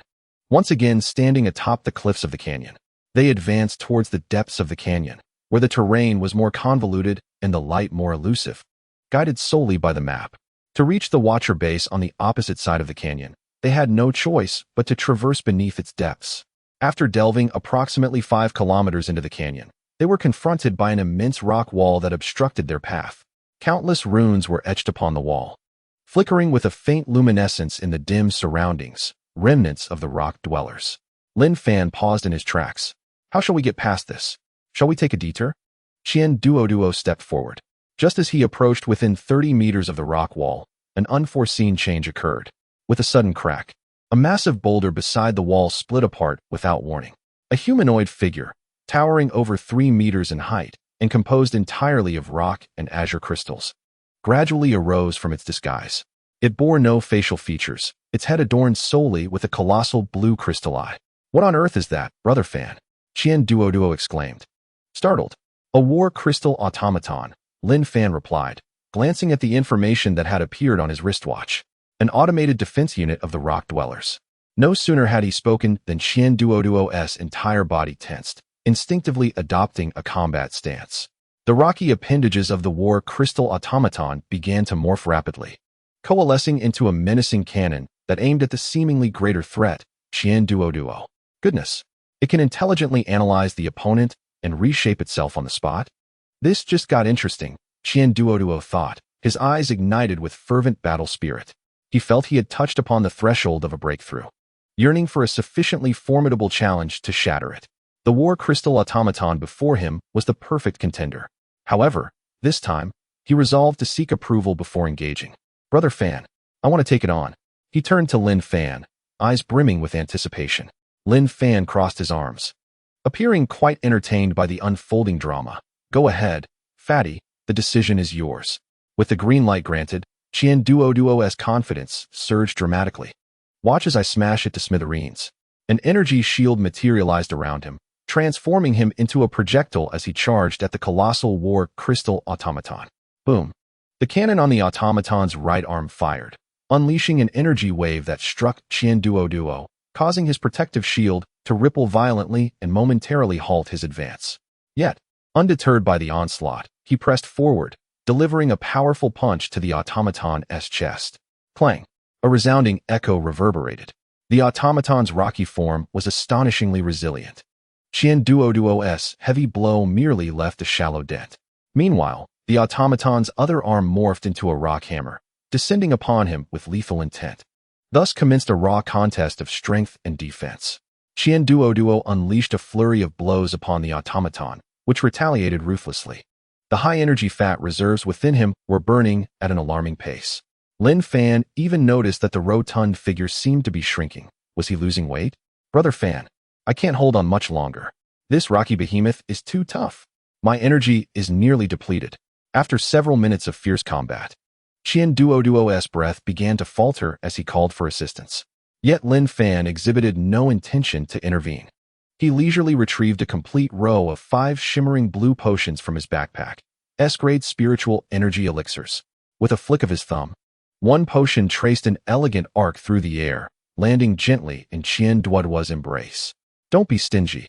Drink it like water, Lin Fan said calmly, as if he had merely purchased 5 bottles of soda from a roadside stand. Your brother Fan possesses an abundance of potions. Chapter 51. The power of currency strikes awe amongst all. Qian Duoduo's eyes lit up as he beheld the arc of the blue potion. He seized it eagerly, barely pausing to express his gratitude before uncorking the vial and gulping it down voraciously. Gulp, gulp. The surging spiritual energy erupted within him like a cerulean tidal wave, revitalizing his parched body. The high-energy fats, once withered from intense exertion, began to swell and fill under the infusion of this pure essence. Burp. Qian Duoduo released a hearty belch, a faint blue energy aura emanating from his mouth. He felt utterly rejuvenated. His physique, previously slimmed by energy depletion, instantly ballooned back to a state of fullness, even surpassing his pre-battle form. Across from him, the war crystal automaton, with its colossal blue crystalline eye, flickered wildly with internal computation lights. Its processor had crashed, as the model indicated that the target carbon-based organism should have depleted its energy within 30 seconds. Yet now, the energy response from the opponent not only refilled instantaneously, but its peak even exceeded prior records. This defied logic. In that fleeting moment of the automaton's confusion, Qian Duoduo charged forth once more. Take this punch from Fat Master. Boom. The war crystal's cannon fired again, sending a shockwave that accurately struck its target. This time, Qian Duoduo could not be bothered to evade. He boldly thrust out his ample chest, absorbing the impact of the shockwave head-on. The energy ripples exploded into radiant patterns against the shield enveloping him, while he himself seemed unfazed, delivering a thunderous blow to the automaton's chest armor. Clang! A sound more profound than any previous collision resonated throughout the canyon. The war crystal automaton, with its mountain-like stability, was actually forced back half a step by that punch. At the observer base, in the command center, every gaze was fixed upon a specific data split screen beside the central holographic sand table. One small window displayed Qian Duoduo's personal spiritual energy fluctuation curve. That curve had just experienced a free-fall plunge, nearly touching the bottom. Yet, in the next heartbeat, it reversed direction and surged upward, not only returning to its initial peak, but also breaking through to a new height. An officer responsible for data monitoring abruptly stood. His voice transformed in pitch. Commander, Yao Guang team member Qian Duoduo's spiritual energy fluctuation is anomalous. It is being determined that he is utilizing an A-grade, no, an S-grade high-purity spiritual energy potion. In the hall, even the low hum of the machinery seemed to vanish. Ma Kuan from Tianquan Academy, whose face had just blossomed with satisfaction, suddenly froze, his expression morphing into one of bewilderment. In the midst of a chaotic confrontation, an individual from the Yinggu tribe, adorned with a tattered crystalline artifact, nonchalantly indulged in S-grade potions. Was this a military training session or an exhibition of wealth? Beside Zhou Wenba, a teacher from Kaiyang Academy could not restrain his curiosity and whispered, Mr. Zhou, do the students from your esteemed institution typically engage in such brawls? Zhou Wenba leisurely lifted his goji berry thermos, his eyelids barely fluttering, and with a tone of exasperation, elucidated, do not be surprised. These two hail from families of exceptional circumstances. This is what we refer to as the young master approach. One quickly becomes accustomed to it. The expressions of the surrounding teachers shifted to a complex medley of emotions. Some displayed twitching lips, while others' eyes betrayed their agitation. Such extravagance, such reckless abandon. High-grade spiritual potions are typically reserved as a trump card in life-threatening situations. Which prodigious family would squander them as routine sustenance, treating each vial as casually as a beverage? On the battlefield, Qian Duoduo was utterly consumed by frenzy. Relying on his seemingly infinite reserves of energy, he engaged the war crystal in the most savage of exchanges. For every cannonade he received, he retaliated with a punch. For every blow he endured, he returned with an elbow strike. In that moment, shards of rock and bursts of energy erupted in a tumultuous display, the cacophony ringing incessantly. Yet, amidst this violent melee, Lin Fan remained steadfast in his position, not moving an inch. His focus lay not on the apparent intensity of the clash. Countless delicate mycelia had silently spread, even creeping up the surface of the war crystal. Within Lin Fan's mind, a structural diagram of the war crystal's exterior gradually materialized from the abstract to the concrete, elucidating the thickness of each armor plate and the trajectory of every energy conduit. Suddenly, the tide of battle shifted. The light in the war crystal's singular eye abruptly sharpened. As if it had discerned Qian Duoduo's attack pattern was merely a straightforward assault, devoid of finesse. The massive entity executed a sidestep that belied its size, evading Qian Duoduo's heavy strike. Concurrently, the rocky ground beneath it surged to life. With a series of unexpected thrusts, sharp stone spikes erupted from the earth, instantaneously transforming the area into a treacherous trap. As Qian Duoduo's punch missed, inertia sent him staggering, and he found himself ensnared by the emerging stone spikes, leading to a state of disarray. The war crystal abandoned direct confrontation, skillfully maneuvering through the rocky terrain, launching sporadic attacks and conjuring stone traps. With ample energy but insufficient experience, Qian Duoduo found himself at a disadvantage, thoroughly outmaneuvered. "Brother Fan, this rocky creature has become sentient," he exclaimed, desperately evading a stone spear that shot forth from the side wall, frustration evident in his voice. In that moment of distraction, a section of rock beneath him suddenly caved in. Losing his balance, he was on the verge of being tripped by another stone spike. At that critical juncture, Lin Fan's voice penetrated his ears, 3 inches behind your left knee, at the joint seam. With no time to ponder the meaning of those words, Qian Duoduo's instinct propelled him into action. In midair, he contorted his body into an awkward position, redirecting his right fist from its original path and striking out with force. A sharp crack echoed through the chaos. A precise blow struck the war crystal automaton at the weak joint behind its left knee, a vulnerable segment enveloped in rocky armor. The automaton's body shuddered violently, its left leg buckling, leading to an instantaneous loss of balance as it staggered and knelt upon the ground. Success! A surge of joy filled Qian Duoduo's heart. Yet Lin Fan's directives arrived without pause. Right arm energy conduit. Qian Duoduo immediately lunged forward, delivering a powerful punch beneath the automaton's elevated right arm, targeting an inconspicuous energy cable below the third crystal on the chest. Another strike followed, cooling vent on the lower back. Once more, Qian Duoduo entirely relinquished his thoughts, transforming into the most precise executioner. Wherever Lin Fan directed, he struck. Each of his assaults landed in positions that defied logic, seemingly far from any weak points. After landing blows on 7 distinctly different locations, a cacophony erupted from the automaton's seemingly indestructible rocky armor. In the next moment, the armor began to peel away in large sections, revealing the intricate rocky skeleton and flickering energy conduits within. Lin Fan issued the final command. "Core slot, straight ahead." Qian Duoduo's eyes ignited with a blinding radiance as he inhaled deeply, his body's high-energy reserves combusting with unprecedented efficiency. Flesh cannon, his form blurred into a shadowy black streak, hurtling towards the exposed energy core slot, colliding with tremendous force. Chapter 52, The Unyielding Ancient Legacy. Invaders drawn by the scent of blood boom.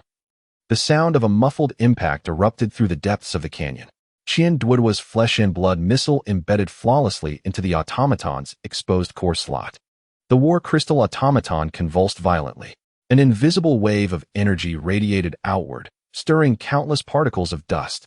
From the point of impact, spiderweb-like cracks rapidly spread across its entire form.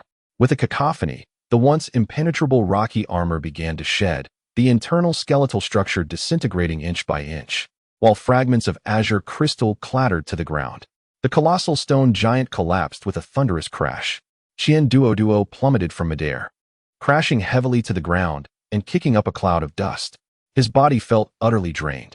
The repeated use of gluttony and the flesh cannon had left every cell in agony. However, at the very moment of his exhaustion, a fresh surge of energy erupted from within him.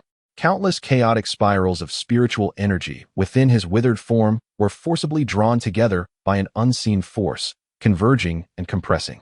Ultimately, a stable energy core took shape within his being, quietly forming the source domain core. It was accomplished. Ah, bliss! Qian Duoduo sprang from the ground, unleashing a triumphant roar towards the heavens. He could distinctly feel the newly birthed core consistently providing him with a power far surpassing that of his previous state. His mastery of the devouring body ascended to an entirely new realm. He excitedly turned his head, his small eyes sparkling with brilliance, eagerly yearning to share this joy. "Brother Fan, I have broken through. I have condensed the core." Ha! Lin Fan, however, stood there calmly, his gaze indifferent, as if he were merely observing something trivial. "Indeed. At least I haven't lost my investment in potions." Qian Duoduo's expression of excitement instantly froze. Subsequently, that rigidity transformed into an even more fervent admiration. This is Brother Fan. To him, a significant breakthrough in realms is as ordinary as having a meal. Such vision. This is the perspective of a true titan. Lin Fan paid no heed to the plump man, who was nearly overwhelmed by his own enthusiasm, and with a wave of his hand directed towards the pile of crystal debris. The mycelium lurking in the shadows and crevices of the rocks surged forth like a silent tide of gray, enveloping all the shards of crystal, both large and small. However, the next moment, Lin Fan's brow suddenly furrowed. The feedback transmitted through the mycelium was not as smooth as when devouring the flesh and blood of Ishok, nor as stable as when decomposing ores. It carried an incredibly cumbersome sense of obstruction, akin to attempting to bite into a diamond. The potent decomposing enzymes secreted by the mycelium seemed to have encountered their nemesis, leaving only negligible traces on the surface of the crystal. Decomposition was occurring, yet at an excruciatingly slow pace. This silicon-based creation from an ancient civilization on the Rift Star possessed a density and stability of crystalline structure that far exceeded his expectations. Damn, how hard is this? Lin Fan cursed under his breath. Nevertheless, he was not one to easily concede defeat.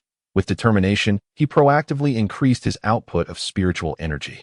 The immense surge of energy flowed in, finally enhancing the decomposition efficiency of the mycelium. That sensation of gnawing on a diamond transformed into that of filing down a diamond with a steel rasp.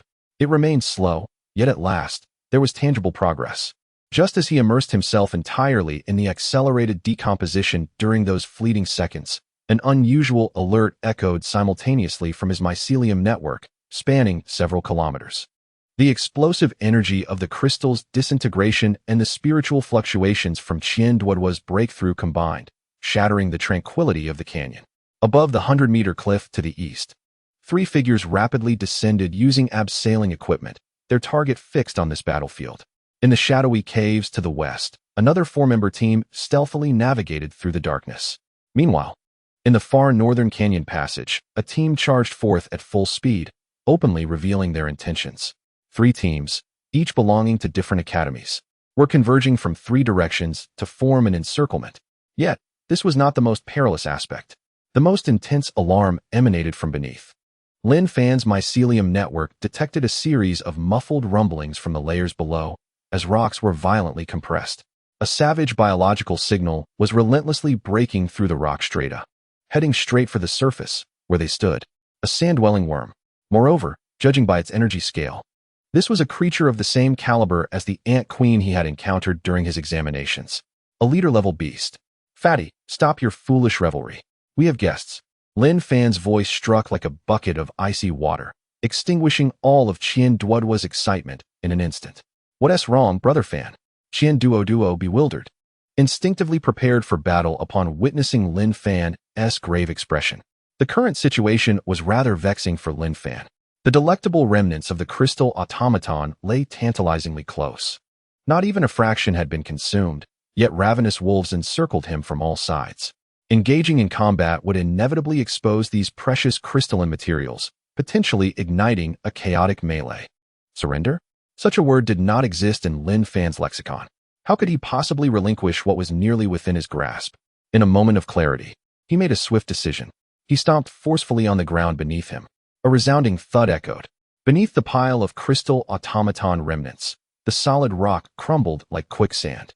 The underground fungal network worked with astonishing efficiency, rapidly excavating a massive pit several meters deep. The heap of crystal remnants, along with the mycelium enveloping them, plunged into the abyss. Subsequently, more mycelium pushed against the surrounding rock layers, swiftly filling the entire cavity. The entire process, from excavation to burial, took merely a few dozen seconds. The location of the crystal automaton remnants now only appeared slightly depressed. To an untrained eye, there was no indication of anything amiss. After completing this task, Lin Fan's countenance softened just a fraction. He commanded the underground mycelium to continue voraciously consuming the crystalline remnants, then slowly raised his head to survey the surroundings. Brother Fan, should we hide? Qian Duoduo asked, puzzled and anxious. Lin Fan did not respond. Instead, he extended his hand, palm facing upwards. Countless delicate mycelium rapidly converged in his palm, weaving together to construct a miniature three-dimensional topographical map spanning several kilometers. On the map, three markers representing enemy squads steadily converged from three directions. At the very center of the map, directly beneath their feet, a massive marker began to rise swiftly. Guests are arriving, Lin Fan remarked, lightly tapping the map with his fingertip, his tone unervingly calm. Three squads above, a big one below. The corners of Lin Fan's mouth curled into a sinister smile. They are all coming for us. Fatty, be prepared. From now on, follow my lead. Chapter 53. This is not a retreat. It is a strategic withdrawal. At the Watcher base, in the command center, Ma Kuan, the instructor leading the team from Tianquan Academy, stood with arms crossed, nearly bursting into laughter as he observed the central holographic map. Have they been completely surrounded? On the map, the light representing Team Yaowang 01 was firmly trapped by 3 different colored lights converging from various directions. Ma Kuan turned to his ever-composed colleague, Zhou Wenba, exchanging a knowing glance filled with pride. It seems that your academy's top team is not having the best of luck. This time, they are not just facing the brutish Yuhing team that charges head-on.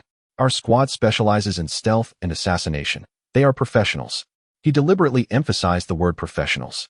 Attempting an ambush against them is rather naive. The expression on the teacher from Yuhing Academy darkened, and he immediately retorted, Ma Kuan, what are you being so sarcastic about? Who are you calling a barbarian? I speak to whoever engages with me. Ma Kuan responded without hesitation. The two instantly engaged in a battle of wits within the command center. Meanwhile, Zhou Wenba remained utterly unmoved, not even fluttering his eyelids. He unscrewed the lid of his thermos and gently blew away the few goji berries floating on the surface of the water. An ambush? To play a trick in front of Lin Fan? Zhou Wenba's thoughts were as clear as crystal. This lad has likely transformed the surrounding canyons into his own playground. In the face of such innate talent, what value does expertise hold? In the Dragon Ridge Great Canyon, at the valley's depths, 3 teams arrived at the epicenter of the energy explosion almost simultaneously. Leading the first team was Mu Chun, whose squad had suffered a setback under Xiao Qingshue's command the previous day. Behind him were 4 teammates, their eyes sharp and their spirits rejuvenated after a night of rest.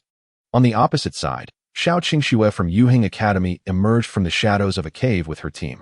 It was evident that, still unwilling to concede after the clash with Lin Fan, they had retreated into the very cave from which he had withdrawn. However, they appeared somewhat disheveled, likely having lost their way inside.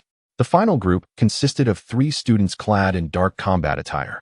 Appearing like phantoms as they emerged from the shadows of the rocky wall, they were the assassin squad from Tianquan Academy.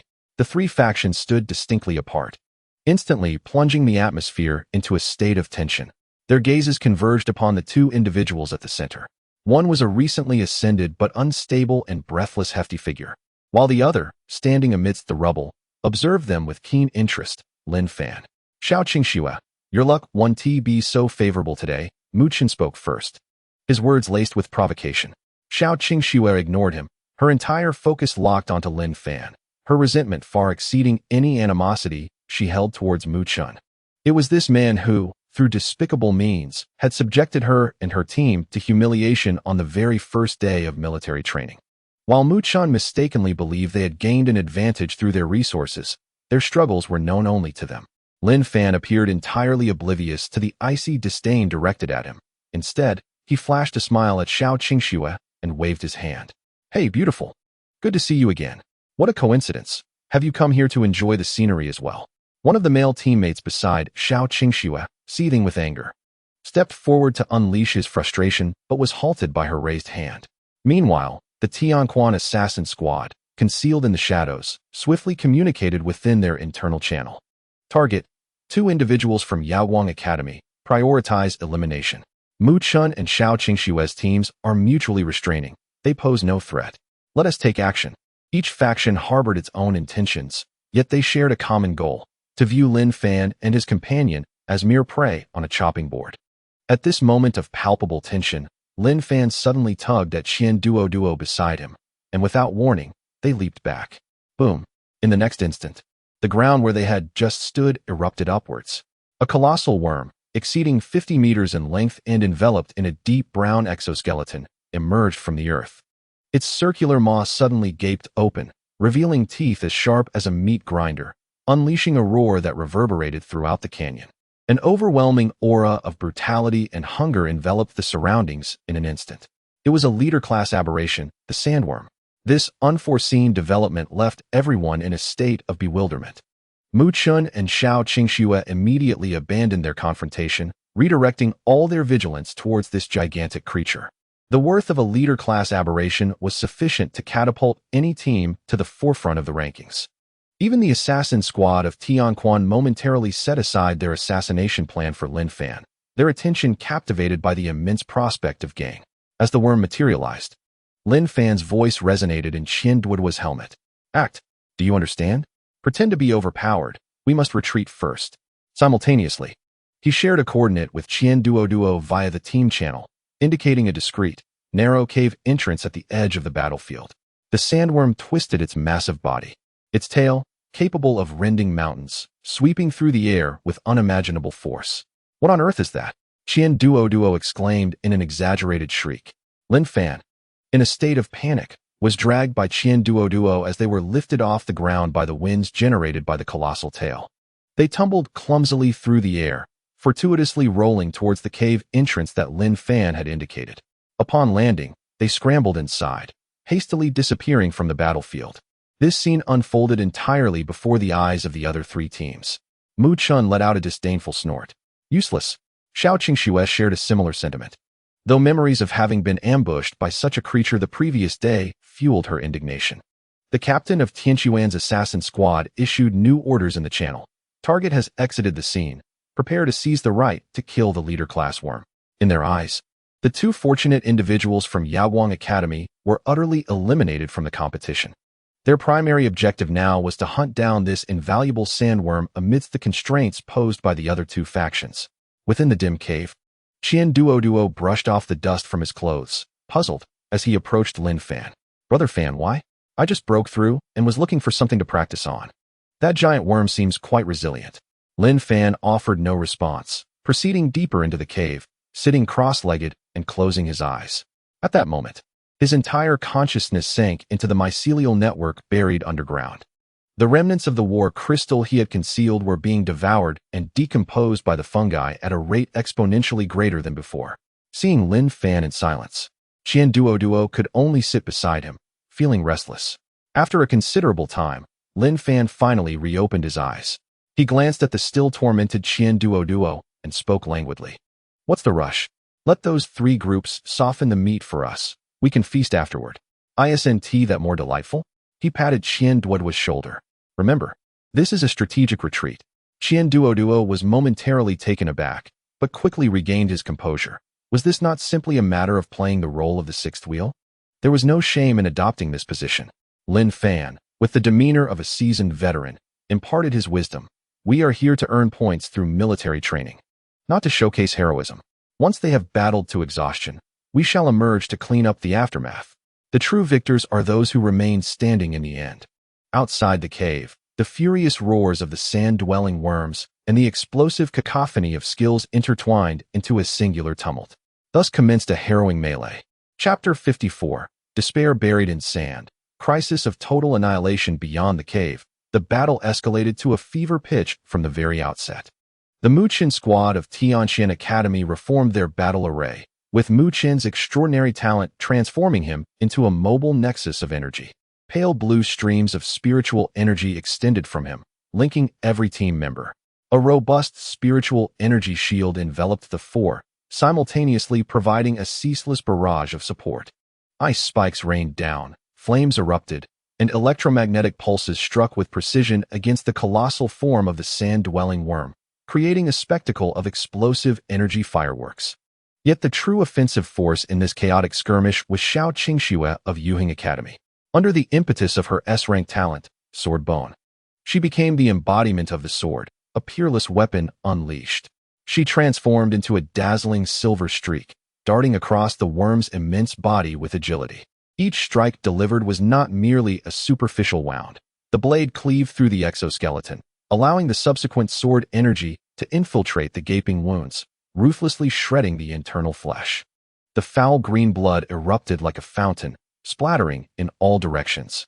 Meanwhile, her three teammates tirelessly harried the creature, drawing its attention and creating opportunities for Xiao Qingxue to deliver fatal blows.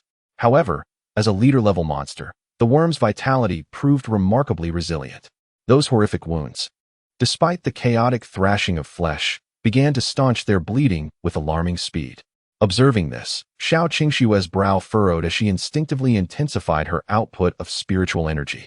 In the shadows of the battlefield, three assassins from Tianquan Academy lay in wait like true vipers, patiently biding their time. They utilized the worm's massive form as a natural shield, shifting positions amidst the interplay of light and shadow. Their frequency of attack was low, yet each strike was expertly aimed at the most vulnerable seams of the worm's exoskeleton or the still fresh, gaping wounds. More insidiously, their poison bone spikes or shadowy arrows often veered just slightly off course. These lethal assaults grazed the worm's body, targeting the Muchin squad that was fully engaged or the teammates shielding Xiaoqing Xue. In this multifaceted melee, treachery and intrigue abounded. At the Watcher base, the command center displayed a massive holographic sand table, shimmering with thousands of points of light, each representing a fledgling squad. Data streams cascaded from the edges of the sand table, refreshing in real time to reveal the status of various regions. After a day of acclimatization, fierce conflicts had erupted among the newcomers from different academies. Periodically, points representing specific squads would dim, followed by the cold notification of elimination from XX Academy's XX squad. Up to this point, the institution with the highest number of eliminations is undeniably Yaoguang Academy. Just yesterday, a super dust storm resulted in the immediate repatriation of 70% of Yaoguang's new students. However, the leading teacher, Zhou Wenba, remained unfazed. Yaoguang Academy consistently ranks 7th in any combat-related standings, a position of stability that is almost painfully admirable. For him, the paramount objective of this military training is to ensure that the young man, named Lin Fan, encounters no unforeseen mishaps. At this moment, Ma Kuan from Tianquan Academy is triumphantly pointing at a specific corner of the sand table. Teacher Zhou, do you see? This illustrates the disparity. He raised his voice deliberately for the surrounding teachers to hear. On the sand table, the small teams representing the 3 academies of Tianxian, Yuheng, and Tianquan are fiercely engaged in combat around a massive red light. Meanwhile, in an inconspicuous cave beyond the battlefield, 2 points of light belonging to Yaoguang Academy remain motionless. Ma Kuan lifted his chin slightly, a hint of arrogance gracing his expression. True warriors dare to confront the most formidable foes, honing themselves amidst blood and fire, while cowards cower in corners, trembling and praying that danger does not befall them. His words elicited a derisive snort from a nearby teacher of Yuheng Academy. Ma Kuan, who are you trying to impress? Your Tianquan students are not so noble. You merely lurk in the shadows, striking from behind. What kind of heroism is that? We call it strategy, understand? Unlike certain academies that seem to be filled solely with brawn. Ma Kuan retorted sharply, and the two fell into another quarrel. Throughout the command center, only Zhou Wenba appeared to be an observer, seemingly detached from the conflict. He unscrewed his thermos, leisurely blowing on the goji berries floating on the surface before savoring a sip. Until the results are revealed, all words are but pale shadows. Within the dim cavern, Lin Fan sat cross-legged, countless mycelia extending from his back and legs deep into the earth. Beads of sweat had begun to form on his brow. He was engaged in a dual task. One part of his consciousness fervently urged the mycelium to devour the remnants of the war crystals with frenzied efficiency. Although the rate of consumption had significantly increased under his control, the energy required for the decomposition process far exceeded his expectations. The other part of his mind was occupied with an even more arduous and intricate operation. He proactively severed the alert mycelium that extended several kilometers away. Consciously retracting the sensory network, he sacrificed broad, vague warnings in exchange for absolute control over the immediate battlefield. Countless mycelia proliferated like tiny engineers beneath the surface, spreading wildly. Every tremor of the land, every fracture of rock, transformed into the clearest data streams, flooding into his mind. Even if a certain node was damaged during combat, he silently patched the gap. This high-precision deployment placed an exponential burden on his mental energy, more daunting than merely decomposing the crystals.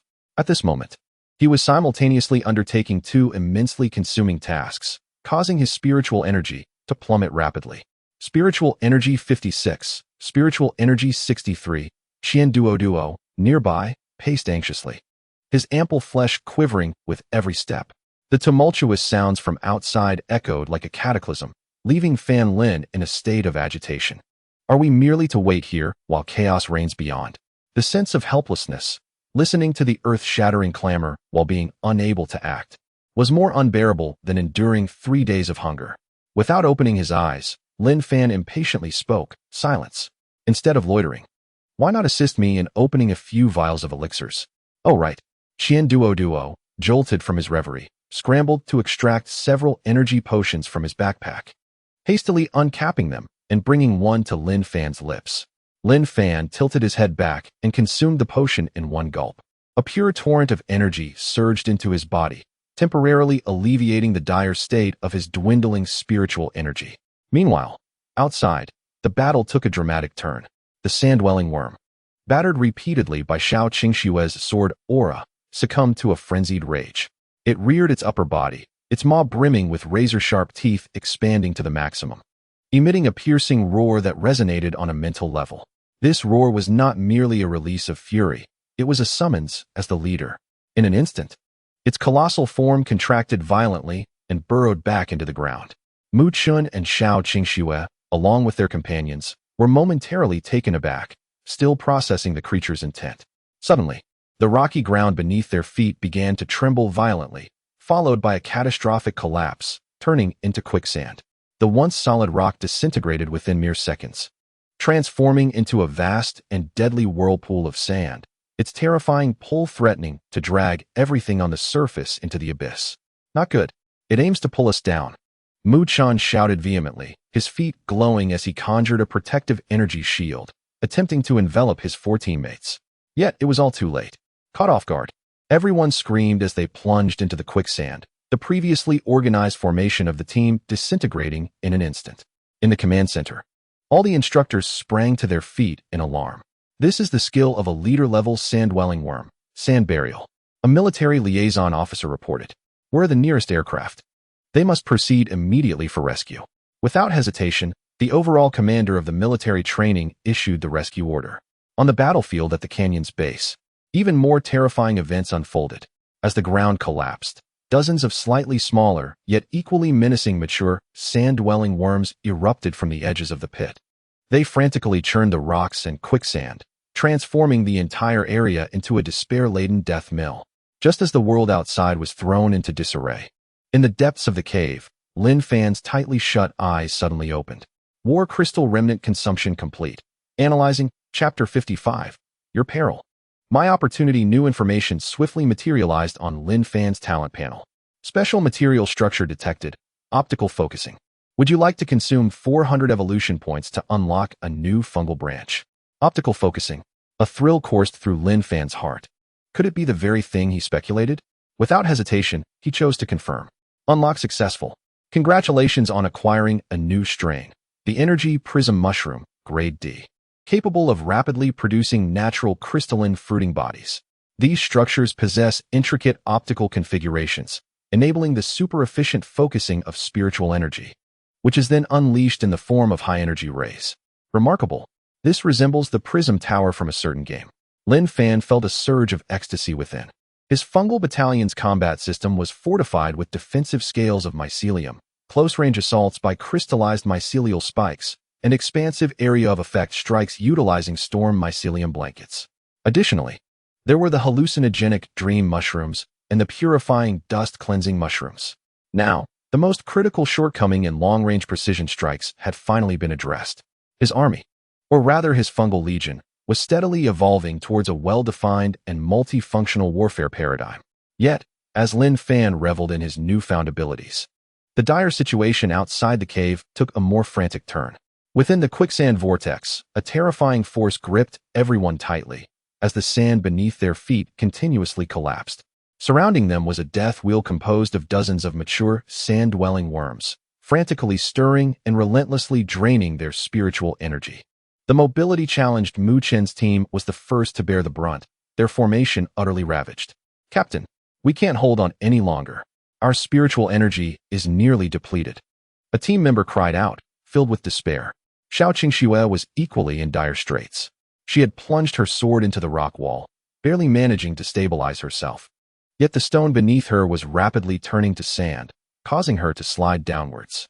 The most unfortunate were the assassin team from Tianquan Academy, who, ill-equipped for direct confrontation, found themselves rendered powerless in the quicksand, helplessly watching as they were dragged into the abyss. Mu Chen's array core skill was on the verge of collapse under the tremendous pull exerted by the worms. No, if this continues, we will all be drained to death. He bellowed in anger, swiftly retrieving 3 fist-sized metal spheres from his tactical backpack. Everyone, maximize your shields. Academy issued high-explosive spiritual energy grenades. This was one of his hard-earned trump cards, exchanged after a grueling summer, and he hadn't anticipated using it on the second day of military training. With gritted teeth, Mu-chun channeled spiritual energy into the metal spheres to activate them and, with all his might, hurled them towards the center of the quicksand vortex.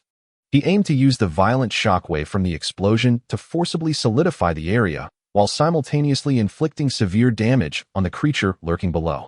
The next moment, boom, a deafening explosion engulfed everything. A terrifying blaze turned the canyon floor into daylight, and the extreme heat instantaneously swept across the battlefield as the ferocious shockwave wildly expanded outward. Indeed, the quicksand was instantly sintered into a glass-like scorched earth.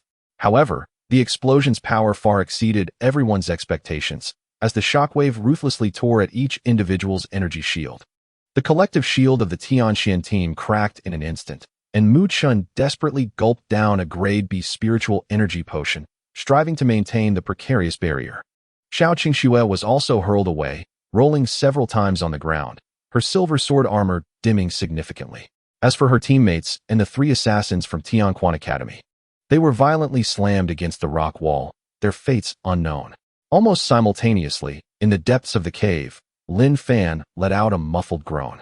A sharp pain erupted deep within his mind. Nearly half of the mycelial carpet he had laid upon the battlefield was reduced to ashes by the searing heat and shockwave of the explosion. The abrupt severance of his connection with the mycelium inflicted a mild backlash, leaving him with a persistent buzzing in his ears. Fan, what happened? Startled, Qian Duo rushed over, his round form drawing near. Lin Fan did not open his eyes. Instead, he squeezed a single word through clenched teeth. Medicine. Oh. Qian Duo fumbled to retrieve an S-grade spiritual energy potion, twisted off the cap, and held it to Lin Fan's lips. Lin Fan tilted his head back and drank it down in one gulp. A tremendous surge of spiritual energy washed over his mind, clearing the confusion clouding his thoughts. However, just as he prepared to redeploy the mycelium on the battlefield, a flurry of unexpected notifications erupted on his panel. High-energy explosion detected. Extreme high-temperature environment detected. Analyzing, Lin Fan was taken aback. Such fortuitous circumstances. Special genetic fragment detected. Explosion high temperature. Consume 100 evolution points to unlock new trait. Yes, Lin Fan decisively affirmed. Unlock successful. Mycelial trait enhanced. Flame resistance, E. A molecular-level inert film formed on the surface of the mycelium, significantly enhancing its resistance to fire and high-temperature damage. Lin Fan was elated. It felt like a delightful bargain. At that moment, he wished to rush outside and shout to the comrade who had just triggered the explosion. Hey, brother, please, unleash another 100 of those. I'll cover the costs. In that instant, his headache vanished, and his spirits soared. Delightful. At the Watcher base, in the command center, the focus of all leading instructors and military personnel was intensely fixed on the chaotic skirmish displayed on the central sand table. Ever since the sandworms had released their sand burial, everyone's hearts had been in their throats. When the light representing Team Mu-chun launched 3 high-pressure spiritual energy reactants, an officer immediately reported loudly, high-energy reaction detected. Team Tianxian 05 has deployed 3 high-explosive spiritual energy grenades. A collective gasp swept through the entire command center. Those youngsters from Tianxian truly dared to use such means. The sand burial was breached. A masterstroke indeed. The instructors from Tianxian Academy nodded in silent approval as they witnessed Mu-chun's decisive action. Bold and fierce. Moreover, the teams from Yuheng and Tianquan lacked Mu-chun's team-oriented supporting talents. This explosion not only broke the deadlock, but also severely weakened the other 2 most formidable competitors. A 2-for-1 deal. Ma Kuan from Tianquan Academy turned pale, his face a mask of fury. He had just boasted about his academy's assassin specialization, only to see it rendered futile as others took the lead. The sting of embarrassment burned fiercely. The other academy instructors bore expressions tinged with a hint of schadenfreude.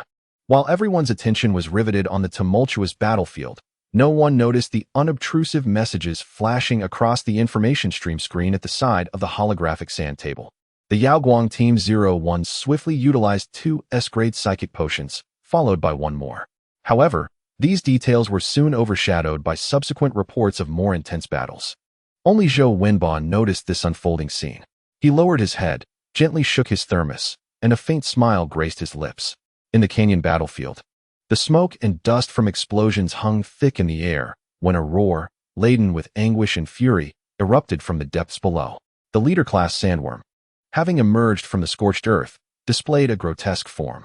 Its once impenetrable shell was shattered and charred, with putrid green blood gushing forth, painting a dismal picture. Overwhelmed by excruciating pain, it had completely lost its sanity. It locked onto the nearest Mu-Chen squad, its enormous body propelled forward with unrestrained wrath. Opportunity. Meanwhile, the recuperating Xiao Qingxue and the Tianquan assassin team seized this rare moment. Both factions unleashed their most fervent assaults upon the enraged worm from different directions. Sword lights flickered, and poisoned arrows swarmed through the air. The energy fluctuations on the battlefield surged to a staggering peak. Within a dim cavern, Lin Fan's exhilaration had yet to subside. He expressed gratitude for the rocket sent by a comrade. Not only had he successfully obtained a remote striking spore today, but he had also fortuitously gained a crucial resistance through unforeseen circumstances. This was a remarkable gain. He plunged his consciousness back underground. The newly sprouting mycelium was rapidly spreading beneath the scorched earth, mending the shattered gaps. The microscopic structures of all the mycelia were silently undergoing transformations. His perception extended to the battlefield, mapping out the positions of all individuals, the residual energy signatures, and the critical state of the beasts, all coalescing into clear signals within his mind. The prey was nearing exhaustion, while his mycelial network had not only quietly enveloped the entire battlefield, but had also completed a significant upgrade. The moment of harvest was imminent. Chapter 56, The Ultimate Sixth. Thunderstorm cleansing at the canyon's base, a pungent amalgam of charred flesh and blood lingered in the air.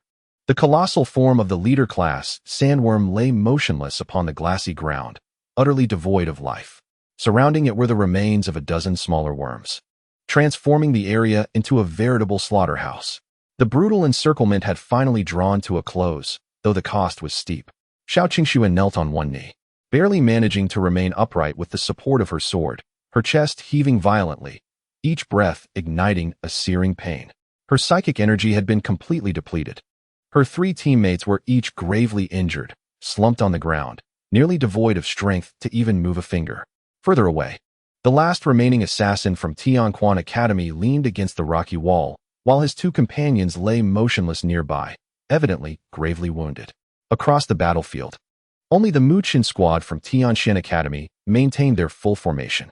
With Mu-Chen's innate talent for energy allocation within the array core, despite everyone sustaining injuries, their formation remained intact, preserving their fundamental combat capability. Stay vigilant. Administer potions immediately. Mu-Chen's voice carried an undeniable thrill. After issuing his commands, he strode purposefully toward the massive carcass of the sand-dwelling worm. This creature was a leader-level aberration. The points earned from its remains would elevate his team's ranking significantly. A victorious smile graced his face as he cast a disdainful glance toward the distant, shadowy cave entrance. Cowards. While they fought valiantly, the two inept individuals from Yaoguang Academy could only cower in the darkness. Such people, even if they miraculously survived until the end of the military training, were destined to become the subjects of ridicule. The ultimate victor of this chaotic skirmish could only be Mu-Chen, only Tianquan Academy. Meanwhile, a transport aircraft from the Dachau military silently arrived above the canyon. It gradually descended vertically into the depths of the gorge, finally hovering several hundred meters above the canyon floor. The high-definition sensory matrix beneath its belly transmitted real-time footage of the battlefield back to the Watcher base. As the entire swarm of sand-dwelling worms collapsed, a collective sigh of relief resonated through the command center. They truly managed to wear down a leader-level aberration. The focus shifted to Mu-Chen's team, in peak condition, juxtaposed with the other students from various academies, who were in disarray. Everyone understood the inevitable outcome of the battle. Tianquan Academy emerged victorious. Congratulations, Old Li, your Tianquan Academy has produced another fine talent, praised the surrounding instructors from other academies. The team leader, Teacher Li from Tianquan Academy, nearly beamed with pride. He modestly nodded, though his gaze subtly flickered toward the pale-faced Ma Kun. Oh, It's primarily due to the students' strong discipline and their understanding of teamwork, he remarked, pointedly implying the shortcomings of others, unlike some, who resort to petty tricks and reveal their true selves on the battlefield. Ma Kuen's face twitched violently, blood rushing to his cheeks, igniting a searing embarrassment. His prideful assassin team had suffered near annihilation, and now he faced public humiliation. It was unbearable. Yet, the truth was evident, leaving him no room for rebuttal. He could only redirect his simmering fury toward the unperturbed Zhou Wenba. Regardless, our Tianquan Academy also made an appearance on the battlefield. It's certainly better than those from certain academies who merely hide like turtles. Zhou Wenba leisurely unscrewed his thermos and blew away the steam. Entirely unfazed by Ma Kuen's outburst. Teacher Ma, let us not rush to conclusions.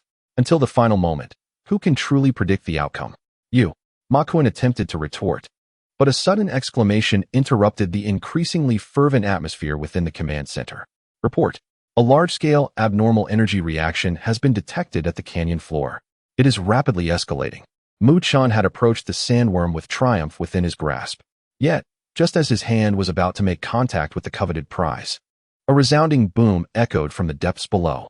The glassy rock layer beneath the colossal carcass of the leader-level sandworm suddenly collapsed without warning, forming a vast chasm. The worm's remains sank into the abyss. This unforeseen turn of events caused every heart present to skip a beat. What? Startled, Mu Chen leaped back, gazing into the pit with uncertainty. In the next moment, he felt as though struck by lightning. There, at the bottom of the vast hole, stood a rotund figure next to the worm's corpse, gazing up with an innocent and radiant smile. Brother, you've worked hard. Qian Duo grinned, waving his chubby hand. Immediately, under Mu Chan's horrified gaze, tendrils thick with dense fungal growth surged from the underground passage, ensnaring the worm's remains and yanking them downwards. His hard-won trophy was thus dragged into the abyss. You seek death. Mu Chen's mind went blank, consumed by overwhelming rage as reason evaporated in an instant. However, before he could react, calamity struck. Zing! Blinding light erupted from beneath his feet, from the surrounding rock walls, and from every crevice of the battlefield. Countless azure arcs of electricity intertwined, forming a colossal net of lightning that enveloped the entire arena. Deep within the cavern, Lin Fan knelt on one knee, hands pressed against the fungal carpet, channeling immense spiritual energy into the ground. Thunderstorm fungal carpet, activate. Boom. A widespread explosion of lightning erupted the very next instant. The entire battlefield was instantly engulfed by a violent blue radiance, the air thick with the scent of charred matter. Where did this lightning come from? What is happening? In that moment, all present on the battlefield suffered a devastating blow. Their already dwindling spiritual energy shields were torn to shreds by the raging lightning. Piercing screams echoed, only to be drowned out by the thunderous roars. Almost simultaneously, crystal mushrooms began to sprout at visible speed from the crevices of the surrounding rock walls. These were the newly unlocked fungal species, energy-concentrating crystals. As the thunderstorm fungal carpet activated, a torrent of spiritual energy surged into these newly formed artillery. Buzz! The caps of all energy-concentrating crystals illuminated simultaneously, activating their intricate internal optical structures. They transformed and focused the spiritual energy supplied by the fungal carpet to an extraordinary degree. Then, they unleashed. Whoosh, whoosh, whoosh, whoosh. Dozens of highly compressed spiritual energy beams pierced through the chaotic electric net from all directions, aiming not at the remaining survivors on the battlefield, but rather at the singular target locked by Lin Fan, the Tianquan Academy team. Mu Chun's expression froze the instant the thunderstorm erupted. In his pupils, a network of lightning surged from the depths of the earth, sealing off all avenues of retreat. Immediately, dozens of death rays converged from all directions, enveloping him and his teammates entirely. Chapter 57. Crispy on the outside, tender on the inside. The timing is perfect. A vast expanse of electric energy blanketed the battlefield. The members of the three academies had no time to utter a single scream before collapsing one after another, their bodies emitting wisps of blue smoke. As the focal point of attention, Mu Chen's squad experienced the true essence of despair. Activate the shield. Mu Chen bellowed, his voice strained. This was the final vestige of dignity for him as the possessor of the array core talent. However, his already depleted spiritual energy could not withstand the meticulously orchestrated thunderstorm. The fragile team's shield struggled for a fleeting moment before shattering under the onslaught of the rays. Despair engulfed Mu-chun. Instinctively, he turned, bracing the A-class military shield firmly before him, facing the direction of the most concentrated rays. This was his last line of defense. Boom, boom, boom. High-energy rays relentlessly struck the shield's surface. The temperature of the shield soared. Its once solid alloy structure began to glow red and then melted away. Within a span of less than 5 seconds, with a muffled sound, a ray pierced through the shield. Then came the second and third. Mu-chun's body quaked violently. At least 3 high-energy rays penetrated his final defense, crashing into his form. His battle suit was instantly charred, revealing scorched wounds beneath. Before he could emit a cry of agony, the surrounding stray arcs of electricity seemed to find an outlet, converging wildly upon him. Zzz! Blinding arcs of electricity enveloped him entirely. Mu-chun stifled a groan, his eyes rolling back as he fell straight backward.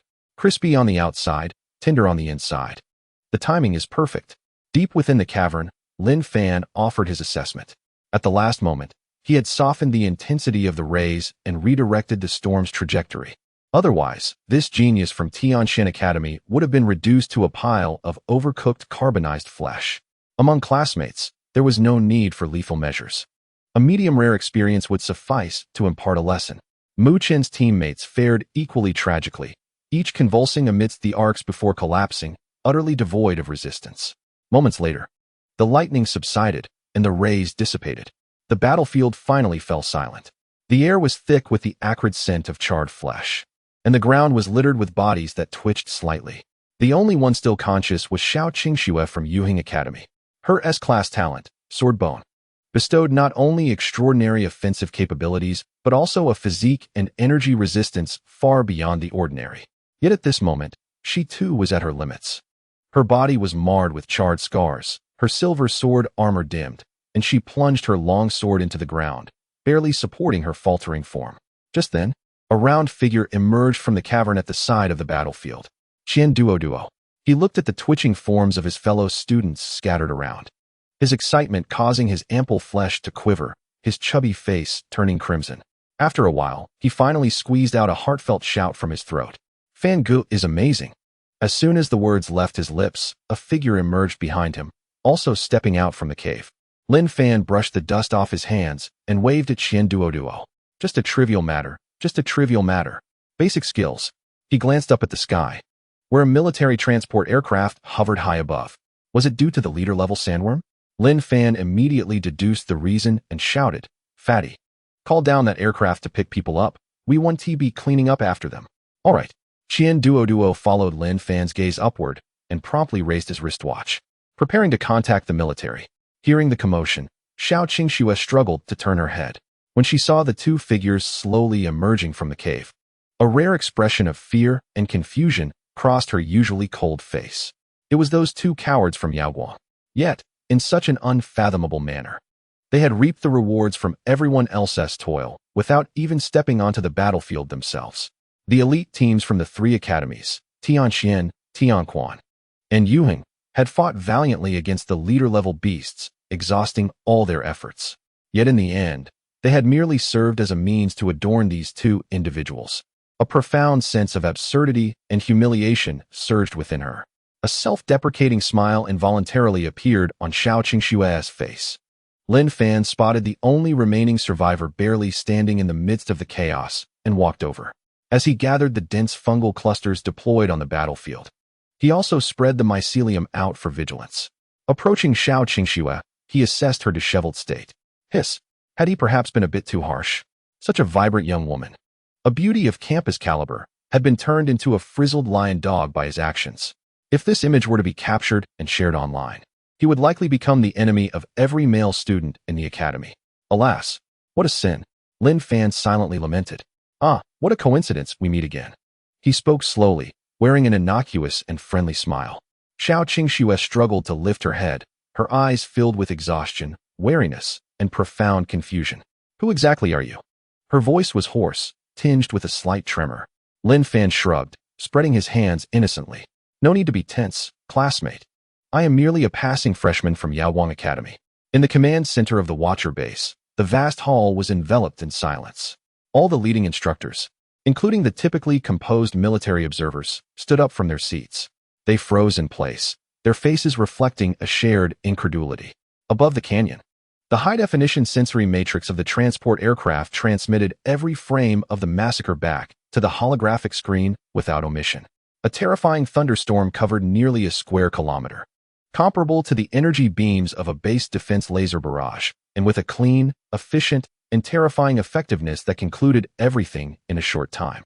Even though there were elements of opportunism and profit-taking involved, yet none can deny that the power displayed behind this victory has surpassed the realm of mere novelty.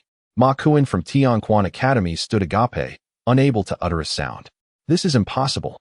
The confident smile on teacher Li from Tianxian Academy had long since been replaced by a pallid expression. Only Zhou Wenba from Yaoguang Academy set down his thermos and rose to his feet.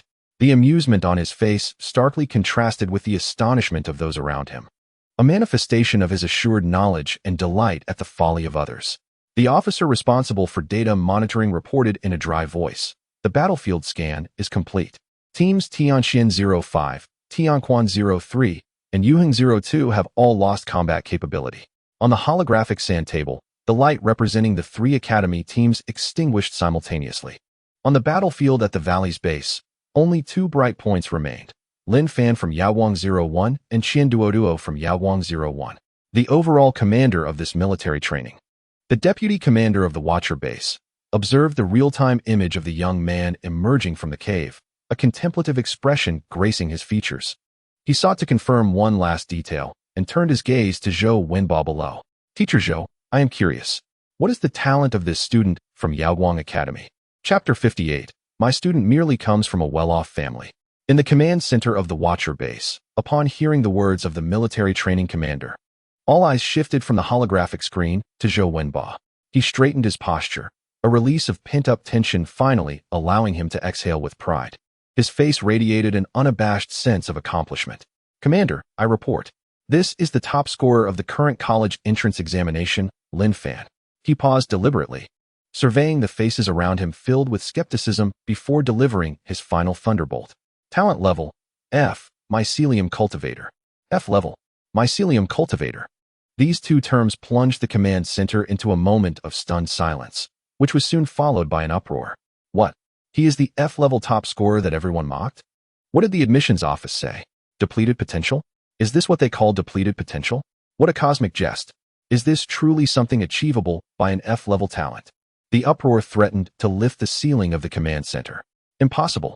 Ma Kuan from Tianquan Academy was the first to leap forward, his face flushed. Trembling fingers pointed at the screen as if to pierce it. This is absolutely impossible. The energy conversion rate of an F-level talent is pitifully low. How could it possibly drive an attack of such magnitude? He must have cheated. He must have used prohibited, super-spec equipment. This roar was his final desperate attempt to salvage his dignity. Yet, scarcely had his words faded when a nearby military observer, responsible for monitoring, coldly delivered the conclusion. Report. All freshmen have undergone triple scans, confirming that student Lin Fan did not carry any equipment exceeding military training specifications. The irrefutable evidence presented by the military struck Ma Kuan like a merciless slap, shattering his illusions into fragments. The commanding officer, with a piercing gaze, issued a directive once more to display the detailed distribution map of spiritual energy across the battlefield. In the next instant, the holographic screen transitioned, revealing a network of deep azure, comprised of countless intricate spiritual energy nodes, sprawling across the entirety of the display. It enveloped nearly a square kilometer at the canyon's base, and the complexity and precision of its structure sent shivers down the spines of all the seasoned mentors present. This was beyond the realm of technological imitation. It was life itself, a manifestation of power extending into the very depths of reality. Ma Kuan gazed at the image, still reluctant to accept the truth. Spiritual energy. Yes, it was a matter of total spiritual energy. Clutching at this final lifeline, he pointed at the screen, making one last desperate attempt. A trap network covering such an extensive area, let alone someone at the core condensation stage, even a peak manifestation stage practitioner would have their energy completely drained. This defied all logic. This assertion resonated deeply with the instructors from various academies. It was indeed unreasonable. They were all seasoned educators, having witnessed countless prodigies. Yet, irrespective of circumstances, the total spiritual energy at each stage had its limits. The spectacle before them shattered their understanding of the core condensation stage. If it were not for illicit devices, how could it be explained? Just as everyone was mired in fresh bewilderment, Zhou Wenba chuckled, observing the nearly unhinged Ma Kuan. His eyes held a glimmer of pity, akin to watching a jester. Teacher Ma, it seems the battle was quite intense, and you missed the system prompts. Our student utilized several S-grade spiritual energy potions during the fight. Surely you noticed? Zhou Wenba spread his hands, his grin widening, exuding an unabashed sense of pride. The military training regulations did not prohibit the use of potions, did they? How could this be deemed cheating?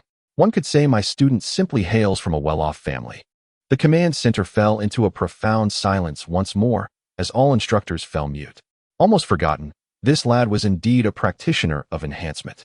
Ma Kuan of Tianquan Academy opened his mouth several times, but no words emerged, his face turning a deep shade of purple. At that moment, the screen suddenly refreshed the Academy's ranking points. The once proud Tianquan Academy, sitting comfortably in 4th place, had its name unexpectedly slide downwards. 1st place, Tianshu Academy. 2nd place, Tianshan Academy. 3rd place, Yuheng Academy. 4th place, Yaoguang Academy. 5th place, Tianquan Academy. Ma Kuan's body trembled violently. He watched in disbelief as the name of Yaoguang Academy overshadowed that of Tianquan Academy. A profound humiliation. This was an ignominy that would be etched in the annals of Tianquan Academy's history. Zhou Wenba, feigning surprise at the shift in the rankings, turned to the swaying Ma Kuan with a face of earnestness and delivered a final blow. Teacher Ma, I must say, this truly is unfortunate. We just happened to rise unexpectedly. The phrase just happened shattered Ma Kuan's mental defenses completely. He finally sealed his lips, swallowing all his resentment and doubts back into his bitter stomach. The commanding officer ceased to regard the myriad expressions of the crowd below, his gaze fixated on the figure of Lin Fan on the screen. Suddenly, he recalled that the Great Xia was embroiled with 2 other formidable factions from the Blue Star, contending for the ownership of a planet. That planet had originally been discovered collectively, leading to a joint military operation. Yet, before they could vanquish the alien species inhabiting that world, the other factions could no longer restrain themselves from encroaching. One of these factions boasted a troublesome individual gifted with abilities that vexed the military. Perhaps this F-class little fellow would serve as an unexpected ace in resolving that considerable dilemma. At the valley's base, Lin Fan beamed at the soaring numbers displayed on his wrist terminal. 3 squads had been forcibly eliminated, and their 70 points were automatically transferred to his team's account. However, Mu Chen's squad had previously been exploited by Xiao Qingshue's team, and Xiao Qingshue's team had been similarly plundered by him, leaving them with little to show.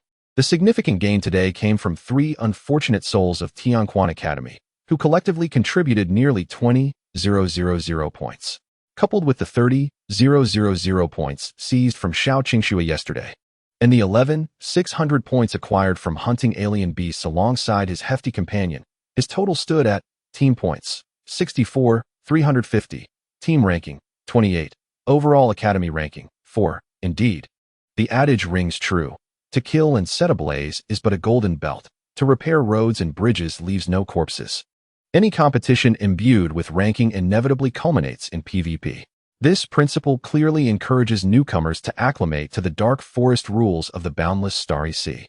Setting aside his wrist terminal, he was about to jest with the captivating beauty from Yuheng when a warning signal reverberated through the extensive network of fungal tendrils beneath. Several teams, lured by the commotion, were swiftly approaching from various directions. Lin Fan pointed to the recently landed military aircraft and flashed a benign smile at Xiao Qingxue. Rescue is on its way, my dear classmate. We are most grateful for your and your teammates' generosity. We shall graciously accept these points. Until we meet again. Fatty, we have company. Let us move. Lin Fan commanded. Understood, Fan Ge. Qian Duo immediately grasped the situation, not requiring further prompting. Simultaneously, several robust fungal tendrils surged forth, ensnaring a few relatively intact mature worm corpses on the ground, dragging them into the depths below. The 2 swiftly vacated the battlefield, vanishing into the shadows of the gorge. Xiao Qingxue gazed toward the direction of their disappearance, and then at the rescue ship in the sky, her mind a blank canvas. Humiliation, confusion, and absurdity intermingled, ultimately coalescing into a singular thought: Lin Fan of Yaoguang Academy. She etched that name into her memory. Chapter 59, Collective Withdrawal. I hide underground to develop within the medical chamber of the military aircraft. Mu Chen slowly regained consciousness. He struggled to sit up, only to discover that his entire body was still tinged with the lingering soreness and prickling aftermath of electric shock. Don't move. Your burns have yet to be treated. A weary feminine voice cautioned. Mu Chen turned his head to see Xiao Qingxue leaning against the wall of the chamber. The illustrious young lady from Yuhing Academy now found herself in a state of disarray. Her once elegant hair was tousled, and the commanding aura she typically exuded had been replaced by a sense of bewilderment. Had we lost? Mu Chen's throat felt parched. Yes, we lost. Xiao Qingxue did not meet his gaze, her eyes vacant as they fixated on the metallic ceiling of the medical chamber. By whom? The main forces from other academies? Mu Chen struggled to comprehend. He had already subdued a leader-level beast. How could he falter here? After a moment of silence, Xiao Qingxue slowly uttered the name, Yaoguang Academy. Mu Chen's body stiffened. Yaoguang. He could hardly believe his ears. Those two cowards hiding in the cave? Yes, it was indeed them, Xiao Qingxue continued. One of them was this year's top scholar, Lin Fan. She succinctly recounted the events that had transpired. The medical chamber fell into a prolonged silence. The confusion, anger, and skepticism that had etched themselves onto Mu Chen's face ultimately morphed into a self-deprecating acknowledgement, mirroring that of Xiao Qingxue. We lost. He, the elite of Tianxian Academy, the future star of the military, had never regarded Yaoguang Academy with any seriousness. Yet reality delivered a resounding slap to his face. F-level, mycologist, Mu Chen murmured, repeatedly digesting this absurd combination. I am not one to accept defeat lightly. This prodigy of Tianxian Academy did not dwell in the shadows of failure for long. He braced himself against the edge of the bed, striving to sit upright. Next time, I will reclaim my honor. Shortly after their departure, this scorched earth welcomed new visitors, a 5-member team. They were well-equipped. Some donned lightweight exoskeleton armor, while others wielded futuristic psionic weaponry. The elite team from Tianji Academy. The captain, Ling Feng, raised his hand to signal the team to halt. He produced a disc-shaped device and tossed it into the air, scanning the battlefield environment to establish a data model. Yes, Captain. A team member promptly activated his wrist terminal, and the disc emitted countless invisible beams, commencing a thorough scan of the entire area. Moments later, a complex 3-dimensional data map materialized before Ling Feng. Captain, the environmental data is chaotic. A team member observed the refreshed information stream on his tactical visor, his brow furrowing. The air still bore remnants of lightning-type psionic energy, along with scorch marks from concentrated energy beams. Residual life signals from a leader-level sandworm were detected. Furthermore, there were at least 15 different human psionic fluctuations, indicating no fewer than 3 squads. Ling Feng gestured to interrupt him. The conclusion. The conclusion is that a massive melee occurred here, seemingly concluded by an unknown team. Just then, another team emerged silently from the shadows of the canyon. They lacked the fantastical equipment of Tianji Academy, simply clad in standard camouflage combat uniforms. Yet their steps were steady and synchronized. This was the ace team from Tianshu Academy's Strategic Command Department. The captain, Wei Xian, exuded a calm demeanor as he fixed his gaze directly upon Ling Feng. Ling Feng, what transpired here? Wei Xian cut to the chase, with no superfluous words. Ling Feng retracted the detector, crossing his arms, revealing the demeanor of a businessman. At least 3 elite teams had been annihilated here while besieging a leader-class monstrous beast, with preliminary analysis suggesting the involvement of a third-party force. He shared this fundamental intelligence, causing the members behind Wei Xian to stir, clearly startled by the revelation. Who was this third party? Wei Xian remained composed. As for this aspect, Ling Feng shook a finger, indicating it was a paid service. A more detailed battlefield data model and energy trajectory analysis would come at the bundle price of 5,000 points. Wei Xian, you understand the reputation of Tianji Academy. No sooner had he finished speaking than the atmosphere grew tense. The members of Tianshu Academy subtly dispersed, strategically occupying advantageous terrain, adopting a pincer formation. The members of Tianji Academy stood their ground, the muzzles of their energy firearms glowing with a faint charge. A new conflict was on the verge of igniting. 2 days into military training, and you're ready to fight to the death? Aren't you afraid of others taking advantage? A gentle yet authoritative female voice resonated from a distance. A team emerged, their arm insignia depicting an ivy and a cross-shield emblem, symbolizing life. It was Suyuli, the captain of Kaiyang Academy. With a smile, she stepped into the center of the standoff, her teammates exuding a reassuring presence despite their concealed energy fluctuations. Isn't it more thrilling to conserve your strength for the final sprint? Suyuli's timely appearance provided both sides with an opportunity to de-escalate the tension. Ling Feng and Wei Xian exchanged glances, each recognizing a sense of caution in the other. Humph, this is dull, Ling Feng declared, deactivating his weapon's charge. You tactical players have such dirty hearts.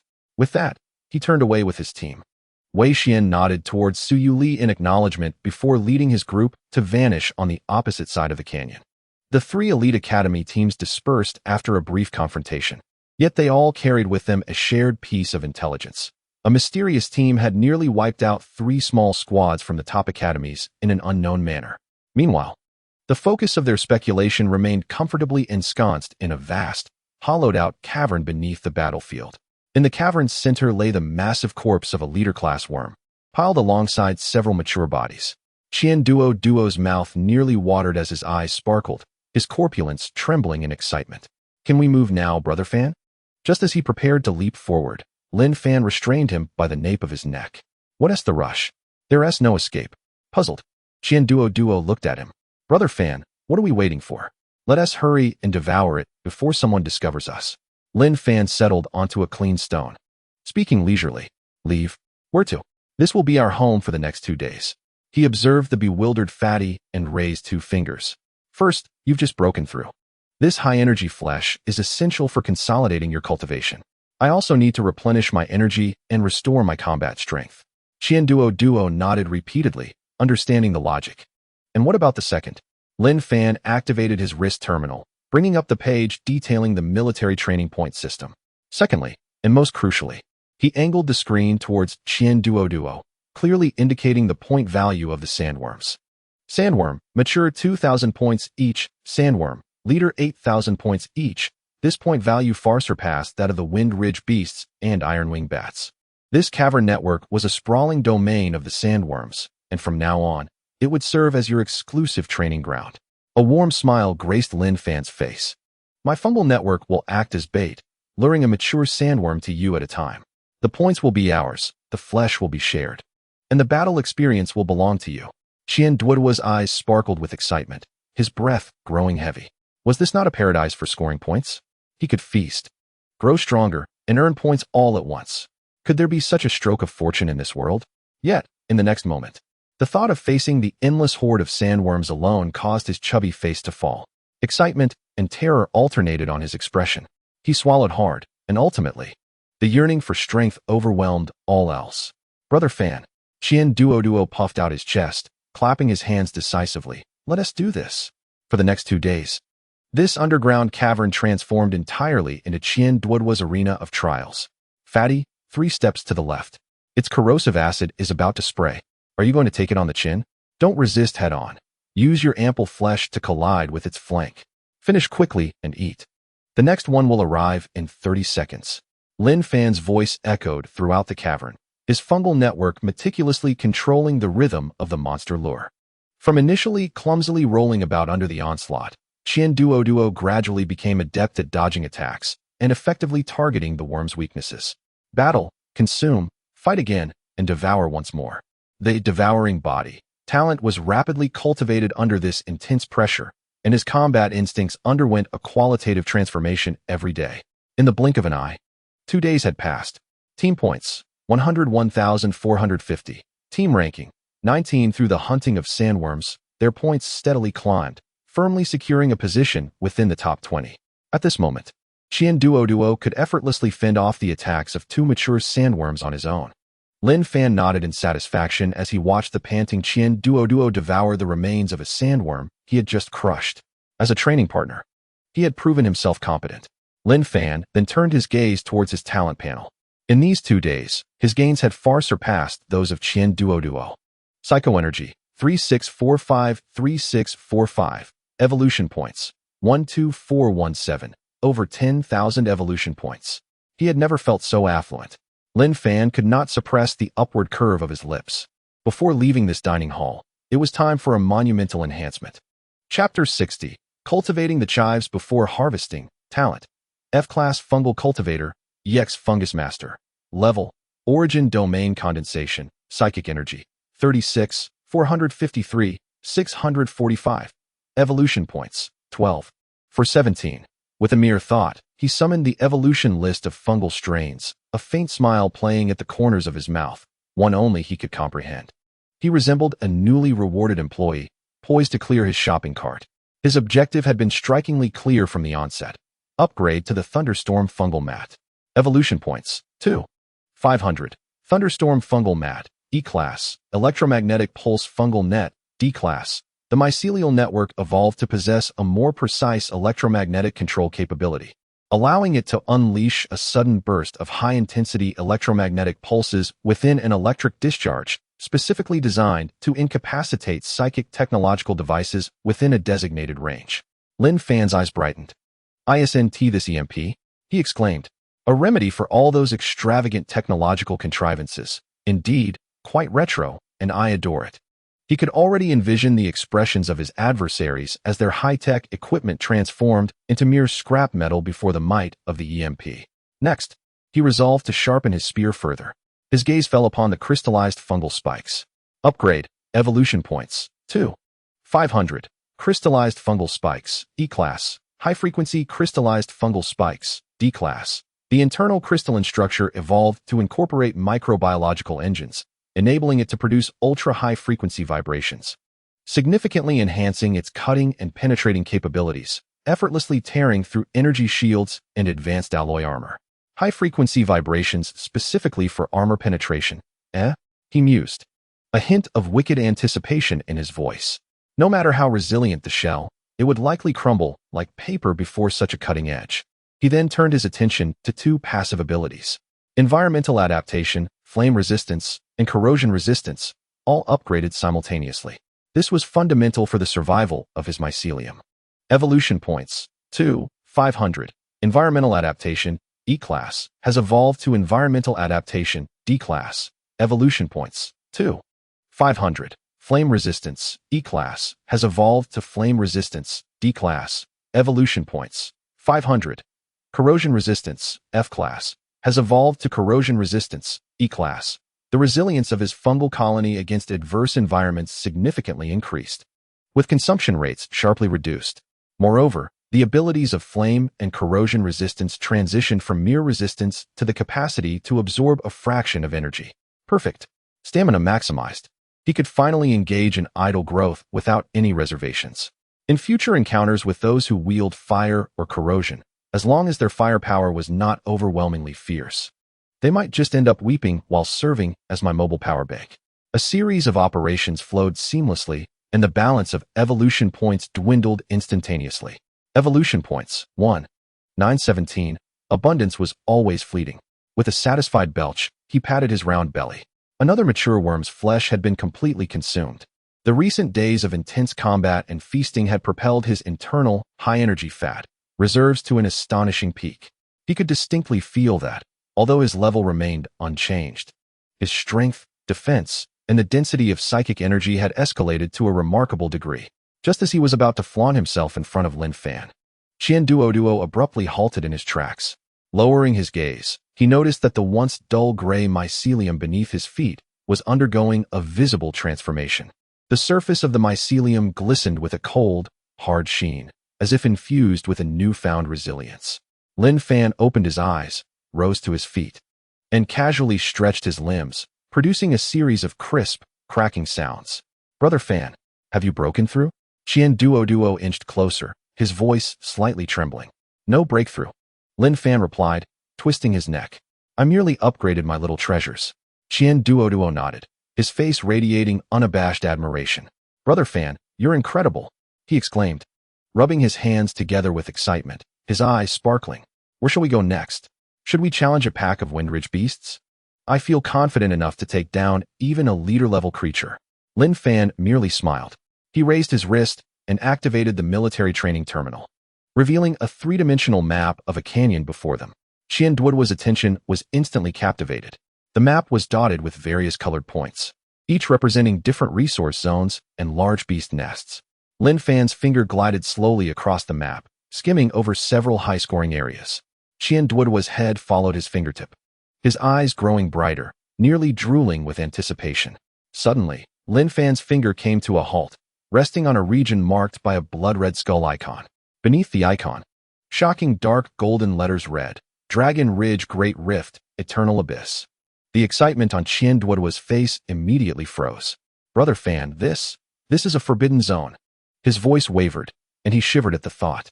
The military training manual had clearly stated that this place bore the highest danger level. He fretted anxiously, lowering his voice. We have a stable score now. Wouldn't it be better to quietly amass our fortunes? Or perhaps we could ambush teams from other academies. With my current prowess, I could knock them down with ease. Lin Fan shot him a glance and opened the academy's overall ranking. Yaoguang Academy remained firmly in fourth place, neither advancing nor declining. Fatty, is it easy for us to score high points? Qian Duoduo paused, instinctively nodding. Yes, it's easy. Then do you think it's easy to elevate Yaoguang Academy to the top rank? Qian Duoduo's expression completely stiffened. Lin Fan's finger glided over the screen, noting that the scores of the other academies, Tianshu, Tianxian, and Tianji, were continuously on the rise. The other 6 academies, without exception, were dominated by combat-oriented teams. Each academy had dozens of squads, akin to industrious ants frantically accumulating points. And what of our academy? Support and life skills dominated, and on the first day, we had suffered a complete annihilation in the dust storm. Even if we were to tirelessly hunt monsters, could we realistically hope to catch up to the total score through conventional means? Qian Duoduo grasped the situation but grew even more anxious. Then we should definitely rob them. Stealing 1 is a gain, stealing 2 is double the gain. Lin Fan chuckled at his enthusiasm. The smile made Qian Duoduo's heart tremble with unease. Have you ever farmed?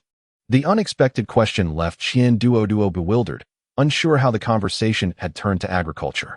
Lin Fan turned off the screen, patted Qian Duoduo's shoulder, and, with a tone of earnestness, remarked, the chives are still mere seedlings, not yet plump. If we harvest now, how much can we truly gain? It simply isn't worth it. Qian Duoduo stood frozen, his mouth slightly agape, repeatedly mulling over the words chives and not worth it. 1 second, 2 seconds, 3 seconds. A flash of insight ignited in his mind. His small eyes widened in astonishment, his breath quickening as he gazed at Lin Fan as if he were a deity. So, Brother Fan, you mean we should nurture them first? Wait until the very last day too. His excitement rendered him stammering, resorting to wild gestures that mimicked harvesting. Lin Fan cast an approving glance at him. This child is teachable. Acting prematurely would only lead to an unseemly spectacle and inefficiency. If we were to seize a few teams, we would quickly become public enemies. It would be far better to let them work for us in peace. By the final day, when all the chives have grown robust and all points are concentrated in a few hands, Lin Fan exchanged a knowing glance with him. Thus, Lin Fan's gaze shifted once more to the abyss on the map.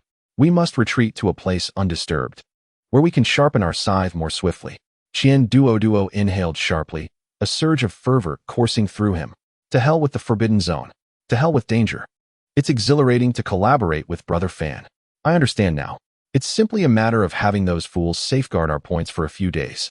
We'll venture into the most perilous areas to level up. Once we perfected our skills, I, the chubby lord, shall be the first to charge forth and scatter them.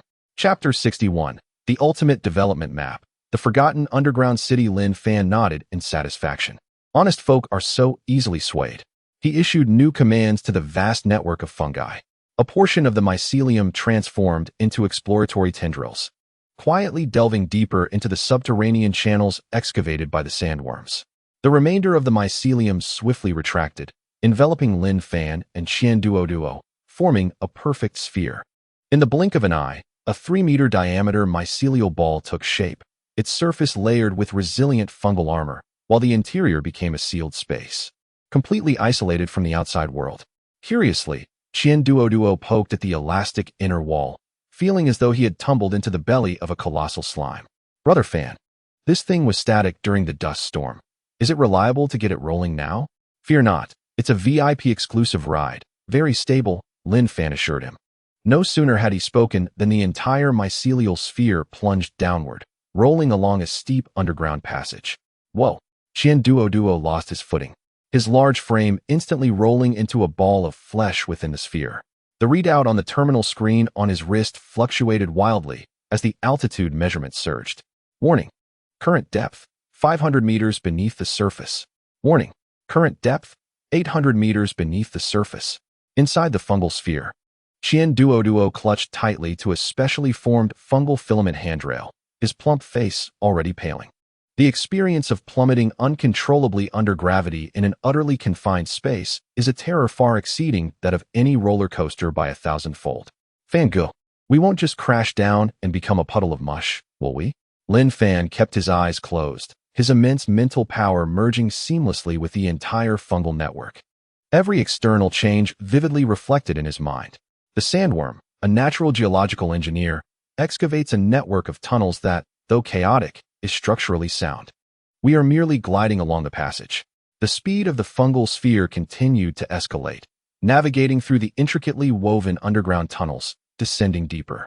On Qian Duo's wrist terminal, the number indicating depth had already surpassed 3 kilometers.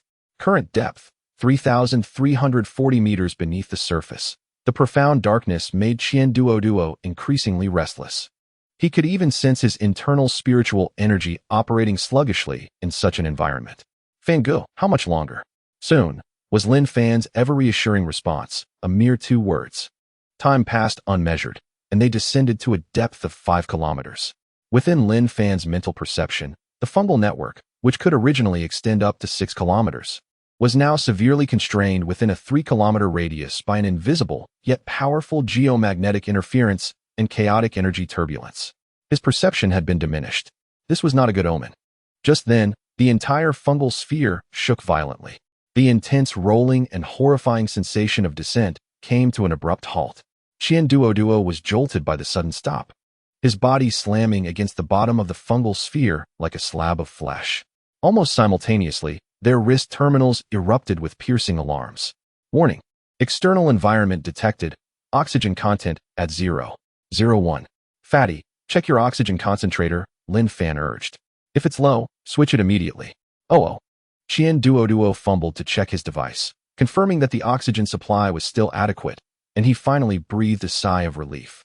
The information relayed by the fungal network indicated they had arrived in an immensely vast subterranean space. Upon confirming there was no immediate biological threat from the outside, Lin Fan commanded his fungal filaments to dissolve. The spherical enclosure enveloping them began to peel away like petals, revealing light streaming through the gaps. Soon, the entire world opened up before them. They found themselves at the entrance of a colossal cavern, with a magnificent underground realm unfolding ahead. The illumination here was surprisingly abundant. Countless luminous crystals of varying sizes were embedded in the dome of the space, emitting a gentle white glow, creating a dazzling inverted sea of stars that illuminated the entire underground expanse. Wow! A startled exclamation escaped Qian Duo as he staggered to the edge of the cavern. Utterly awestruck, Lin Fan approached him, and even with his composure, he too was profoundly struck by the breathtaking spectacle before them.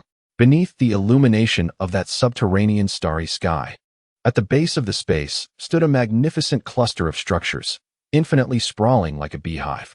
Countless peculiar edifices appeared to grow directly from the ground, or perhaps they melded seamlessly with the steep cliffs, ascending in layers. They stood in silent majesty, devoid of any signs of life, resembling a colossal tomb utterly forgotten by time. The nest of the rock dwellers.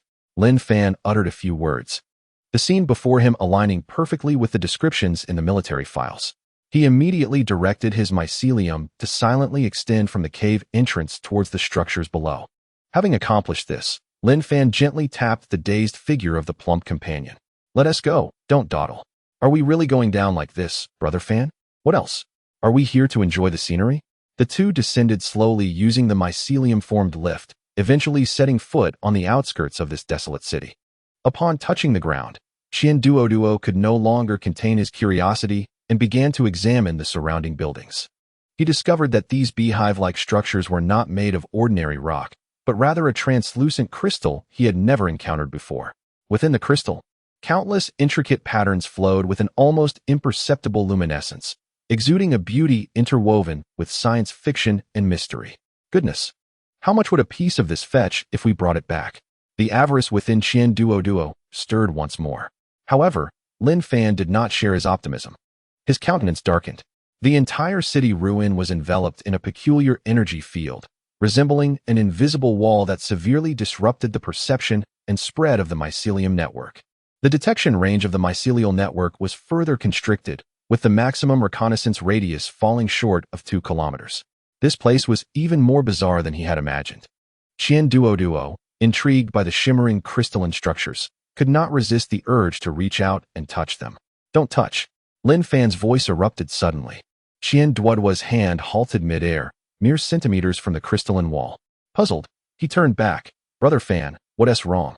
The military intelligence indicated that while the rock dwellers had been destroyed, many rock traps and war crystals still lingered on Rift Star. Lin Fan's expression grew grave. We encountered only one war crystal at the canyon's bottom. This is their city. How many of these things do you think are waiting for us? At the mention of war crystals, Qian Duo shivered and quickly retracted his hand. Just then, Lin Fan came to a halt. His mycelial network had just detected an exceptionally faint energy fluctuation deep within the nest. The fluctuation was remarkably rhythmic, akin to the heartbeat of a colossal beast slumbering for millennia, slowly pulsing. Simultaneously, deep within the ruins of the city, beyond the reach of their sight, a once dull crystal unexpectedly flickered to life with a faint glow. Following this, a second one, then a third, and more dormant crystals were awakened and illuminated amidst the endless darkness. Concurrently, at the Watcher base, the command center erupted with a sudden, urgent alarm. Report. Human life signals have been detected at the periphery of the abyss of eternal darkness. A military observer responsible for monitoring suddenly stood up, exclaiming loudly. The signal is rapidly advancing and has already been confirmed to have entered the ruins of the rock-dwelling tribe. The entire command center erupted in chaos. What? Someone has trespassed into the forbidden zone? Are they insane? The training materials marked it in red as a deathly forbidden area. Which academy student is this? What were they thinking? The commanding officer's gaze sharpened as he issued a stern order. Confirm their identity. Identity verification is in progress. The observer's voice trembled with a hint of disbelief. It is Team Yaowang 01. Upon hearing this name, the room fell silent. Every gaze instantly focused on Zhou Wenba, the mentor from Yaowang Academy. Zhou Wenba's complexion turned ashen in an instant. Before he could respond, a piercing laughter erupted nearby. Ma Kuan from Tianquan Academy pounded his thigh, his face filled with malicious glee. Teacher Zhou, do you think your student can swagger around on Rift Star just because they defeated a few freshmen? Get ready to collect their corpses. Ma Kuan's laughter was overwhelmingly arrogant, doubling the humiliation that had been inflicted upon him earlier. Zhou Wenba chose to ignore him. His fists were clenched tightly, veins bulging on the back of his hands. His eyes were fixed intently on the light point that was delving deeper into the darkness. His expression more serious than ever. What on earth does that kid intend to do? Chapter 62. The Onslaught of the Crystal War Beasts?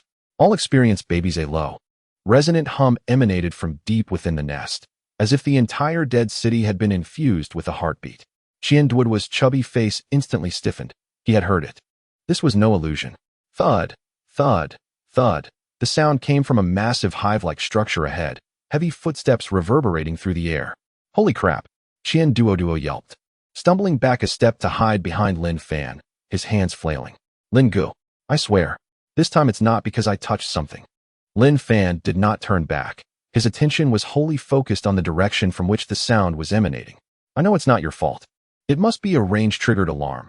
The moment they stepped into this city, it might have already been activated. Just then, dozens of enormous figures emerged from the shadow of the structure. The war crystal beasts. They were taller than the ones encountered at the bottom of the canyon, their energy cores pulsating with a blue glow. Lin Gu, I'll take the lead. Qian Duo, though somewhat unreliable, seemed dependable in this moment. Lin Fan controlled the fungal carpet beneath them, rapidly producing several fist-sized energy-concentrating mushrooms. The crystalline structures within these fungi rapidly formed, targeting the foremost war crystal beast. Whoosh, whoosh, whoosh. Several high-energy beams shot forth, accurately striking their target. However, The anticipated penetration or explosion did not occur. The beam struck the surface of the crystal beast, merely shattering the outer rock and revealing the crystalline armor within.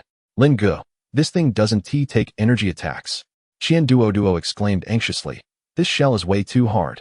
Lin Fan promptly adjusted his commands, instructing all energy-concentrating mushrooms to direct their firepower towards the shell of a specific war crystal golem.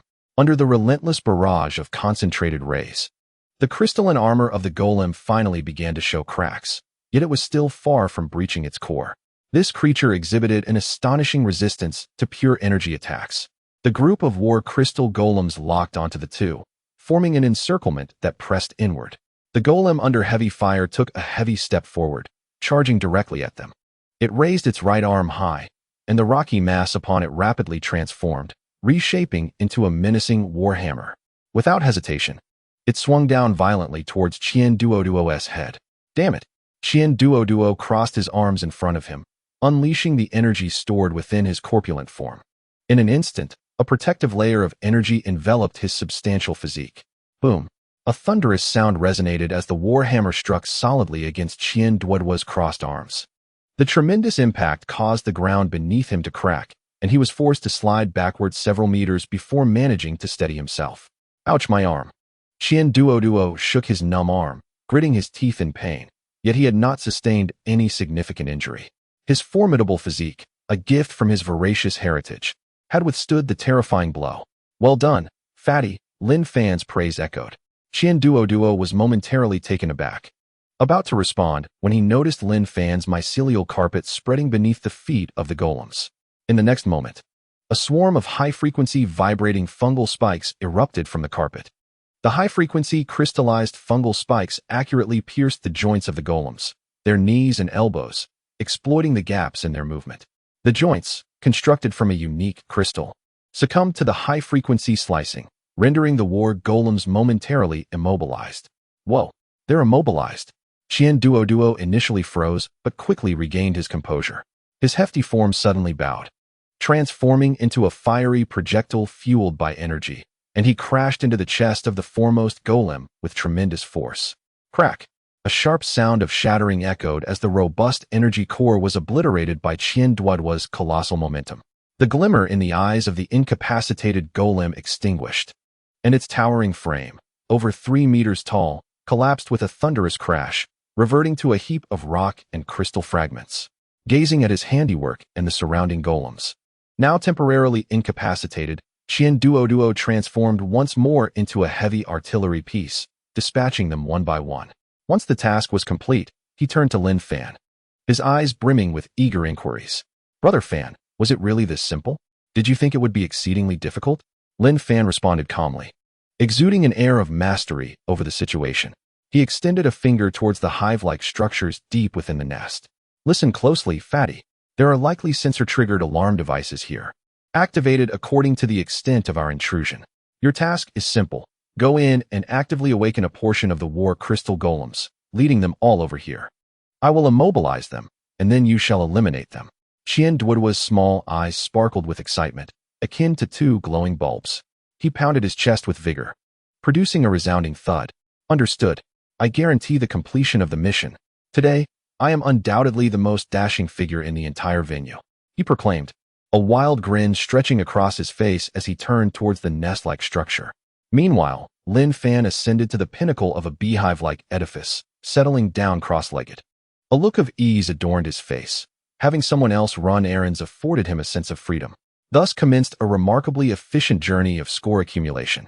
In the command center of the Watcher base, ever since learning that Team 01 from Yaoguang had ventured into the restricted area, a smirk of uncontainable schadenfreude had lingered at the corners of Ma Kuen's mouth. Zhou Wenba, drenched in cold sweat, felt as though he were sitting on pins and needles. Suddenly, a gasp shattered the oppressive silence. Am I seeing things?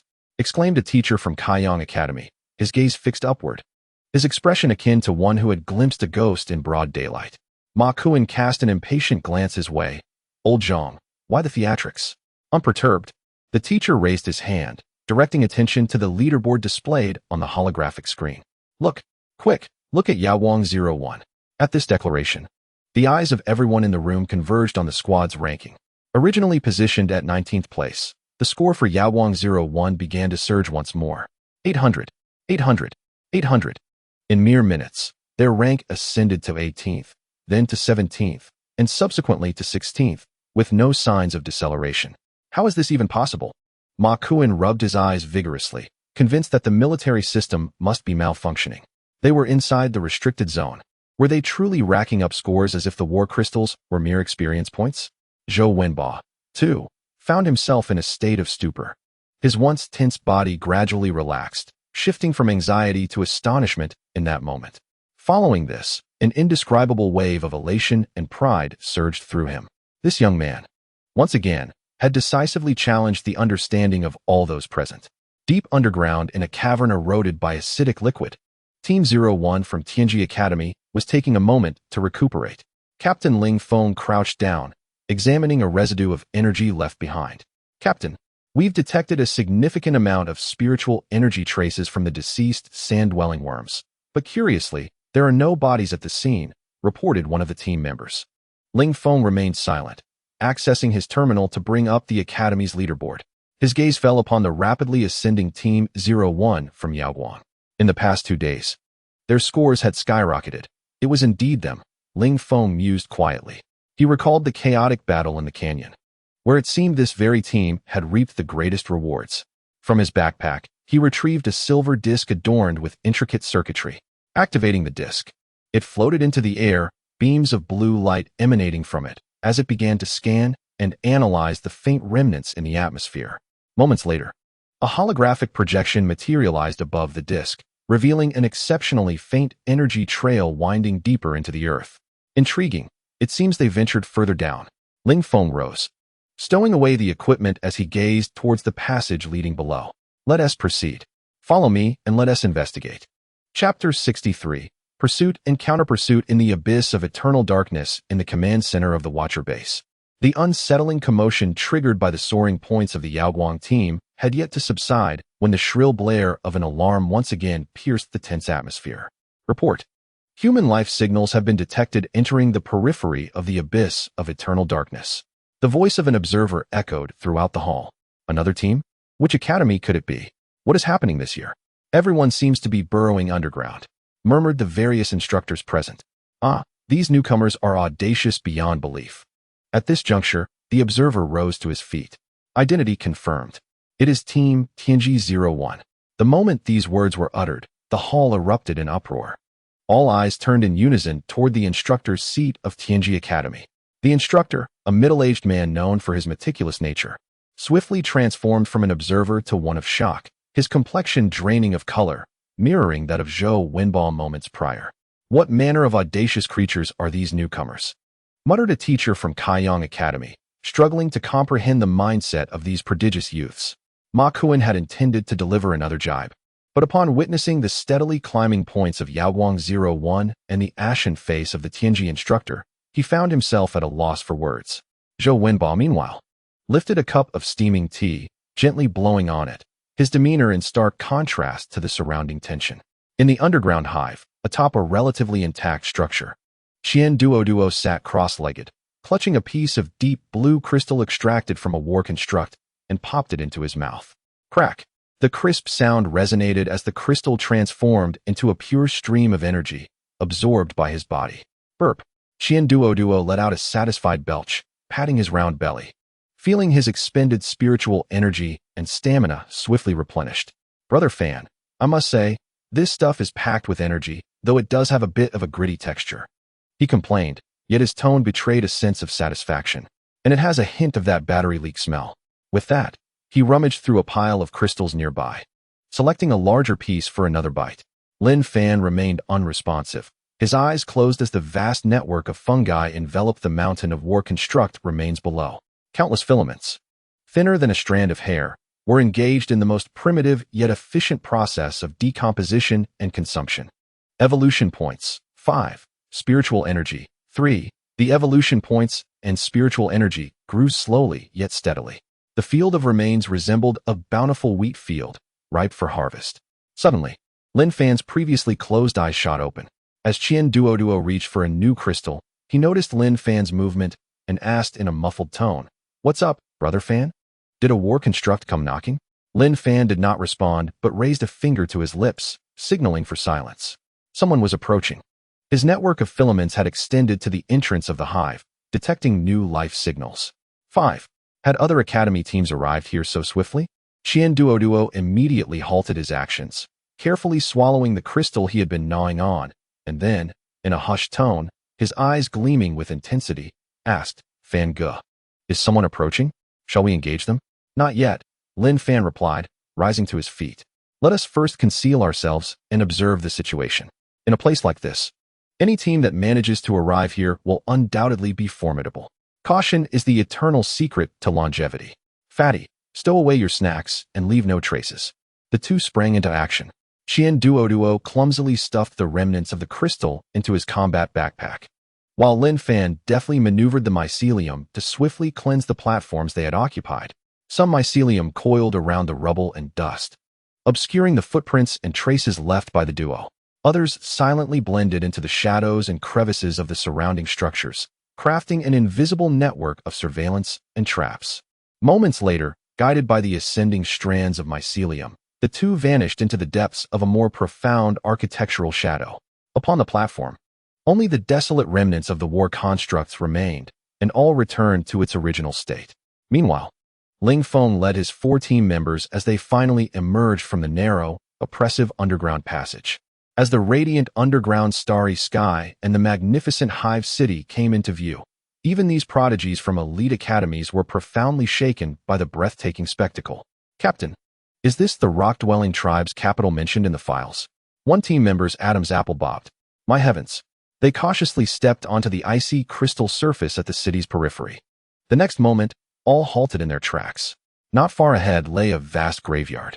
Countless war constructs lay in disarray, shattered rocks and dim crystals littering the ground. A scene both harrowing and poignant. It's the war constructs. An investigative team member immediately advanced for inspection. Captain, these were just recently destroyed.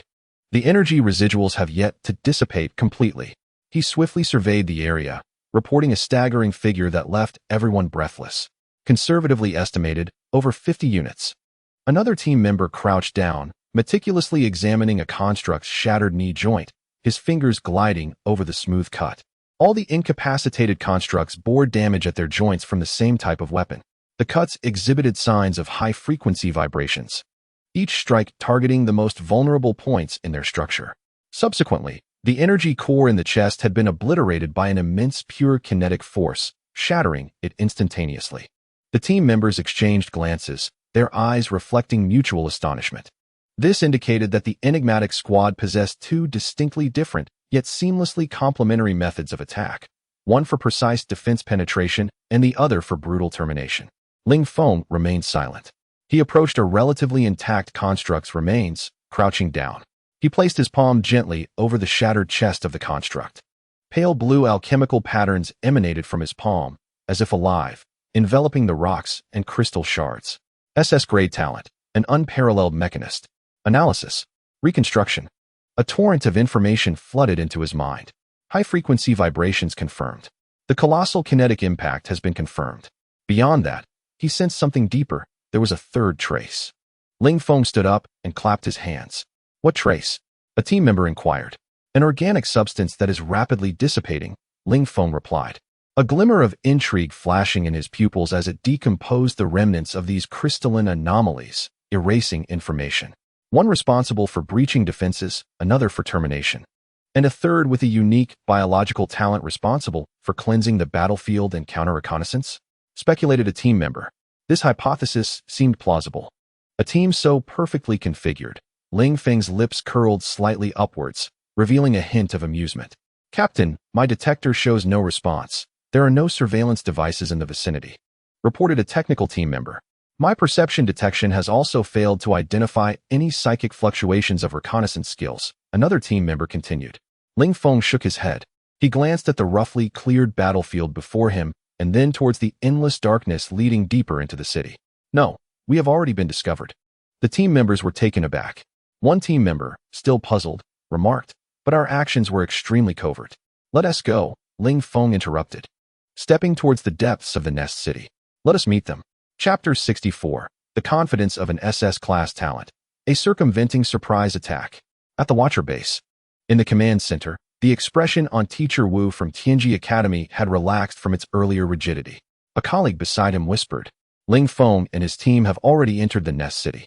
On the holographic sand table, the light points representing Tianji 01 and Yaoguang 01 had converged in the vast underground expanse.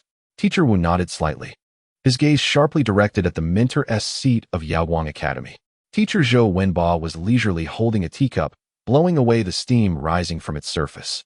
Teacher Zhou, your new students from Yaoguang Academy are indeed quite surprising. It's no small feat to score points in the Forbidden Zone. While this statement appeared to be a compliment, Wu's tone abruptly shifted, rising in pitch. However, our Ling Feng has also entered. His talent is that of an SS-class ultimate mechanic, before the absolute analytical power of technology. No fancy tricks will remain concealed. As he spoke, Wu slightly raised his chin, elongating his neck like a rooster showcasing its vibrant plumage. SS-class? Is that the Ling Feng reputed to be a walking arsenal? In this year's cohort of new students nationwide, there are scarcely a handful with SS-class talents. Tianji Academy is clearly aiming for the top. This should be quite a spectacle. What is so surprising about that? In this assembly of schools, who doesn't have an SS class? Wu's words were like a stone cast into a tranquil lake, sending ripples across the surface. Whispers immediately arose among the surrounding mentors. Teachers from top academies such as Tianxian and Yuheng found his veiled praise somewhat grating, their expressions turning slightly uncomfortable. Are you insinuating that the new students from our schools are lacking? Zhou Wenba finally set down his teacup, the base making a soft sound as it met the table. His face betrayed no sign of emotional fluctuation. I reiterate my previous statement. The military training has yet to conclude, and speaking too confidently may lead to a slip of the tongue. Meanwhile, atop the highest control console, the previously silent commander of the military training gazes intently at the holographic sand table, where two luminous points are on the verge of convergence, revealing a glimmer of interest in his expression. Within the labyrinthine tunnels of the underground nest, Ling Feng raised a hand, prompting his entire team to halt in unison at a fork in the path, their movements impeccably synchronized and devoid of any extraneous noise. Captain, which way shall we proceed? One of the team members inquired softly. Why not employ a wide-area pulse scan? We could force them out of their hiding place. Another team member suggested, a glint of determination flashing in his eyes as his hand rested upon the device at his waist. That is not an option, Ling Feng swiftly countered, his voice firm yet measured. The war crystals here may very well be in passive activation mode. Any extensive energy detection could trigger their defensive mechanisms, thus placing us at a distinct disadvantage. He paused, his gaze beneath the lenses remarkably composed. Moreover, the enemy's choice to entice us rather than retreat directly indicates a lack of confidence in confronting us head-on. They have undoubtedly set traps in the predetermined battlefield. A direct scan would merely alert them. Within Ling Feng's tactical visor, streams of pale blue data cascaded rapidly. He gradually crouched down, his palm gliding across the frigid crystalline surface, gathering a few almost imperceptible particles of dust upon his specially designed tactical gloves. A subtle luminescence enveloped the surface of the gloves as the integrated ultramicro analysis unit commenced its swift operation. The residual organic traces in the air, their dispersal direction, and the minute gradients of varying concentrations were all rapidly synthesized and modeled. Before long, a three-dimensional map materialized on the virtual screen before him. A red trace, formed from countless data points, meandered deep into one of the tunnels. The terminus of the map was marked by the system with a flickering red skull icon, indicating it as the most advantageous ambush point in the entire area based on the terrain analysis. Ling Feng rose, a knowing smile curving his lips. They aim to lure us there, he explained to his team, his tone casual. But their strategy is too simplistic. He resolved to turn their scheme against them. Ling Feng spread his left hand, projecting a small holographic map above his palm, the light and shadows dancing. He traced his finger across the marked red route, erasing it, and instead pointed towards a narrower, more rugged flanking passage. They believe we are executing the primary tactical plan. In reality, my calculations have progressed to the fifth step. We shall abandon the pursuit and maneuver through here, striking directly at their rear. Since they enjoy setting traps, let them taste the experience of being encircled by their own prey. With the command issued, the fire of battle ignited in the eyes of Tianji team's members as they sprang into action. Everyone maintained the highest level of vigilance and formation. This is the main city of the Rock Dweller tribe. Their defensive measures are undoubtedly far more complex than mere war crystals. Ling Feng imparted a final piece of advice before leading his team, vanishing into the abyss of the dark passage behind the hive-like structure, akin to phantoms melding with the shadows, deciphering the enemy's intentions and turning the tables on them. He felt a profound sense of satisfaction from this dual onslaught of technology and intellect. Meanwhile, in the shadow of a taller edifice in the distance, Qian Duoduo crouched on the ground, his rotund figure squirming as he incessantly tugged at his sparse hair. "Brother Fan, what is the status? Who are these people dawdling so?" Lin Fan sat cross-legged, his eyes closed, resembling a statue. The adversary deployed various psychic devices to meticulously analyze the residual crystal fragments and the surrounding environment's energy sources. Psychic devices? Qian Duoduo's small eyes darted about. It must be those tech geeks from Tianji Academy. Only they would venture out with such a cacophony of clanking gadgets. Lin Fan nodded in tacit agreement. After a while, Qian Duoduo could no longer contain himself, feeling as though ants were crawling on him. "Brother Fan, what's the update? Have they followed us? I'm about to sprout hair." Finally, Lin Fan opened his eyes and shook his head. "They did not follow us." "What?" Qian Duoduo was momentarily stunned, his round face etched with astonishment. "They didn't follow? No trap? Then our bait was wasted." He jumped up in frustration, his ample flesh creating ripples. "What are we waiting for? If they haven't taken the bait and suspect we've fled, they might seize that treasure trove below, and we would suffer a significant loss. Let us charge out and confront them directly." Lin Fan raised his hand, signaling him to remain calm. "Wait a moment." A playful curve formed at the corners of his mouth. To deal with clever adversaries, one must lead them into a dead end. Chapter 65. Your Path, My Trap. Ling Feng guided Team Tianji-01 through the profound passage. This route was calculated as the optimal ambush path by his talent, exceeding Mechanist, after analyzing the nearby architectural structures. "Captain, 30 meters ahead, the left rock wall is embedded with pressure-triggered rock-moving traps." A team member's voice resonated over the communication channel. Ling Feng did not halt his stride, but glanced at the indicated position. "No issue. This contraption is rudimentary, hastily set up by the rock dwellers before their defeat." Casually, he raised his hand, and an almost imperceptible psychic ray shot forth from his fingertips, precisely embedding itself into the rock wall. Click! A faint mechanical unlocking sound echoed from deep within the rock. "The trap has been disarmed," the team member reported, tinged with astonishment. "My heavens, Captain, you can directly decipher such pre-civilization psychic machinery? Continue advancing." Ling Feng did not respond to the flattery. His gift allowed him to perceive a world that diverged fundamentally from that of ordinary individuals. To him, whether it was intricate traps or formidable crystal constructs, they were merely assemblies of energy circuits and mechanical structures, all of which could be disassembled at will. As they continued their journey, they encountered several similar traps, even more intricate chain-like snares. All lethal threats transformed into harmless duds before being triggered. The initial tension and vigilance among the team members had long dissipated, replaced by unwavering faith and a hint of reverence for their leader. Under Captain Ling Feng's guidance, no obstacle seemed insurmountable. This intellectual dominance elevated the team's morale to unprecedented heights. At last, a faint azure light appeared at the end of the passage. Upon emerging, they were met with a grand plaza that left them utterly speechless. The expanse was desolate and silent, with the ground laid in pristine crystal, reflecting the scattered starlight from the dome above. At that moment, one team member felt a sudden chill of sweat on his brow, his voice trembling as he spoke. "Captain, the plaza is teeming with dormant units' energy reactions. A total of 58. His portable detector displayed a dense array of red dots nearly covering the entire screen. Each dot represented a war crystal in a state of slumber, and they stood atop a sleeping army. "Should we take a detour?" Another team member immediately inquired. "We could navigate through those hive-like structures nearby." The first speaker shook his head, pointing to the periphery of the map. "No. The internal structure of the buildings is far too complex, and the energy interference is overwhelming. My detector would be blind inside. Moreover, taking a detour would cost us at least 3 additional hours." Time was their most precious resource at that moment, and a heavy silence fell over them. Advancing meant traversing a minefield, while circumventing would lead into a labyrinth, a deadlock indeed. However, There was no sign of panic on Ling Feng's face. Instead, excitement gleamed in his eyes. Stand by. He positioned himself at the forefront, surveying the entire plaza. A pale blue stream of data frantically refreshed across his retina.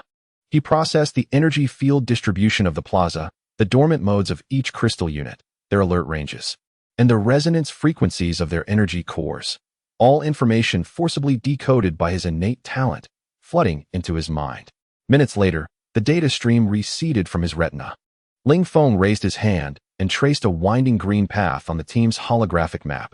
This route perfectly circumvented all the alert ranges of the crystal units, weaving through the weakest fissures of the energy field. This is the safe path. His tone was calm, yet brimming with absolute confidence. There are defensive gaps between the dormant crystal units. As long as our movements do not produce any psychic fluctuations and we strictly adhere to this route, we will not trigger any alarms. The team members gazed at the slender green line threading through the 58 red dots, momentarily rendered speechless. Let us proceed. Ling Feng was the first to step onto the green path. The remaining 4 team members swiftly followed suit, each regulating their breathing and heartbeat to the most tranquil state. Cautiously treading in the captain's footsteps. 1 step, 2 steps. They walked atop the slumbering giants as if traversing thin ice. Everything proceeded smoothly, astonishingly so. The squad, following the route set by Ling Feng, swiftly traversed nearly half of their journey. Meanwhile, in the shadow of a building, Qian Duo found himself helplessly staring into the void, unable to acquire real-time intelligence on the enemy. Fangu, the enemy hasn't fallen for the trap. What are we still doing here? No, they have indeed been deceived. What? Qian Duo was even more perplexed.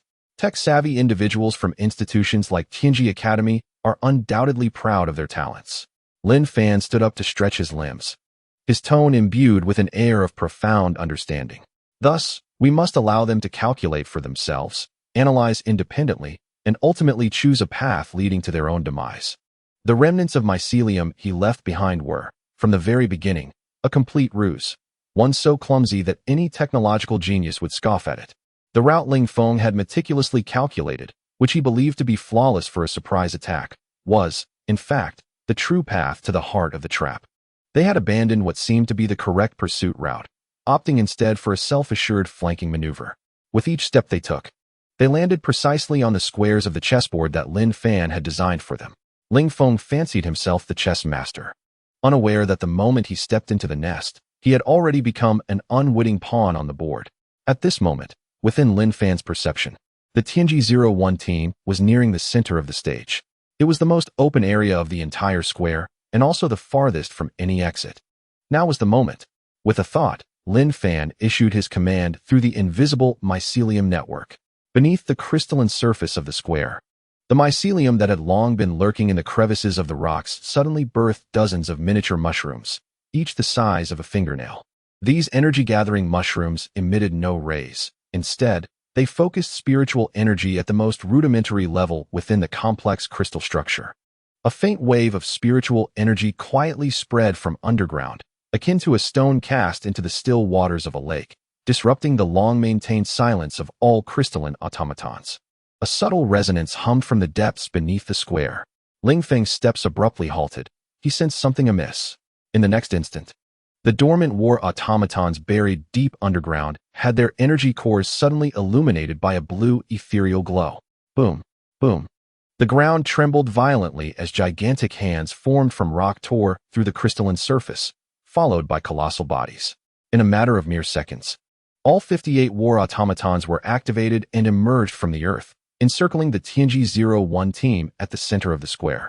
The rocks on their arms swiftly morphed and reassembled into menacing cannon barrels, emitting a ghostly blue light, all aimed at the 5 diminutive figures in the square's center. How is this possible? The monitoring team member stared in disbelief at the readings on his detector, which had suddenly skyrocketed. Ling Feng finally regained his composure, his expression undergoing a dramatic transformation for the first time. Shock, confusion, and then an overwhelming fury enveloped him. The meticulous calculations he prided himself on, the flawless ambush route he had devised, had, in that moment, morphed into a colossal joke. His adversaries had never intended for him to pursue them. Their tactical objective from the very beginning was to lure them into this square. What he believed to be a chosen ambush route was, in fact, a meticulously prepared dead and laid out by the enemy.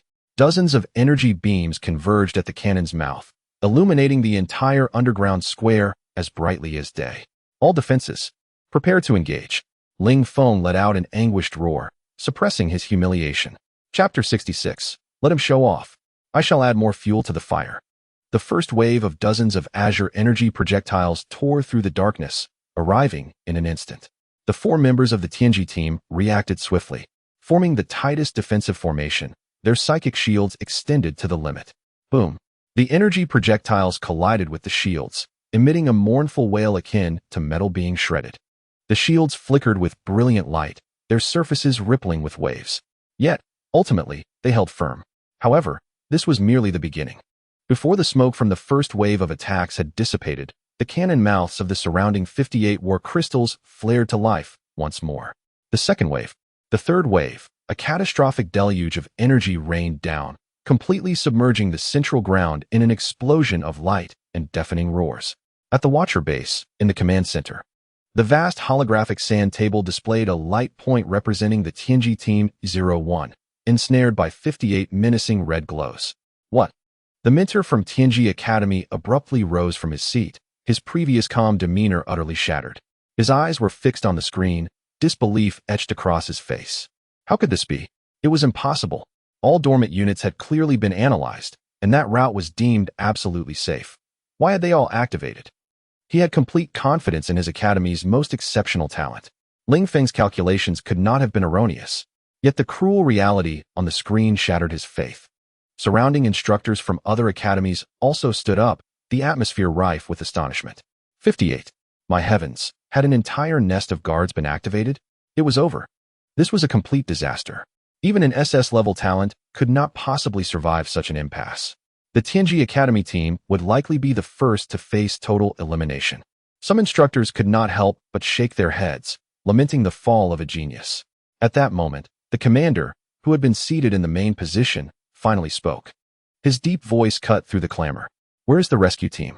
An army observer with the rank of captain immediately stood up, saluting to report. Commander, the rescue team has entered the underground space and is expected to reach the nest entrance in 10 minutes. 5 minutes. This figure plunged the previously noisy hall into an immediate silence. In the face of such intense, concentrated fire, 5 minutes was enough for a core formation team to be obliterated multiple times over. Rescue was simply too late. At the epicenter of the explosions, a deep chasm has emerged at the very location, the crystalline ground around it completely melted and charred. Nevertheless, the Celestial Squad 01 remains intact. Ling Feng stands at the forefront, his expensive combat attire marred by several tears, yet he himself is unharmed. His comrades, though somewhat disheveled, have suffered no significant casualties. The humiliation, anger, and the stinging sensation of being mocked cause his chest to heave violently. Yet, he swiftly regains his composure. Kneeling on one knee, he places his hands upon the scorched earth. A torrent of spiritual energy surges forth from within him, like an invisible tide, instantly permeating every inch of the ground beneath him. Talent beyond limits, mechanic, activate. Forced analysis, forced takeover. On the ground, the metallic debris left by the rock dwellers. The shattered remnants of crystals from the explosion, and even the blasted rock fragments begin to tremble violently in response. Everything on this battlefield that can be utilized shall become his weapon. In the next moment, countless scattered fragments defy gravity, quivering before ascending into the air. Clang, clang, clang. Numerous metallic shards whirl rapidly, fusing together, and within the blink of an eye, they coalesce into dozens of cutting circular shields adorned with sharp edges. In an instant, these shields, their edges shimmering with an eerie glow, form a tempest of death around his squad. The next volley of energy projectiles collides with this frenzied, rotating shield storm. Some are violently deflected by the terrifying kinetic force, careening uncontrollably towards the surrounding structures. Others, upon contact, are shredded into harmless energy scintillas by the high-speed cutting edges of the shields. It has held. Yet, this is far from over. Material reconfiguration and structural optimization of weapon modules, generation. Ling Feng murmurs. More materials are forcibly decomposed by his talent and reshaped. A dozen makeshift floating turrets, entirely composed of crystal and rock, materialize in the air. Their internal structures are forcibly twisted and reconstructed, forming the most basic energy activation devices. The turrets automatically lock onto the nearest war crystal automaton, unleashing high-energy beams in retaliation. Several of the toughest rock slabs are transformed into temporary heavy cover, precisely positioned in shooting blind spots, providing his team with precious breathing room. At this moment, Ling Feng's 4 teammates exhibit the tactical prowess expected of elite academy graduates. Team A, suppress the left flank. Team B, eliminate the threats on the right. Fire support, 3 o'clock direction, prioritize the heavy artillery automaton. Received. Under the defensive structure created by Ling Feng, they remain unfazed, immediately launching their counterattack. 2 assault team members activate their shoulder-mounted mini-missile launchers, sending missiles trailing flames towards the vulnerable joints of the war automatons, igniting a series of explosions. A fire support member sets up a heavy energy machine gun taller than himself, unleashing a torrent of fiery wrath upon the automaton horde, delivering a fierce barrage of firepower. The investigator meticulously marked the most threatening crystal units on the tactical map, guiding the entire team in a highly efficient concentrated assault. In an instant, the square transformed into a dazzling stage, showcasing a grand spectacle of creation and destruction. Ling Feng's squad, within mere seconds, transitioned from being the hunted to becoming a mobile fortress brimming with firepower. They withstood the onslaught of the war crystals, steadily maintaining their composure as they methodically began to eliminate the awakened war crystals. In the shadows of the distant buildings, Lin Fan observed this breathtaking battle through an invisible network of fungal threads. Meanwhile, Qian Duo, overwhelmed by the distant sounds of intense explosions and the thunderous clashes of energy, stood in a daze. Through his binoculars, he could barely glimpse the battlefield illuminated by various radiant lights. Can they really retaliate? He muttered to himself, his voice laced with disbelief. These guys are incredible. They are like a moving armory. Brother Fan, it seems this group of crystals cannot handle them. Patience. Lin Fan replied through the team channel. Let them shine. Qian Duo was taken aback. What? The more they expend, the more advantageous it becomes for us. Lin Fan observed Ling Feng's face, contorted with anger and concentration, and gently shook his head. However, their firepower is indeed formidable. They are clearing the area faster than I anticipated. Alarmed, Qian Duo exclaimed, Shouldn't we hurry then? Thus, we must increase their challenges. Lin Fan interrupted him. With a thought, he sent directives through the fungal network, extending into broader regions surrounding the square. The dormant fungal threads, concealed beneath the foundations of other hive structures, were already prepared, and their tips began to sprout new energy-concentrating fungi. Once more, a minimal level of spiritual energy focus was initiated. The exceedingly faint spiritual energy fluctuations spread quietly into the distant depths, akin to the second and third pebbles cast into the surface of a lake. In the heart of the battlefield, Ling Feng had just commanded his team to concentrate fire on the 13th war crystal, and as the pressure eased, he was preparing to replan their escape route. Captain, new crystal energy fluctuations detected. The reconnaissance officer suddenly shouted in terror, his voice tinged with a sob. A deep, resonant hum echoed from all directions. Suddenly, with a thunderous roar, massive rocky hands broke through the crystalline ground at the square's edge, followed by 5, 10, 20. A total of 20 brand-new war crystals slowly emerged from the periphery of the square. They formed a dual-layered encirclement with the remaining crystals in the inner circle. The members of Team Tianji-01, who had just begun to feel a glimmer of hope, turned pale as the blood drained from their faces. Ling Feng's previously composed expression turned ashen in an instant. The unseen enemy must surely be lurking nearby, orchestrating everything on this stage of death, like a puppeteer manipulating marionettes. Chapter 67, Fatal Lock-On. From the enemy's sniping, the battle endured for nearly 30 minutes. When the last war crystal's energy core was obliterated by a barrage of energy beams, its colossal rocky form crashed to the ground. The battlefield, which had been tumultuous for half an hour, finally fell silent.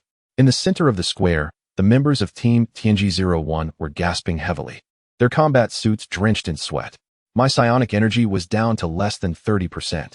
I too had nearly lost my shield during that intense onslaught.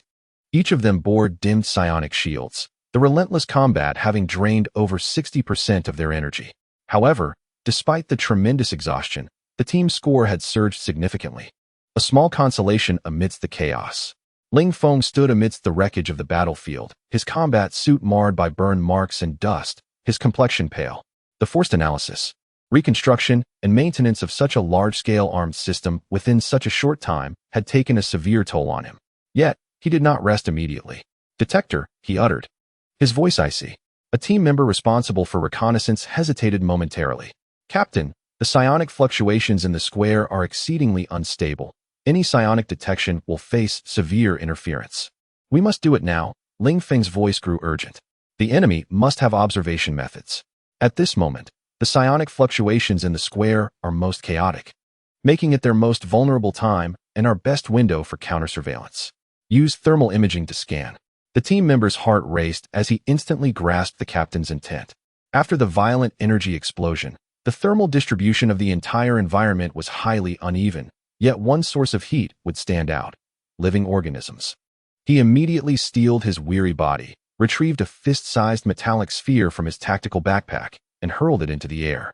The sphere crackled open midair, transforming into a small drone that blended into the chaotic energy currents above the square, commencing its thermal imaging scan.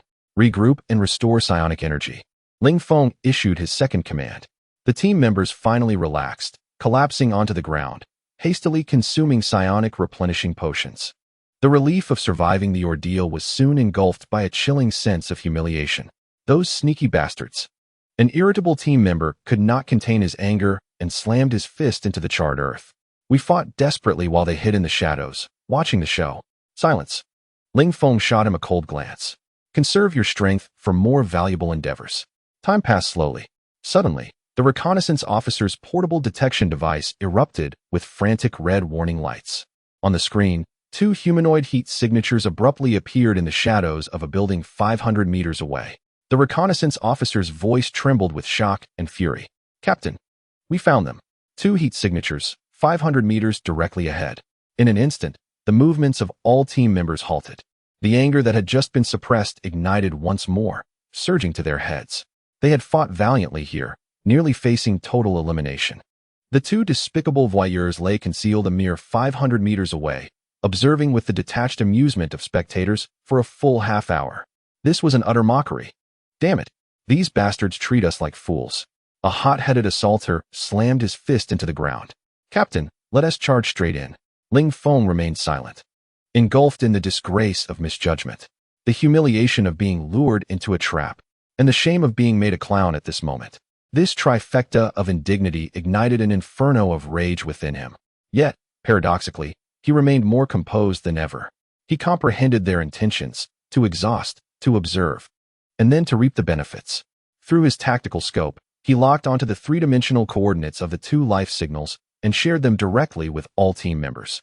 A chilling command escaped his lips. "Firepower specialist, switch to energy sniper mode and issue a warning. Aim and fire immediately, without hesitation." Meanwhile, at the Watcher Base's command center, the entire faculty and military personnel bore witness to this desperate counterattack, facilitated by the remote drones deployed in the nest. As the last red dot extinguished on the sand table, the hall erupted in astonished exclamations. They had triumphed against such encirclement, achieving a true counterstrike. Is this the true worth of an SS-level talent? Transforming desperation into an arsenal. Remarkable. The achievements of Ling Feng from Tianji Academy are boundless.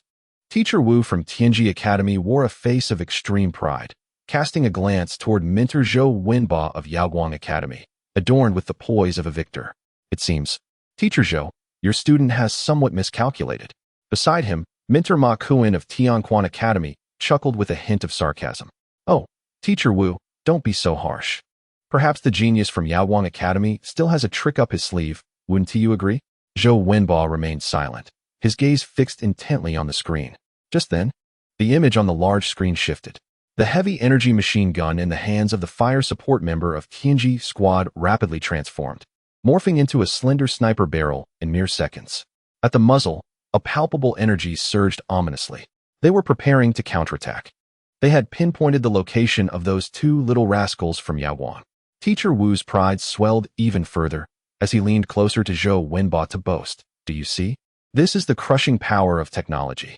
The roles of hunter and prey are about to be reversed." unlike the excitement or concern displayed by other mentors. The chief military training commander leaned forward in his seat. He observed the sniper poised to fire on the screen and glanced at the holographic sand table, where the Yaoguang 01 squads that remained motionless. What would follow? The dominance of Tianji over Yaoguang? Or would the F-level prodigy from Yaoguang continue his miraculous feats? How intriguing.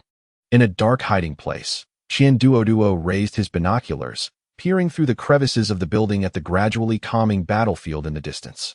The flesh upon his face quivered slightly, clearly still under the spell of the recent display of weaponry. Goodness, Brother Fan, that leader is practically a one-man army. The rotund individual stammered, his words laced with awe. Our trap has proven rather ineffective, hasn't it? Brother Fan, should we awaken another batch of crystal puppets? Or shall I directly engage them with firepower? Lin Fan did not respond immediately. His mycelial sense remained attuned to the distant battlefield, only relaxing when the last echoes of the explosion faded into silence. He exhaled slowly. No, the trap was quite successful. His voice was calm. Yet, Qian Duoduo could discern the weight concealed beneath that tranquility. Indeed formidable, capable of transforming a desolate landscape into a personal armory. This ability to create and command the battlefield in real time is a significant challenge. It was a genuine admiration. Lin Fan never underestimated any powerful adversary. However, he shifted his tone, a hint of amusement curling at the corners of his mouth. The more theatrically he performed, the greater the consumption of psychic energy, which bodes well for us. As he spoke, Lin Fan's thoughts stirred. The mycelial network concealed beneath the ground began to subtly converge towards two critical zones, one being the recently quelled square, the other directly beneath their feet. More defenses and contingencies were silently being established. At that moment, Lin Fan's movements suddenly halted. His gaze caught a small black dot darting through the sky in the distance. It bore an unmistakable resemblance to a drone. They have arrived. He calmly uttered two words. They found us so quickly. Their efficiency is remarkable. No sooner had he spoken. A chill ran down his spine, and every hair on his body stood on end. A sensation of being locked onto by a cold, murderous intent enveloped him entirely. Countless mycelia lurking within the square sensed an impending, terrifying surge of psychic energy coalescing into a single point. In the next instant, a brilliantly intense beam of psychic energy surged toward them. Chapter 68. Friend, feeling heated? How about a mushroom to cool down? Lin Fan's pupils constricted to the size of pinheads. There was no time to utter another word to the rotund companion at his side. His right hand struck the ground with force. From the earth erupted as innumerable fungal clusters surged forth. A colossal bone shield, constructed from compressed mycelial scales, arose from the ground, layering itself protectively before the two. Almost simultaneously, Qian Duoduo instinctively showcased the combat prowess of a top-tier meat shield. He did not question the source of the danger, nor did he ponder whether he could withstand it. With a thunderous roar, his hefty form exploded with agility incongruous with his size, positioning himself like an immovable mountain in front of Lin Fan. The high-energy fat throughout his body ignited in a frenzy, and a golden shield, as formidable as a city wall, expanded instantaneously. He was the final line of defense. The beam from the psychic cannon collided with the scaled mycelial shield, sustaining its force for 2 seconds before piercing through. The second layer. The third layer. Ultimately, the residual energy of the beam slammed against Qian Duoduo's golden shield. Boom. In the wake of a terrifying roar, the shockwave erupted in a circular explosion. The towering hive-like structures of the rock-dwelling tribe collapsed under the weight of a cataclysmic force. Countless fragments of stone and shards of crystal were whisked skyward by the tempestuous winds, mingling with the swirling dust to completely engulf the area.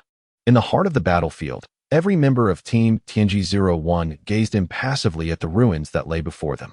Humph, those sneaky rats deserved such a fate, scoffed the fiery-tempered assault soldier, spitting disdainfully. However, their captain, Ling Feng, harbored no illusions of luck. Second round, missile saturation. Yes, Captain. The armor backpacks of 2 assault soldiers silently slid open, revealing an octuple launcher of miniature energy missiles. Whoosh, whoosh, whoosh. A dozen missiles, trailing crimson flames, screamed into the recently collapsed debris. Boom. An even more intense secondary explosion erupted, sending more rubble soaring into the sky, thickening the clouds of dust. Yet, as the aerial drones relayed surveillance footage, The expressions of Team Tianji-01 remained devoid of the anticipated relief. As the dust began to settle, a massive hemispherical structure, composed of countless dark gray scales, stood imperiously at the center of the ruins. Its surface was marred by scorch marks from the explosions, and a freshly created breach was evident. "What on earth is that?" one member exclaimed in astonishment. Under their incredulous gaze, the hemispherical object seemed to exhaust its energy, slowly disintegrating until it was reduced to ash. Inside, there was nothing but emptiness. The reconnaissance officer glanced down at the handheld device, noting that the two heat signatures had long since vanished. "Captain, they got away." In the pitch-black subterranean depths, a cough erupted as Qian Duo spat out mouthfuls of dirt, his heart racing as he patted his chest. "Damn it, Fangu, that blast nearly knocked my kidneys out." Lin Fan merely brushed off the dust from his attire, his movements unhurried. At the moment of being targeted by the sniper, he had issued 2 commands. 1, to defend. 2, to dig. The mycelium lurking beneath them hastily excavated an escape route. Before the second wave of missiles could arrive, he had already pulled Qian Duo down the freshly formed tunnel. "Stop wailing," Lin Fan shot him a glance. "The buildings collapsed, and the terrain in the ruins is too complex for a cleanup. If you seek vengeance, we must change our location." Qian Duo paused. "Change locations? To where?" Lin Fan pointed in a direction towards the central square, where the battle had just concluded, and the energy fluctuations were still chaotic. "Of course, we go right to them." In the central square, Team Tianji-01 had assumed the highest level of combat readiness. Ling Feng stood calmly at the center of the team, aware that the two who had toyed with him were nearby. The shoulder-mounted hummingbird missile launchers of the 2 assault soldiers remained primed, ready to unleash a torrent of firepower. The fire support specialists switched their weapon back to electromagnetic sniper mode, the cold barrel methodically scanning the surrounding darkness. The reconnaissance officer maxed out the power on all sensory devices, searching for any trace of their adversaries. Just then, a series of beeps ensued. Beep, beep, beep. The piercing alarm on the investigator's device blared once more. 2 familiar heat signatures abruptly materialized at the edge of the square. "They have emerged." Instantly, all eyes were fixed in that direction. 2 figures, one tall and the other stout, sauntered from the shadows of a building, boldly presenting themselves before the onlookers.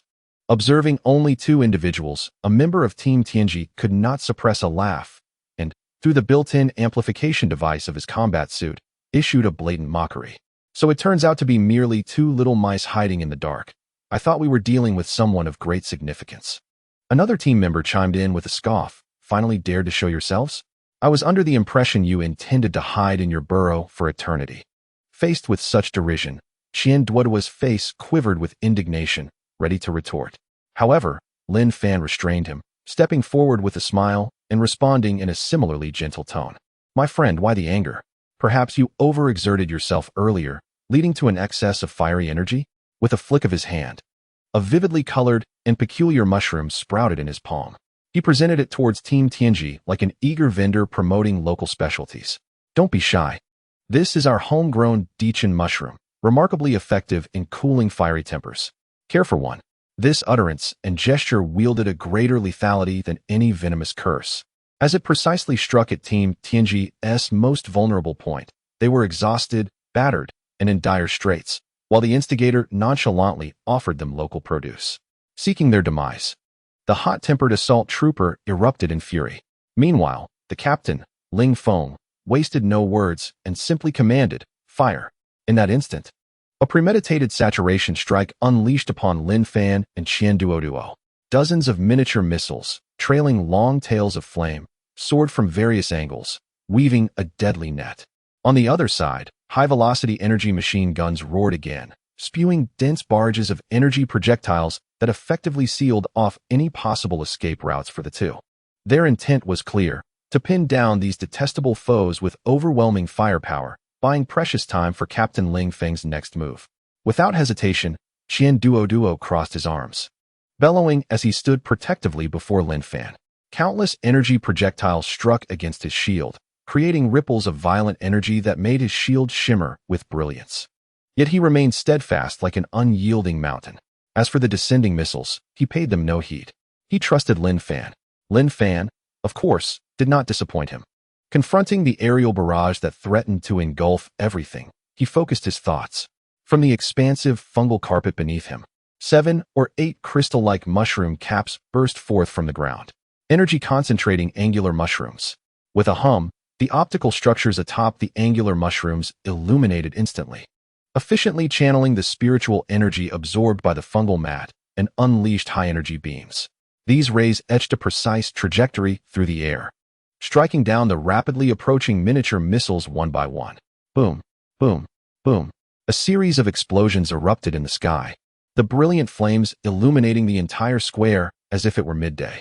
Witnessing this spectacle, the 4 members of Team Tianji, who were engaged in fire suppression, were momentarily stunned. They could not comprehend how the seemingly organic entities, which appeared to have sprouted from the ground, could also wield energy attacks. This was beyond their understanding. In that fleeting moment of distraction, Ling Feng's assault was already poised for execution. Behind him, 2 colossal artillery pieces, constructed from countless metallic remnants and shards of crystal, had been completed.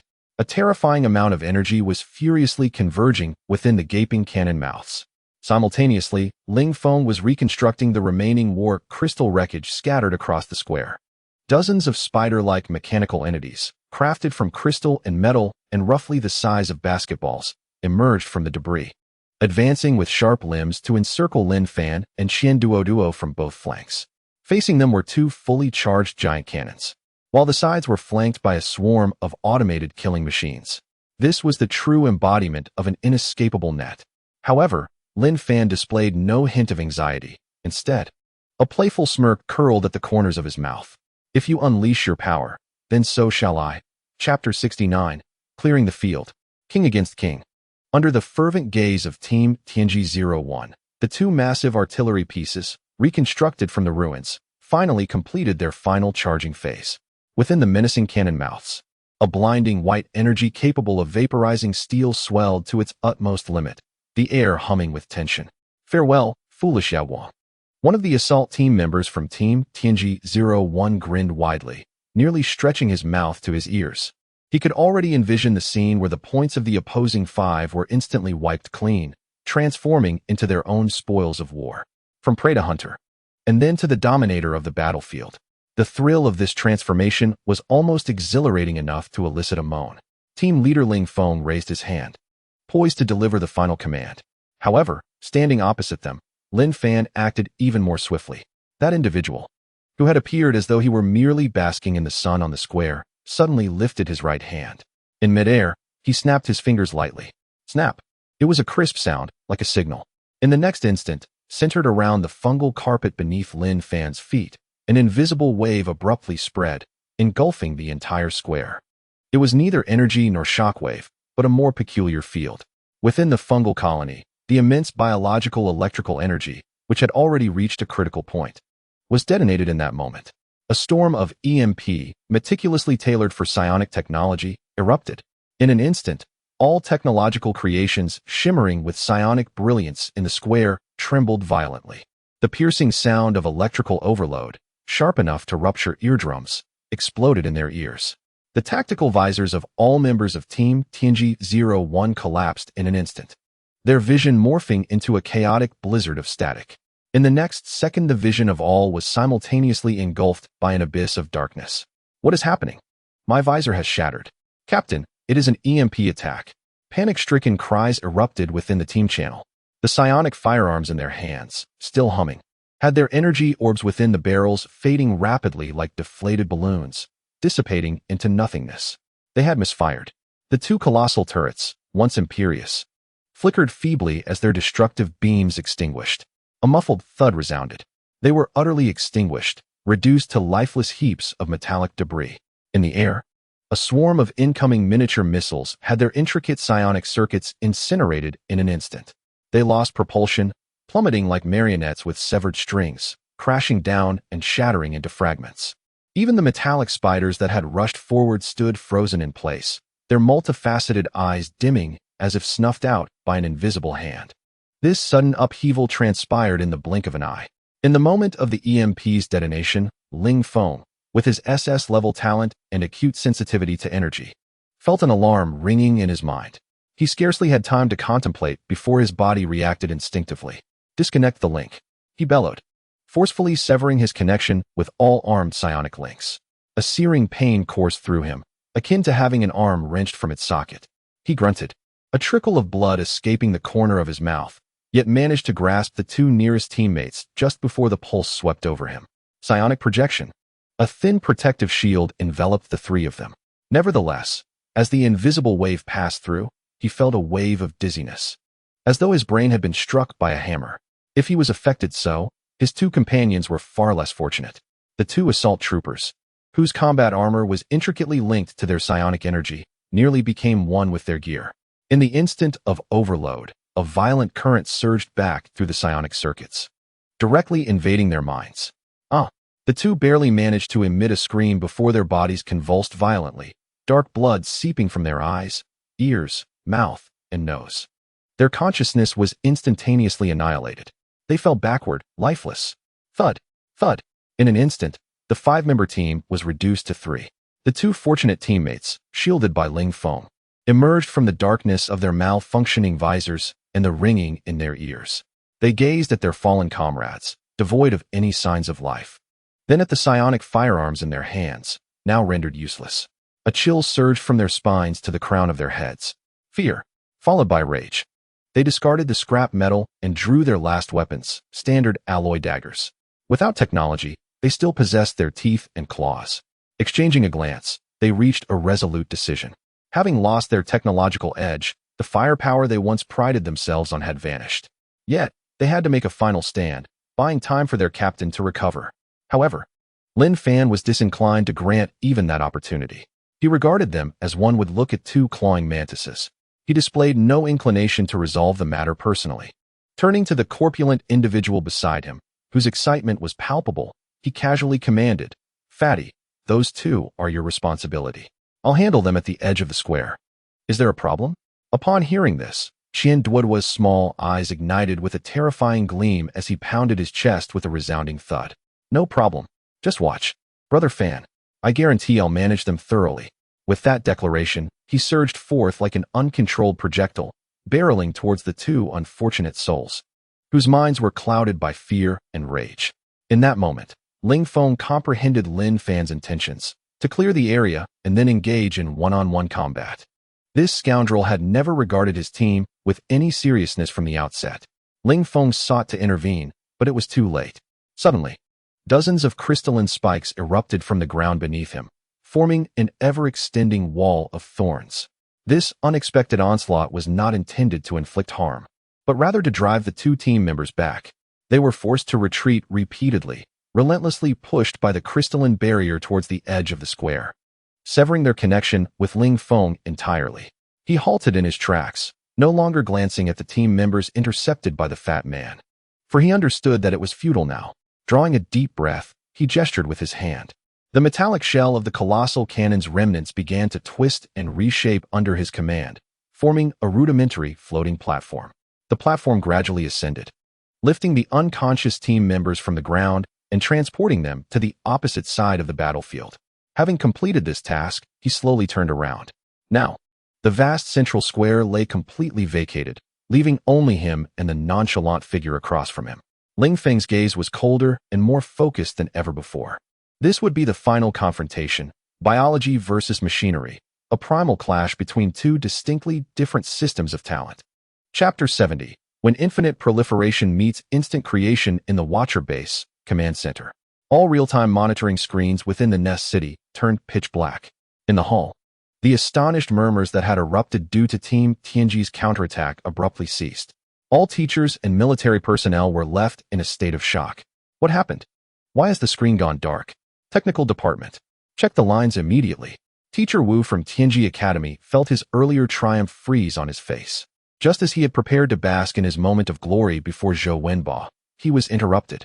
He huffed in displeasure, straightening his collar with an air of condescension. "Teacher Zhou, I regret to inform you that by the time the screen is restored, your Yawang 01 team will likely have been eliminated." Zhou Wenbo remained silent, his gaze fixed on the obsidian screen. Just then, a military observer, responsible for monitoring energy fluctuations across the board, abruptly rose from his seat. "Report to the commander. The central urban area of Nest City has just suffered a high-intensity, high-energy electromagnetic pulse attack. The entire fleet of drones deployed within the Nest City has succumbed to paralysis. This singular declaration plunged the command center into an eerie silence. An intense electromagnetic pulse? Is that not a strategic measure specifically designed to target and obliterate sophisticated technological creations? Teacher Wu's expression instantly froze. The commander reacted with remarkable swiftness, promptly issuing orders. Immediately switch to the backup circuits. Activate the reserve drones. Transmit the live feed from the scene to me at once. Affirmative. The underground rescue team demonstrated remarkable efficiency. Merely half a minute later, a slightly snow-flecked image reappeared on the large screen. Upon discerning the visuals, every instructor in the command center collectively inhaled sharply. The scene depicted the same devastated central square. However, the situation had undergone a dramatic transformation.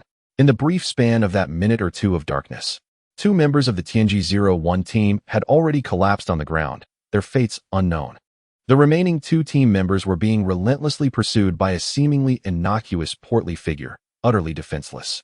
At the very center of the square stood but 2 individuals, Lin Fan from Yaoguang Academy and Ling Feng from Tianji Academy. Teacher Wu from Tianji Academy paled visibly, his complexion shifting to a shade reminiscent of liver, as he struggled to comprehend how, in such a short interval, his prideful elite team had fallen into such disarray. Meanwhile, Zhou Wenba leisurely blew on the rim of his insulated cup, savoring a sip before calmly speaking. Teacher Wu, it appears the situation is rather divergent from your expectations. Nest City, Central Square. Ling Feng forced himself to regain composure, shaking off the shock and fury brought on by the EMP. He regarded the nonchalant figure not far away with newfound respect, perceiving him now as an equal adversary. His chest heaving, he spoke deliberately. Freshman from Tianji Academy, Ling Feng. SS-level talent, an exceeding mechanic. Lin Fan had not anticipated that this tech-savvy individual would adhere to such formalities before engaging in combat. Nevertheless, recognizing the seriousness of his opponent, he resolved to reciprocate with due respect. Freshman from Yaoguang Academy, Lin Fan. F-level talent, a mycelium cultivator. A moment of silence enveloped the air. A sensation even more absurd than the earlier EMP assault surged within Ling Feng. He began to question whether his auditory system had also been compromised by the pulse. You are this year's top scholar from Jiangnan province? Impossible.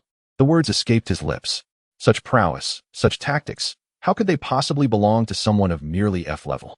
The EMP storm, the precise energy beam interception, the bizarre underground thrust, and that layered defense. Each element seemed inconceivable for an F-level individual to execute. Lin Fan shrugged innocently. The awakening device merely displays the results. What can I do? Perhaps the equipment is outdated and not very reliable. Having said that, he astonishingly seated himself directly on the square. I am quite fair and do not take advantage of those in poor condition. You should promptly take your medication and restore your state. I shall wait for you, and we can continue thereafter. These words and this action wield a far greater lethality than any venomous insult. However, Ling Feng was not one to be overly sentimental. He merely replied coldly, "Very well. I hope you do not come to regret it." He retrieved the last few vials of high-concentration energy restoration potion from his tactical backpack, uncapped them, and consumed them in one swift motion.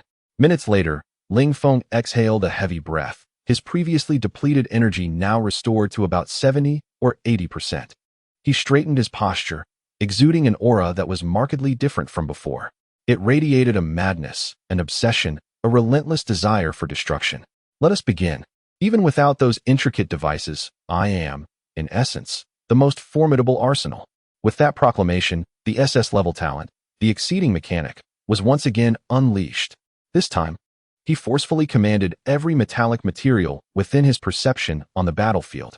The shattered rock armor of the war crystal automaton, the remnants of discarded energy firearms in his comrades' hands, and even the exposed metal beams from the collapsed structures, all fell under his dominion. All metallic constructs trembled violently at that moment, rising from the ground and converging frantically toward Ling Feng. Under his control, these metallic remnants deconstructed, melted, and reassembled in mid-air at astonishing speed. In the blink of an eye, dozens of heavy shields, gleaming with a cold metallic sheen, formed an impenetrable mobile barrier before him. Simultaneously, more metallic fragments were elongated and sharpened, transforming into hundreds of floating metal spears, their tips aimed directly at Lin Fan. With only the most primal and pure forms of mass and kinetic energy, he aimed to achieve the greatest feats with minimal expenditure. Go, Ling Feng commanded, and over 100 metal spears tore through the air, hurtling toward Lin Fan. In the face of this overwhelming physical assault, Lin Fan merely stamped his foot lightly. With a rush, the fungal blanket beneath him surged, activating the scale armor mycelium. Countless mycelium scales coalesced at a terrifying speed, instantly forming a gray-black shield adorned with layered patterns, positioned before him.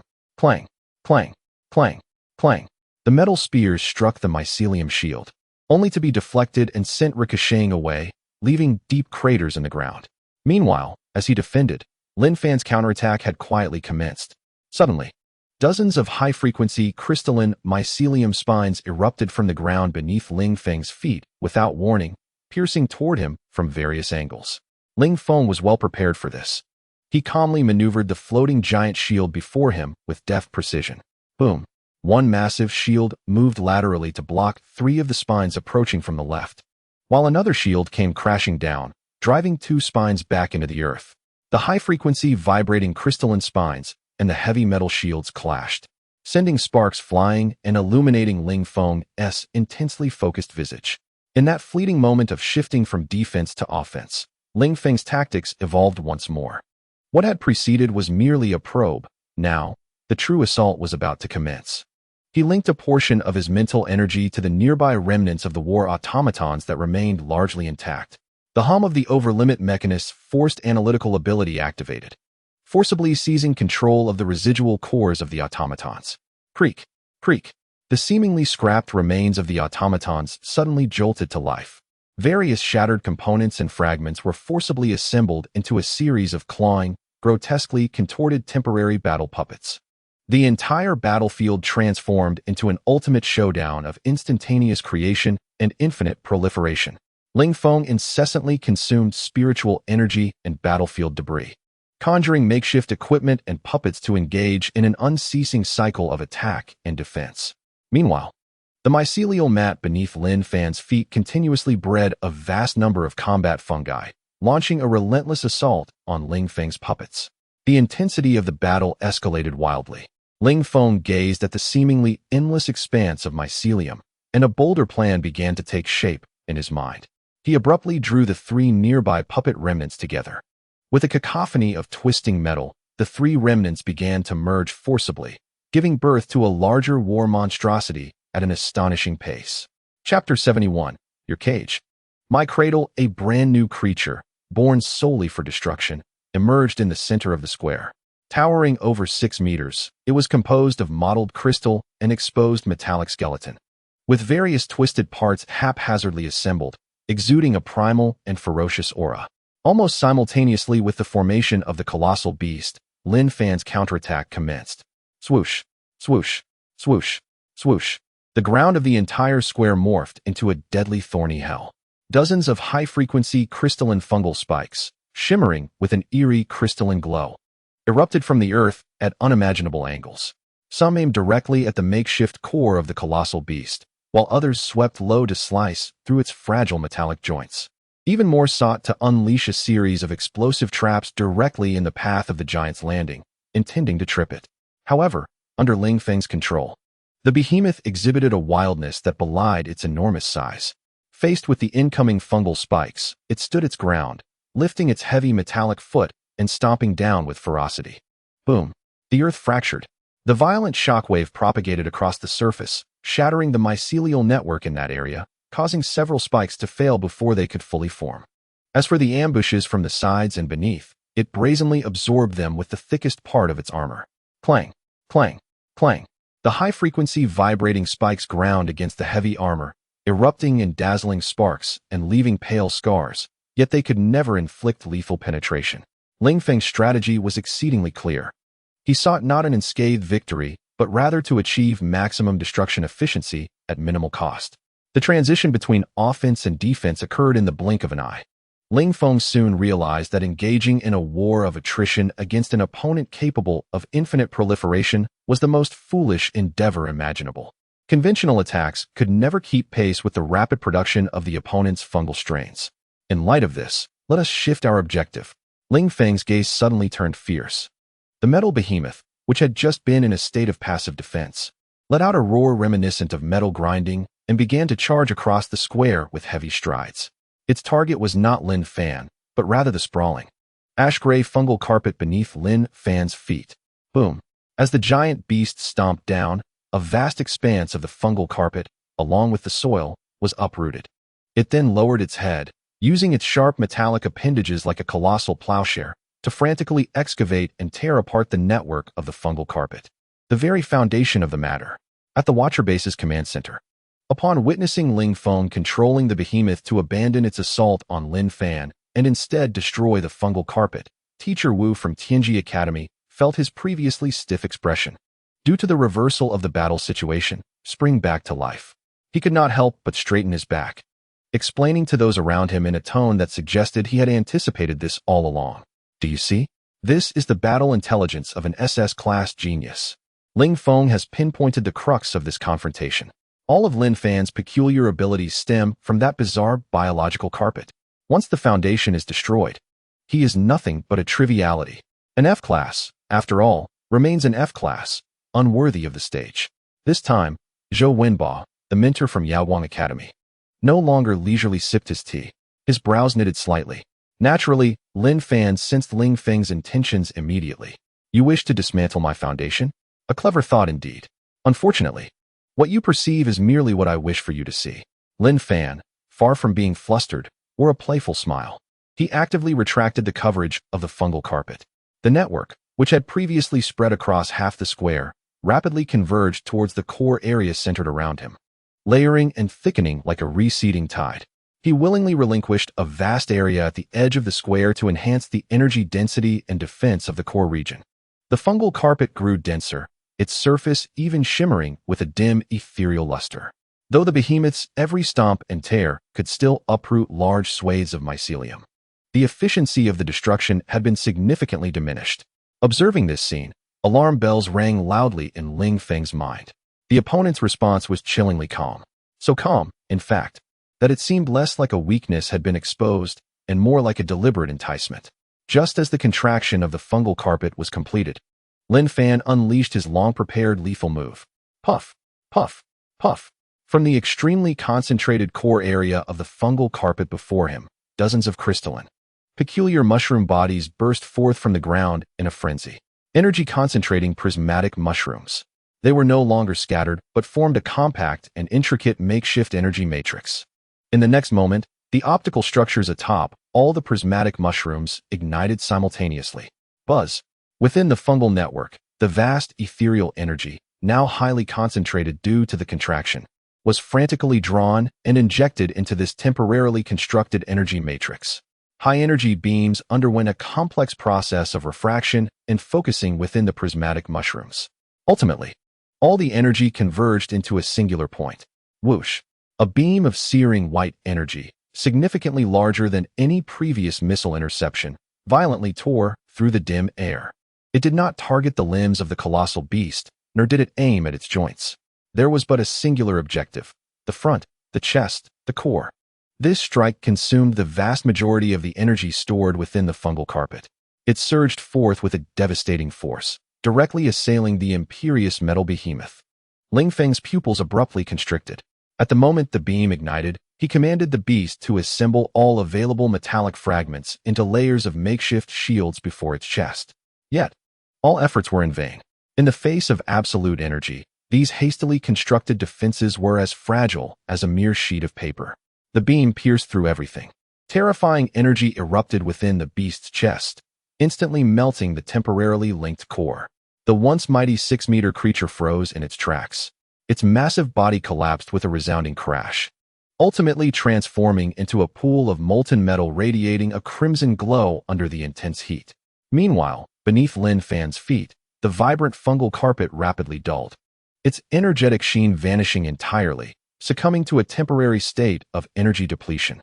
Now was the moment. This was precisely what Ling Feng had been waiting for.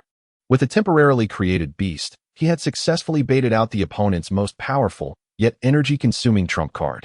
He gritted his teeth against the excruciating pain of the severed psychic link. a trickle of blood escaping from the corner of his mouth. This time, his focus shifted away from the conspicuous metallic debris. Instead, he turned to the countless minuscule metal and crystal particles scattered across the battlefield, generated by the explosion. The ground beneath Lin Fan began to tremble violently. All around him, a myriad of rock dust and crystal fragments seemed to be seized by an invisible hand. Defying gravity as they slowly ascended, they whirled around Lin Fan at high speed, colliding and coalescing. A tightly sealed rocky prison began to rise. It grew at an alarming rate, closing in, intent on completely entombing Lin Fan within. The walls of the prison severed all connections between Lin Fan and the outside world, isolating him from the energy-depleted fungal carpet beneath him. Ling Feng fixed his gaze on the closing rocky tomb, a sinister smile creeping onto his face. It was over. However, just as the last gap of the prison was about to seal shut, he beheld Lin Fan, trapped within. Rather than displaying even a hint of panic, Lin Fan lifted his head and revealed a smile that radiated brilliance. The gap closed completely. The world plunged into a profound silence. In the next instant, Lin Fan's body trembled slightly. Countless mycelium erupted from beneath his skin, frantically emerging from his fingertips. They spread like ravenous tendrils, instantly covering the inner walls of the prison. Outside, Ling Feng gasped for breath, reveling in the spoils of victory. Suddenly, he sensed an unusual disturbance emanating from within the confines of the cage. Almost immediately, the impenetrable prison he had meticulously constructed began to manifest intricate, spiderweb-like patterns of dark gray upon its surface. These patterns, akin to living entities, seemed to grow outward from the interior. The ecstasy on Ling Feng's face solidified into an expression of disbelief. The cage he had created was transforming into a cocoon. Chapter 72. Celestial Array versus Mushroom Forest. Inside the cage, there existed an absolute darkness and silence. Lin Fan stood at the center, his demeanor unperturbed. Cut off from the outside world. Have you made an error? I am the source. With a hissing sound, countless fine mycelia erupted from beneath Lin Fan's black combat attire, surging forth from his fingertips and every inch of his skin. No longer mere shades of gray, they were now specialized mycelia designed to decompose all matter. They clung to the interior walls of the cage like ravenous vines awakened from slumber in the dark. Lin Fan summoned his spiritual energy. The mycelia, typically employed for purifying pollution, now regarded the very stones and metallic dust constituting the cage as delectable nourishment. The consumption commenced. The entire process was executed with an efficiency that sent shivers down one's spine. Outside, the triumphant gleam on Ling Feng's face had completely frozen. The cage he had crafted with pride had indeed morphed into a cocoon. In the next moment, the seemingly indestructible rocky cocoon began to soften and decompose from the top down. A figure slowly emerged from within. It was Lin Fan. His black combat attire was covered by a thin layer of active mycelia, bestowing upon him an otherworldly eeriness. He stepped once more onto the carpet of fungi. In that instant, Ling Feng finally grasped the magnitude of his error. His prideful SS-level talent relied on the environment, on refuse, on materials for creation. He was a master craftsman. Yet this individual before him required none of that. He himself was the source. He himself was the material. He was a self-sustaining, infinitely regenerating biological factory. A profound sense of defeat, penetrating to the depths of his soul, instantaneously overwhelmed Ling Feng's rationality. From childhood to adulthood, he had always looked down on others as a prodigy, an absolute genius capable of deconstructing the world into streams of data. Yet, before this so-called F-class monster, all of his pride and logic were dismantled and crushed in a manner that felt almost mocking. No, he could not accept this. The despair within him transformed into reckless, overwhelming madness. It was not over yet. His voice, hoarse and fierce, resonated with a beast-like unwillingness. He tore open his tactical backpack and extracted 5 vials of blue potion. Each vial contained a shimmering, star-like blue liquid. S-class spiritual energy potions. These were the ultimate trump cards his family had prepared for this military training. A last resort of life and death. With a hint of arrogance and a touch of provocative recklessness, he fixed his gaze intensely upon Lin Fan. Biting off the caps of 5 vials of potions with his teeth. One by one, he consumed them entirely. Boom. A terrifying storm of spiritual energy erupted within him. Visible arcs of blue electricity surged wildly around him, scorching the ground beneath his feet with charred marks. The immense pressure of energy formed a discernible vortex around him. "I will obliterate you." His eyes glowed crimson, with reason incinerated by the overwhelming energy. "And I shall erase you and your repugnant fungi from this world." The SS-class talent was unleashed at an unprecedented power limit. He spread his arms wide. This time, he was not merely conjuring metallic debris and crystal fragments. The very ground of the square began to fracture. The walls of the surrounding buildings groaned under the strain. Within a radius of several hundred meters, all metal, all crystals, all rocks were seized by an invisible hand, lifting them from the earth. They converged around him, forming a colossal storm of matter that devoured light. Faced with this dramatically insane spectacle, Lin Fan momentarily froze. Then, he burst into laughter. This absurd scene left him at a loss for where to begin his ridicule. "Is this what you call showing off in front of me?" A quiet self-mutter was drowned out by the tempest stirred by Ling Feng. "Do you even realize who you are trying to impress?" Then, under Ling Feng's watchful gaze, Lin Fan reached into his backpack. He then casually pulled out a large handful of similarly sized blue potions, at least a dozen. His subsequent action nearly sent Ling Feng's already overloaded brain into complete meltdown. With a nonchalant toss, he carelessly discarded them onto the wilted fungal carpet beneath him, like tossing out garbage. The glass tubes shattered crisply upon impact. "All right, little ones. It's time to feast," Lin Fan remarked lazily as he dusted off his hands. "Eat well, and don't embarrass your father." The effect was instantaneous. The massive and pure torrent of spiritual energy from the S-class potions cascaded down like a long-awaited rain upon a parched desert. In the blink of an eye, the dark tide of life surged outward at a terrifying speed, reclaiming much of the square. The fungal carpet thickened beyond precedent, its surface shimmering with a visible sheen of energy. A living carpet fortified by pure wealth. Across the square, Ling Feng's face, twisted with madness, froze entirely. He had regarded the S-class potions as his trump card for mutual destruction, while the other had treated them as mere fertilizer. His proud lineage, the capital he relied upon for arrogance, and his final dignity appeared utterly absurd and pale in the face of Lin Fan's callous extravagance. His family was indeed wealthy, but not to the extent of treating S-class potions as if they were mere water. The psychological impact of this moment was more devastating than any physical assault. Yet, the immense spiritual energy burning within him left no path for retreat. Consumed by madness, his sanity forced him to regain the last vestige of focus. He possessed but a single strike of power. The tempest of matter surrounding him began to coalesce at an astonishing speed, metals melting and crystals shattering and reorganizing. Within the storm, intricately structured creations, their cannon mouths shimmering with energy, were rapidly taking shape. They emerged like a swarm of awakened metallic wasps, consecutively breaking free from the tempest, hovering behind him, psychic floating cannons. In a mere few seconds, hundreds of these material constructs formed a cold and terrifying semicircular array behind him. A legion of one. On the opposite side of the plaza, in response, Lin Fan snapped his fingers. The vast blanket of surging energy began to grow wildly. Hundreds of crystalline mushrooms, with complex internal optical structures, erupted from the ground in a frenzy. Energy-converging mushrooms, no longer scattered individuals.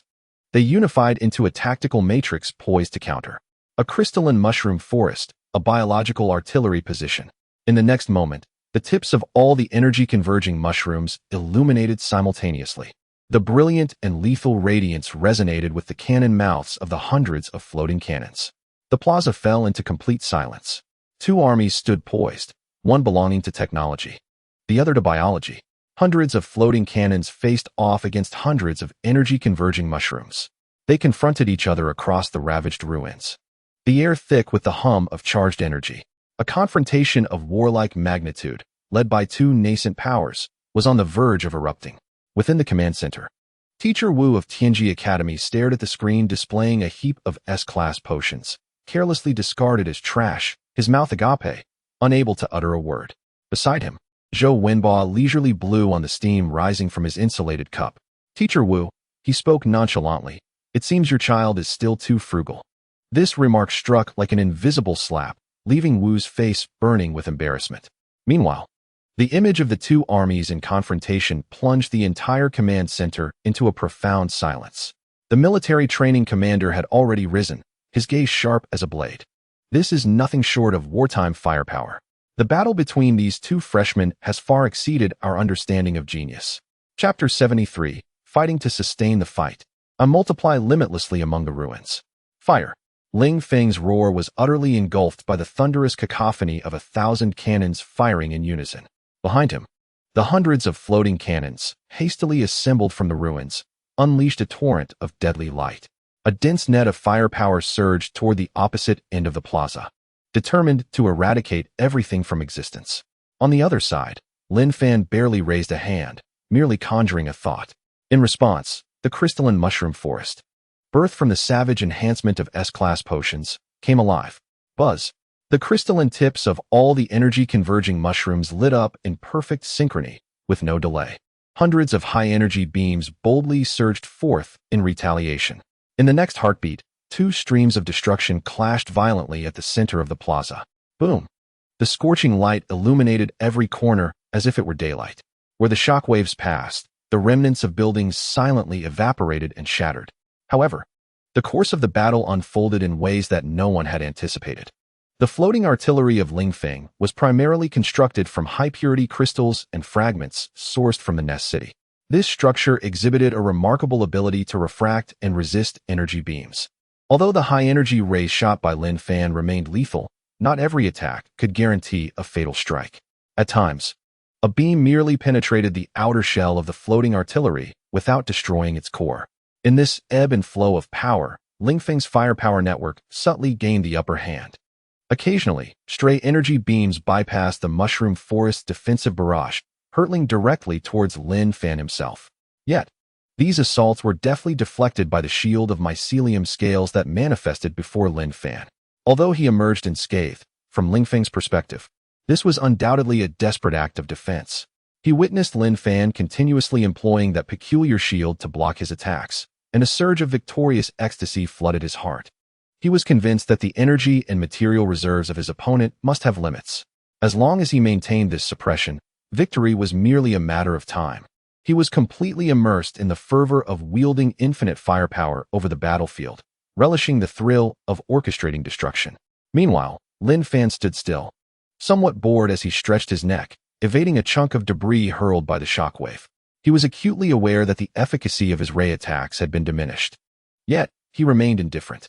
For beneath his feet, the mycelium carpet was indulging in a grand feast that outsiders could scarcely comprehend.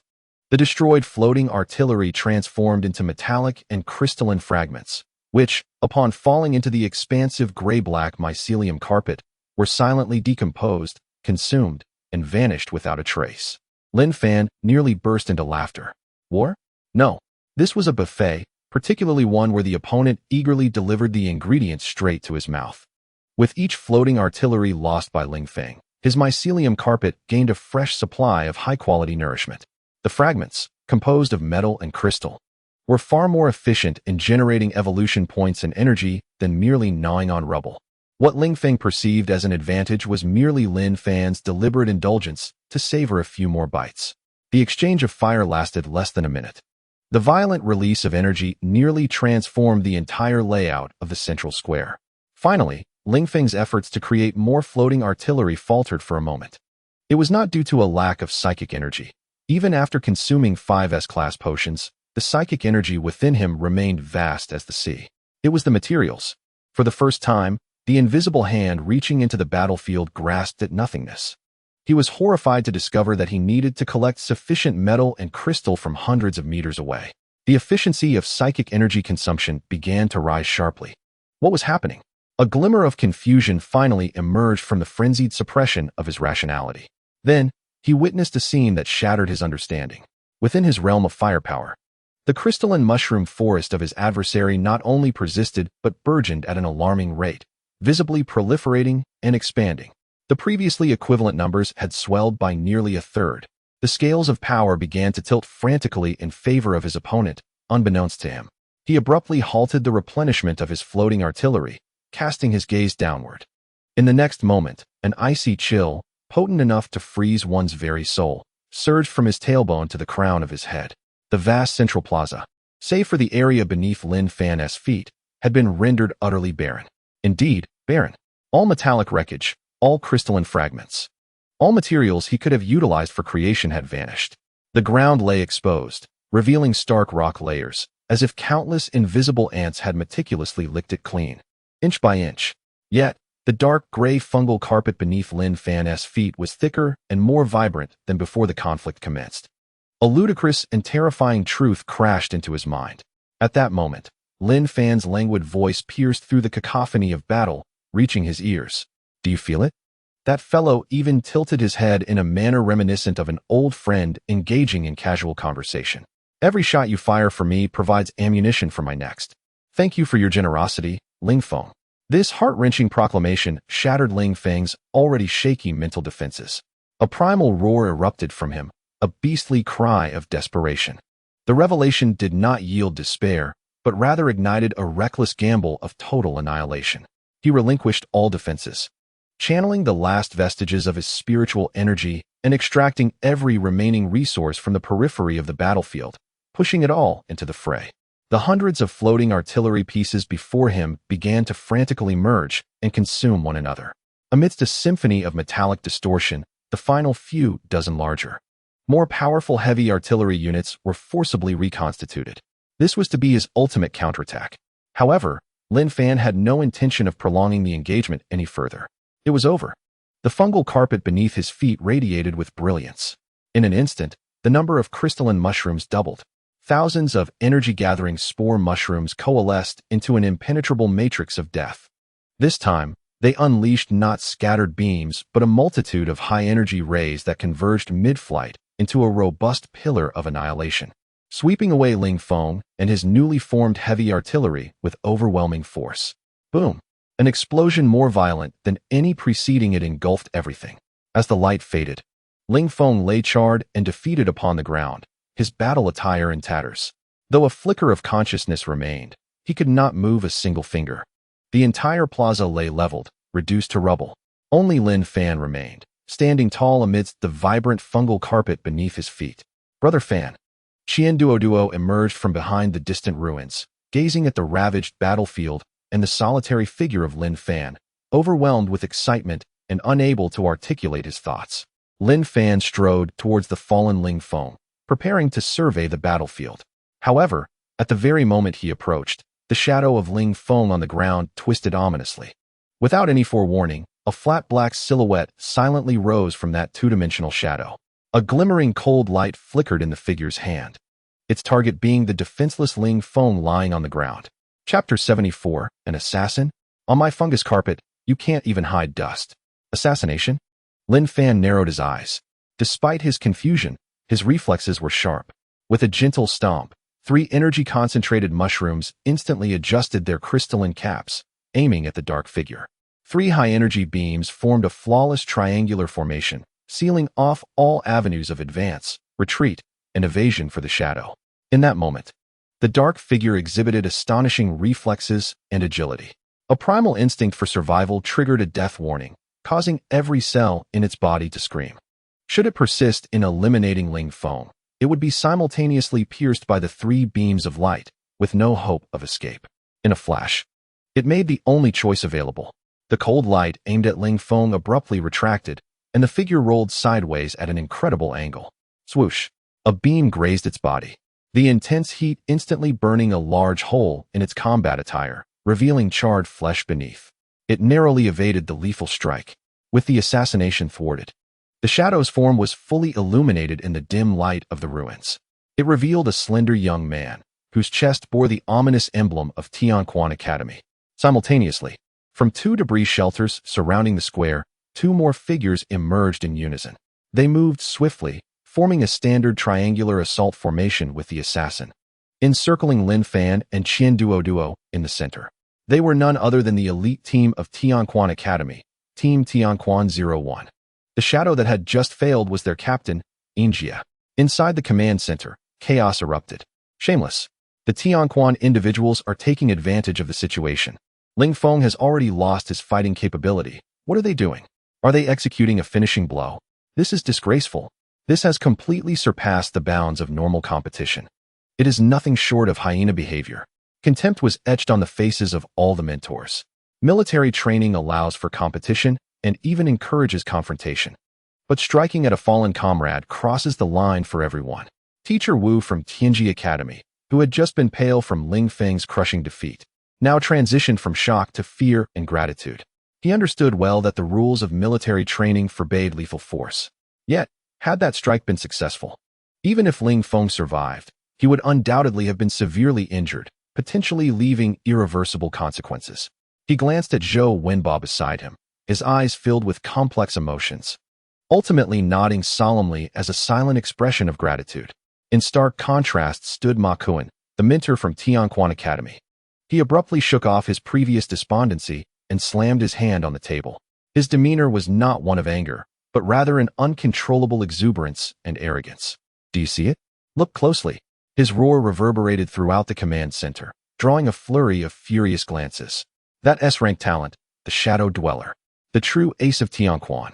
Timing, efficiency, results. This is the essence of battle. He appeared almost frenzied, completely disregarding the gazes around him. Zhou Wenbo, your luck in Yaowang ends here. Top scholar, F-rank. Before absolute assassination talent, you are but a living target. On the battlefield, Lin Fan remained oblivious to the encircling threat and the palpable killing intent emanating from three figures. Instead, he turned around and called out to the recently arrived Qian Duo. Fatty, don't just stand there, get to work. Qian Duo was momentarily taken aback. Huh? What work? Go, fetch those spoils and arrange them neatly for me. Lin Fan cast a pointed glance towards the struggling Ling Feng not far away, along with his comrades who were now completely unconscious. He clicked his tongue in pity. Poor geniuses, eliminated yet still targeted for the final blow by their own. How cold the world is, how unkind human hearts can be. Qian Duo instantly grasped the implication. He chuckled and rubbed his hands together, revealing a broad grin. All right, Brother Fan, I excel at battlefield resource recovery. He strode forward with robust legs, scampering over. He effortlessly hoisted the immobile Ling Feng as if lifting a mere sack. Then came the second, the third. Before long, the unconscious Ling Feng and his four teammates were neatly piled behind Lin Fan, forming a small mound. This scene left the trio from Tianquan Academy momentarily stunned. What a humiliation. They were utterly disregarded. The top scholar of Yaowang, Captain Yin Jia, finally spoke. His voice slicing through the air like a blade against ice, imbued with a chilling quality. Your performance ends here. Surrender all your points along with those of Tianji Academy, and we may consider merely breaking your legs. Upon hearing this, Lin Fan felt as though he had heard the funniest joke of the century. He cleared his ears. Performance? No, you are mistaken. This is my domain. He paused, then shifted his tone. Moreover, do you Tianquan folks have a colossal misunderstanding of the term stealth? With a wave of his hand, the dark gray fungal carpet beneath him rippled slightly, akin to a sea of life breathing. On this land, let alone your shadow. Even every speck of dust hidden within your shadow must seek my permission to stir. Yin Jia's body tensed. He ceased his banter. The verbal sparring had come to an end. The true battle was about to commence. In an instant, his form became ethereal, melting away like ink, silently merging into the mottled shadows on the ground. He vanished entirely from sight and conventional spiritual perception. S-class talent, Shadow Dweller. At the same time, his two teammates sprang into action. They received the most explicit instructions, one to the left and one to the right. In a frenzied manner, they transformed into two fleeting shadows, charging towards Lin Fan from two distinctly different directions. Their mission was not to eliminate, but to create chaos, to draw attention, and to forge the perfect opportunity for their captain's next decisive strike. However, a much larger figure moved before them. With a thunderous roar, the rotund Qian Duo advanced without hesitation. Want to touch my brother Fan? You'd better ask my fist first. He did not even require Lin Fan's command. Protecting his leader had become second nature to him. Boom. Qian Duo's massive form clashed heavily against the two shadows, producing a resonant thud that shook the earth. With sheer strength, he single-handedly intercepted the two elite members of the Tianquan Academy. With this most reliable shield, Lin Fan did not even need to lift an eyelid. His entire focus remained on the ground beneath him. The central plaza, cloaked in a blanket of mycelium, was an extension of his sensory perception. Every blade of grass, every stone grain, lay under his vigilant watch. The shadow formed by Yin Jia, as it moved across the mycelium, sent forth barely perceptible psychic vibrations and physical pressure. Clear within his sensory network like fireflies in the night. It was all too evident, as if a 1,000-watt bulb had been switched on in a pitch-black room. Lin Fan could even discern his sneaky route, circumventing the front and veering towards his flank. A classic assassin maneuver, textbook in its rigidity. A playful smirk curved Lin Fan's lips. "Got you, little mouse." He paid no heed to the two Tianquan team members who were now within arm's reach, merely gesturing subtly towards the vacant space behind him. Suddenly, without warning, the ground erupted beneath Yin Jie's concealed shadow. With a sharp burst, dozens of crystalline mycelial spikes, akin to venomous fangs emerging from the depths of hell, shot forth from the earth. A muffled groan echoed across the vast plaza as a figure was forcibly expelled from the shadows. His calf was impaled by one of the spikes, blood seeping slowly from the wound. Chapter 75, Nutrients from the Enemy, Equipped with Explosives?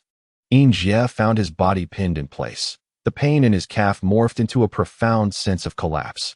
The ultra-high-frequency vibrations of the mycelial spike surged chaotically through his psychic pathways, akin to millions of ants gnawing at a dam, shattering the stability of his internal energy structure. His proud S-class talent, Shadow Dweller, became obscured and sluggish in his perception for the first time. It felt as if a layer of frosted glass separated him from the shadows, as a brute external force relentlessly disrupted and severed his connection. How could this be possible? How could a talent rated F so easily dismantle his core abilities? He is the ace of the Tianquan Academy, the future Dark Sword Bearer, and possesses the most exceptional S-level talent in the Great Xia. This innate pride has now been brutally pinned to the pillar of shame by an inconspicuous crystalline spike, along with his lower leg. On the other side, two Tianquan team members entangled with Qian Duo bore witness to this heart-wrenching scene. "Captain," one of them let out a furious roar, their assault instantly transforming into a frenzied onslaught, each strike imbued with a desperate resolve to exchange injury for injury, attempting to forcefully breach Qian Duo's defenses. The other, understanding the unspoken plan, became even more elusive, abandoning a frontal clash to try and flank this seemingly insurmountable wall of flesh. Yet, Qian Duo merely grinned, his guileless face adorned with a ferocity that belied his stature. "Trying to get through? Did you ask Fat Master if you could?" Boom.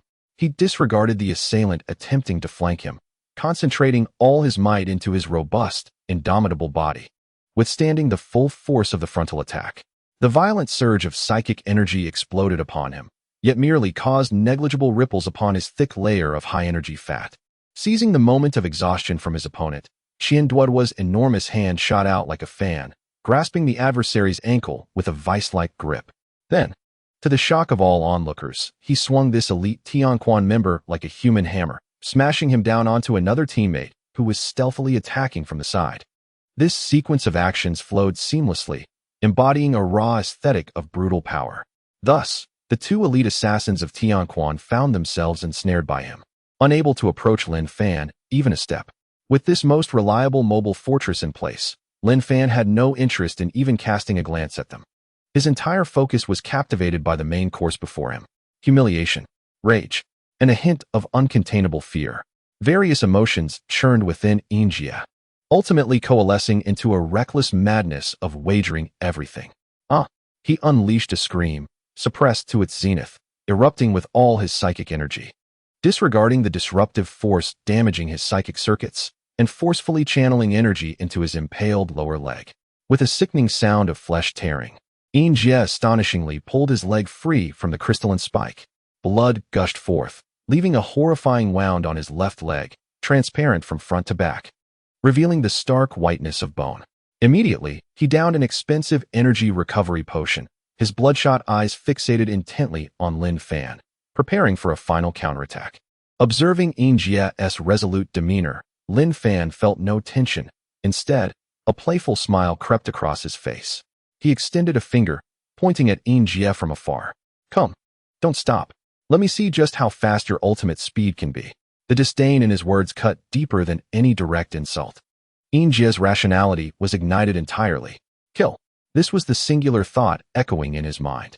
In the next moment, Yin Jie's form once again became ethereal, morphing into an elusive shadow that began a frantic, high-speed movement across the mycelium-covered square. He did not charge in a straight line. Instead, he constantly changed direction, attempting to exploit any minuscule flaw in Lin Fan's defenses with his unparalleled speed and cunning maneuvers.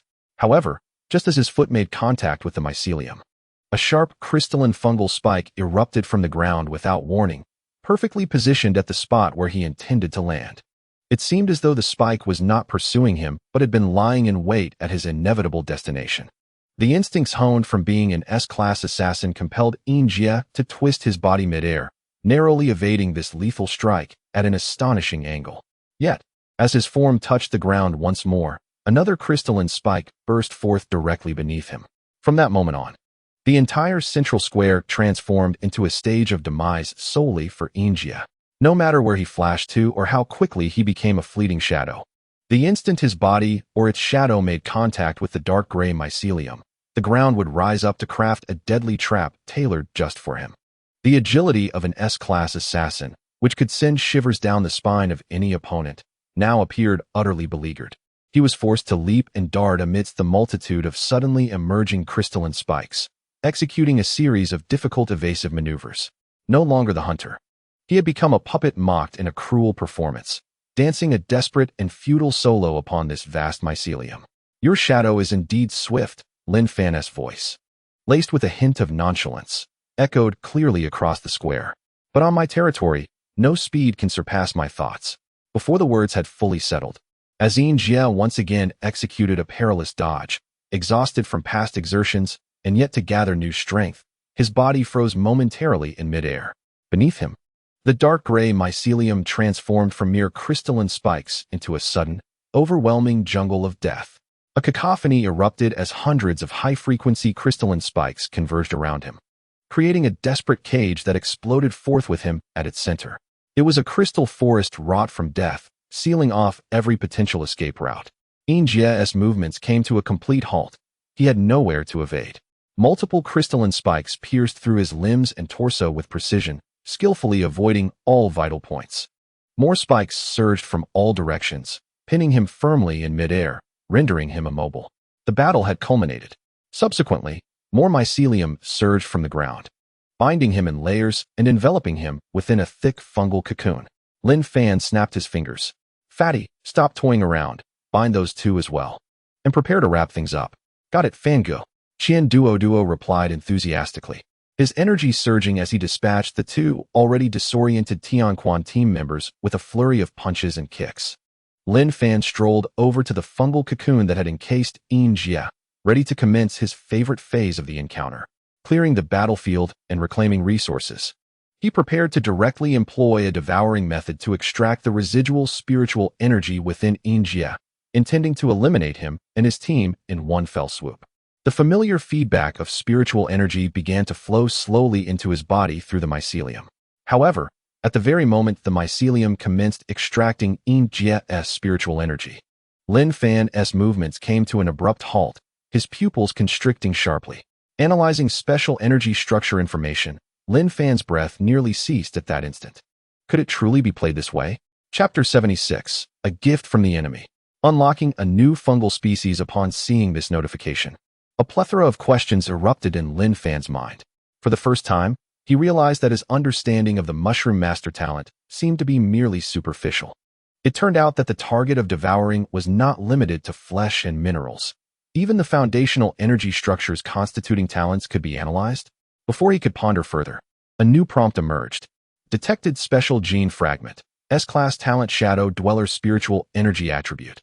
Would you like to consume 1,000 evolution points to unlock a new fungal species branch? What could be derived from a talent was indeed precious. Yet, Lin Fan hesitated not for an instant. This was while being sheared from a living S-class talent. Whether it demanded 1,000 or even 10,000, he would seize it. Evolution points, 1,000. Unlock successful. Acquired new fungal species, shadow spores, D-class. These spores could spawn mushrooms that released flying reconnaissance interference spores, capable of both comprehensive perception from the air and coalescing into a fog that could detonate, temporarily shielding enemies within the explosion radius from all senses and conventional spiritual detection. This specialized reconnaissance fungal unit was an aerial entity, endowed with the ability to obscure sensory perception within a localized area for a brief period. With this, the reconnaissance capability of the mycelial blanket would extend beyond the surface to the skies. Lin Fan gazed at Injia, who was ensconced in mycelium with only his head exposed, his eyes blazing with fervor. This was no longer merely a defeated foe, it was a living repository of skills. Meanwhile, at the Watcher base, in the command center, the silence was soon shattered by a chorus of astonished exclamations. It's over? It ended just like that? The strongest freshman of Tianquan this year was vanquished by an F-class fungal cultivator? Surely, I am not dreaming. This was not simply a defeat. If you watch the battle replay, it was sheer mockery. A one-sided annihilation from start to finish. Was that top student from Yaowang Academy really just an F-class? Had the military's talent rating system aired? All mentors and military personnel fixated on the final scene frozen on the central screen. The entirety of the death cage composed of crystallized fungal spikes, with Injia pinned helplessly in midair. Just as everyone's minds were overloaded with disbelief, the holographic sand table on the big screen displayed new changes. The light points of Team Tianquan 01 and Team Tianji 01 extinguished almost simultaneously. Immediately, the positions of the two luminous points were marked by the system with a vivid red label reading, eliminated. Simultaneously, the scores of these two teams were each transferred 70 points to Team Yaowang 01. In the next moment, the holographic display screen began refreshing the overall rankings of the Academy and team scores. Team Yaowang 01 score, 261,450, team ranking, for a wave of astonishment swept through the audience. Yet, this was not the end. What truly ignited the crowd was the shift in the Academy's total score leaderboard. The score beside Yaowang Academy's name surged dramatically, displacing Yuhing Academy and securing a solid third position. It was now only behind the deeply rooted Tianshu Academy and the military's direct descendant, Tianxian Academy. This is impossible.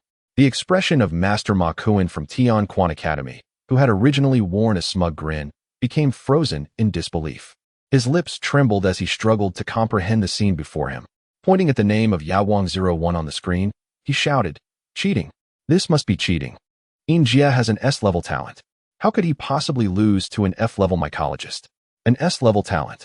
That is Injia, the strongest among this year's newcomers at Tianquan Academy. How could he be so utterly defeated, so disgracefully?" A cold laugh resonated from the side. Teacher Wu from Tianji Academy adjusted his glasses and spoke slowly. "Master Ma, a loss is a loss. Our students' skills simply fell short. I accept that. But your inability to handle defeat is rather unbecoming, wouldn't you agree?" "Who can't handle defeat?" Ma Kuan retorted defiantly. "Whoever jumps up and down, I shall name." Teacher Wu retorted without reservation, attempting to take advantage in the restricted zone only to end up worse off. "It appears the elites of your esteemed academy are not particularly skilled at finishing off their opponents. You." Each word from Teacher Wu struck like a resounding slap across Ma Kuan's face. The other academy mentors around them cast looks of unabashed mockery. Ma Kuan felt the world spinning around him, darkness clouding his vision as he nearly fainted on the spot. Meanwhile, on the other side, Zhou Wenba, the mentor from Yaowang Academy, was utterly stunned.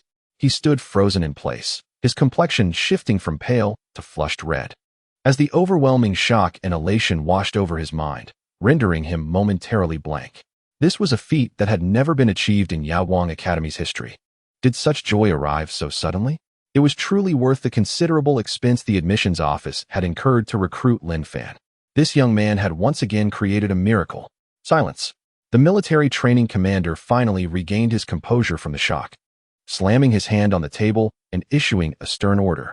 The battle at Chowdu Square had concluded, and the rescue team stationed outside promptly entered to retrieve the eliminated students. Within the ruins of Chowdu, the terminal on Lin Fan's wrist also received a notification. He glanced at his soaring score and team's ranking, nodding in satisfaction. Indeed, robbery was the easiest path to wealth. He snapped his fingers toward the not-so-distant Qian Duoduo. "Fatty, gather everyone and bring them over here." "All right, Brother Fan." Qian Duoduo responded with enthusiasm, and after several back and forths, the two teams stood orderly together. Mycelium surged forth, enveloping the 8 eliminated participants from the Tianquan and Tianji teams. Before long, a small rescue spacecraft hovered above the Chowdu Square. Several soldiers clad in specialized combat gear descended. Upon witnessing the 8 neatly arranged fungal cocoons on the square, even these seasoned professionals momentarily halted in their tracks. The team leader stepped forward and used a tactical dagger to slice open one of the cocoons, revealing Ling Feng's unconscious yet serene face. The team members swiftly moved in to conduct a rapid assessment. Report to the leader. Vital signs stable, aside from energy depletion and external impact injuries. There is no immediate danger. Report from this side is the same. The rescue captain, listening to the reports, surveyed the area. The battlefield, ravaged and desolate, contrasted starkly with the bloody scenes he had imagined. Aside from the destruction of buildings, the site was unervingly pristine. There were no rivers of blood, no dismembered limbs. Even the arrangements for the fallen had been handled with clarity. It was remarkably tidy. He murmured to himself and then waved his hand, issuing orders. Take them all away. Following the command, the rescue team swiftly departed the lifeless city with the 8 cocoons in tow. Qian Duo excitedly ran to Lin Fan's side, rubbing his hands together, his chubby face beaming with joy. Brother Fan, we've struck gold this time. Our team ranks 4th, and the academy ranks 3rd overall. Let us see who dares to look down on us, Yao Guang now. He stammered with excitement. Brother Fan, shouldn't we head back to the surface now to reap those rewards? Lin Fan, however, shook his head. His gaze swept across the vast ruins illuminated by the underground starlight. A wild thought surfaced in his mind. Not so fast. The rewards need more time to mature. Before we leave here, we must indulge in a hearty feast. Chapter 77. The simple yet foolhardy way to score points on the edge of Chengdu Square. Qian Duo. Upon hearing Lin Fan's words, experienced a brief mental lapse, his face riddled with confusion. Let it mature? Brother Fan, there aren't many days left for military training. He couldn't comprehend why, with their current overwhelming strength, returning to the surface wouldn't be akin to autumn winds sweeping away fallen leaves. Lin Fan smiled. If we go out now, searching for those scattered teams and strange beasts, it would be exhausting, wouldn't it? His tone turned leisurely. Therefore, rather than exerting ourselves to hunt in the wild, why not awaken this dormant treasure trove before us and enjoy a hearty meal first? Qian Duo followed Lin Fan's pointing finger, his rotund body trembling uncontrollably, his small eyes instantly filled with terror. Awaken? Awaken what? In this vast Chengdu ruin. The only thing that could be asleep was a certain type of war crystal puppet. Brother Fan, you're not joking with me, are you? All of them. Qian Duo felt his throat dry as if it were about to catch fire. The previous dozens of crystal puppets had already left him gasping for breath. If we were to awaken the entire city, would that not amount to hundreds, or even thousands? That is not merely dining. It is akin to delivering provisions to others. Lin Fan offered no response, instead guiding Qian Duo to a relatively intact beehive structure, ascending to its highest point. Here, the view was expansive, allowing for a comprehensive gaze over several wide streets below. Brother Fan, why have we come up here? The scenery is hardly remarkable. Qian Duo still failed to grasp the purpose. Lin Fan simply sat cross-legged and closed his eyes to observe the spectacle. As his words fell, the mycelium beneath him began to silently spread, creeping along the structure's exterior like a tide of ash and darkness, swiftly enveloping the streets below. Qian Duo then witnessed an unforgettable scene. Countless minuscule fungi, smaller than a fist, silently emerged from the mycelium spread by Lin Fan. The caps of these mushrooms trembled slightly, releasing billions of minute, dust-like particles that coalesced into an indistinct gray mist, drifting silently in all directions on the faint currents within the cavern. The spores of the silent shadow. As these particles dispersed, a precise three-dimensional perceptual map gradually unfolded in Lin Fan's mind. The outlines of the buildings, the directions of the streets, collapsed energy conduits, and the dense dormant energy signals lurking in every corner of the city. 1, 10, 100, 500, even 1,000. Each signal represented a dormant war crystal. This desolate city was, in truth, a forgotten arsenal. Qian Duo observed Lin Fan, motionless with his eyes closed for an extended period. And unease grew within him. He leaned closer, cautiously whispering, Brother Fan, are you in deep meditation? Be quiet. Lin Fan opened his eyes, revealing a depth of black that sparkled with an excitement Qian Duo could not comprehend. It was the thrill of a hunter gazing upon endless prey. Fatty, do you know how many experienced treasures lie beneath our feet in this ruin? How many? Perhaps enough to propel our team's score straight to the top position. Duo was rendered speechless by this revelation. The fear that had gripped him just moments before was instantaneously consumed by a primal urge known as greed. This was not a path to self-destruction. It was clearly the discovery of an untouched super treasure. Brother Fan, what are we waiting for? Let us go for it. Duo's attitude underwent a dramatic transformation, filled with eagerness. This time, it was different from before. Lin Fan pointed at the massive structures beneath them. Shortly, I will lure them all to the main thoroughfare below and confine them within this area using mycelium. Your task is to leap down and shatter them one by one. I will manage the situation. You will reap the rewards. Understood? Understood. Duo thumped his chest, the flesh jiggling, vowing to fulfill his task. Lin Fan nodded in satisfaction. He closed his eyes once more, using the omnipresent silent shadow spores to lock onto the nearest area, where at least several dozen dormant crystal entities were gathered. With a mere thought, he initiated the plan. On the fungal blanket below, a seemingly inconspicuous tip silently extended towards its designated location. Upon reaching the target area, the end of the mycelium rapidly differentiated, transforming into a small cluster of electromagnetic pulse fungal networks, unleashing a pulse attack with minimal harm. Without pausing, Lin Fan immediately locked onto the next target area. His actions resembled tossing a handful of scalding gravel into a tranquil lake, creating ripples of disturbance. Thud, thud, thud, the heavy, rhythmic footsteps resonated from all directions, converging into a terrifying echo within the desolate ruins of the Hive City. Massive figures emerged from the shadows of the city, their energy cores glowing with an eerie azure light. In that moment, the entire dead city awakened. These crystalline sentinels, guided by the energy signals left by the mycelium, advanced with heavy strides towards the hive structure where Lin Fan and his companion stood. Duo, standing at the edge of the building, gazed down at the expansive street where crystalline sentinels continuously poured forth from the surrounding passages. The dark mass overwhelmed him, causing him to instinctively swallow hard. Brother Fan, this commotion is going to tear a hole in the sky. Yet Lin Fan merely smiled. He stood up and approached Duo, delivering a firm pat on his sturdy shoulder. Fear not, I shall grant you a buff. No sooner had he spoken than countless gray-black mycelia surged from his palm, swiftly enveloping Duo's entire body like liquid metal, intricately weaving into a perfectly fitted battlesuit adorned with fine scales. The scaled armor of mycelium instilled an unassailable sense of strength within Duo. He moved his armored body, feeling his defensive capabilities maximized. Looking at Lin Fan, his small eyes burned with fierce battle intent. Brother Fan, I'm going in. At the Watcher base, in the command center, all the instructors remained immersed in the shock and uproar of the Yaoguang Academy, soaring to third place in the overall rankings. Ma Kuan, an instructor from the Tianquan Academy, appeared ashen, as if all his vitality had been drained. Suddenly, an observer from the military cried out, "Report!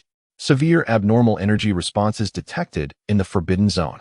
A large-scale energy aggregation reaction has been identified." All eyes gravitated once more to the central holographic sand table. There, in the subterranean area representing the Hive City ruins, a multitude of red light points erupted around the solitary blue light representing Yaoguang 01 without any prior warning. Each of these red points signified an activated war sentinel. Hundreds, if not thousands, of red lights surged like an enraged swarm towards the solitary blue light. What is this? Have they activated the entire defensive system of the Hive City? Madness. These two freshmen have completely lost their minds. As Ma Kuan beheld this scene, a morbid flush surged to his previously pallid face, and he let out a hoarse, maniacal laugh. Ha ha ha, a madman. Truly a quintessential lunatic. When there's a path to heaven, you choose not to tread it. When there's no door to hell, you insist on breaking in. If only he had approached quietly, perhaps this ranking could have been maintained until the end. Now he is truly courting disaster. Courting disaster indeed. He pointed at the luminous dot on the screen, entirely encircled by an endless sea of red dots, his demeanor resembling that of a madman. No one could save him now. His fate was sealed. Ha! The other mentors from different academies cast varied glances toward the screen. Some expressed regret, others astonishment. But most reveled in schadenfreude. Zhou Wenba's heart suddenly lurched into his throat, his hands clenched tightly, fingers whitening from excessive strain. He fixated on the screen, and amidst the extreme tension, An inexplicable flicker of absurd anticipation ignited deep within him. This lad, possessing the audacity to awaken so many crystal automatons, must undoubtedly have the confidence to match. Meanwhile, at the depths of the Dragon's Spine Canyon, at the entrance of a shadowy underground passage, Captain Wei Xian of the Tianshu Academy's Team 01 quietly observed a small military rescue craft slowly emerging from the inky darkness, its engines roaring as it accelerated away. Beside him, a team member whispered, "Captain, it's a military rescue team." Wei Xian remained silent, merely activating his wrist terminal to bring up the leaderboard. Both Ling Feng's Team 01 and the genius assassin Yin Jie from the Tianquan Academy had vanished from the rankings. In contrast, the enigmatic Yao Guang Team 01 had recently experienced a significant surge in points, and even now, their score continued to rise at a steady pace. He suddenly spoke, his voice calm and unruffled. "Your previous intel indicated that someone saw Ling Feng enter the underground?" The team member promptly responded, "Yes, Captain. Our academy's personnel witnessed Ling Feng and his group entering an abandoned tunnel excavated by sandworms, plunging into the depths." In Wei Xian's mind, a tactical battlefield quickly took shape. The ultimate beneficiaries of the canyon's chaotic skirmish. The Tianji team delving deeper underground. The Tianquan Ace team that had likewise disappeared beneath the surface. The military rescue vessel that had just urgently evacuated from the scene. And that Yao Guang Team 01, whose points had surged and continued to accumulate. All clues converged like rivers flowing into the ocean, pointing towards a clear conclusion. The elimination of the elite teams Ling Feng and Yin Jie, as well as the outcome of the preceding melee, were orchestrated by this peculiar Yao Guang team. Wei Xian closed his terminal and lifted his gaze towards the depths of the passage. He sensed the necessity to prepare for the impending encounter in advance. Chapter 78. The intense scoring attracted a behemoth boom. With a muffled thud, Qian Duoduo's corpulent form crashed into the first wave of crystal automatons converging on the street below. The few war automatons in the front row had yet to even generate a response command before being obliterated by the sheer kinetic force.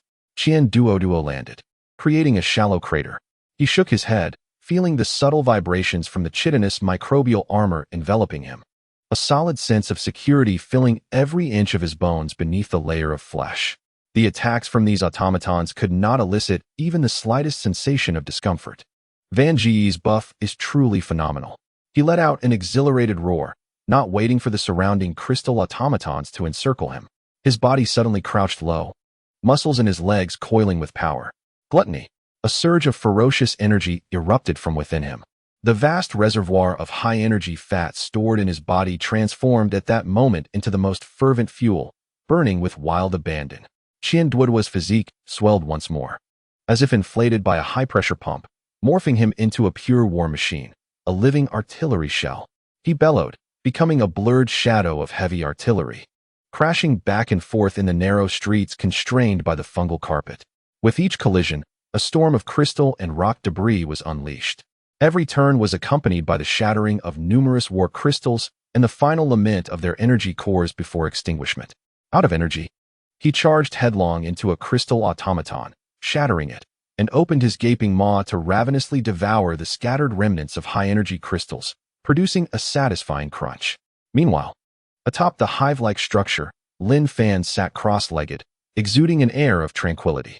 His consciousness, through the three-dimensional sensory map constructed by the silent shadow spores, transformed into an invisible net that enveloped every corner of this underground hive city. His awareness fragmented into hundreds of strands, controlling the very tips of each fungal carpet.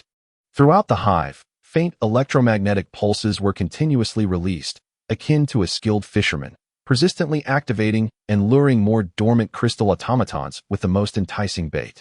Simultaneously, the fungal carpet covering the main thoroughfare subtly undulated, forming temporary obstacles and guiding paths. They acted as the most adept shepherds, precisely herding the flocks of crystal automatons surging from all directions toward the slaughterhouse where Qian Duoduo awaited. Control the field, lure the enemies, harvest. A flawless scoring assembly line, efficient and merciless. Meanwhile, on the surface of the Rift Star, a team from the Yuhing Academy, having just slain a group of Wind Ridge beasts, found their captain instinctively activating his wrist terminal. The next moment, he froze in place, his pupils constricting. "Captain, what's wrong?" You all look for yourselves. The team members gathered curiously, their breaths hitching as they gazed at the terminal screen displaying the rapidly fluctuating team rankings. Yao Guang 01. This unfamiliar name was skyrocketing on the leaderboard at an unfathomable pace. Fourth, third, still climbing. Had they breached the lair of a leader-class aberrant beast? No. Look at the frequency of the score fluctuations. It's too stable, as steady as a machine. Are they farming monsters? An absurd yet singularly reasonable thought surfaced in the minds of all the new students witnessing this scene. Military training can be played like this? At the Watcher base. In the command center, every gaze fixated on the central holographic sand table. The light point representing Yao Guang 01 had not moved a fraction since the beginning. Surrounding it, the dense red light points, symbolizing the war automatons, were being extinguished in waves, as if devoured by some invisible maw. For every surge, an equal number were snuffed out. It was as if there were not two new students, but rather an abyssal black hole capable of consuming all. The figures on the leaderboard pulsated with a heart-stopping intensity. Gulp. Master Ma Kuan of Tianquan Academy struggled to swallow, his throat dry, unable to utter a sound, his complexion as pale as parchment. A madman? No. That was a monster. A veritable monster. The other academy instructors were enveloped in a profound silence. Their expressions had shifted from initial schadenfreude to sheer astonishment. They had surpassed the score of Tianji 01, and the numbers continued to soar, rapidly closing in on Tianxian 01. The voice of a military observer trembled, as if witnessing a miracle. Just as his words echoed, the leaderboard numbers abruptly refreshed and froze. Yaoguang 01 team score, 562,450. Team ranking. First, the command center fell into an uncanny stillness. Everyone believed that this frenzied display was coming to an end. However, the true storm was only just beginning. In the next moment, the overall academy leaderboard underwent a dramatic transformation. The long-standing leader, Tianxian Academy, was locked in a fierce battle for the top position with the formidable Tianshu Academy. Meanwhile, Yaoguang Academy, propelled by Lin Fan and his comrades' astonishing scores, soared like a rocket, crushing Tianshu and ascending to the second position from obscurity. First place, Tianxian Academy. Second place, Yaoguang Academy. Third place, Tianshu Academy. Boom. The silence shattered completely, and the entire command center erupted in a frenzy. Second, Yaoguang Academy ranked second overall. Am I seeing things? The underdogs have pushed the cradle of leadership, Tianshu Academy, down. History. This is the highest ranking ever achieved since Yaoguang Academy's inception. Zhou Wenba and several fellow instructors from Yaoguang Academy leapt from their seats upon witnessing the leaderboard update. They exchanged glances, reading the ecstatic disbelief in each other's bloodshot eyes. We are second. Ha! Second. A group of elderly men, collectively centuries old, embraced each other without a care for their dignity, amidst the ruins of the nest. As the last war crystal shattered into fragments, Qian Duo voluntarily exited his gluttonous state. The tremendous energy expenditure caused his world to fade, spinning wildly. His once corpulent form, now drained of vitality, shrank several sizes in an instant. He lay sprawled amid the mountainous debris of crystal constructs, his chest heaving violently, feeling as if every ounce of excess flesh had turned to lead. A filament of mycelium descended from the top of a nearby structure. Lin Fan's figure floated down beside Qian Duo, not stirring a speck of dust. Is that all? Fatty, your endurance leaves much to be desired. Qian Duo's chubby face flushed crimson. He attempted to retort, but was too exhausted to utter a word, only managing to emit a series of wheezing gasps. Lin Fan chuckled lightly, choosing not to engage further. The mycelial carpet beneath them began to ripple, like a tide of darkness, enveloping the mountainous accumulation of minerals, ravenously consuming everything in its path. Qian Duo finally caught his breath, casually grabbing a crystal nearby and stuffing it into his mouth as if it were free, replenishing his expended energy. Once the two were ready to recover, they prepared to leave the bountiful underground city. Just then, the entire underground city began to shake violently without warning. The ground trembled with a thunderous roar, causing piles of crystal remnants to tumble down. Qian Duo jolted, nearly choking on the crystal in his mouth. Brother Fan, what on earth is happening? Is it collapsing? As soon as he uttered those words, a more terrifying roar erupted from the direction of the plaza where they had previously fought. The once solid ground suddenly caved in, tearing open a vast, bottomless chasm. From the inky darkness of the fissure, a colossal hand, entirely composed of rock and massive energy crystals, slowly emerged, gripping the edge of the plaza. Chapter 79. A strike that only polishes the boss? Under the gaze of Lin Fan and Qian Duoduo, a second giant hand reached out from the crack, firmly grasping the edge of the collapsed side. Almost immediately, a shadow loomed over the two, as a gargantuan figure began to pull itself inch by inch from the unfathomable darkness. It was a rock giant, standing approximately 25 meters tall. Its entire body was constructed from numerous massive, heavy basalt slabs, exuding a primal and savage sense of oppression. At the seams of the slabs, magma-like crimson energy crystals flowed, their flickering light resembling the giant's breath. Isn't this thing a bit too large, Brother Fan? Qian Duoduo halted his frantic stuffing of crystals, his corpulent body trembling uncontrollably, his teeth chattering. Stay calm, fatty. Lin Fan's heart was also in turmoil, yet his expression remained lazily indifferent. Look, this creature's entrance comes complete with its own BGM and lighting effects. Isn't that far more impressive than those tin cans that merely walked around before? Calm. What are you talking about? Qian Duoduo's mind was in a frenzy, his chubby face turning crimson from sheer anxiety, his throat dry, unable to utter a word. At that moment, the colossal entity had fully risen to its feet. Its head bore no features. Instead, it was replaced by a single eye structure composed of several large crystal lenses, reflecting a lifeless light in the abyssal darkness. Boom. In an instant, the crimson energy circuits throughout its body blazed brightly. An invisible shockwave radiated from it, violently expanding outward. Boom, boom, boom.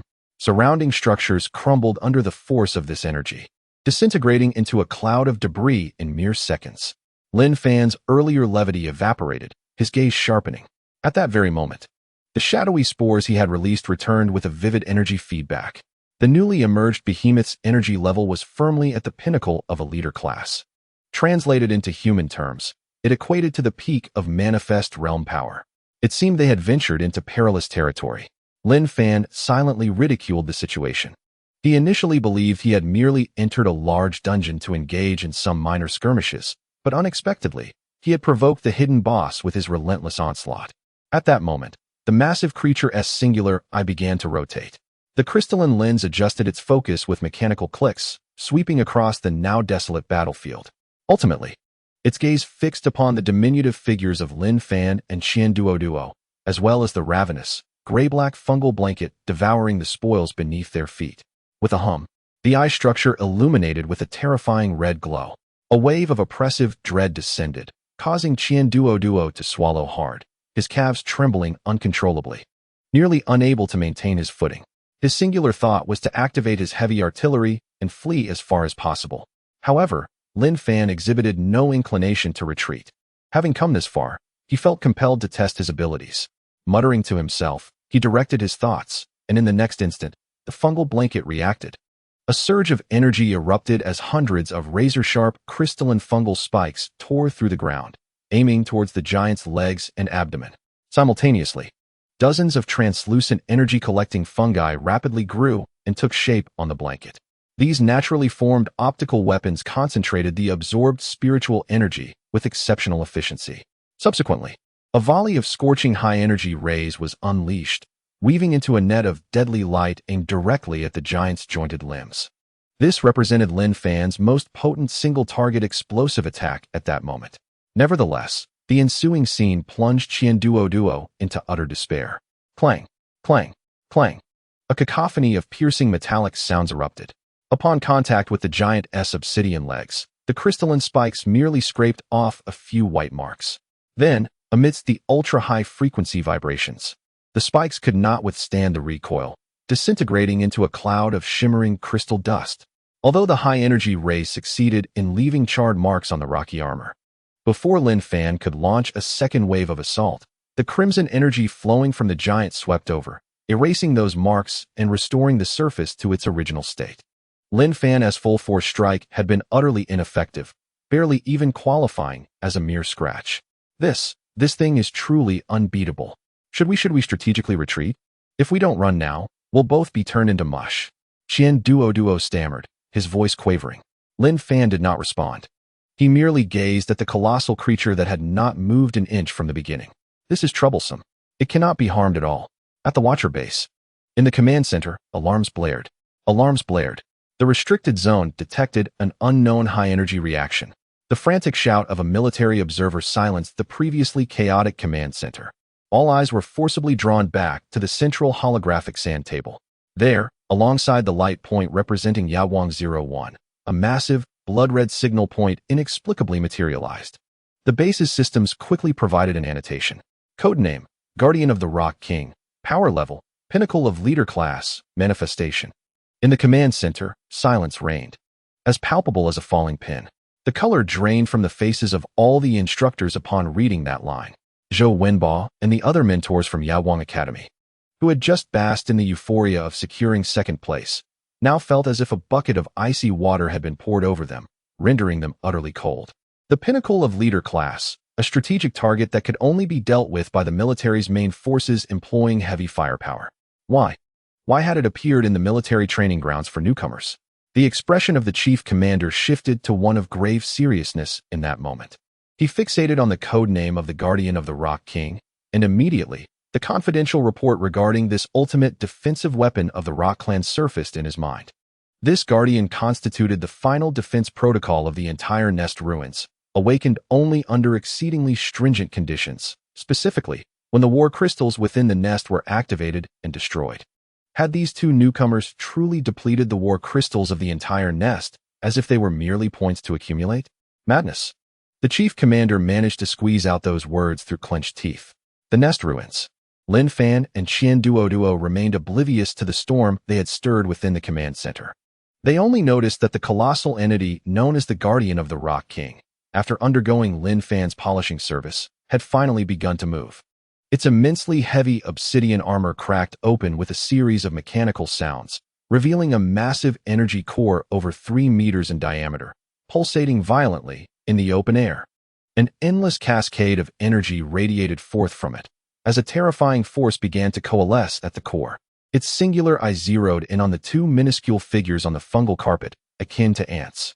Judgment was about to be rendered. Chapter 80, Celestial Rain of Light. A map cannon cleanses the earth. Lin Fan's pupils constricted to pinpoints at the complete exposure of that gigantic energy core. Run. The thought exploded in his mind. Yet, the Guardian of the Rock King's movements were swifter than light, faster than thought. A beam of light, over 1 meter in diameter, surged downward, enveloped in terrifying energy. Striking vertically towards the dome of the Nest, composed of countless crystal stones. Brother Fan, it missed? Qian Duoduo's eyes widened. And this absurd thought sprouted in his mind. Missed? No. Lin Fan's heart plummeted. The point struck by the obliteration ray rippled outwards like a stone thrown into a tranquil lake, sending waves of energy radiating forth. Immediately, the entire dome, constructed of innumerable crystals, was illuminated in an instant. That dreadful energy beam refracted and scattered through the intricate crystalline structures of the dome, distributing death evenly across every corner of this land. A deluge of light rained down, enveloping the entirety of the Nest ruins. This was a truly indiscriminate saturation attack. I can't believe it. A map cannon cleansing the earth? This is utterly against the rules. The color drained from Qian Duoduo's chubby face in an instant. Fatty, activate the shield. Lin Fan bellowed furiously. He now comprehended that the crystalline formations atop the dome were far from mere decorative illuminations. They constituted an intricate and colossal array of refracted light, formed by countless crystals of various sizes and angles. This was an immense weapon system. Mycelial armor. His thoughts surged forth with unprecedented velocity. The fungal carpet beneath his feet foamed and seethed with frenzy, as innumerable mycelial strands shot skyward, intertwining rapidly above their heads. Dozens of massive mycelial shields materialized in an instant, layering upon one another with wild abandon.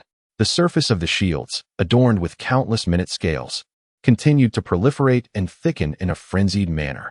Almost at the moment the shields solidified, a rain of deathly light descended upon them. Whoosh, whoosh, whoosh. Thousands upon thousands of minuscule high-energy rays fell from the heavens like the most ferocious tempest, instantly piercing the ground with a myriad of wounds. The earth and structures were directly molten under the searing assault of the rays. Thud, thud, thud. Countless rays transformed into a torrential wave of death, crashing violently against the mycelial shields. Each strike was potent enough to penetrate a war crystal avatar. Billions of concentrated shots coalesced into a cataclysmic force of annihilation.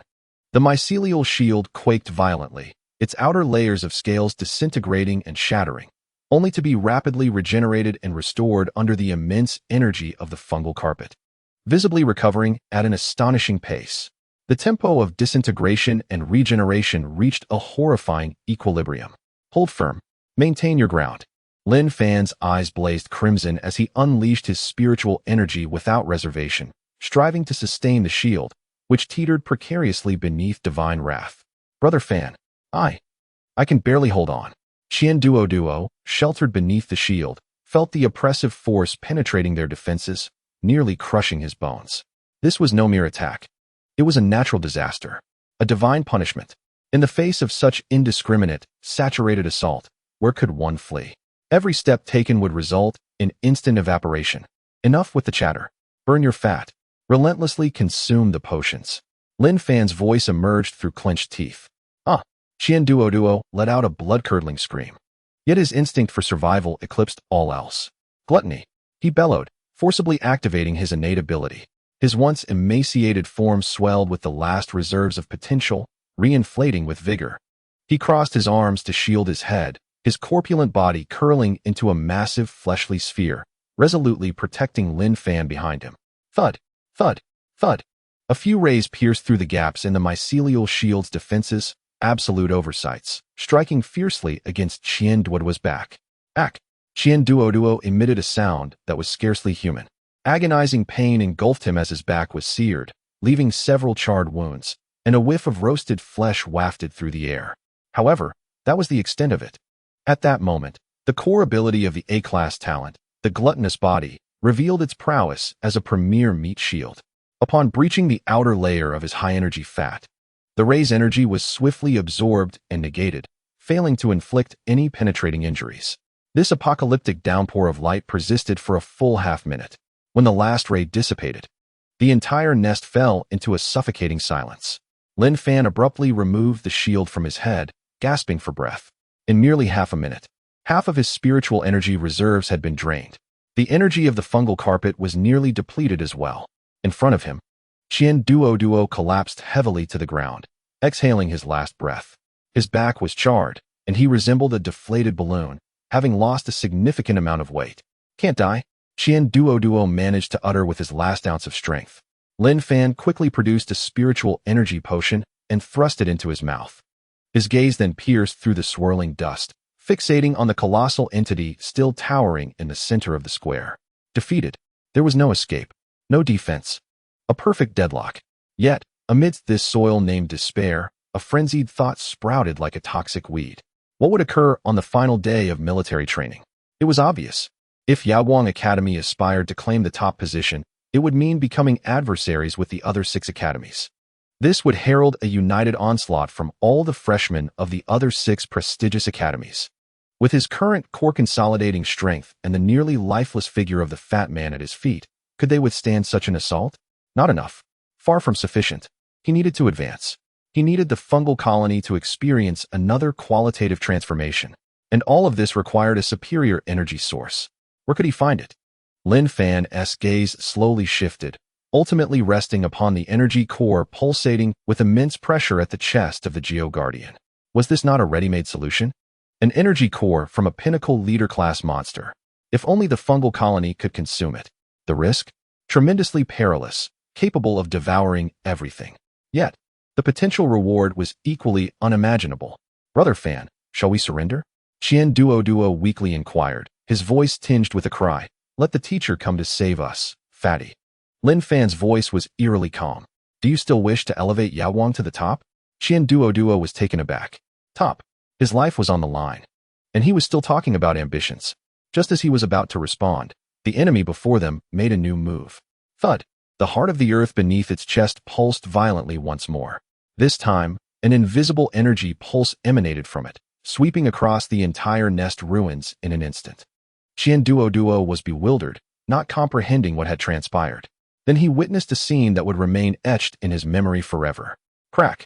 The The shards of crystals that had been shattered and scattered across the ground began to glow once more. Those crystal fragments, half consumed by the fungal carpet, were re-illuminated the moment the invisible pulse swept over them. The remnants of those crystal automatons began to tremble incessantly, converging and reassembling with fervor. 1, 10, 100. Hundreds of utterly destroyed war automatons, under the blinding energy radiance, bizarrely reformed. Their shattered cores were forcibly ignited by the energy of the Earth's veins. Within their singular structures, a cold, bloodthirsty red light reignited. An endless legion of automatons rose from the ruins of death. Their gazes all turned towards Lin Fan and Qian Duo Duo. Chapter 81. Burning Life. The ultimate strike merging their powers. Qian Duo Duo's corpulent body slumped to the ground, resembling a puddle of mud drained of oil. He stared with his small eyes at the hundreds of war crystal puppets that had risen again from the debris, the light in his eyes extinguished. Unable to be defeated. Unable to be annihilated. How could they possibly fight? Brother Fan, he's risen from the dead. His lips trembled, failing to articulate a complete word. This rascal has activated an infinite resurrection cheat. What a disgrace to martial ethics. However, Lin Fan's voice severed his despair. Fatty. Huh. Qian Duo Duo instinctively responded. Are you afraid of death? Qian Duo Duo was momentarily taken aback. The question caused his blank mind to stall for a moment. Afraid of death? Wasn't that a given?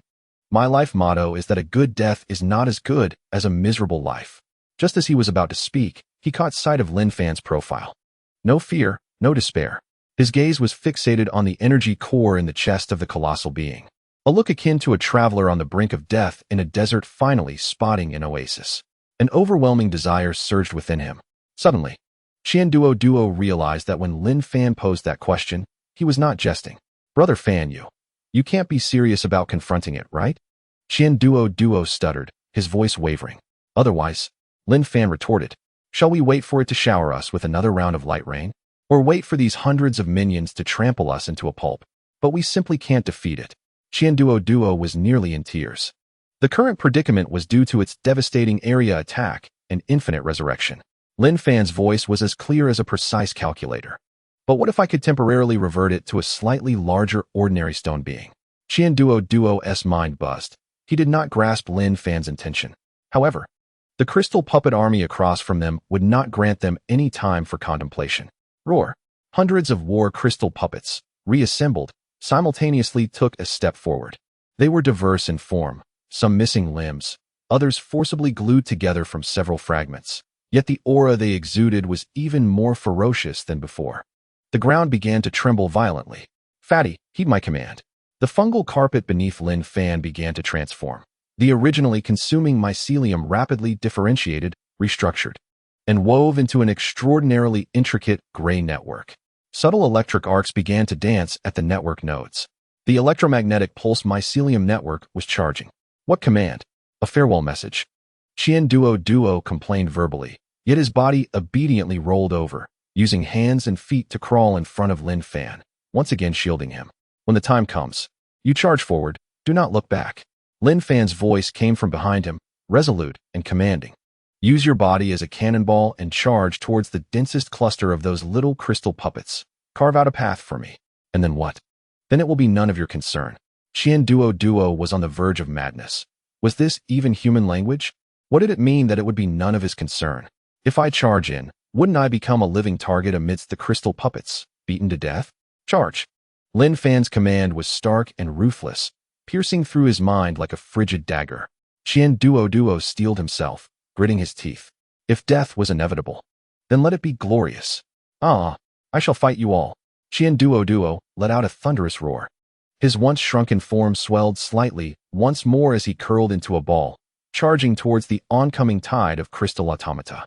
Human cannonball. Boom. Qian Duo Duo transformed into a fiery projectile, plunging into the iron torrent composed of rock and crystal. Clang. Crash. The cacophony of collisions and shattering resonated throughout. The ordinary war automata could not withstand his suicidal charge, with 7 or 8 of them instantly shattered into fragments, parts scattering. He carved a bloody path through the impenetrable horde of automata. The moment the passage emerged, the previously still rock King Guardian sprang into action. Its colossal arm, forged from obsidian plates, began to rapidly reconfigure and transform. The rock-armored mountain-cleaving hammer. The arm morphed into a gigantic hammer, obscuring the sky, and with a deafening howl, it plummeted towards the freshly grounded Qian Duoduo. Just as Qian Duoduo staggered to his feet, gasping for breath, he was engulfed by the enormous shadow looming overhead. He looked up, and all that filled his vision was the ever-enlarging hammer. Oh my! Despair once again consumed him. Yet, in the very last second before the hammer fell, countless fungal tendrils erupted from the ground beneath the rock king guardian, surging forth without warning. These tendrils, swift as lightning, seized one of Qian Duoduo's legs, yanking him aside with force. Boom! The hammer grazed Qian Duoduo's body, crashing heavily into the earth beside him. A terrifying shockwave instantly hurled him away, rolling him like a ragdoll for over 10 meters. The ground fractured, debris flew, and a chilling pit over 10 meters in diameter appeared where he had just been. Qian Duoduo felt as though his insides had been rearranged, stars danced before his eyes, and his ears rang with a piercing buzz, but he remained alive. Now, Lin Fan's eyes blazed crimson, pouring every ounce of spirit and energy into the vast electromagnetic fungal net beneath him. Buzz! An invisible energy pulse radiated from the fungal mat, sweeping across the entire battlefield. Where the pulse traveled, the war automata, swinging their fists and charging with ferocity, flickered violently like malfunctioning bulbs. Their movements froze in place, transforming them into cold stone statues. The distant rock king guardian felt the impact even more acutely. The crimson energy coursing through its seams came to a sudden halt. The pulsating energy core within its chest dimmed like a candle flickering in the wind. An opportunity. In Lin Fan's eyes, a mad glint erupted, akin to a gambler wagering everything. In those fleeting seconds, he wagered all his calculations and hidden cards for a singular chance of victory. Fatty, stop playing dead. Lin Fan's roar reverberated deep within Qian Duoduo's soul. Startled, Qian Duoduo was forcibly awakened from the brink of death. He beheld the immobile crystal puppets surrounding him and the dimly glowing behemoth in the distance, and he instantly comprehended the gravity of the situation. Energy concentrating mushrooms. Lin Fan's thoughts surged with fervor. On the fungal carpet, the remaining energy was extracted to its utmost limit. Hundreds of brand new energy concentrating mushrooms erupted from the ground, their sole target being the still incompletely closed chest armor of the Rock King Guardian. Simultaneously, every inch of the ground covered by the fungal carpet sprouted sharp, high-frequency crystalline spikes. They did not shoot forth. Rather, they grew wildly, converging to form a crystalline spear over 30 meters long, composed entirely of high-density crystal.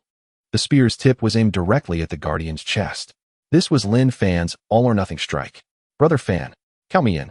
Qian Duoduo struggled to rise, gazing at the colossal crystalline spear and then at his nearly depleted body, a fleeting glimmer of resolute madness flashing in his eyes.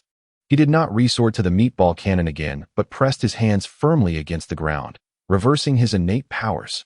Give it to me. He was not consuming, but rather sacrificing. He forcibly expelled the remaining high-energy fat from his body, channeling it madly into the massive crystalline spear. The gray high-energy fat, like a living entity, quickly enveloped the entire spear. This weapon, which encapsulated all of Lin Fan's fungal energy, began to emanate a shadowy aura capable of devouring light, enhanced by Qian Duoduo's contribution. Go! Lin Fan bellowed. Whoosh!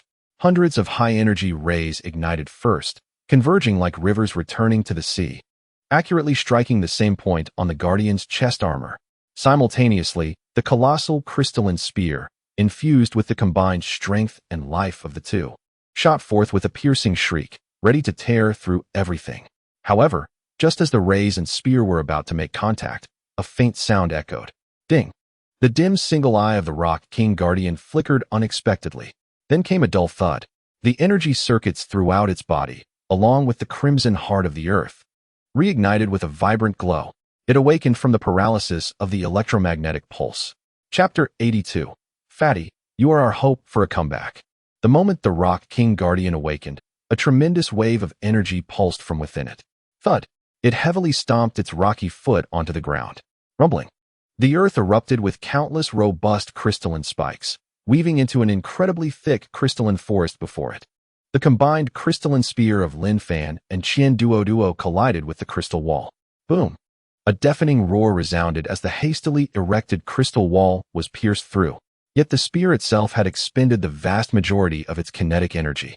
It collided with the Rock King Guardian's heavy breastplate with an unyielding force, producing a resounding echo. Sparks flew as the crystalline spear shattered into countless fragments, transforming into a dazzling shower of crystal dust. Only a slightly deeper wound remained on the Guardian's armor. Gasping for breath, Qian Duo collapsed onto the ground, feeling utterly drained. Yet, within a mere second, a flicker of hope ignited once more in his despondent eyes. Fangu, there's a chance. His voice was hoarse, yet laced with an irrepressible excitement. Just now, we broke through its defenses. Even if it was just a little, it truly lost health.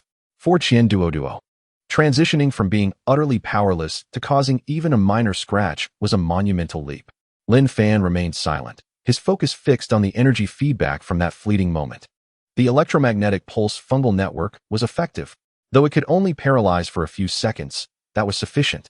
Those few seconds might be their singular opportunity. Just then, the hundreds of war crystals, which had recently revived from paralysis, began to stir once more. They approached from all directions, converging like an impending iron wall, ready to crush the two. Fangu, the small monsters are back. Qian Duo jolted, scrambling to his feet and positioning himself defensively in front of Lin Fan. Do you know what it means to cut off the enemy's supplies? Lin Fan suddenly inquired.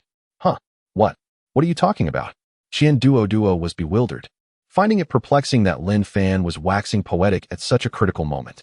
Without elaboration, Lin Fan issued an order that left Qian Duo utterly astonished. Forget about the big ones. Focus on eating. Devour every edible crystal fragment on the ground. Not a single piece left. Qian Duo was taken aback. Eat.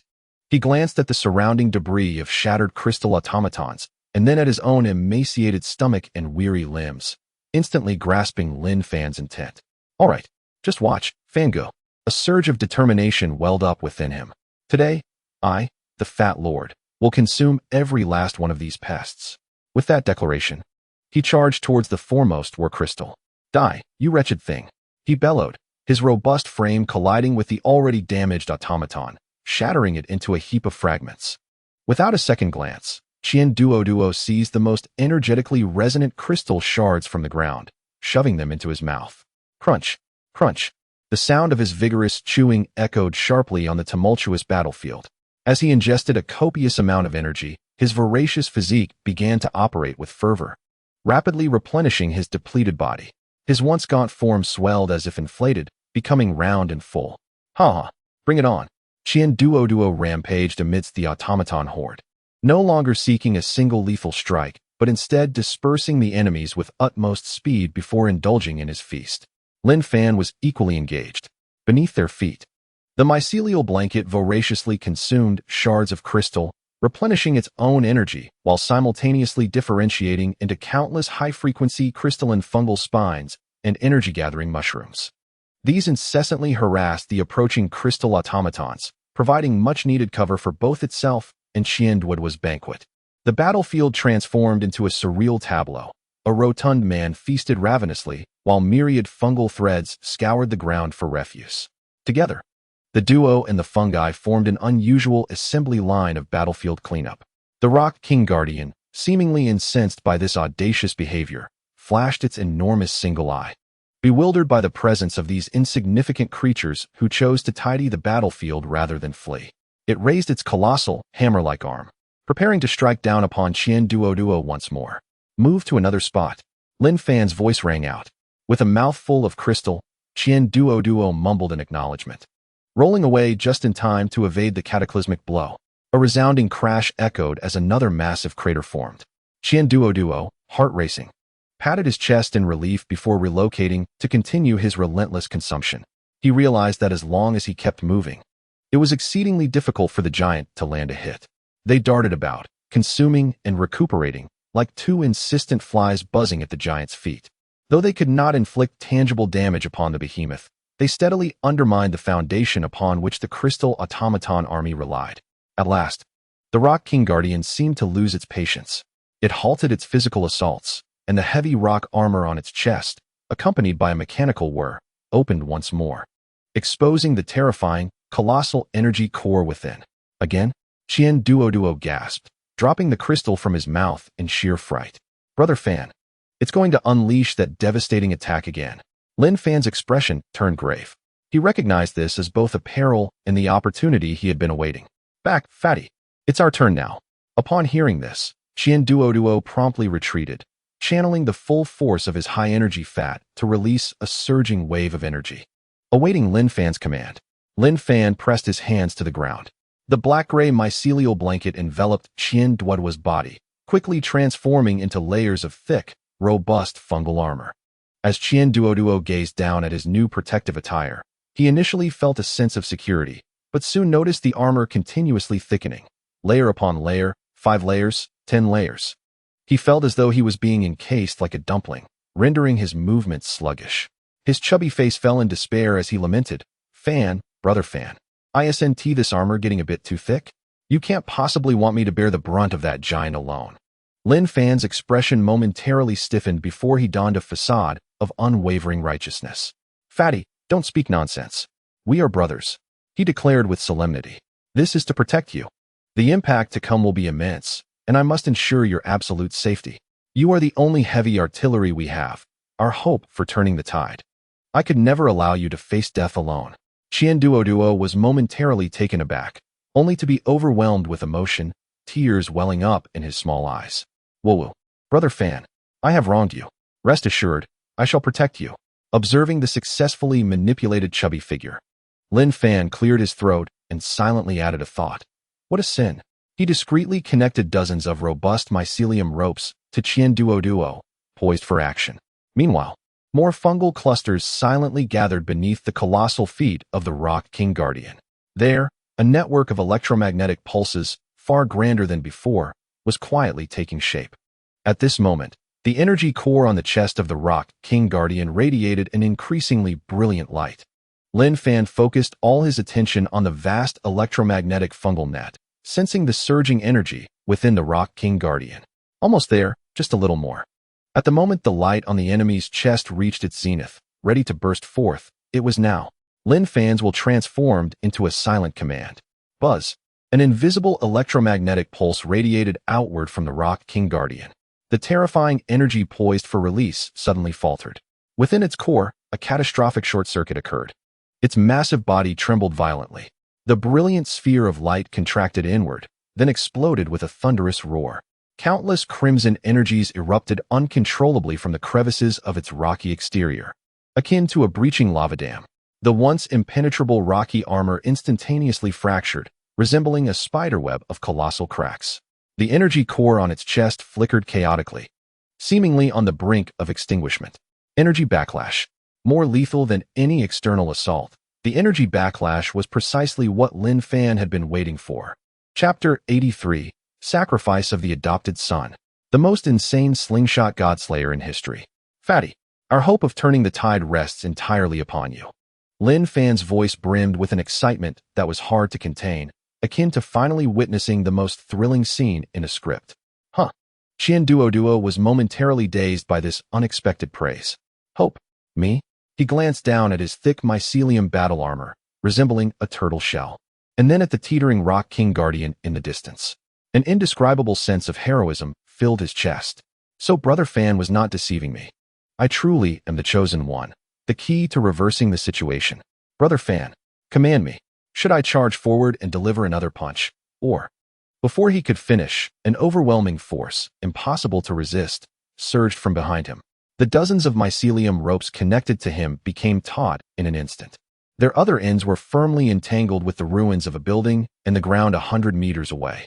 Qian Duoduo was forcibly yanked off the ground, his feet dangling. His body contorted into a crescent shape. Brother Fan, what is the meaning of this? Qian Duoduo was left bewildered. This posture, this sensation, why did it remind him so much of the slingshot he made as a child with a tree branch? The sole distinction lies in the stone of the slingshot, now replaced by his hefty frame of over 200 pounds. What preceded was merely a tactical prelude, for now, the true lethal strike was at hand. Lin Fan's voice crescendoed, as if he were intoning a magnificent battle hymn. You are the star of hope, destined to pierce the heavens and herald victory. Hope? You must be jesting. Duo suddenly awoke from his momentary reverie, terror washing away any lingering sentiment, his rotund face turning the hue of a liver. Are you truly equating this to hope? You intend to launch me like a cannonball. Lin Fan remained focused, his gaze fixed upon the tensile limits of the mycelial tendrils, sensing the terrifying elasticity contained within. Without turning back, he commanded, technical adjustments, disregard the minutiae. Prepare your human artillery. At my command, we shall become one, and the cannon shall not falter. A string of expletives lodged in Duo's throat, nearly choking him. He could feel the mycelial tendrils constricting around him, creaking under the immense strain. An unprecedented, terrifying tension coalesced around his corpulent form. He harbored no doubt that once those tendrils snapped, he would be propelled forth at an unimaginable velocity. Curse that star of hope. Today, I have truly become a cannonball. At that moment, in the distance, the Geo-Archon Guardian exhibited signs of recovery after a brief bout of energy backlash. The crimson glow of the energy core flickered weakly, seemingly attempting to restart its energy circuits. Lin Fan's expression sharpened. Time was of the essence. Now, my friend, it is time to soar. With Lin Fan's command, the mycelial tendrils that had been pulling him back severed simultaneously. A thunderous crack echoed, akin to the snap of a colossal bowstring. Duo's rotund body, propelled by the sudden release of terrifying energy, shattered the sound barrier. He transformed into a blurred shadow, accompanied by a piercing shriek as he hurtled towards the chest of the Geo-Archon Guardian. Oh, I shall confront you head-on. In midair, Duo's scream altered in pitch. Yet, he did not forget Lin Fan's orders. In that fleeting moment of being launched, he funneled all the energy he had recently absorbed into his innate talents. Human artillery. Boom. A blinding radiance enveloped his entire being. On top of the extreme kinetic energy bestowed by the mycelial slingshot, he added the destructive charge of his innate skill. His speed surged to unprecedented heights.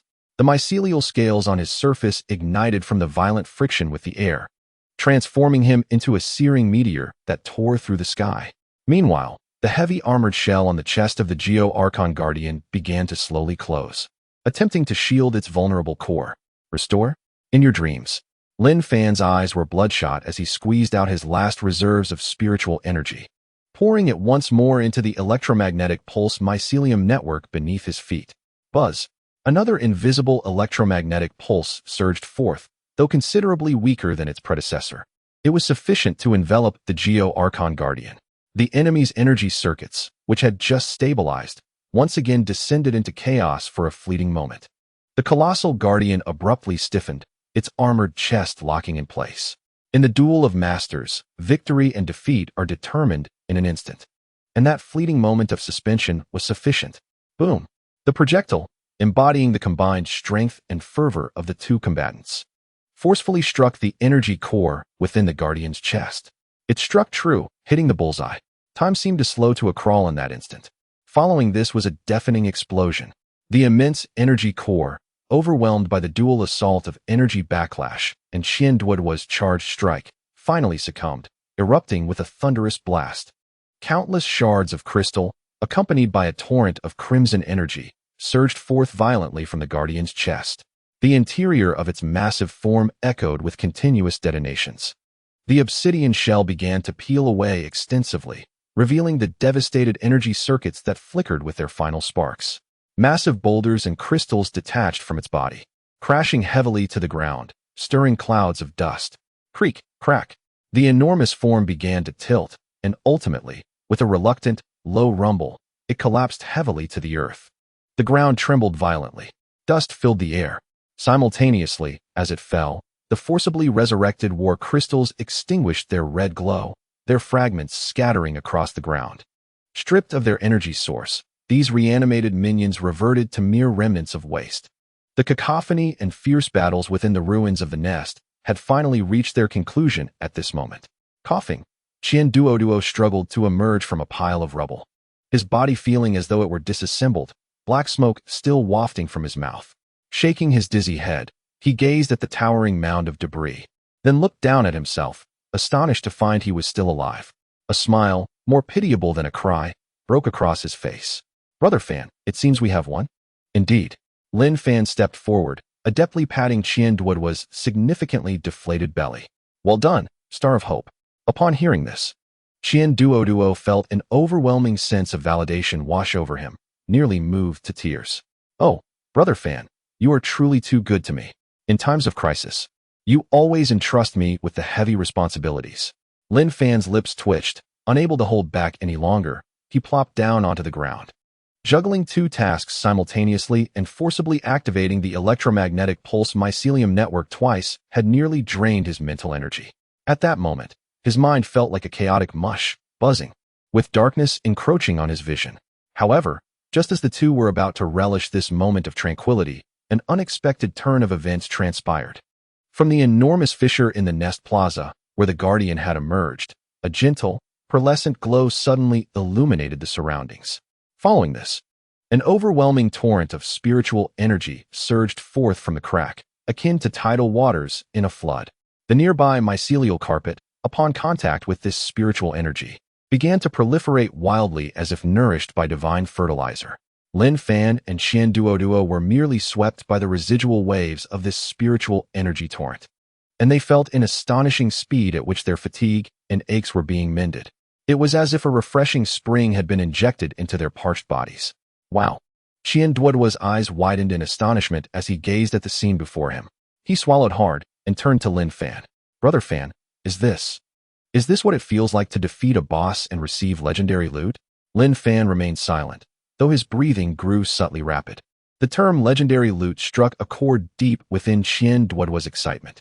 His eyes bulged as he fixated on the spiritual energy surging forth from the crevice, nearly drooling in anticipation. Brother Fan, this must be a hidden map. After defeating the final boss, we've unlocked a secret dungeon, he exclaimed, animatedly waving his arms, saliva flying. According to the usual pattern, there must be divine equipment down there, or perhaps some ancient legacy, a peerless artifact. Lin Fan shot him a disapproving glance.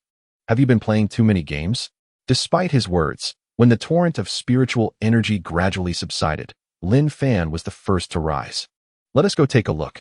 Qian Duo hastily scrambled to keep up. The pair approached the edge of the vast crevice and peered downward. It was unfathomably deep, shrouded in darkness, with only a faint glimmer of light flickering at the farthest reaches of their sight.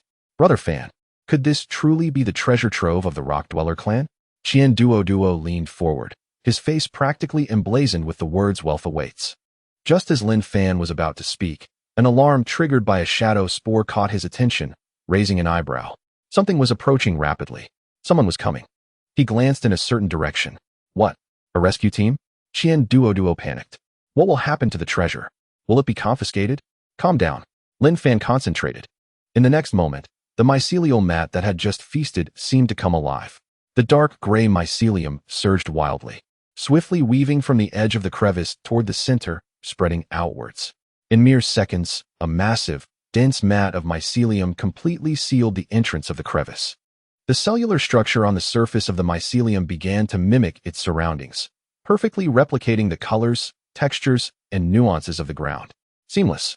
Once this was accomplished, Lin Fan clapped his hands and signaled to Qian Duo. The rotund man understood immediately, finding a large piece of debris to lean against, slumping down in a pose of exhaustion, awaiting rescue.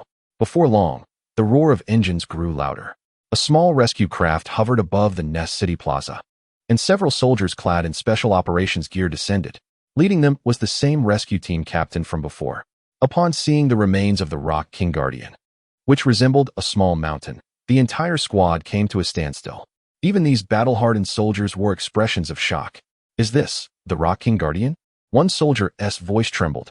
The captain strode forward, his gaze sweeping across the massive wreckage before finally settling on the gaping void in the chest. A result of violent core breach. Verification complete. He swallowed hard, forcibly suppressing the tumultuous waves within, only then noticing Lin Fan and Qian Duo, barely clinging to life not far away. Did you do this? The captain approached the two, his voice dry.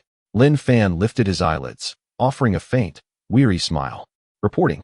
Sir, it was a stroke of luck combined with a smidge of fortune. Qian Duo, embracing the role of a dramatist, clutched his chest, gasping for breath as he added. It was utterly harrowing. I nearly met my end here. For the great Xiao, I have shed my last drop of blood. The captain's lips twitched in irritation. For the great Xia, you say? I find that hard to believe. He dismissed their feeble theatrics with a sidelong glance that bore the weight of scrutiny before turning to activate his communicator. Command Center, this is Rescue Team 3. We have arrived at the target location. Reporting the situation, the War Crystal's leader, the Geo Guardian, has been eliminated. He paused, emphasizing his words. Repeat. The Geo Guardian has been confirmed eliminated. At the command center, when the captain's calm yet impactful report echoed through the loudspeaker, everyone froze. The hall was so quiet that a pin drop could be heard. The next moment, a cacophony of disbelief and exclamations surged forth. Impossible. Absolutely impossible. Did I hear that correctly? The Geo Guardian has been eliminated? By whom? Those two newcomers from Yaoguang? That was a strategic target of peak leader level. How could two newcomers possibly achieve that? The military training commander swiftly seized the microphone. Rescue team, immediately report the specifics. What is the status of casualties? The captain's unusual tone resonated through the communicator. Reporting, Commander. Both members of Yaoguang Team 01 are alive. Qian Duoduo's physical and spiritual energies are severely depleted. But there is no danger to his life. Lin Fan appears slightly fatigued mentally, yet all bodily functions are normal. Boom. If the first report was like a thunderclap, this one detonated a nuclear bomb in the minds of everyone in the command center. All normal. They had taken down a peak leader-level boss.